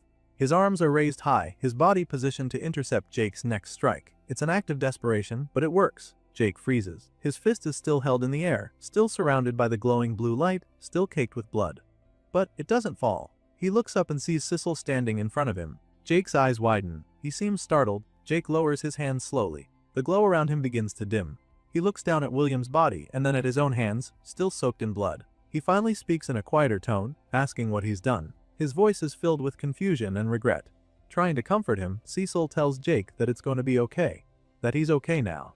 But Jake doesn't seem to believe that. He doesn't move right away. Then, after a moment, he lowers himself to the ground. He sits there, slumped and silent. All the energy that had been overflowing from him seems to be gone. Jake begins to talk again. This time, it's not about power or fighting. He talks about his friends. One by one, he says they're all dead. His voice is filled with pain and his eyes look hollow. Then he buries his hand in his hair, pulling at it in frustration. He repeats the words louder this time. Everyone is dead. He starts naming them. Adam, Casper, Caroline, and not just them but others too. Bertram, Joanna. As he lists each name, images of those people begin to flash in his mind. Friends he lost. People he couldn't protect. Finally, the realization hits him in full. Jake sits there, hands gripping his head, eyes filled with tears. He breaks down and says the words out loud as if he has only just understood the full weight of them. I'm alone. His voice cracks as the words leave his mouth. And with that, he begins to cry. 10 minutes had passed since Jake had killed William. After crying uncontrollably over the loss of everyone, he now sat motionless, his body slouched against the ground. He remained a short distance from the large crater he had created with the force of his strikes.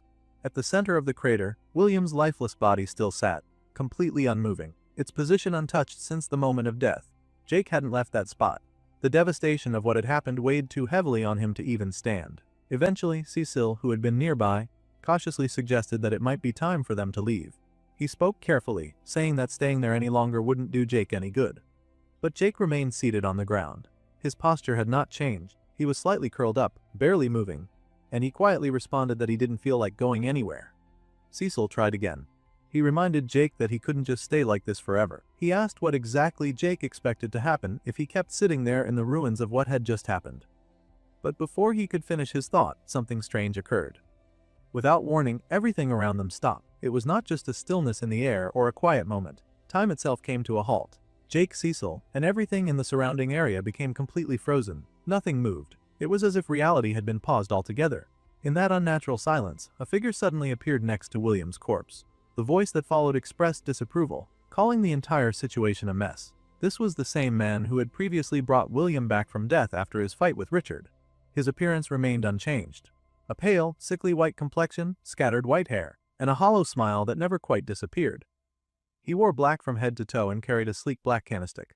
Looking down at William's damaged body, the man said he was disappointed. Then he mentioned that they would simply have to try again. He extended one hand, placing it gently over William's crushed face. A bright light began to glow from his palm as he seemed to start repairing the damage, healing what had been destroyed. But before he could finish, another voice interrupted him. It was the voice of the malefic viper. He said someone needed to stop the pale man from interfering and trying to take William's body so casually. As he said this, the viper stood with his arms folded, keeping a steady gaze on the scene before him. In response, the pale man tried to dismiss the concern. He claimed it shouldn't matter, that it was of no real consequence. Then he turned the discussion back around, asking if the viper wasn't the one who had started all this to begin with. He reminded him that he had told him to leave Jake, his chosen, untouched. Yet now the viper was interfering with the pale man's own choice, which he implied was William. The viper didn't deny the accusation, but he corrected the pale man. He stated that taking the mortal's body was, in fact, a significant matter. It wasn't something he could let pass. The pale man, confused by this level of resistance, asked why that would be. Why, he asked, would the viper care so much about the body of a dead mortal? The viper smiled in response and told him it was none of his business. What mattered, he said, was that the body belonged to Jake's chosen status, and since Jake was his chosen, it meant the body belonged to him as well. Now growing impatient, the pale man closed his mouth tightly, though somehow still managing to sigh. Then he asked what it was that the viper wanted. He clearly just wanted to end the argument quickly. The viper explained his demand in simple terms. If the pale man took the body, he would owe the viper a favor. That was all. The pale man stepped closer, placed a hand firmly against the viper's chest, and stated that they both understood that a favor between them was never simple. It carried far more weight than the words suggested. Trying another approach, the pale man offered to compensate Jake instead, who still sat frozen nearby, locked in time. But the Viper immediately rejected that idea. He said there was no way he would allow the pale man near Jake, not under any circumstances. Velastromas then shrugged, wearing a coy smile. He repeated the two options. Either the pale man could leave the body here and walk away, or he could take it and owe him the favor. There would be no other arrangement. Now visibly frustrated, the pale man asked if the Viper had not already done enough. He brought up the damage that Jake and the Viper had caused, stating that it had thrown everything into chaos. In his view, the entire tutorial had been ruined by their interference. But the Viper's demeanor changed. He stopped smiling and spoke more firmly. He warned the pale man that this would be his last time repeating the condition. If he tried to take the body, he would be in debt to him. There would be no more discussion after that. Realizing that the Viper had no intention of backing down, the pale man hesitated. Then, without arguing further, he turned away from the conversation and walked back toward William's body. Accepting the outcome, he finally agreed to the Viper's demand. He said that he would owe him and seemed to understand that pushing the issue any further would not end well. He returned to William's body and once again placed his hand over it. The same bright light as before began to shine from his palm. In an instant, both the pale man and William's body vanished from the spot. The moment they disappeared, time resumed. Everything that had been frozen suddenly continued moving as if nothing had happened. The malefic god who had remained where he was, let out a sigh, his tone one of mild irritation, and crossed his arms. He muttered to himself about how troublesome the other gods had always been. Apparently, this pale figure, just like him, was also a god. And it seemed even among divine beings, Eversmile was considered a problem. Then, from some distance away, Jake called out. His voice was clear and demanding. He asked the Viper who that pale man had been. The question hung in the air, sharp and urgent. The Viper turned his head slightly, visibly surprised that Jake had seen anything. He pointed out that time had been frozen. Jake wasn't supposed to have witnessed any of it. That entire confrontation was meant to occur outside the awareness of mortals. But Jake quickly answered. He said his bloodline ability had remained active throughout the whole event. Because of that, he had been able to sense everything, even the presence of the pale man. Hearing this, the Viper's expression shifted slightly. He no longer looked annoyed, but rather a bit more cautious. He told Jake to be careful with that kind of information.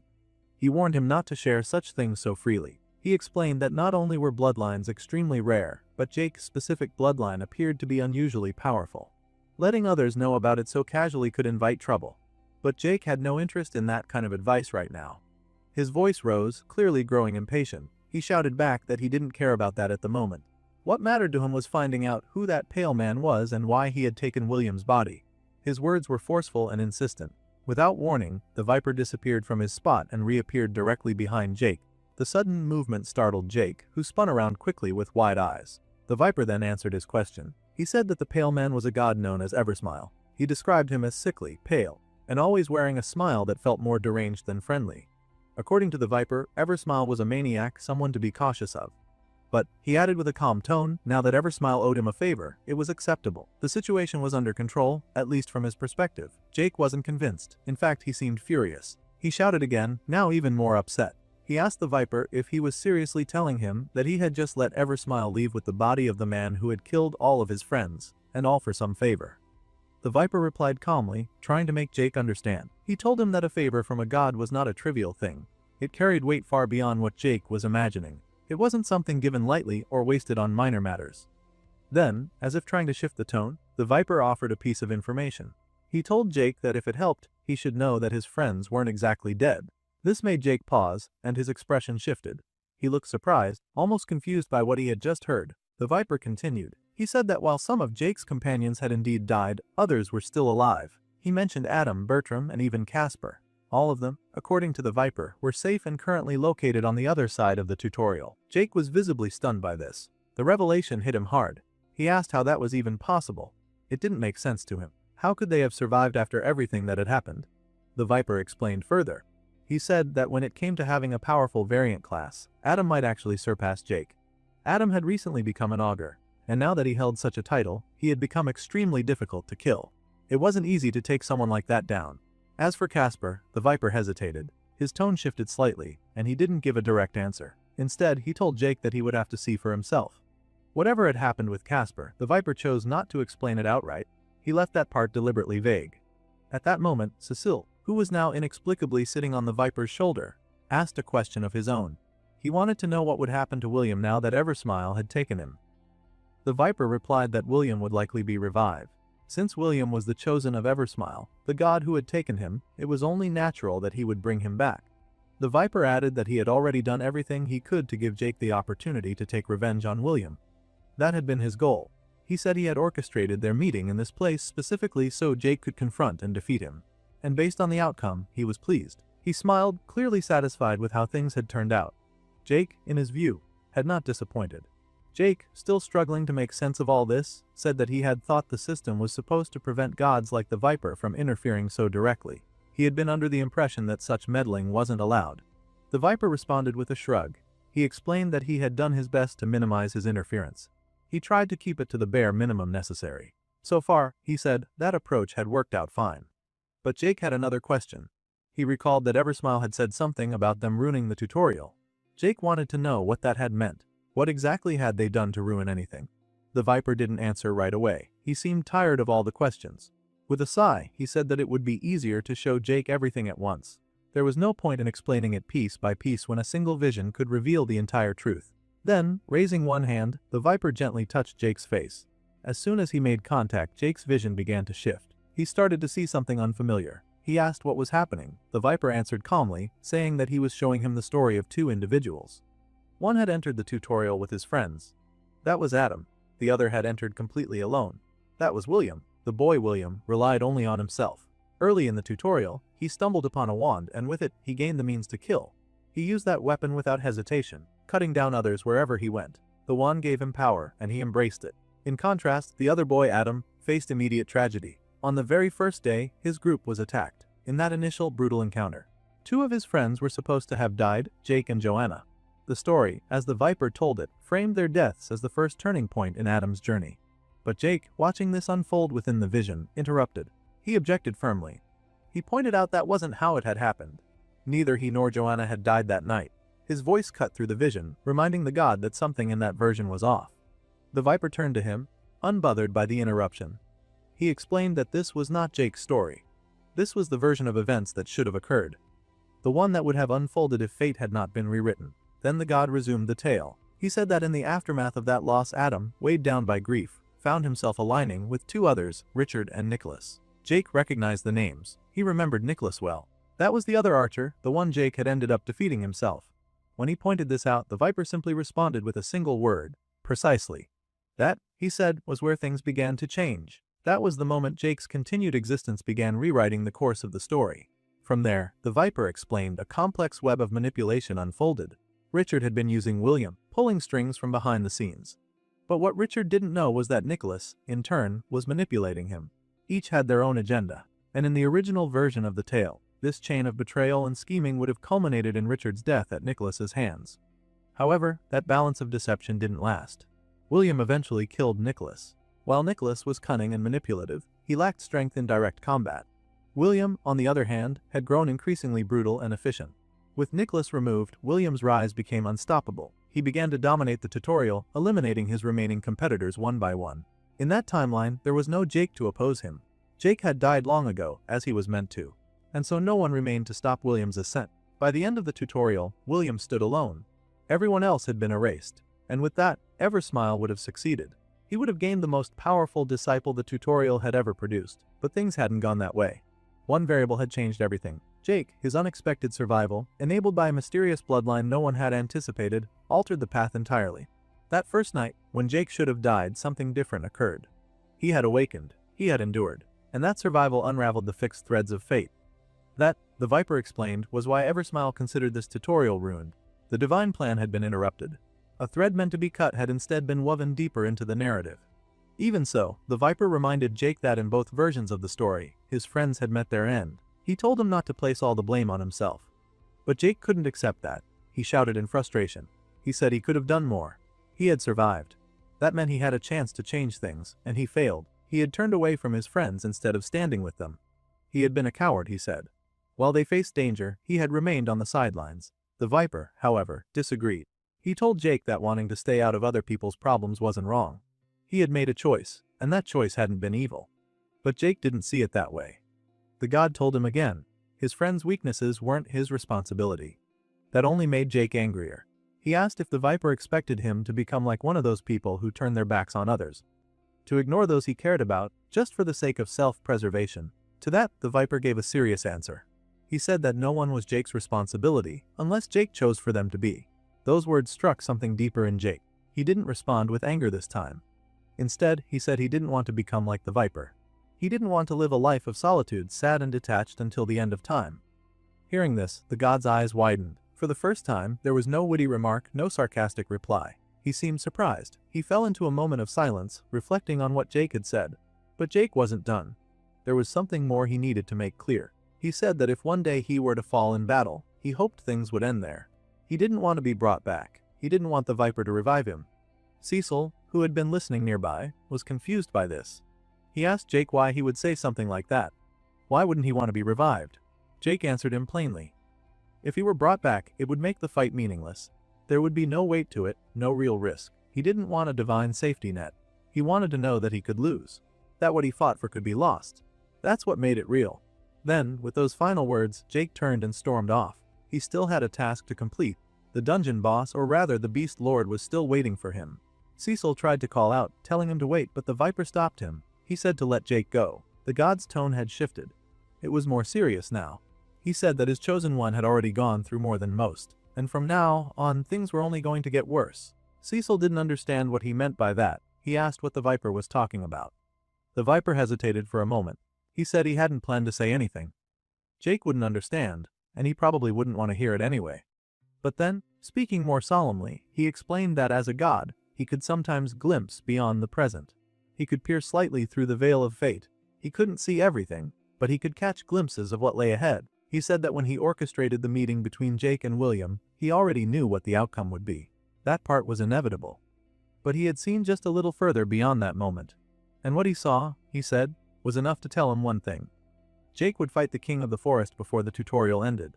But he was destined to lose that battle. The scene opens in the malefic Viper's lair, where he watches his crystal ball with quiet focus.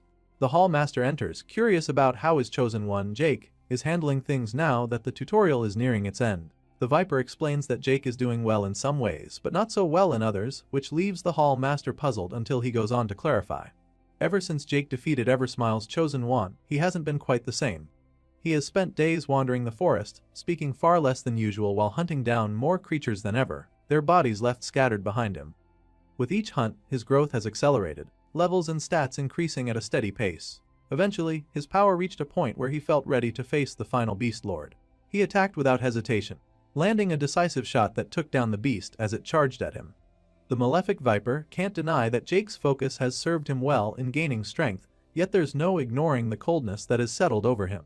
His eyes have grown dim, as if the drive for power has stripped away something vital. He moves like a machine now, pushing forward with only one goal, to crush every obstacle in his way and take on the final test, defeating the king of the forest. As night falls, about 15 hours before the tutorial will end, Jake sits by a campfire with Cecil. The flames crackle while Jake methodically sharpens his weapon, making it clear that he's ready for what comes next. Cecil, still unsure about him, asks about their plan for the morning.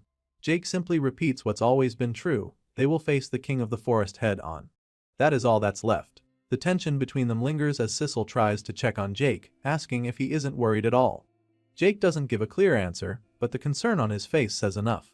Cecil pushes a little more, hoping Jake might open up, but Jake's response stays cold and distant, insisting he's fine. A frustrated sigh escapes Jake. Winning this final fight is all that matters to him now. He believes that if he comes out on top, everything he's suffered will have been worth it. Cecil's worry grows stronger, and he asks what Jake will do if he loses, but Jake snaps at the thought, driving his knife into the ground to shut it down. Cecil is left with nothing more to say.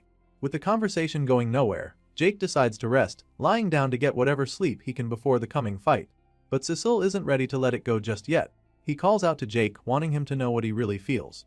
He thanks Jake sincerely, remembering how things went back in the dungeon. Without Jake, Cecil knows he would still be trapped, or worse, already dead from one of the traps. More than that, he knows that if not for Jake, he would still be alone. In this harsh place, he's found a friend, and even with all the struggles, he understands just how much he owes him. It's awkward to admit, but he's grateful for everything Jake has done. Embarrassed by his own words, Cecil urges Jake again to get some rest. Jake, half trying to lighten the mood and half showing his gratitude, tells Cecil he's thankful too, thankful that Cecil has stuck with him all this time. He offers him a small fist bump to show it. Even as their hands meet, Cecil can't shake off the words of the malefic viper echoing in his mind. Jake wasn't meant to win against the king of the forest. That thought leaves Cecil uneasy, and with a heavy sigh, he can only hope that the viper's prediction is wrong. Morning arrived, and with it came trouble. A loud boom echoed through the forest, followed by a tremor that shook the ground beneath Jake's feet. The sudden shock left him tense, wondering what could have caused it. Beside him, Cecil tried to make sense of it too, thinking it might be an earthquake, but neither of them could say for sure. Not wanting to stand around, Jake decided he had to find out for himself. He dashed off toward the source of the noise, leaving Cecil behind calling after him, confused about where he was going. Jake didn't explain much, he just knew he needed to see it with his own eyes. As he moved closer, the sound grew clearer, each step confirming that whatever caused it was massive. When Jake finally saw it, he froze in shock. Standing before him was the king of the forest, a towering figure with a giant wooden frame that loomed above everything else. The beast's gaze fixed on Jake, acknowledging him in a voice that rumbled through the trees. It spoke of Jake's progress, saying he had come farther than expected, but the words of praise quickly turned into a threat. The king intended to end him right here.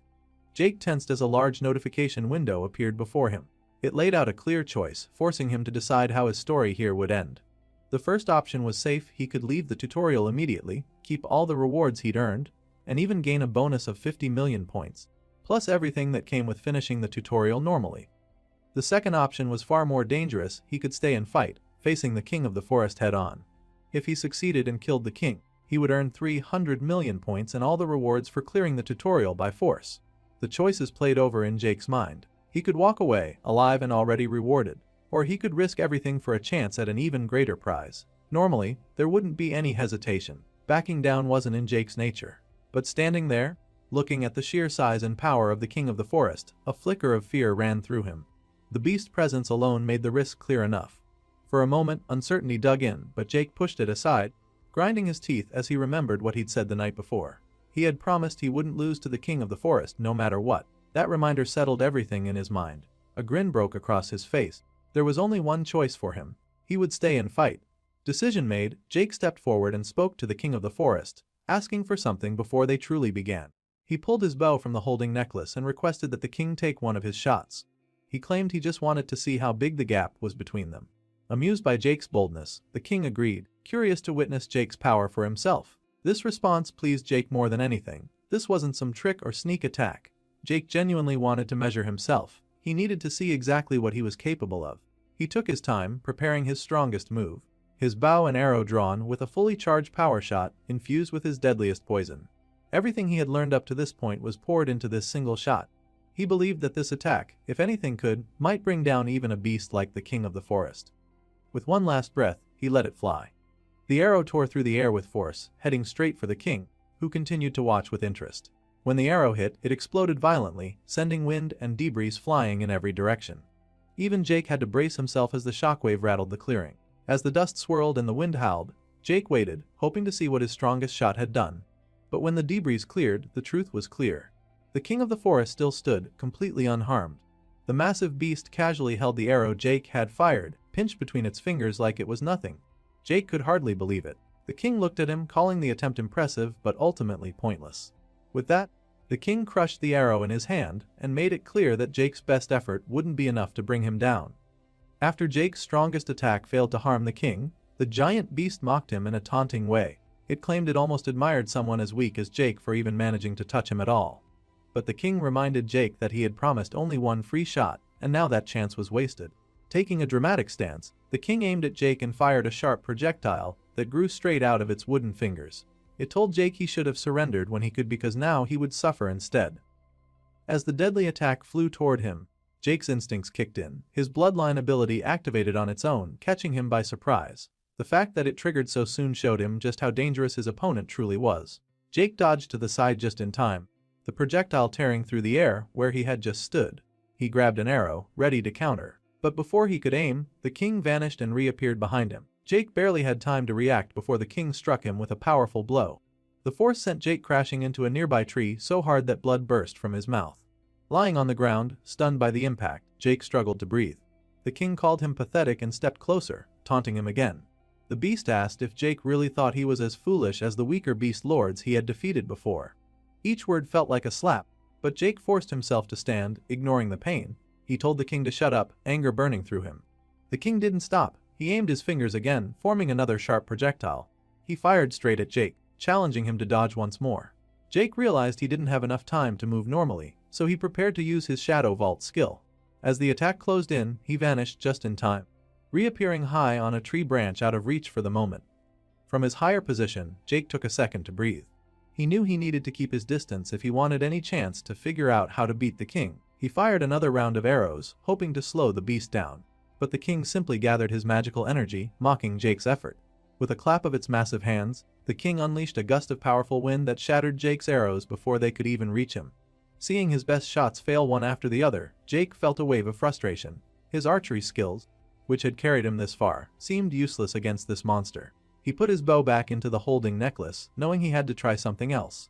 Using Shadow Vault again, he slipped away, hoping to buy himself time to come up with a plan that might actually work.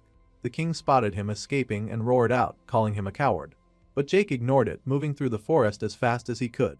The king's voice thundered after him, warning that he wouldn't be able to hide forever. In the next moment, the beast began unleashing waves of explosive magical attacks all through the forest, trying to flush Jake out no matter where he ran. Far away from the chaos, Cecil tried to keep himself safe. He had climbed to one of the highest points within 5 miles, hoping the king's attacks wouldn't reach him there. But even that didn't guarantee safety. A sudden explosion burst nearby, shaking the branches around him and making it clear that nowhere was truly safe from the king's power. Cecil's heart pounded as he watched the forest rumble with destruction. Seeing the king's relentless power, he couldn't help but wonder if Jake really stood a chance in this fight. Back on the battlefield, the king of the forest kept searching for Jake while Jake hid behind a large rock, trying to catch his breath and come up with a real plan. He thought back to his earlier attack and realized that the king must have some sort of armor strong enough to block even his strongest shot. If he wanted any chance at winning, he had to find a way to break through that defense. Just then, the king's deep voice echoed through the trees, speaking directly to Jake as if he were standing right in front of him. The king told Jake he already knew where he was hiding and mocked him for clinging to false hope. He told Jake that resisting was pointless because the outcome was inevitable. The king could not be defeated. But while the king spoke, Jake's eyes lit up with a sudden idea. He remembered something that might finally work. Even as the king continued taunting him, Jake stayed hidden, focusing on his plan. Meanwhile, the king caught some rustling behind the boulder. The same one Jake crouched behind. He narrowed his eyes, believing he had finally cornered Jake for good. Taking aim with his massive hand, the king sneered a final goodbye before unleashing a powerful blast. The attack struck with a deafening roar, tearing through the forest and completely destroying the spot he targeted. Watching the devastation, the king laughed to himself, sure that even Jake could not have dodged that in time. He stepped closer to the smoldering crater, praising himself and calling himself the true king of this forest.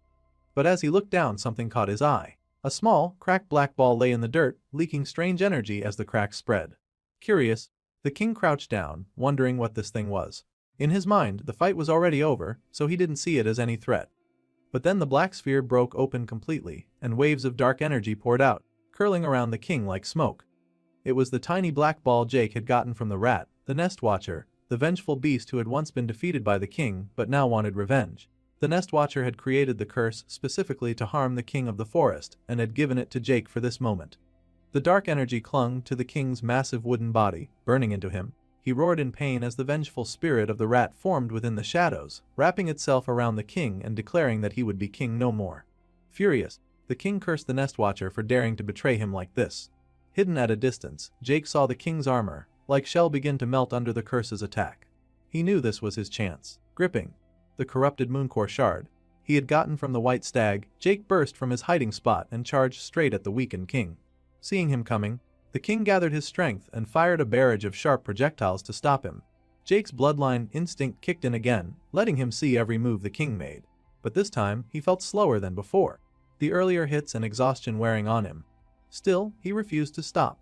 He dodged the attacks, weaving through them with each step. He realized now he could see the king's every move clearly, a chance he could not waste. Gathering all his remaining strength, Jake used the crystal's power to launch himself high into the air, aiming straight for the king's heart. Holding the shard tight, he stabbed it deep into the king's massive wooden chest. He pushed with everything he had left as the dark energy from the curse and the crystal's power collided. The king could only glare at Jake in disbelief as the magic began to explode from within. A huge blast of light erupted, shaking the entire forest. Even Sissel, far away, had to cover his eyes from the blinding flash as the shockwave rolled over him. Smoke and debris filled the clearing, making it impossible to see what had happened. When the dust finally began to settle, Jake stared through the haze, expecting to see the king defeated. But to his shock, the king of the forest was still standing. Though damaged, the giant beast glared at Jake with hatred burning in its eyes. It growled that he had had enough. The king cursed the other beast lords, spitting out their names with disgust. He hated that even in death they dared to strike at him through Jake and the rat's curse. His rage only made him stronger. Seeing the king's anger swell, Jake took an uneasy step back, clenching his teeth as fear ran through him. The king raised his voice and declared that this would go on no longer. He would end Jake right now, once and for all. After the king of the forest declared he would end Jake's life once and for all, he paused to wonder how he could even be feeling pain.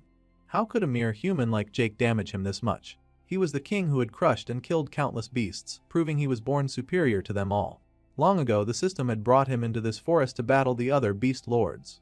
One by one, he had hunted them down and defeated them without effort. That was how he had become the crowned king, the final boss of the tutorial. And yet, now this single, weak human standing before him had thrown all that into question. The king reached up and gripped his wooden mask. He told Jake that his defiance had shown him something he had long ignored, that he had grown complacent in his throne. Strangely enough, the menacing king actually thanked Jake for pushing him this far, for forcing him to use his trump card. Jake's eyes narrowed with unease, realizing something bad was coming. The king said that Jake should consider this an achievement worth being proud of. Then, with one final warning, the king cracked his mask apart. Jake braced himself, shielding his face with his arm, unsure if the mask itself was some kind of weapon. As the mask split open and fell away, the king muttered that he had hoped he would never need to reveal his true form, for it was not something easy to unleash. Soon, the last fragments of the mask hit the forest floor, and Jake found himself staring into the king's true face, a gaping black void, like a dark abyss. Energy roared out from the king's transformation, whipping the air into a storm that slammed into Jake. He dug his feet into the ground and covered his eyes with his arm, trying to resist the force that threatened to blow him backwards. But suddenly, Jake felt a sharp, crushing pain inside his skull, an attack that struck his mind instead of his body. He realized with horror that just looking into the king's void-like face was hitting him with a psychic assault unlike anything he had faced before. He collapsed to the ground, blood gushing from his mouth as the attack tore through not just his mind but his very soul. It wasn't just him, either. Birds dropped out of the sky, crashing to the forest floor as the king's mental power killed every living thing nearby. Even Sissel, who had hidden himself far away, felt a sliver of the king's terrible power. He trembled as he wondered how long Jake could possibly endure this. All around, the oppressive energy pulsed through the forest like a suffocating wave. Jake clutched his head, screaming as the psychic force ripped through his mind. Blood leaked from his eyes, streaking down his face in crimson trails as he let out a ragged, animalistic growl of pure agony. Standing tall in the chaos, the king of the forest looked down on Jake, his void-like face unmoving. He commended Jake for the last time, telling him he should feel honored to have come this far, but this would be his end. Even now, with blood pouring from his eyes and mouth, Jake refused to give up. He gritted his teeth, digging his fingers into the dirt, trying desperately to resist. He fought to move, to breathe, to stand, anything to keep fighting. But another crushing wave of mental pain slammed into him, and he vomited blood once more. His body convulsed, then finally collapsed to the forest floor with a heavy thud, unmoving and half buried in his own blood. The king of the forest, seeing this, gave Jake one final farewell. To him the hunter had been impressive but foolish. And now, lying broken and silent, it seemed the viper's prophecy had come true. Jake had faced the king and lost. But just then, a faint flicker appeared in the corner of Jake's vision. A system notification lit up, showing a slow percentage increase in his hidden ability. Flashes of his memories played. Every fight, every scar, every brutal lesson were all building up to this moment. Something inside Jake was changing, whether the king realized it or not. As Jake's body lay on the ground, in that moment, flashes of Jake's past battles filled the void. What had happened between him and William, how that pain and rage had forced something deep inside him to snap. Every moment of struggle had pushed him far beyond any limit he ever knew. His percentage continued to rise slowly but steadily, pushing his hidden ability higher and higher until it finally overflowed. Back in the present, Jake's body began to twitch. His fingers moved first, then his arms. It was like his body was trying to come back to life, refusing to stay down even when there seemed to be no strength left. But the king of the forest, still convinced Jake was dead, turned his back and started to walk away from the battlefield, believing the fight was over. As the king stepped through the ruined clearing, he suddenly felt something strange. A chill ran down his wooden frame. He looked back to where Jake's broken body should have been, but the spot was empty. Confusion crossed his mind as he tried to sense where the hunter had gone. He did not know that Jake, driven by a newly awakened skill, was already right behind him. Jake's eyes were wide open, but there was no human emotion in them. There was only a cold, raw bloodlust that seemed almost animal. He had unlocked something new, something that broke past everything that had held him back. His new skill, Limit Break, pushed his dead body to keep fighting like a beast that refused to stop hunting. Without any warning, Jake slammed a devastating blow into the king's back. The king stumbled forward, thrown by the sudden impact. It was the first time he had felt a strike like that from Jake. But before he could recover, Jake was already there again, his body moving so fast that even the king's mind struggled to keep up. The second blow came even harder. Jake's fist smashed into the king's side, sending him crashing into the ground with a force that broke the forest floor beneath him. The king tried to understand how any of this was happening. He had believed that no one could survive witnessing his true form. Yet Jake's fists kept falling, each one stronger than the last. It slowly dawned on the king that the man he thought he had killed no longer existed. Jake's mind and body had given way to something else entirely. What stood above him now was no longer just a human being but a predator fueled only by instinct. The king tried to brace himself, to defend against the attacks, but there was no escape. Jake was relentless. With a final roar of power that seemed to come from deep within his broken frame, Jake delivered one last crushing blow. The king's wooden body splintered under the impact, shards breaking apart and scattering across the battlefield. The king's final thought as his core shattered was that Jake had become the true monster in this forest. When it was over, Jake stood on top of what remained of the king's carcass. His eyes were empty, lost in the haze of primal instinct. His hands dripped with blood and splinters. The strength that had carried him this far slowly faded, and his body collapsed to the ground. The forest fell silent again. The tutorial was finally over. Far away in distant realms, the gods who had watched every moment through their crystal spheres were left in stunned silence. The Holy Mother, peering into her own sphere, could hardly believe what Jake had done. He had somehow changed the fate written for him. He had done the impossible. In another realm, the malefic Viper and Viridia watched Jake's final moments together. The Viper could not hide his satisfaction as he watched Jake's broken but victorious form. He had doubted his chosen one would succeed, but Jake had proved him wrong by defeating the king. Viridia asked if Jake was still alive, but the Viper knew the truth. Jake's body had already died back on the battlefield. The only reason he kept fighting was because Limit Break forced his lifeless body to finish what his spirit could not. Viridia wondered if it had all been for nothing, but the Viper did not agree. For him, this was everything. Jake had proven himself not just to the beasts but to every god and creature watching across the multiverse. It did sting the Viper to even imagine Jake would get no reward for his impossible feat. He thought about using his own power to bring Jake back, but he knew Jake had refused such a gift. Jake had never wanted to be revived. Even so, a crooked smile crept across the Viper's face. He knew the system might have its own plans for Jake. Back on the battlefield, Jake's body lay still among the shattered remains of the king. His eyes were shut, his chest unmoving, but as the view came closer, a faint twitch could be seen at the corner of his eyes. Somewhere in the darkness, Jake's mind drifted to another realm. When his eyes opened again, he found himself sitting on a simple chair, just like the first time he had entered the tutorial. He looked around, not quite believing that he was still alive. It felt impossible, but somehow he had survived. A faint smile tugged at his lips as the weight of what he had done finally settled in. He had left the game behind him. He had beaten the king. And now, the hunter who had started with nothing was ready to face whatever came next. This was not the end. It was the beginning of a new chapter for the hunter who refused to stay dead. Far away from the world Jake knew, somewhere deep in another dimension, a magical being raised its hands, golden light shining from its fingertips. The figure slowly took shape, standing in a room that seemed to appear out of thin air. The being wore an ancient robe, its face hidden behind a permanent, unsettling smile. This was the ancient god known as Eversmile. In front of him lay William's broken body, battered and lifeless. Eversmile looked at the damage with a casual calm. He knew that owing Velostromos a favor had been an annoying price to pay, but he had expected that when bargaining with the malefic one. He started to heal William's body, golden energy weaving through torn flesh and shattered bones. For Eversmile, fixing a body was simple. The real challenge would be bringing William's life back. Holding a golden leaf from Wagidrazil, the world tree, Eversmile seemed ready for the task. He pressed the leaf onto William's forehead, letting its power sink into his skin. This piece of the world tree was priceless. No amount of gold could have bought it. It had cost him a favor to the ancient tree itself. But that was the cost of bringing back a life that had already ended. As the leaf disappeared into William's skin, his body twitched. Slowly at first, then all at once. He bolted upright with a scream. Confusion and fear filled his eyes as he gasped for breath. The memory of Jake beating him to death came rushing back, sharp and vivid. The terror of it made him scream again and again, trapped in the nightmare of that final moment.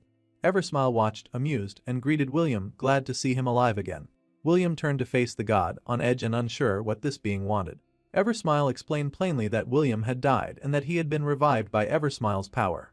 William looked at himself, almost in disbelief, trying to accept that he really had died. He asked why he was brought back at all. Eversmile told him that he wished to study him, finding William's existence curious enough to warrant a closer look. To William, it sounded like he was being turned into some kind of lab rat, something he immediately rejected. But Eversmile shook his head and told him that he didn't plan to experiment on him in that way. He wanted William to remain exactly as he was. His death had changed things, but Eversmile believed it could still be useful. With his hand stretched out, he offered William a chance to become his disciple. William didn't know what to say. He barely understood what was happening. He looked around and asked where he was and what had happened to the tutorial. Eversmile told him simply that he had failed it when he died. He explained that after William died, he brought his body here, a place made to look familiar to somewhere he knew well. William noticed the space around him. It looked like his old room back on Earth. For a moment he thought he really was home, but Eversmile clarified that this was not Earth at all. It was just a copy, shaped to calm William's mind. But the effect was the opposite. William thought it was unsettling and said he wanted to leave. He still didn't trust this god standing before him. Hearing this, Eversmile waved his hand. The familiar walls vanished, replaced by a dark, endless void. Only a single sphere of light hovered between them, casting a dim glow. Now, with no distractions, Eversmile finally introduced himself properly. He spoke of being one of the 12 primordials, a god and more importantly, a scholar. All he wanted was to learn from William. William asked what Eversmile hoped to learn. Eversmile answered that he wished to study karma, the unseen thread that tied actions, words, and choices together. To him, karma was the force that judged lies and truth, that paid back debts and balanced the scales. He said this power touched everyone, including William. To drive the point home, Eversmile reminded William of the blood debt he carried, the death at the hands of Jake. He created an illusion of Jake standing before William. Seeing that image made William flinch in fear. The memory was still too fresh. Eversmile noticed how much this image rattled him. It was clear that the trauma from Jake had left a deep scar in William's mind. Seeing this, Eversmile decided he needed to keep Jake away from William for now. He knew that showing Jake too soon would only cause more harm than good. It might even ruin what he wanted to learn. Meanwhile, in the realm of the Holy Mother, Adam sat alone in a bright, peaceful library, his robes flowing around him as he flipped through old texts. Not far from him stood Inara, a priestess of the Holy Mother, pretending to read but secretly watching Adam closely. She couldn't understand how someone so ordinary, so weak in her eyes, could carry such strong holy energy. She thought back to when Adam first arrived in their realm. He had come from what her father called the tutorial. She remembered the moment he appeared. Days ago, Adam's life had ended at William's hands. But his gift from the Holy Mother, an ability called One More Light, had brought him back. His body was remade in this sacred realm, a second chance given to him where so many others had failed. When Adam first arrived in the Holy Mother's realm, he was genuinely surprised it had worked. He'd been revived, brought back to life in this holy place, proof that his ability wasn't just theory. Right behind him, Bertram began to rematerialize too, revived just as Adam was. When Bertram fully appeared, Adam welcomed him back, but Bertram was more focused on what this meant. He asked Adam if this made him immortal now. Adam didn't think so. He told Bertram that he'd probably still die of old age one day. He believed this was a one-time miracle, not something he could repeat every time death came for him. Now dressed in their new ceremonial robes, Adam explained that Bertram, as his loyal guardian, could be revived many times as long as Adam stayed alive. But Bertram didn't look too excited about the idea of dying over and over for Adam's sake. They both turned their attention to a thin thread of light that now visibly tied them together. Adam asked if Bertram regretted becoming his guardian, since it meant their fates were permanently connected. If Adam died, Bertram would too. As they walked through the hall, Adam pointed out that this link meant they'd be together, whether they liked it or not. Bertram only shrugged and joked that it wasn't much different from how things had always been. Adam let the joke pass and shifted the topic to what they had to do next. He mentioned they needed to find a few people in this realm. He didn't even finish speaking before he stopped, surprised to see them standing just a short distance down the hall. Adam walked up to them, recognizing Inara and a man dressed as a knight. The knight bowed quickly, calling Adam an augur and promising to assist him until he chose to return to his own universe. Adam replied that there was something he needed to handle first.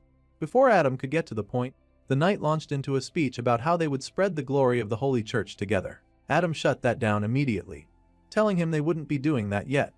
He reminded the knight that he had already upheld his side of their agreement with the Holy Mother's realm. Now, it was their turn to keep theirs. The knight tried to brush off Adam's words, acting as if they'd take care of that later. Adam refused to let it slide. He pointed out that he didn't make a deal with the knight standing before him. He made it directly with the Holy Mother herself. Right then, a massive painting of the Holy Mother in front of them began to glow with golden light.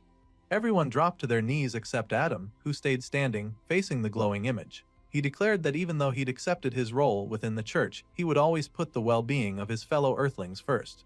Bertram, kneeling beside him, quietly admitted he couldn't get up from his kneeling position, no matter how hard he tried. Adam just kept looking at the portrait, saying he was glad to have done business with the Holy Mother. Then he turned to those kneeling before him and told them to get ready for what was coming next. Back in the present, Inura kept on watching Adam in the library, remembering how that moment had unfolded. Inside, she felt a deep dislike for Adam. To her, putting Earth above the church was nothing short of blasphemy. It bothered her that even after all her father's lessons and her own, Adam still clung to that idea. She couldn't understand him, or Bertram for staying by his side. She thought she was being subtle in watching him, but Adam noticed. It frustrated him, knowing she was still judging him like this. He started wondering what strings had been pulled to keep her there with them.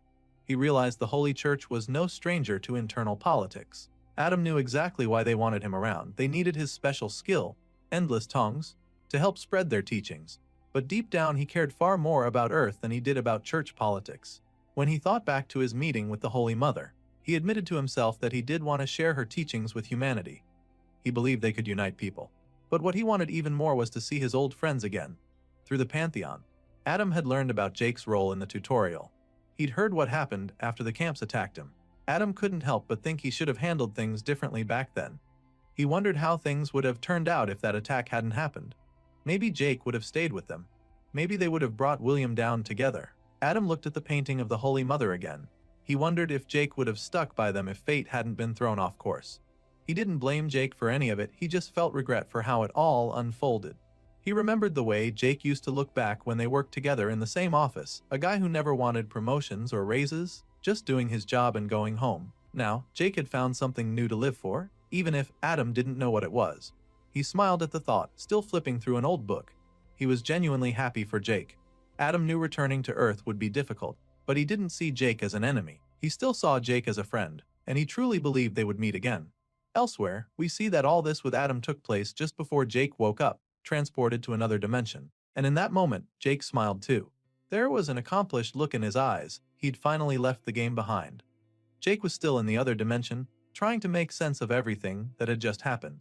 The last clear memory he had was of the king of the forest hitting him with a psychic attack. After that, everything had gone black.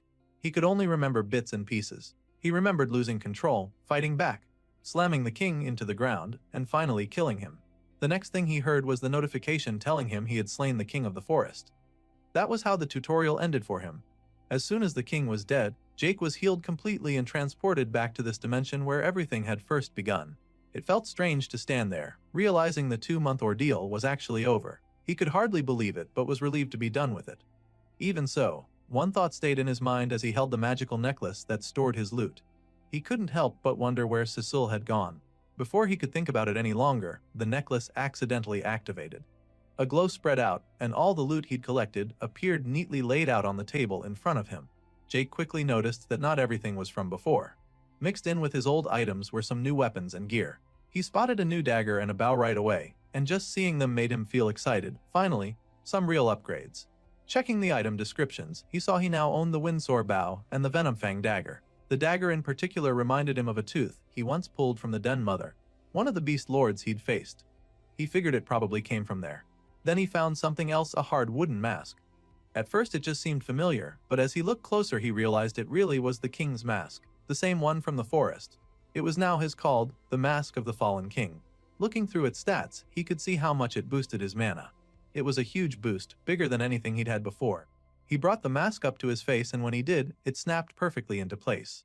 Wearing it felt strange because it didn't get in his way at all, but he could feel the energy it gave off and could sense his mana flow more clearly. Taking it off again, he looked at it and felt satisfied, wondering just how much stronger he had become now. He thought about how nice it would be to see his actual progress directly. Almost on cue, a stream of system messages began to appear. Among them was the notification for killing the king of the forest. Seeing the king's level of 136 made Jake pause. He realized that at his much lower level, he should never have been able to win, even with all the gear he'd gotten from the other beast lords. He still felt amazed that he'd survived that fight at all. He knew this was the right moment to check how much he had leveled up. Looking at his new stats, He saw that his classes had jumped up by 9 levels. It was a huge increase and just showed how dangerous that final fight had been. He also noticed that he'd gained several new titles for what he'd done. One stood out, Kingslayer, which gave him resistance against nobility-based skills. Another one, Slayer of the Mighty, gave him a bit more pride in what he'd accomplished. When he looked back at the tutorial quest, he realized he'd completed that too. Even though he'd barely thought about it lately, the reward was nobility. He was now technically a lord with control over a city-level pylon of civilization. But to Jake, that didn't feel like much of a reward. He didn't see himself as the type who could run a city or be a proper noble. Still, it showed him that the system had some kind of hierarchy built into it. After that, he turned his focus to the new skills he'd picked up. There were so many system messages that it hit him. He really needed to keep better track of these things. Going through them, he saw one called Big Game Hunter. It boosted his power and resistance when facing stronger enemies. He wondered if that skill had been helping him all along during the fight with the king. Then he found an upgrade to his old power shot ability. Now he could infuse mana into it and charge it faster. Something that would definitely come in handy. Another new skill was Mark of the Ambitious Hunter, which would help him lock onto targets more effectively. But the one that really got his attention was the skill that had saved him against the king, Limit Break. Limit Break was the reason he'd been able to keep fighting even when he should have been dead. Remembering how it made him feel unstoppable back then, he now saw its drawback: overusing it could hurt the user. He thought about what might have happened if he hadn't been restored before being brought here. He knew he'd have to pay more attention to that skill in the future, but pushed the thought aside for now. While he was still looking over the last of his notifications, the same alien-like creature that had appeared the first time he entered the tutorial showed up again. It greeted him just as it had before. Jake responded out of habit, but in his mind he wondered if this was really the exact same creature or just another copy of the same type.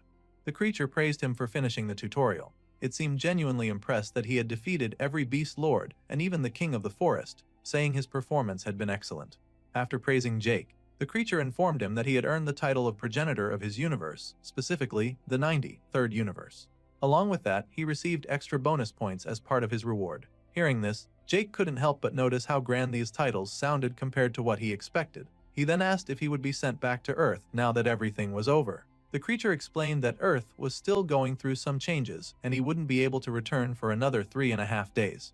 Until then, he would have to stay here or find somewhere else to go. Jake asked where else he could go, but the creature only told him that he could go anywhere he had the power to reach by himself. This made Jake realize he didn't really have any other option for now, so he would just have to stay put and wait.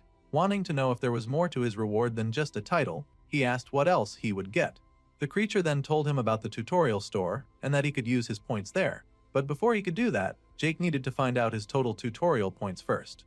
Once all the calculations were done, adding up everything he'd gained during the tutorial, his total points shot up to over 21 billion. Seeing such a huge number left him completely shocked. He asked what he could actually get with so many points, and the creature explained that he could buy items, skills, or other kinds of rewards. But there was a limit. He could only make 5 main purchases, while any leftover points would be saved as credits. When Jake opened the store, he didn't expect much at first. He doubted there would be anything truly valuable. But as he scrolled through and saw legendary rarity items on display, he realized how wrong he was. The only problem was that he didn't meet the requirements for most of them. He could still buy those items and hold onto them for later, but it wasn't what he really wanted. Then he noticed a custom option in the store, and asked the creature what that could do. The creature told him it could give him almost anything he wanted, as long as he had enough points to pay for it. That made Jake start asking more questions. When he asked if he could bring back fallen friends, the creature said it was possible, but that it wouldn't be a true resurrection. Then he asked if he could be made into a god, but the creature explained that while he could raise his levels, doing so could have negative side effects later. Jake then asked about enhancing his bloodline ability, but the creature stayed silent at first, which made Jake wonder what had happened to it. Finally, the creature answered, saying it didn't have enough data to give him a clear answer. He moved on and asked if he could buy information instead. The creature confirmed that he could, but the cost would depend on the value of the information. Some information, though, would always be off limits. Before Jake could think any further about what to buy, a voice reached him from beyond, warning him not to waste points on something he could get for free. Jake looked around, wondering if it was his old ally, the Malefic Viper. The voice confirmed it was a divine message. The Viper told him to focus on skills and items that would actually help him, instead of buying information. The Viper also advised him to skip weapons and armor for now, and instead consider getting a cauldron or useful skills. Before the message could continue, it was cut off, but Jake got the hint. He turned his attention to the cauldrons available in the store. There were two that caught his eye. The cauldron of Myriad essences would let him switch mana affinities whenever he needed to, while the Altmar cauldron was well suited for his growing alchemy skills. He decided both would be good picks. Next, he browsed through the skills. It wasn't easy to choose since there were so many tempting options, but he narrowed it down to two that seemed worth it. The first was the one-step mile skill, which would let him cover huge distances in a single step, a massive advantage. The second was Gaze of the Apex Predator, which could immobilize or even kill a target through eye contact by striking at their soul. He couldn't help but think about how the King of the Forest had used a similar psychic attack on him, so having a move like this could be a game changer. Still, he wondered how it might interact with his perception abilities. Once he made up his mind, he decided to confirm his picks now and worry about his fifth choice later. As he confirmed the purchases, pain shot through him, but he could feel the changes working. The new skills settled into place, and just keeping his eyes open made him feel like he was releasing a wave of power. Right away, two of his skills merged into one that passively enhanced his eyes, sharpening his perception even more. He also got the two cauldrons he had chosen. Finally, it was time to make his last pick. As he looked through the options, something caught his attention that shocked him. After thinking it through, he realized it was exactly what he needed to make things more interesting, so he quickly used his final choice to buy it. With that done, the store window disappeared. He had gotten everything he wanted for now. Jake settled into a comfortable spot, ready to wait here until Earth finished its transformation. But his thoughts drifted back to what the Viper had said. Not all his friends had died during the tutorial. He started to wonder who might have survived and what they had been doing all this time just to stay alive. While Jake was lost in those thoughts, the scene shifted somewhere else. In a dark room lit only by flickering candles, a cloaked figure stepped up to a mirror. In the reflection, it was clear that it was Casper. His eyes looked cold and empty, his skin pale and almost lifeless. He had survived, but he was no longer quite alive in the usual sense. Something had changed him completely, hinting that his story was far from over. Casper stood in front of the mirror, staring at the strange reflection that looked back at him. Even he didn't seem comfortable with what he had become, thinking of his body as numb and unfamiliar. A system notification confirmed what he already knew. He had turned into a risen human, an undead version of his old self. He spent a moment thinking about the drawbacks. He could no longer feel his muscles moving. His heartbeat was gone, and all his normal senses had dulled down so much that he felt cut off from the world. But soon enough he had realized that what he'd lost had only been replaced with something different. He noticed the odd blackened realm around him in a new way, as if the darkness itself gave out a kind of life. Breathing in the thick mana in the air, he remarked that he could smell it now, feel it brushing against him. He could sense warmth, but it was never his own, it was always outside himself. That brought his attention to the locket around his neck. Even if his body was cold and lifeless, he felt like he still carried a bit of warmth with him through the soul trapped inside that locket. He kept hoping that one day the woman he loved would return, though deep down he wasn't sure how true that hope really was. After taking a final look at himself, he left the dark space and made his way to a different place. He arrived in a large grand hall with a round table at its center. There were others there, figures cloaked and gathered for a meeting. One of them, a tall woman named Priscilla, spotted him first. She didn't expect to see him today, but Casper only gave her a cold glance that made it clear she should have expected him anyway. Priscilla stepped up to stand beside him, speaking in a calm tone, while the other cloaked figures whispered quietly among themselves. She reminded him that when they returned to Earth they would have to handle things carefully. Casper agreed, showing that he was prepared for whatever came next. Above them, a floating skeletal figure wrapped in long white garments hovered in the air. This creature announced that the final preparations for their return to Earth were almost done, but it also warned that their old planet wouldn't be welcoming for beings like them. The living would always fear the undead, and the Holy Church especially would have an even stronger hatred for their kind. As the skeletal being spoke about the importance of diplomacy, Casper's thoughts drifted. He knew well that it wouldn't take much for the living to launch a crusade to wipe out the undead entirely. He reflected on how the undead empire had grown stronger by pulling in people from the tutorial, giving thousands of humans a second chance at life, if one could even call it that. Them being undead and all. Even so, they still seemed to think Casper was special, different from the rest. One thing bothered him more than anything: Priscilla. She kept hanging around him, pestering him constantly even though he'd made it clear he didn't need her help. He guessed it probably had something to do with who his teacher was, the Archlick, a figure whose power kept people like Priscilla nearby. As the meeting continued, Casper left, moving through a magic circle to transport himself elsewhere. He reappeared in a chamber where the Archlich sat on a throne, like chair draped in dark robes. This skeletal teacher had guided him since he joined the undead, shaping him into something more than just another risen human. The Archlich looked at him, asking why Casper still bothered attending meetings like that when they were such a waste of time. Casper answered, saying that not showing up would seem suspicious and that being there helped him keep an eye on the strength of the other undead. The Archlich waved this off, reminding Casper that levels alone didn't measure true power. He wanted Casper to become something greater, an asset that would last for millennia, not just another mindless warrior for the undead empire.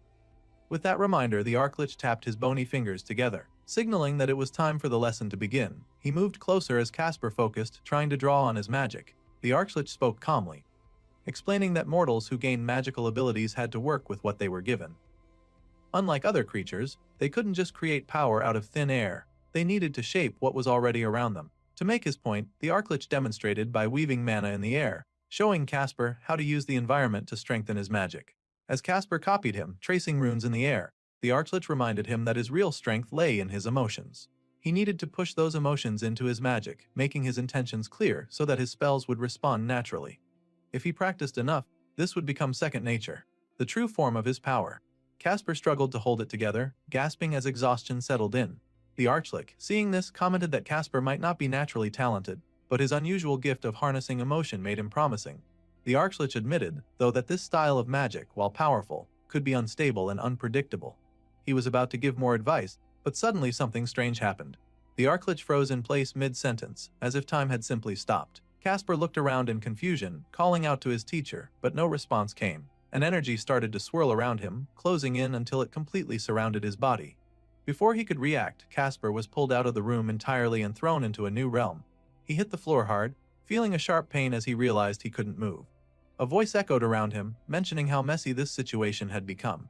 The next moment, a powerful force pinned him down even more, making him bow involuntarily at the feet of whoever owned that voice. The figure spoke about a request for an experiment that had turned into a complete mess, but Casper barely heard it. He was more focused on why he couldn't lift himself back up. With no other choice, he agreed to whatever was being asked of him. The force around him lifted just enough for him to raise his head. He saw an unfamiliar figure, an elf-like being with white hair wearing purple robes. In the elf's hand was Casper's locket, the same locket he had always worn around his neck. The elf studied it, seeing it for what it was, the source of Casper's pact with the undead empire and a symbol of his foolish attempt to cheat death. The elf understood exactly what Casper was hoping for, calling out the truth that he had accepted only a shadow of what he was promised. The broken soul inside the locket, the soul of the woman Casper loved, was unlikely to ever awaken again. Finally, the elf-like being asked Casper if he truly wanted to see her again. The question caught Casper off guard, but he knew his answer and nodded without hesitation. The elf agreed, then reached out and grasped the locket around Casper's neck, slowly filling it with some kind of energy. While this was happening, Casper wondered if this being really could help him. He thought about the things his teacher had mentioned before and guessed this one might be one of those higher beings, maybe even a god with power over souls. When the elf finished, the locket returned to its place on Casper's chest. The being told Casper to return to his world with this new blessing and to act as his messenger and connection there. According to him, Earth would soon become a very interesting place. Before Casper could question any of it, he was pulled back to the exact moment just before time had stopped, right back in front of the Archlich, who was mid-sentence giving him some advice. Casper stood there shocked, still trying to make sense of what had just happened. The Archlich seemed confused too, noticing Casper's distracted look. Just then, Casper's locket began to glow faintly. He felt a tremor run through him as he opened it, curious and anxious at the same time. His thoughts drifted back to memories of his girlfriend, to small moments like her giving him a kiss on the cheek, and then to the terrible day he found her dead because of William. Now, staring into the locket, he saw Lyra's face inside, not just an image but her actual soul. She was clear and alive, looking right back at him. The system now called it Lyra's locket, a legendary item. A window explained that the elf-like figure was the Blight Father, and that he had enchanted the locket, turning it into both a phylactery for Lyra's soul and a storage space for other things. Seeing her face now, Casper felt a wave of disbelief. But then, as if to confirm it, her voice came through, softly calling his name. He knew she was really there. Elsewhere in the Holy Mother's realm, Bertram was busy getting slammed into the walls during a sparring session. His weapons clattered across the floor every time the Holy Knight struck him down. The knight was trying to teach him that although his senses were decent, his body was too stiff and his movements predictable.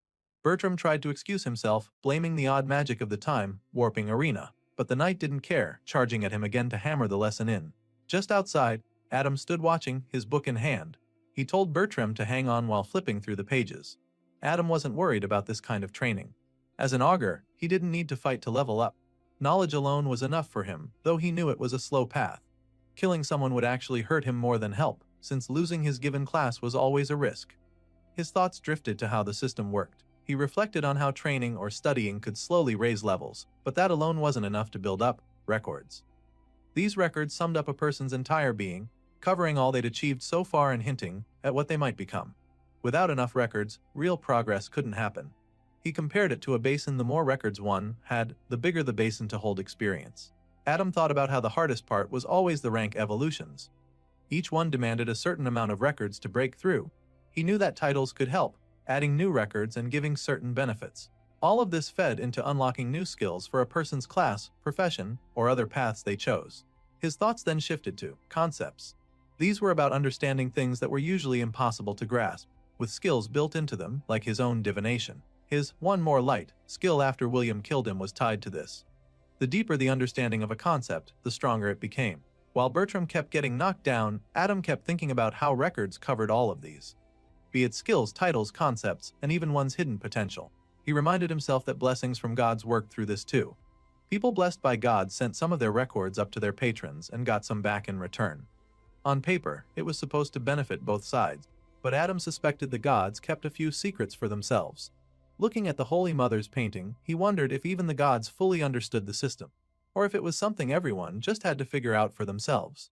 Meanwhile, back with Jake, the weight had finally worn him out. He asked the alien-like creature again if there was anywhere else he could go. The creature told him he had 4 invitations from different gods and could choose where to spend his remaining time. The first invite was from Karok, the main contributor to the tutorial, offering his blessing and guidance. The second came from Umbra, who invited Jake to join her court to learn how to use his affinity for dark mana, something Jake didn't even know he had until now, but it made sense, explaining his Shadow Vault ability. The third was from Gwynder, who offered his blessings and legacy. And then there was the last one, from the Malefic Viper, which caught Jake off guard because it looked like nothing special, just a crumpled piece of dirty paper with a kid's drawing on it. This one promised him a cool-ass time, warp training in alchemy, with vodka included. Of course, that was the one Jake went for without hesitation. Once he made his choice, a magical door appeared in the room, ready to take him to the Malefic Viper. Jake turned to the creature, saying his goodbyes. Before stepping through, he paused for a moment to think. Just 2 months ago, he'd been sitting in that same chair in formal clothes, having no idea what he'd be thrown into. In that time, he'd faced constant danger and heard about countless deaths. He'd spent every day pushing himself to get stronger because he had to. Yet despite it all, he found himself admitting that the whole experience had been fun in its own strange way. He wondered what would come next as he dashed for the door. On the other side of the door, Jake found himself showered in an unexpected burst of confetti. He looked around, confused, only to see the Malefic Viper and one of his followers standing there wearing bright birthday hats. They congratulated Jake on making it through, which left him feeling both awkward and oddly welcomed. Seeing how different the Viper looked now, Jake wondered about it, but the Viper acted clueless and his follower played along. Jake decided not to push it and just accepted things as they were. The Viper patted Jake's shoulder, clearly pleased, and spoke highly of Jake's fight against the King of the Forest back in the tutorial. After that, the Viper introduced his follower, Duskleaf, explaining that he'd taught this man alchemy since he was young and that Duskleaf had even managed to ascend to godhood himself. Not long after, someone else came forward to greet Jake. It was his old friend Casul, who surprised Jake with an excited hug. Jake couldn't believe Cecil was there, and when he asked how this happened, the Viper explained that he'd brought Cecil out right before the tutorial ended. Reconnecting like this, Jake and Cecil bumped fists, both still surprised they were alive and back together. Behind them, Duskleaf seemed impatient, reminding the Viper that he'd been promised an alchemy session. The Viper brushed it off lightly, saying they'd get to it and that Jake would be joining them too. Jake wondered if he was interrupting something, and Duskleaf didn't hide his annoyance. Still, the Viper insisted it was fine, but pushed Jake to get moving so they could stay on schedule. He then told everyone they'd head to the lab now, which got Jake and Cecil excited, but Duskleaf didn't look too impressed. As they moved along, Jake brought up what had been on his mind for a while. He reminded the Viper that he'd promised to share information about Jake's family and what happened to them during the tutorial. The Viper turned to Jake, telling him that they'd get to that soon enough, and reassured him they had more time than Jake realized before he'd need to return to Earth. Cecil backed the Viper up, telling Jake to trust him, so Jake dropped the topic for now. While they walked, Jake mentioned the invitations he'd gotten from 3 other gods. The Viper was surprised and asked how that was possible.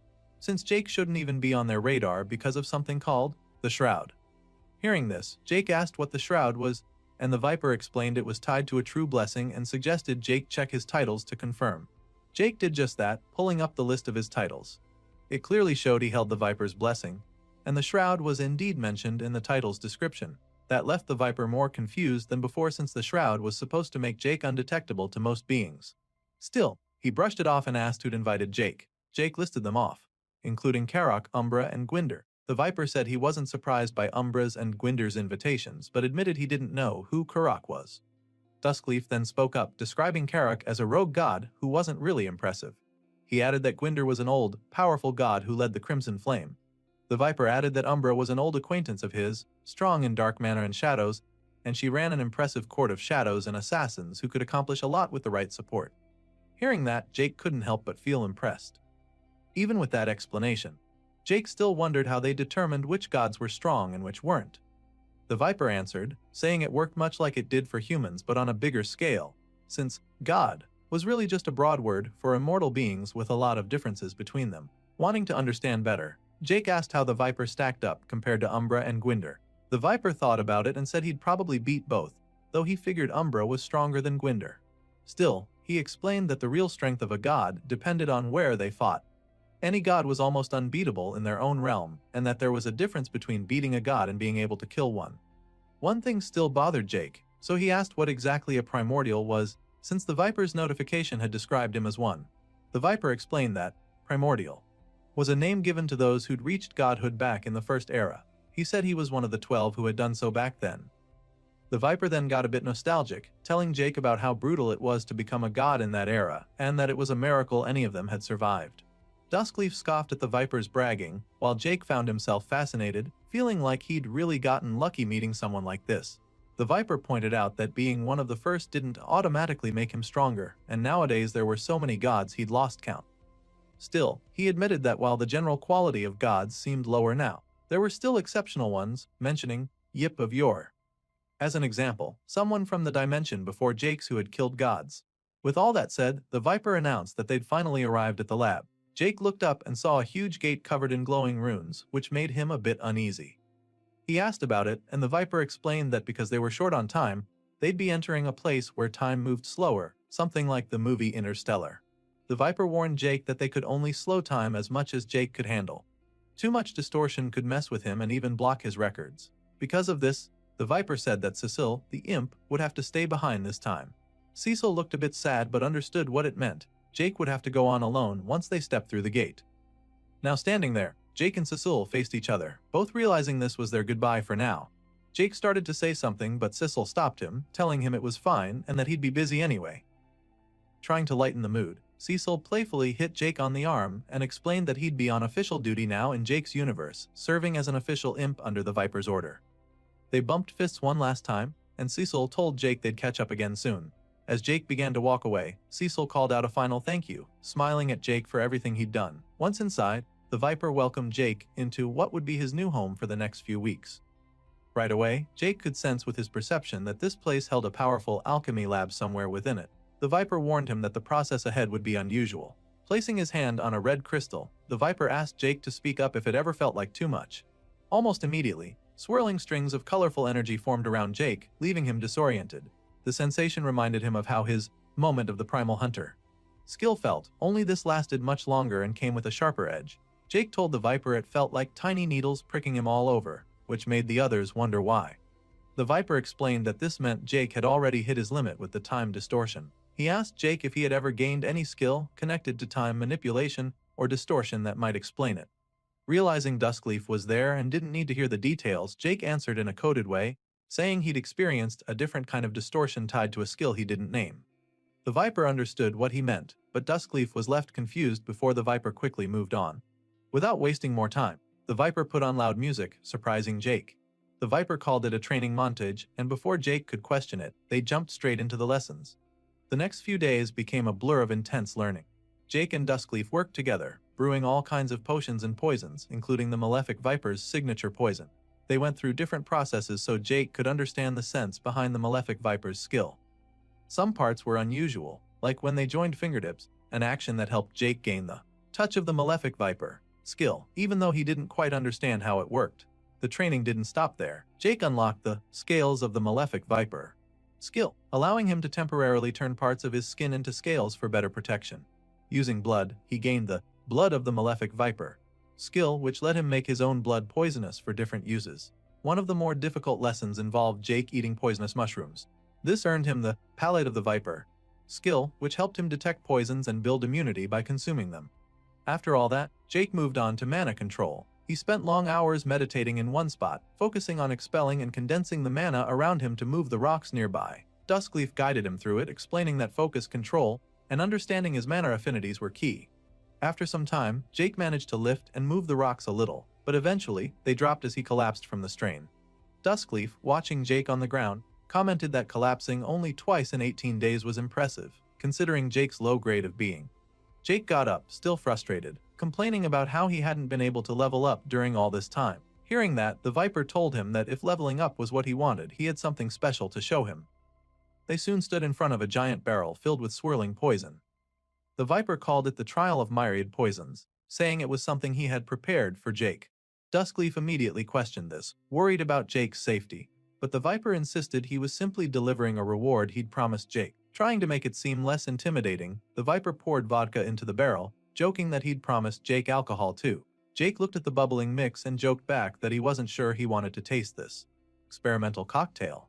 The Viper explained why this trial mattered. He told Jake that his class was top tier for alchemist because of skills like the palate, which required consuming huge amounts of toxins to evolve. This was exactly why the trial existed, to help Jake push his limits and level up faster.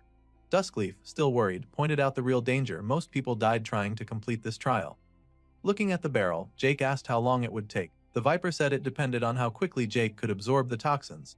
He briefly mentioned how painful it would be, then told Jake to strip down and get ready to jump in. Before doing it, Jake took a moment to pause. He turned to the Viper and held out his hand, like he was meeting him properly for the first time. Jake said that while he'd heard the Viper's real name from Eversmile, he'd never heard it directly from the Viper himself. He wanted to hear it now because he was tired of calling him Viper, or Malefic One. Treating it like a fresh start, Jake introduced himself again as Jake Thane. The Viper took Jake's hand and introduced himself by his true name, Velastramaz. Jake, half joking, called him Villy, which made Velastramaz laugh and joke that his religious followers would probably want to kill him for that. Jake joked right back, and Duskleaf, watching the whole exchange, was already done with their banter. With that out of the way, they both turned back to the bubbling poison barrel. Velastramaz gave Jake one last push, urging him to dive in and face the trial head-on. Standing at the edge of the barrel, Jake took a moment to steady himself before facing what lay inside. The toxic sludge below him bubbled slightly, making the entire thing look even more unwelcoming. Duskleaf, watching from the side, reminded Jake that what he was about to do would take real willpower. Hearing that, Jake considered shifting some of his points into willpower, hoping that would help him push through. But the Viper explained that this wasn't about stat points. This was about grit. Jake simply needed to brace himself and be stubborn enough to face what was coming. Not wanting to stand around thinking too much, Jake dipped his foot into the bubbling mix. Feeling the cold, corrosive liquid around his leg only made him more certain he needed to get it over with. Without wasting more time, he stepped forward and dropped himself fully into the barrel. The toxic sludge splashed around him before swallowing him up entirely. Once fully submerged, Jake noticed how the space inside felt larger than it should have. It was like being suspended in a vast ocean of poison instead of just a barrel. His sphere of perception helped him stay aware of what was happening both inside and outside the barrel, giving him some sense of control despite being surrounded by danger. Outside the barrel, Velastramaz peered into the bubbling mix with a look that showed he was enjoying every second of this.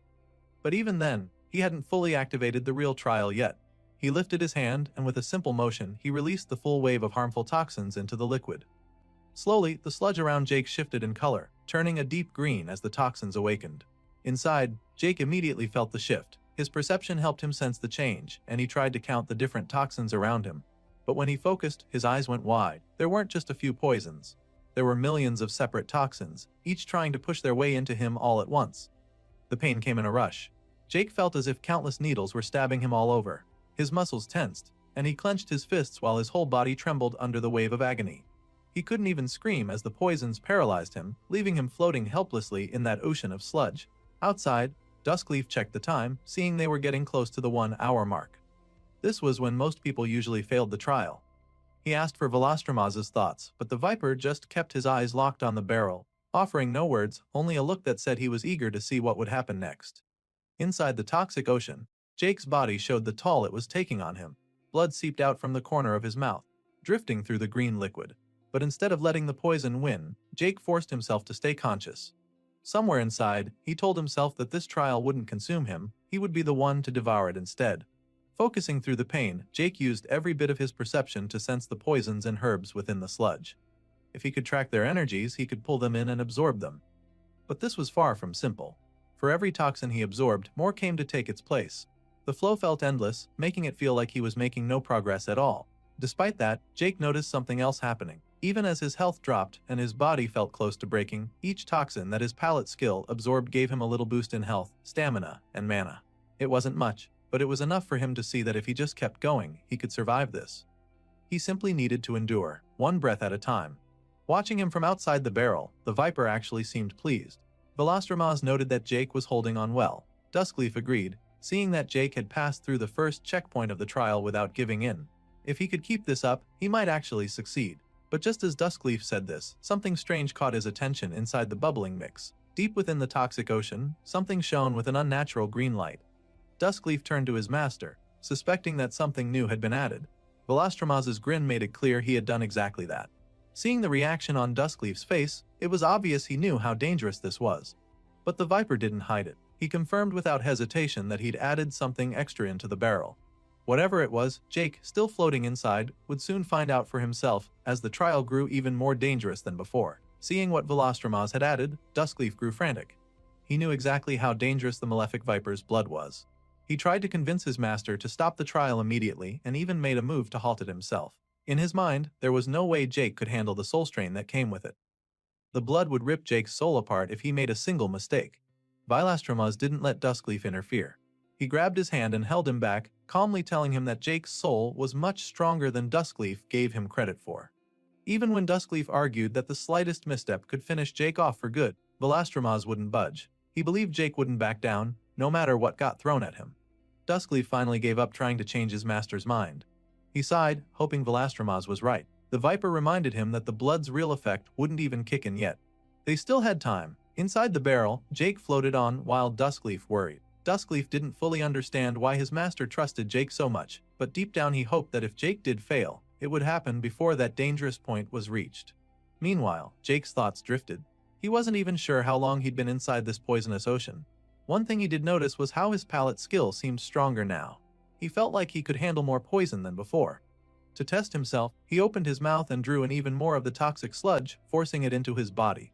Duskleaf, peering in, was surprised to see Jake do this on purpose. Velostromaz, on the other hand, looked entertained. He understood exactly why Jake did it. Jake wanted to push ahead faster. He wasn't satisfied with the pace of the trial. Inside, the feeling was harsh. It felt like thousands of worms squirmed around in Jake's gut as he took in the poisons. But with each wave of poison he absorbed, he could tell his palate skill was getting stronger. He even noticed that he could move his hand again, meaning the paralysis was starting to fade. Out of nowhere, Jake heard an ominous voice speak inside the toxic ocean. It was Velostromaz, reaching him from the outside. He congratulated Jake for making it through the first phase and asked if he was ready for the next. Jake felt a flash of confusion, realizing there was another stage he hadn't been told about, but he knew he wouldn't back away from it. He gave a short nod, accepting whatever came next. Seeing this, Velostromaz activated the next step. His blood's power surged through the liquid, turning it an even brighter, more dangerous green. Jake watched as the glowing sludge moved towards him. He didn't even have time to brace himself before it pierced right through his body. A wave of pain and confusion hit him. His body felt like it melted into the green liquid, dissolving into nothing but goop. But then Jake's eyes snapped open. He realized that somehow his mind had been pulled somewhere else. He was now standing in Velostromaz's realm, yet at the same time he could still feel his physical body floating inside the barrel. His awareness was split in two. Turning around, Jake saw something massive in the distance. A huge dragon-like creature was there, its wings spread wide as it lifted off the ground and came toward him. When it landed nearby, the force shattered the ground, sending dust and debris into the air. Jake stayed calm, standing firm as the dust settled. He asked what the creature was. From behind the cloud of dust, a voice answered him. It sounded confident, almost familiar. As the figure stepped forward, Jake saw it wasn't the dragon anymore. A human-shaped figure emerged, and he realized that the voice was his own. Before him stood another version of himself. But this version looked twisted, covered in scales, with green eyes and wings like Velastroma's. The green-eyed Jake looked at him with an unsettling grin, asking what the normal Jake thought of this new form. Standing face to face with this new version of himself, Jake took in the details. The alternate version had scales covering his body, wings stretching out behind him, and sharp claws on each hand. The green eyes matched the energy of Velastroma's. This version seemed to show off the form proudly, asking if Jake saw it as an upgrade. Jake gave a reluctant nod, but inside he couldn't help but cringe. Hearing his own voice sound like that unsettled him more than he expected. His eyes dropped to the sharp claws on the other version's hands, and he wondered how someone like that could even hold a bow properly. The alternate Jake didn't hesitate to prove it. He conjured a bow and arrow out of thin air, showing that his claws weren't a problem at all. In fact, he explained that the claws could change shape, making them even better suited for archery than normal hands. With the bow ready, the winged version drew back the arrow, energy flowing around him like the same venomous power that Velastroma's used. When the arrow was released, it carried that energy with it, slicing through the air until it exploded far off in the distance. The blast was massive, leaving both Jakes watching the aftermath. Jake had no words at first, just seeing how much raw force that shot carried. Inside, though, he couldn't help but compare it to the king of the forest. He realized that this version of him made that old threat look small. Curious about why he was even brought here, Jake asked the alternate why this place existed. The scaly version only laughed at him, finding it funny how his old self still needed reasons for everything. But then his tone changed. He told Jake that this vision was a glimpse at what he could become one day. The wings spread out as if to add weight to his words. Embracing the power of Velastroma's, the malefic one, was the path to all this strength. But Jake didn't feel right about any of it. He noticed how the alternate called Velastroma's the malefic one in a way that felt obsessive. Something about it was off. Jake called him out on it, saying he sounded like a fanatic. The alternate didn't deny it and didn't see any problem with it either. He spoke firmly about Velastroma's power, saying it was foolish not to accept it. In his eyes, the Viper was the highest example of what they could be. Jake stayed cautious, knowing that nothing ever came free. He asked what the real price was behind all this power. The alternate explained that the cost was simple. Choosing this path meant cutting away every other possibility. He didn't see it as a loss. He had made a choice and stuck with it, accepting that there would always be beings above him for now. He believed the results spoke for themselves. He had gained a unique class, a new race, and skills that were stronger than any human could normally have. While he lifted chunks of the realm's floor around him with just his energy, he declared that reaching the level of a god was only a matter of time with this power. For him, that was worth any sacrifice. Then he looked at Jake, wanting to hear what he thought now. Jake stayed unimpressed. He didn't believe that following a preset path was the only way. He made it clear that he wanted to carve his own way forward, even if it was harder. The alternate shook his head, calling it a waste of talent to stumble around blindly when they could just walk the Viper's road. Jake could see his point. There was comfort in following a clear plan, and the promise of power was real. But it wasn't for him. He rejected it outright, saying he'd rather trust his own instincts than surrender himself to someone else's plan. Hearing this, the alternate grew annoyed. He thought Jake's decision was foolish, throwing away guaranteed strength for the uncertainty of doing it alone. Jake shot back that they'd always done things their own way. That made the winged version of Jake angry. To him, Jake was throwing away everything. He demanded to know if Jake really believed he could reach godhood by himself, without help. After hearing the winged alternate's question, Jake just shrugged. He admitted he didn't know for sure, but he'd give it his best shot. He made it clear that while he'd learned from Velastroma's, he wouldn't become a copy of him. He wasn't interested in being anyone's second-rate version. Seeing that words wouldn't work, the winged Jake decided to force the choice instead. He raised his bow again, energy swirling around the arrow, aiming straight at Jake. This was meant to be the final chance. Our protagonist was to choose the Viper's path or be taken by force. Jake didn't flinch. He just told his other self to hurry up and get on with it. He wanted to return to his real body already. The casual response only fueled the alternate's rage. Gritting his teeth, the winged version let the arrow fly. It shot forward, carrying its deadly energy until it collided with a thunderous blast. But when the dust settled, the alternate was shocked to see Jake still standing. He'd stopped the arrow before it reached him, snapped it like it was nothing, and reminded the alternate that although they came from the same root, they'd become different long ago. Jake brought up the memory of the Viper's painting. Back then, he'd dreamed of fighting the dragon and winning, not following it like a loyal pet. He told the alternate version straight that he'd never settle for being anyone's imitation. Before the winged Jake could react, Jake appeared right behind him and struck him in the back of the head, pointing out that if his other self hadn't strayed so far from who he used to be, he'd have seen that attack coming. The alternate tried to run, but Jake didn't let him. He leaped ahead and smashed him down into the ground with a solid hit, pinning him there. Jake knew then that his intuition hadn't once warned him about any danger. He realized this was all in his own mind, a pocket space inside himself, so it made sense that he had full control here. With the alternate grounded, Jake said that this version was just an incomplete shell, a possible path that didn't even have the real bloodline. He made it clear he'd rather walk his own road and see how far he could go on his own. Even then, the alternate asked one more time if Jake really wanted to give up the Malefic Viper's path. Jake told him he wouldn't abandon it entirely. Instead, he'd use it, learn from it, then branch off to make it his own later. He called himself greedy for wanting everything, and the alternate just laughed, calling him crazy. Jake laughed too, saying at least his madness was his own. They said their goodbyes as the alternate version faded away like smoke. Once alone again, Jake faced the drop of Velastramaz's blood inside the barrel. It radiated that same powerful aura he'd felt before. Reaching for it, he took hold of the drop and absorbed it. A system notification appeared right away, confirming he'd done it and gained its enhancements. The space around him began to crack apart as the alternate reality broke down. Another notification told him that absorbing the blood had strengthened his bond with the Viper's legacy and boosted his power. Outside, Velastramaz and Duskleaf watched closely. The Viper caught sight of something inside the concoction that made him smile. He commented to Duskleaf about how interesting Jake really was, more than he'd first guessed. Back inside the barrel, Jake's eyes snapped open at last.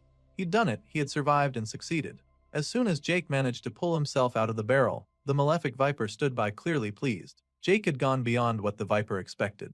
Originally, Velastramaz planned to take his blood back, but now that Jake had absorbed every drop, there was nothing left to reclaim. A fact that actually satisfied him. Jake stepped out, dripping and worn out, and commented on how insane the whole experience had been. The Viper agreed, seeing it as proof of Jake's resilience. To lighten the mood, Velastramaz teased him, asking if that ordeal made him want to kneel and worship him properly now. Jake didn't entertain that idea and instead made a sarcastic remark about wanting real alcohol that hadn't been mixed in with bathwater. They shared that brief laugh, but Velastramaz reminded him he might want to get dressed first, since he was still standing there with nothing on. Later, fully clothed again, Jake turned his focus to what came next. Velastramaz told him to check his system notifications since the upgrades should be significant after absorbing that blood. When Jake pulled up the notifications, he saw he'd leveled up a good bit. His palette skill had jumped all the way to being classed as Rare Ancient, something that caught his attention right away. Checking its effects, he noticed his endurance had increased, so he asked if that meant he was now more resistant to poison. Duskleaf, who was nearby, confirmed that was the case. Jake kept scanning his stats and found that his blood skill had changed too. It now gave him extra vitality for every level gained. He guessed that this trend would apply to all the Viper's skills he learned. Absorbing Velastramaz's blood must have triggered these improvements. While Jake processed this, the Viper clapped, clearly amused and satisfied by the progress. He also pointed out that his blessing on Jake had become even stronger. As if to mess with him, Velastramaz made a strange joke about how absorbing his blood made them closer, which didn't sit well with Jake. Pushing past that awkward moment, Jake brought up a question that had been bothering him. He wanted to know why gods bothered to bless mortals in the first place. He wanted to know what they really gained from it. Velastramaz explained that unlike mortals, gods had other ways to level up, and one of those ways was by collecting faith. Mortals acted as channels for that faith, so gods would invest in them and benefit in return. But he made it clear he hadn't blessed Jake for that reason. It just worked out nicely for both of them. Jake wondered if this meant the Viper expected him to spread his word back on Earth. But the Viper shut that down immediately. He said Jake was already giving him plenty just by existing as he did. Hearing this, Duskleaf chimed in, pointing out how Velastramaz seemed to have chosen a rather disappointing prophet. The Viper agreed without any hesitation, adding that Jake hadn't sacrificed anything for him, not even a firstborn child. Jake questioned whether Velastramaz was actually the kind of god who wanted those things. The Viper said he didn't care about the firstborn bit but didn't mind sacrifices in general. This made Jake curious about what Velastramaz really stood for. So, he asked the Viper to explain what his followers actually believed in. Velastramaz summed it up simply. It was greed, power, and freedom. That was his path and his creed, shaped by his own brutal rise to power. He explained that a god's doctrine usually reflected their personality and the way they gained strength. For him, that path was paved over anyone who dared to stand in his way. Jake found it a bit much and turned to Duskleaf, hoping for something different. But when he asked what Duskleaf's creed was, the answer was short and to the point. Alchemy and nothing else. Jake pushed for more, but there wasn't anything else to say. Duskleaf didn't care about followers or doctrines. He only cared about what helped him advance his craft. Jake thought that sounded risky. He asked if not having followers could mean Duskleaf might just fade away someday. Duskleaf seemed genuinely confused by that idea and didn't think it made sense at all.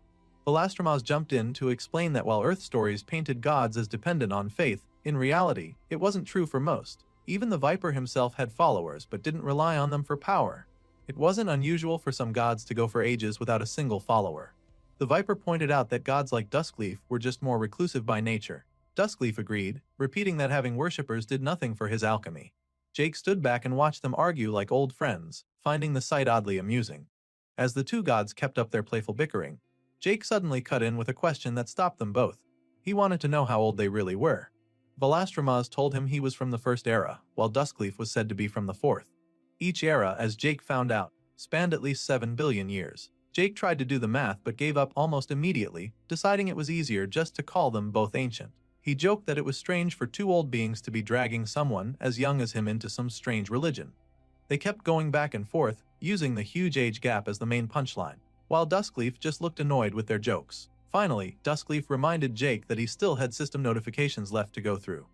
So Jake focused on that, scanning the new skills and information popping up. As he looked, Jake noticed one skill that came from Duskleaf, but Duskleaf seemed unwilling to share it. Jake respected that and turned the offer down, which brought clear relief to the giant god. Velastromas, on the other hand, thought it was a wasted chance for Duskleaf to get someone as devoted as Jake. Then Jake found another skill in the list, called Dark Beacon of the Viper. He didn't hesitate to decline that one right away. From the name, he figured it would make him more like the twisted version of himself he'd come across before, something he wanted no part of. Seeing how the options leaned in that direction, Jake couldn't help but think the system had a way of pushing him toward some cult-like path. But then his attention was caught by something else, a skill called Sagacity of the Malefic Viper. This one would allow him to tap into Velastromas' records, boosting his knowledge and wisdom. Jake liked the idea of that. He noticed a pattern in the Viper's skills too. Each seemed to push up a different stat. He figured this one was tied to absorbing the Viper's blood earlier and felt it was worth it, so he picked it without hesitation.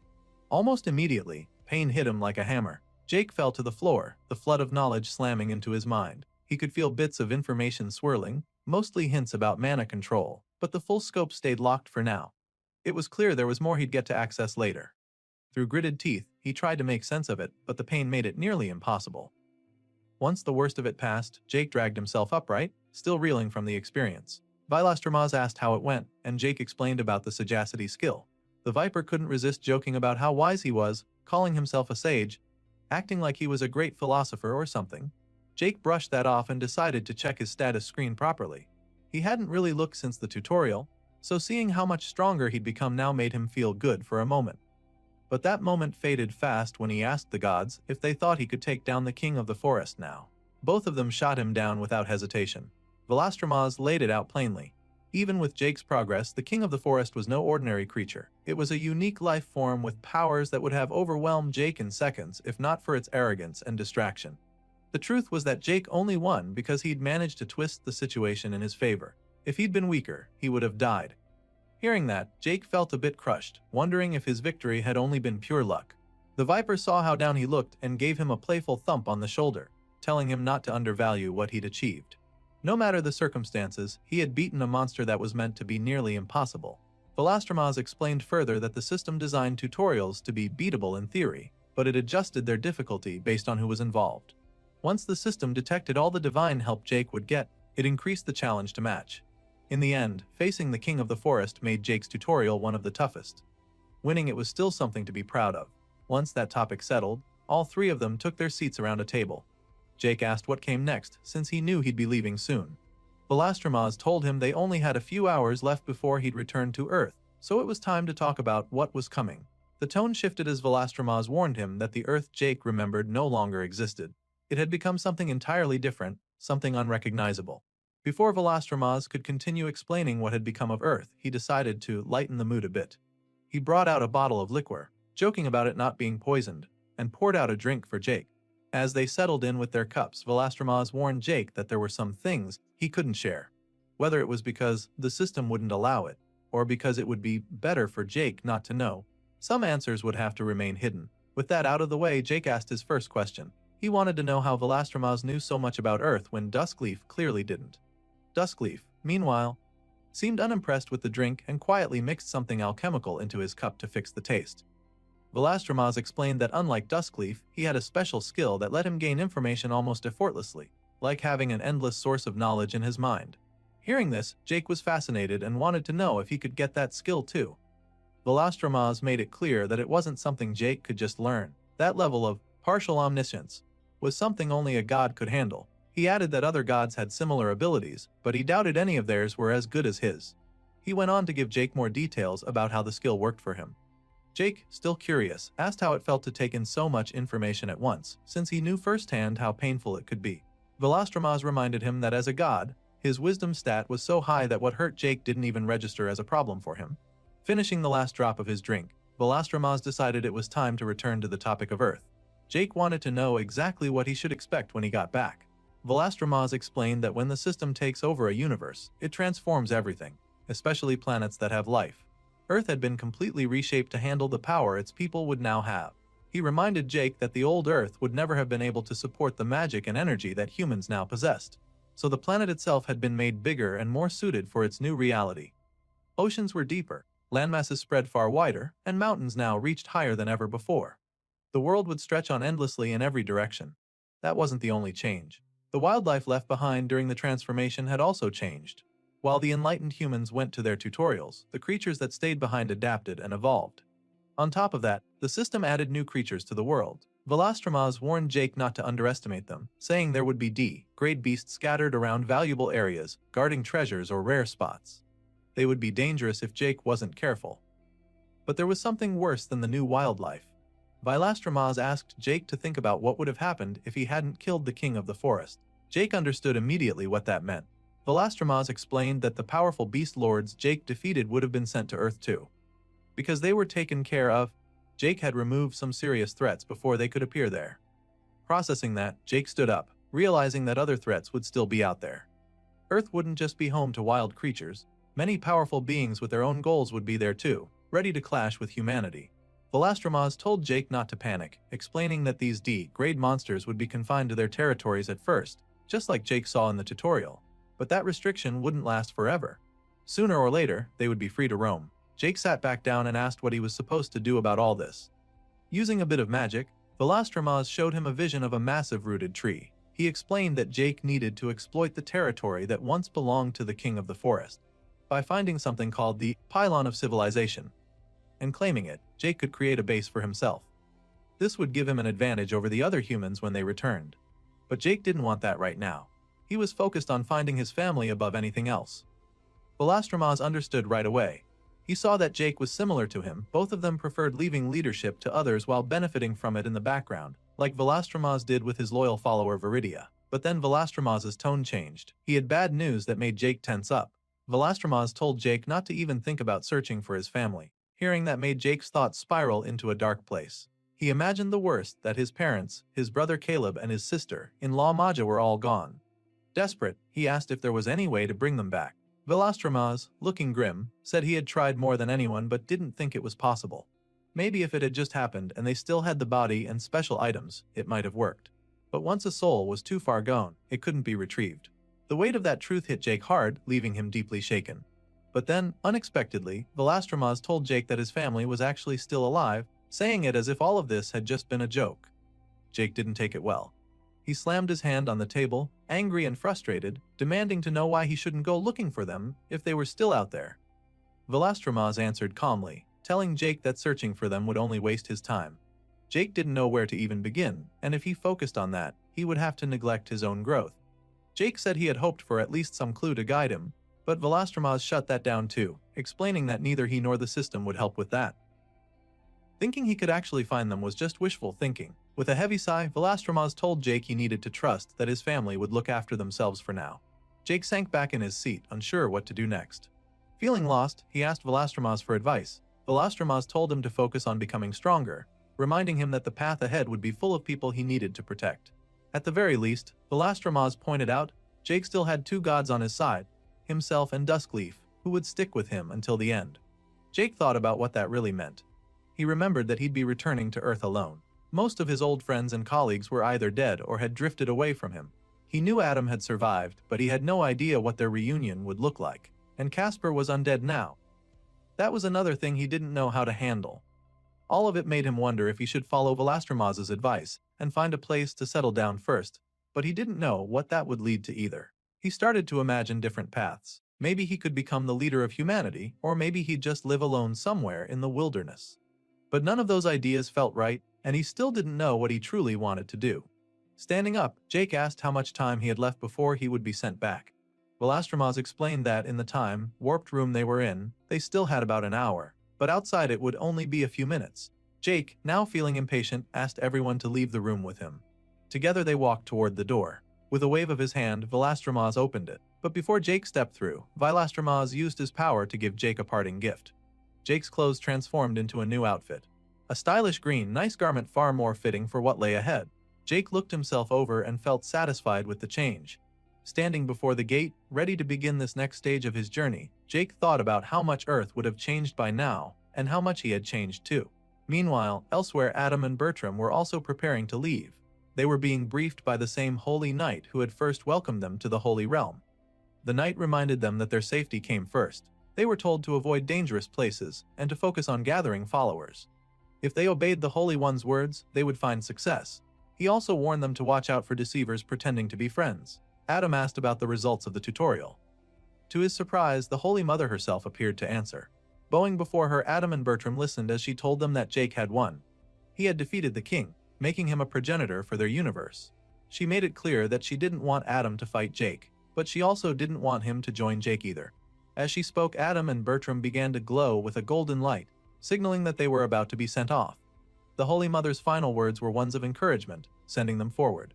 Somewhere else, Casper was reflecting on how the world he would return to was nothing like the one he left behind. His family and friends were no longer as they were.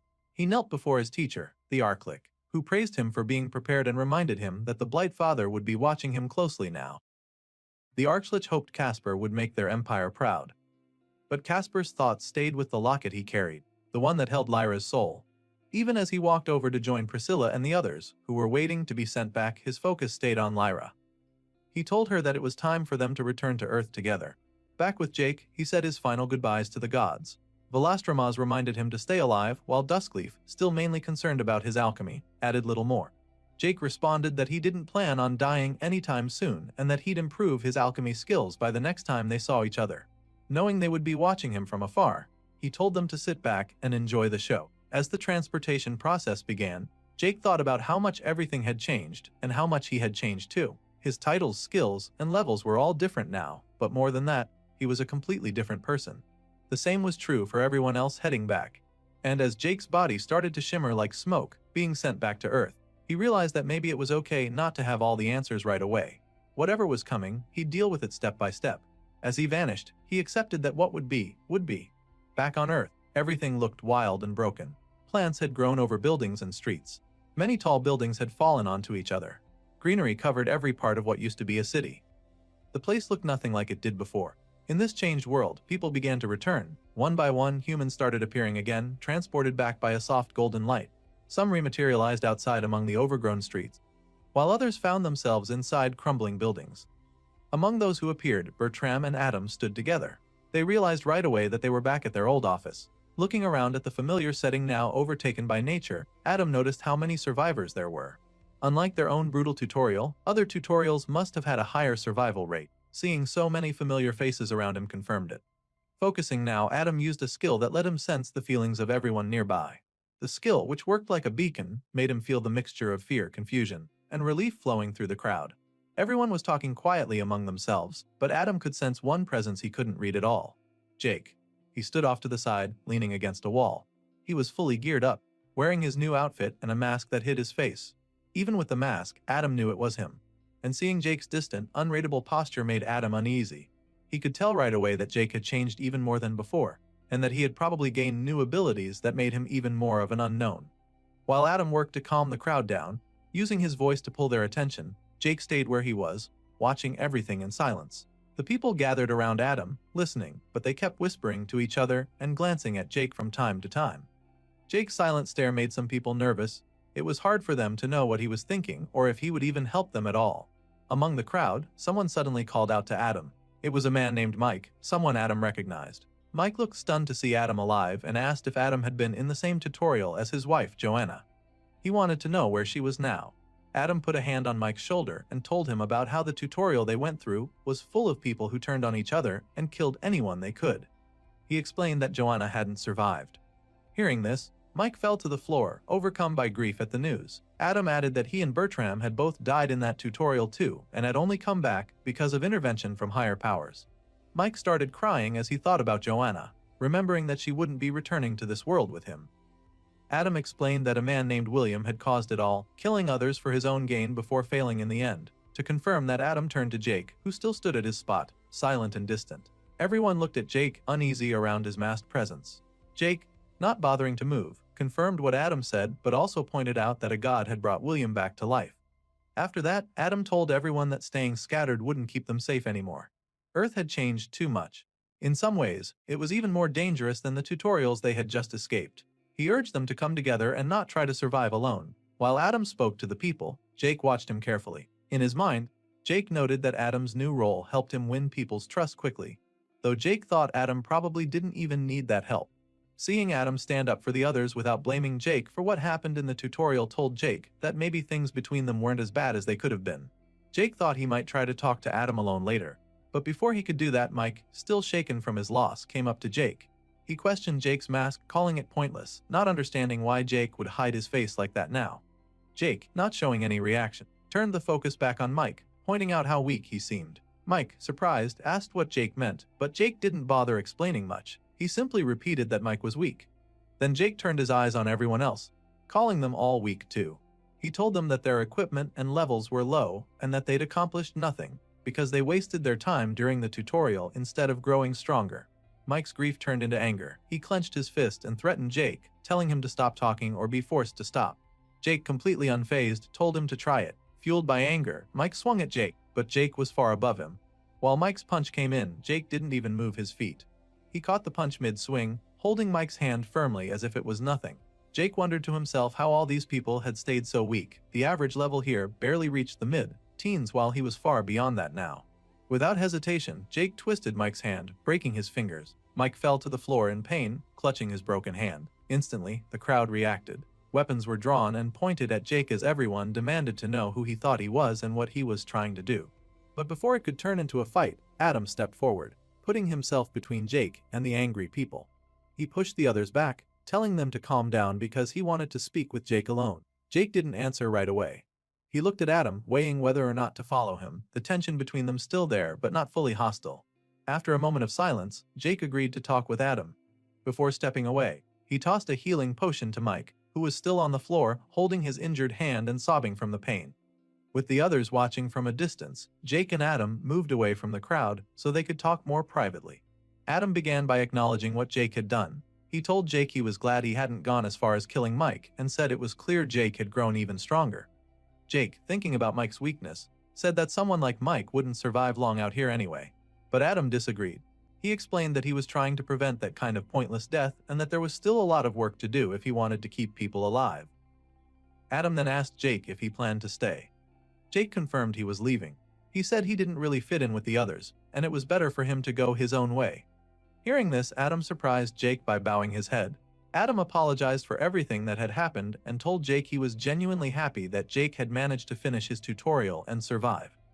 He said he hoped Jake would find what he was looking for out there. Adam even brought up how the camp's actions had almost gotten Jake killed before. Despite that, Adam said he still saw Jake as a friend and always would, which left Jake without words for a moment. To show he meant it, Jake handed over a bag of supplies. He told Adam it would be useful, especially since healers were so rare and potions were hard to come by. Adam accepted the bag with thanks, but couldn't help thinking how Jake had just pulled it out of some kind of spatial storage, a rare skill that made him stand out even more from everyone else. Wanting to give something back, Adam offered Jake some of his research notes. He felt they might help Jake, though he wished he had something better to give in return. Just as they were about to say their goodbyes, a loud noise echoed through the building. Cracks spread across one of the walls as something huge pushed against it. Suddenly, the wall crumbled and a massive creature burst through. It looked like a giant dinosaur with rough, rocky scales, a Rocketer towering over everyone and roaring so loud the walls shook. Its level was 51, which made the people nearby freeze in fear. But before the beast could even attack, it suddenly stopped moving. It was trembling as if something stronger had scared it. The reason became clear right away.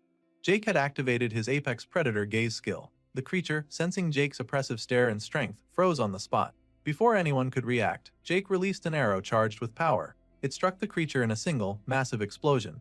The rock-eater Saurolisk fell dead instantly, its blood splattering across the broken walls and floor. Jake had brought it down alone with one shot. Without paying much attention to the corpse, Jake turned back to Adam, ready to pick up where they'd left off. He said his goodbye, then without another word, he stepped away, making his exit just like that. As Jake disappeared from sight, someone from the crowd ran up to Adam, frustrated. He demanded to know why Adam was letting someone as strong as Jake leave. He asked why Adam didn't make Jake promise to protect them. Adam shut that down quickly. He told the man that Jake had his own path and his own burdens, and that they shouldn't expect protection they hadn't earned. He made it clear to everyone that Jake owed them nothing. If they wanted someone that's strong to stand with them in the future, they needed to become strong enough and useful enough to deserve it. Until then, they were on their own. Adam told them all to prepare to move out together and face this changed world as a group. Meanwhile, Jake had already stepped outside into the overgrown city. As he walked through the open area, he felt eyes on him. Looking up at a nearby building, he spotted someone standing on the rooftop. It was Casper, watching him from above.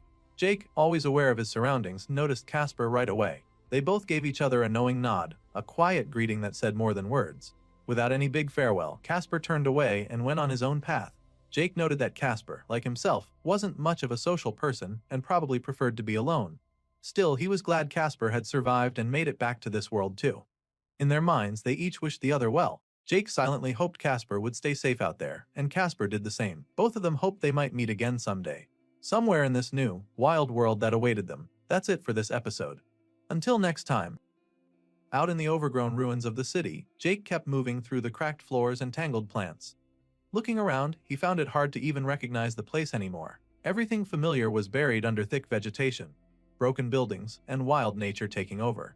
At one point, he spotted a group of people in the distance. Seeing them made him feel overwhelmed because he didn't want to deal with anyone right now. He needed some quiet time alone to plan his next move. To avoid them, he jumped up the side of a nearby building, landing far above the street. The people below could only stare at how easily he got away. Finding a good place to stay hidden and focus was important now. Jake knew he needed time to train and prepare, so he thought back to the Viper's advice about finding the king's territory. That idea didn't sound so bad to him anymore. He needed somewhere stable and secure. Scanning the area, he noticed a tall telecom tower on top of one of the higher buildings. He figured it would make a good spot to get a better look at the surroundings and figure out where to go next. So he climbed all the way up until he was standing at the very top, using it like a lookout. From up there, he finally got a clear view of what the world looked like now. In one direction, what used to be a normal lake had turned into a huge body of water that looked more like an ocean. Wide plains stretched far into the distance, reaching the horizon. He could also make out mountain ranges far, far away. Seeing all of it made him realize just how much the world had changed. He was glad there were no cars or signs of civilization nearby. He liked having this wide, open view to himself. Using his keen sight, Jake realized he could see nearly 1,000 kilometers into the distance from this spot. But he wasn't looking for pretty views. He needed to find his pylon of civilization before the deadline ran out. If he didn't claim it within a few days, anyone else could take it instead. Looking across the landscape, he noticed a large forest about 50 kilometers away. He didn't know for sure if the pylon was there, but something told him it was worth checking. He trusted his instincts and decided that was the direction he'd go next. Once he had a target, Jake didn't waste any time. Like a bird taking flight, he jumped straight off the top of the tall tower, falling all the way down. When he hit the ground, the impact shook the area and startled everyone around him. Before they could even react, he dashed off at high speed, moving like a blur in the direction of the forest. While he ran, he thought about what the Viper had told him, that the king's territory would be worth claiming, especially since his noble title allowed him to do so. Even if he didn't care much about ruling over people or building a city, he knew he could earn valuable rewards by doing it. That was reason enough to push forward. As he sped through the city streets, he caught glimpses of chaos all around. Fights were breaking out between survivors, and old rules no longer mattered. The world's old laws had vanished overnight. People were left to fend for themselves, and many were turning on each other to survive. Jake kept his focus on his own goal, but he couldn't ignore everything. When he saw a few men attacking women and children out in the open, he felt no interest in becoming a hero for people he didn't know. He didn't want to be dragged into every random problem. Still, something inside him wouldn't let him walk away either. So in an instant, he released an arrow that split the air, ripping through the attackers and blowing off their limbs before they even knew what happened. The survivors were left stunned, but Jake didn't stick around to say anything. He kept running, refusing to slow down. Finally, he burst out of the crumbling city and into open plains covered in tall grass. He paused for a moment to look around and breathe in the fresh air. Out here, there were no crimes, no buildings, and no humans. It was just space for him to move freely. He was glad to be away from people for a while. But before he could get too comfortable, he heard a sound nearby. It was a mooing that caught his attention. When he looked closer, he saw a herd of massive cow-like creatures grazing in the distance. These weren't normal cows, though. They were called bovine stompers. And they were much bigger than any regular cattle he'd seen before. Seeing them gave Jake the perfect excuse to test out his new skill. He stretched his limbs, took a step forward, and activated one-step mile. In an instant, he moved forward like he was teleporting. The skill didn't take him a full mile away, but it did move him so fast it felt close to it. The best part was that it cost him almost no mana to use. Curious to push it further, Jake used the skill again and again in quick succession, jumping across the field at incredible speed. He discovered he had to keep his feet on the ground to use it properly, and that he needed to see exactly where he was stepping. But that was easy for him because his sphere of perception allowed him to sense everything around him, even behind him. He could move backward with the same ease, almost like he was moonwalking through space. As he darted through the field, he realized just how weak these creatures were compared to him. It made sense, though. Most survivors were still low level, so the system had to give them monsters they could actually handle. For Jake, this was no challenge at all, but he didn't mind. He was happy to get some practice and reminded himself that there were still danger zones ahead, with tougher D-grade beasts waiting for him. There would be plenty to test his limits soon enough, and that was exactly what he wanted. Jake kept moving forward and soon stepped under the thick canopy of trees at the forest's edge. The way the shadows fell around him reminded him of the tutorial zone he had gone through before. It felt like stepping back into the start of it all. As he walked deeper in, he spotted a flock of birds overhead. They were called Luminous. Low-level creatures, but still strong enough to kill any normal human from before the system had changed the world. He watched them for a moment but kept walking, not feeling threatened at all. He also noticed that none of the other beasts in the area seemed interested in bothering him. Every creature he passed stayed clear of him, moving away as if they could sense that he was not worth attacking. It made the path easy and quiet, and he liked that. But that calm didn't last long. Out of nowhere, a small squirrel-like animal called a maki jumped onto his leg. Before he could shake it off, it shot out a burst of flame from its mouth, burning through his pants. Annoyed, Jake kicked the creature away and kept moving. So at least, most beasts still avoided him, but there were always exceptions. As he continued, he noticed just how huge the forest really was. He'd been walking for an hour already, but the trees still stretched on in every direction. Luckily, his sagacity skill let him sense that he was getting closer to what he was looking for. Before long, something unusual caught his attention. Up ahead, he could tell there was a clearing. He focused and picked up on the faint energy of the pylon hidden there. But he also sensed something else nearby, something large circling around it. When he stepped into the clearing, he saw exactly what it was, a giant mole-like monster pacing around the glowing blue crystal structure. This creature was known as the Savage Mole Lord, and seeing the word Lord attached to its title surprised Jake. It seemed this beast was trying to claim the pylon for itself. The monster noticed Jake coming closer and turned to face him. But Jake wasn't bothered. He activated his gaze of the Apex Hunter skill, and the mole froze up immediately when their eyes met. It stumbled backward, clearly wanting to escape, but Jake wasn't about to let that happen. With one step mile, he moved in a blink, cutting off the mole's retreat by appearing right in front of it. The sudden move startled the beast, and it reacted on instinct, swinging its massive claws at him. Jake blocked the attack with his daggers, the sound of claws scraping against metal echoing through the clearing. He wasn't about to let the creature slip away. He used his other blade to stab deep into the mole's side. The poison on his venom-fanged blade spread instantly, making the beast roar out in pain. Blood splashed across the ground as the mole collapsed with a heavy thud. Jake didn't give it a chance to recover. He stood over the wounded beast, raised his weapon high, and drove the blade straight into its head. The final blow ended it for good, the mole's body shuddering before it fell still in a pool of its own blood. With the threat gone, Jake turned away from the dead monster and focused on what he'd really come for. He stepped closer to the glowing blue crystal rod, the pylon of civilization. Placing his hand on it, he felt a rush of energy as a notification appeared, congratulating him for discovering it. In that moment, the pylon changed color, pulsing with a different glow as another message told him that he was now its controller. That meant he officially owned the surrounding area, and his mana would flow out into the land, marking it as his domain. He could feel it happening, his mana spreading through the ground and weaving into the territory around him. A new notification let him know that his mana would now regenerate faster inside his domain, making it easier to recover his strength. It also wished him luck in leading his domain and guiding the people within it through this new age. Another message appeared, explaining that all citizens living in his domain would gain a slight bonus to the experience they earned. Seeing this, Jake finally understood why Velastramaz had been so insistent about him claiming the pylon. Now it made sense. The pylon was tied directly to him. As he stood there, still touching the crystal, he thought about how the mana regeneration would come in handy when he practiced his alchemy. It was one less thing to worry about. Then another notification popped up. It congratulated him again and informed him that he was the first human to claim a pylon. Because of that, his rank had been upgraded from a lord to an earl. That title gave him access to noble, exclusive opportunities and special events that would help him get even stronger. Jake realized this was probably the real reason Velastramaz had pushed him to do this. The pylon was a shortcut to power. Now, as the system gave him one final congratulation and wished for him to lead his world to glory, Jake stood there taking it all in. He knew he had the strength, the skills, and the will to make that happen.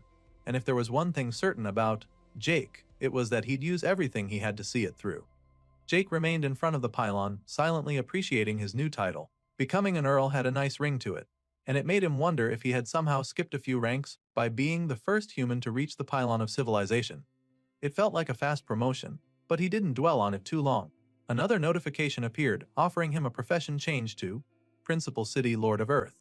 But he ignored it. He wasn't interested in a title that tied him to responsibilities he didn't care for. Turning away from the glowing structure, he looked out across the domain he had just claimed. Shockingly, it didn't impress him. The land was full of animal remains, and the air was thick with an unpleasant stench. There wasn't much to see, and nothing to admire as well. He returned to the pylon, the massive crystalline rod standing firm in the dirt. And surprisingly, Jake tried to remove it, testing if it could be taken elsewhere. But it didn't budge, as it was clearly anchored into the ground. Trying something new, he stretched his hand out and released a small wave of mana into it. His goal was to stop the structure from spreading its influence outward. That adjustment seemed to work, and with the pylon no longer actively anchoring itself into the land, using his mana more precisely, he managed to lift the structure from its hole. The glowing crystal was now free, but carrying it was still a hassle. It wasn't heavy, but its shape made it awkward to move. And to make things worse, it couldn't be stored in his spatial storage. To make it easier, Jake used several strands of mana to support the pylon and suspend it in the air behind him. With that done, he set off again, hoping to find a place that better suited his needs. As he moved through the forest, weaving between trees and leaping across uneven terrain, he thought about what he wanted in a proper base. A nearby water source was important. So were caves, the kind that could supply ingredients for potions, like rare mushrooms. Space for a garden, although not too necessary, would also help. He kept all of this in mind as he searched. Eventually, after hours of travel, he found the kind of area he'd been looking for. The landscape opened up to reveal everything he had hoped for: fresh water, caves nearby that extended into surrounding mountains, and plenty of open space.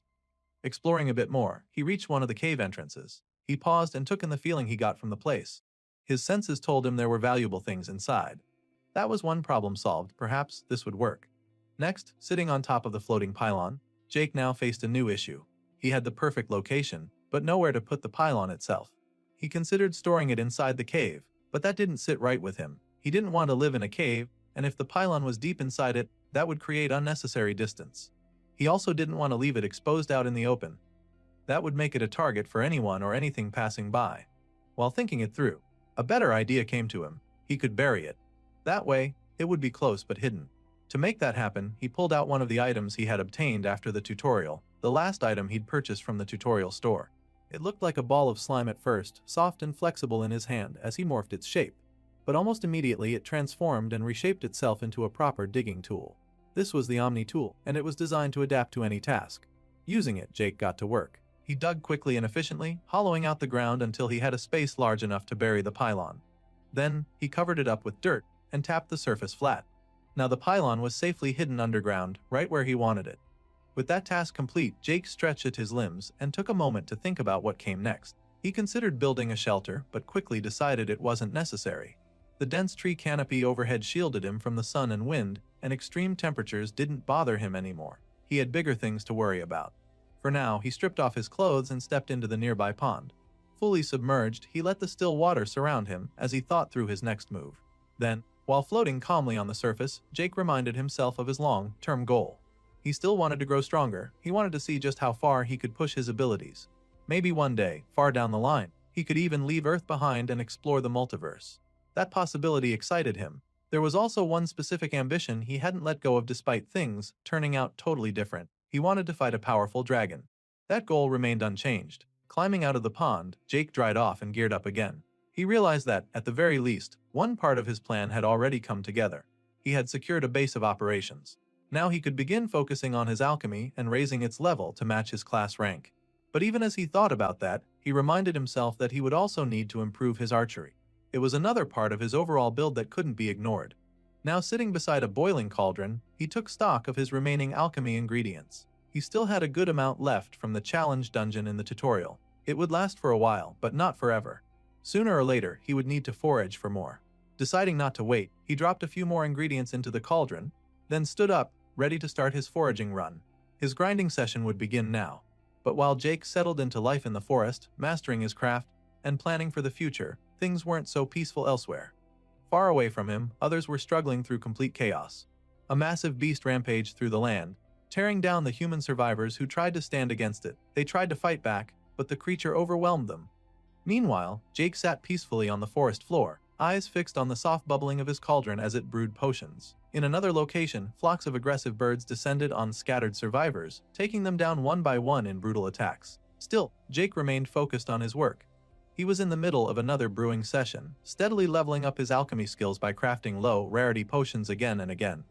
Back in the city, things weren't any better. Stronger survivors had quickly seized power, using their strength to dominate the weaker ones. They reduced others to slaves and reshaped the city into something horrible. But none of that touched Jake. In his forest, he sat under a tree, calm and far removed from the power struggles playing out in the distance. 2 full weeks passed like this, weeks of pain and hardship for others, and silent grinding for Jake. For him, those days had felt slightly dull, almost boring. Still, there were small wins. In that time, Jake successfully created a stamina potion. That small accomplishment gave him some satisfaction, and even if things felt slow, he had managed to raise his levels, both in his profession and his race. Now standing near the edge of the pond, he looked out across the water. His next task was clear in his mind. It was time to push forward again. Without hesitation, he stepped directly onto the surface. Using mana to coat his feet, he managed to stay balanced above the water. This technique had taken time to figure out, but now that he understood how to wrap his limbs in mana, he was able to move across the pond's surface step by step. Reaching the middle, he crouched and took a calm, focused posture, as if he was meditating. At that moment, dozens of mana threads extended from his body, spreading outward like flexible limbs. He guided them through the water, reaching down to the pond's floor and wrapping them around scattered stones. Once he had them locked in place, he pulled. The rocks responded to his mana and rose upward. It was clear now that he didn't need to force them, as his mana could naturally influence them the moment it made contact. Soon, a cluster of stones hovered well above the surface, held in place by his threads of mana. He focused hard, keeping them suspended for as long as he could. After 10 full minutes of maintaining the hold, the strain finally reached its limit. He let go, and the stones dropped back into the water with a splash. Still, it was a sign of progress. Holding that weight for 10 minutes wasn't a failure, it showed growth. Looking up into the open sky, he took a moment to appreciate the environment. The landscape was still, the moon visible in full with its craters in view. It wasn't much, but it was something to appreciate. As he walked back from the center of the pond, something started to bother him. Weeks had passed and still no beasts had wandered into his territory. It seemed strange. His domain was vast, and yet nothing interesting had come near it. The thought stayed with him. He found himself reflecting on the isolation and the fact that there were no other people to interact with. He understood it wouldn't last forever, but for now, it made things feel even more lonely. As his situation lingered in his head, his mind drifted to Adam. He hadn't seen him in some time and began to wonder what the other survivor might be doing at that moment. Far away, in a completely different setting, Adam stood upright in his white and gold robes, fully dressed in the attire of the Holy Church. Beside him stood Bertram, one of his trusted companions, who looked toward the distance and asked whether their destination was the location just ahead. Adam responded with calm certainty. The path forward was set, but they wouldn't head there yet, not until their forces were strong enough. Their eyes locked on a distant city. A magical barrier completely enveloped the place, shaped like a dome or bubble around the structures. That was their target, but not for now. As the group observed the city from afar, a female archer from their holy army approached. It was Maria. She raised the question that was on her mind: how many more soldiers did they really need? Behind her, a massive legion of troops stood assembled, their numbers stretched far across the horizon. The size of the army was significant, but even so, Adam insisted that more were still needed. Looking back toward the barrier-encased city, he explained that what waited inside was beyond their current strength. They would need more training, more people, and more preparation. Then, activating one of his powers, Adam sprouted glowing wings of golden light. These were his augur wings of liberation, a holy ability that allowed him to support his troops. The feathers from the wings could replenish lost mana and stamina to nearby allies and grant them temporary boosts in combat. He remarked that there were other followers of the Holy Church who had been recruited from the tutorials, and with their help, it would be possible to keep expanding their numbers. Back in the forest, Jake had returned to his regular routine. Sitting near his cauldron, he casually watched the potion boil while whistling quietly. Everything was calm. But then something shifted. A sudden feeling swept over him, a disturbance in the air. He stood up immediately, sensing that the flow of mana around him had changed. Something wasn't quite right. It became clear something had entered his domain. Then, in the distance, a massive flock of birds suddenly took off from the trees, flying wildly in all directions. As though something had scared them, Jake's eyes narrowed. There was no longer any doubt something or someone had arrived in his forest. In the forest, a loud roar filled the entire place. As a bearded man came running through, holding an axe in his hand, he looked afraid and tired, panting profusely, but he kept running anyway, not even stopping to catch a breath. Behind him, 3 people followed closely. One was a red-haired woman, another had blue hair, and the third was a younger man with brown hair. As they ran, the blue-haired girl, who seemed to be the man's daughter, shouted that the beast chasing them was right behind. Hearing this, the man stopped and turned around. He gripped his weapon tightly as the others also stopped and got ready. They all seemed to understand that they couldn't run anymore. The bearded man, clearly frustrated, braced himself as he wondered why this beast kept coming after them. They had already escaped from so many other creatures, but this one still found them. Then the sound of branches breaking underfoot rang out. Soon the creature appeared. It was a giant, oakwood tiger, with glowing green stripes and bright orange eyes. It growled low, showing it was ready to strike. Facing the beast, the bearded man thought about how it kept finding them no matter where they went. Even though one of his companions, Miranda, had used her intuition skill to lead them here, he still wasn't sure if this was a safe place. He also realized something strange: the beast hadn't killed them yet, even though it had the chance. It felt like the tiger was toying with them, waiting for the right moment. Suddenly, there was a crackling sound. The glowing lines on the beast's back changed shape and turned into long vine-like whips. The vines shot forward, heading straight for the bearded man. He quickly raised his axe, trying to block them. The force of the hit knocked him down. As he hit the ground, the beast lunged at him, seemingly going for the final strike. Knowing he had no other choice, the man got up and ran at the beast, swinging his weapon.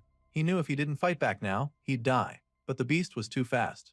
It struck first, slashing him with its sharp green vines. His weapon flew out of his hands and he was thrown backward. Blood spilled as he crashed into a tree and slid down, too hurt to get up. The blue-haired girl and the younger man shouted out to him, calling him Dad. They looked scared and worried. Now bleeding badly, the man coughed as he lay against the tree. But as his vision grew blurry, he thought about his promise to his wife, his promise to protect their children, and as the beast sent its vines again for a final strike, he closed his eyes. He accepted that if dying meant his children could survive, then so be it. But right before the attack landed, something unexpected happened. The beast came to a halt. The man opened his eyes. The vines were still in the air, trembling just inches from his face. Then he noticed the beast wasn't looking at him anymore. Its attention had shifted, and it seemed nervous. Looking in the same direction, the man saw someone standing nearby. It was a masked figure, and the beast wasn't just nervous. It was scared. That figure was Jake. He stood quietly, watching the beast. Then Jake raised his dagger and stepped forward, threatening to end the fall beast. Seeing this, the beast roared and sent its vines at him, but Jake moved quickly. He dodged the attacks, cut the vines swiftly, and closed the distance. Without wasting time, Jake stabbed the beast. Green blood burst out of the wound as the creature pulled back in pain, roaring as it did. The injured man watched in disbelief as the beast finally dropped to the ground with a loud thud. He hadn't expected this outcome. The fact that Jake had taken down the creature so quickly left him both shocked and confused. As the beast lay motionless, Jake walked over to the injured man and calmly held out a potion, telling him to drink it. The bearded man looked even more confused, unsure of what was happening. Before he could respond, the red-haired girl stepped forward. She walked over, took the potion from Jake, and thanked him for what he had done. She helped the wounded man drink it while Jake, still watching her, asked who she was and why they were here. She explained that her name was Miranda, and that she was a close friend of Hank, the injured man lying on the ground. Before she could say more, the blue-haired girl and the younger man ran toward them, calling out to their father. They reached him quickly and tried to comfort him while checking to make sure he was relatively okay. As this happened, Miranda introduced them to Jake. The girl was Louise and the boy was Mark. They were Hank's children. She explained that they had been trying to survive and ended up being chased into this forest by that same beast. She apologized for crossing into Jake's land without permission, as it seemed like they were trespassing. Jake, still seeming a bit awkward, scratched the back of his head as he listened. After a moment, he accepted her explanation and the apology. Miranda then asked him if he had been able to see the power level of the beast they encountered, because none of them had. Jake replied that the beast was only level 59. He admitted that it was a little difficult to deal with, but still called it just a level 59. This surprised Miranda. The way Jake casually said that made it seem like level 59 wasn't much to him. She thanked him again and asked if he had fought stronger monsters during his tutorial. Jake confirmed that he had, although not out in the open like this. Hearing that, Miranda started to understand a bit more about him. At the very least, she could now believe that he was human like the rest of them. Then she asked if it would be possible for her group to stay in his territory for a while. They needed to rest and heal before they could keep going, so they'd at least have a fighting chance out there. As she asked, all three of her companions went quiet and looked toward Jake. It was clear they were tense, waiting for his answer. Jake didn't respond right away. He stared at them for a few moments. With his mask on, he looked cold and unapproachable, scary even. But finally, he let out a sigh and agreed. He said they could stay as long as they didn't bother him when he was working or practicing. Later on, Jake was sitting near his cauldron again, brewing more potions. Even though he had asked to be left alone, Miranda kept watching him from a short distance. Her eyes followed everything he did, which made Jake feel uncomfortable. He didn't say anything, but inside he was screaming. As he pulled out herbs from his spatial storage to drop into the cauldron, he thought to himself that he would rather fight another tiger than deal with this awkward situation. Jake didn't enjoy talking to people, and he wasn't comfortable with this kind of attention. But even so, he knew he couldn't turn them away earlier. If he had refused, they might have died. He kept tossing herbs into the bubbling mix, trying to ignore the awkwardness. Still, he found Miranda's constant attention quite off-putting. Something about her gave the impression that she was good at dealing with people. Our protagonist could tell that she had a skill for it. Meanwhile, Miranda continued to observe Jake closely. She wasn't sure what exactly he was doing. When she saw him pull ingredients from his storage, it looked like he was pulling them out of thin air. She noticed that Jake had been working non-stop for hours. She was surprised by how focused and serious he was about it. When she realized he could even make stamina potions, it started to make sense to her. That explained why Hank had been healing so fast after drinking the potion. As she continued watching, she began to wonder if Jake had a class or profession that made him this good at potion making. But despite her curiosity, she didn't ask. She still felt too scared of him to question anything he did. As Hank continued to rest, still being taken care of by his daughter Louise, Miranda found herself thinking about the situation. With everything she had heard lately, she realized that Jake's cold and distant behavior toward them was actually more tolerable than the open hostility she'd seen from other humans. There had been so much conflict between people, including cruelty and oppression. In comparison, Jake's lack of interest in them wasn't so bad. While she stood quietly and looked across the area, her thoughts shifted to her own strength. Her class, sitting at level 18, didn't offer much when it came to combat. Hank, despite being stronger with a class level of 31, still wasn't strong enough to protect them from what they had faced. Then she thought about her profession. It was level 41 now, but even that wasn't of much help as her profession was rather strange.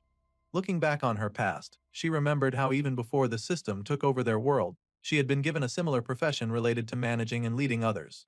It was a social type profession that gave her skills connected to communication, management, and planning. On top of that, she had a limited ability to sense mana in the environment. She had gained experience by guiding others, and her profession even provided boosts to those she managed effectively. She recalled giving instructions and organizing groups back in the early stages, especially due to the nature of her tutorial. Unlike what came after, those early trials gave non-combat types a chance to shine. She remembered how they were grouped into teams of 5, each team assigned to one of 7 different factions. But the tutorial structure had grown much harsher later on. The system encouraged conflict by rewarding groups for taking out others, pushing teams to attack and compete ruthlessly with each other.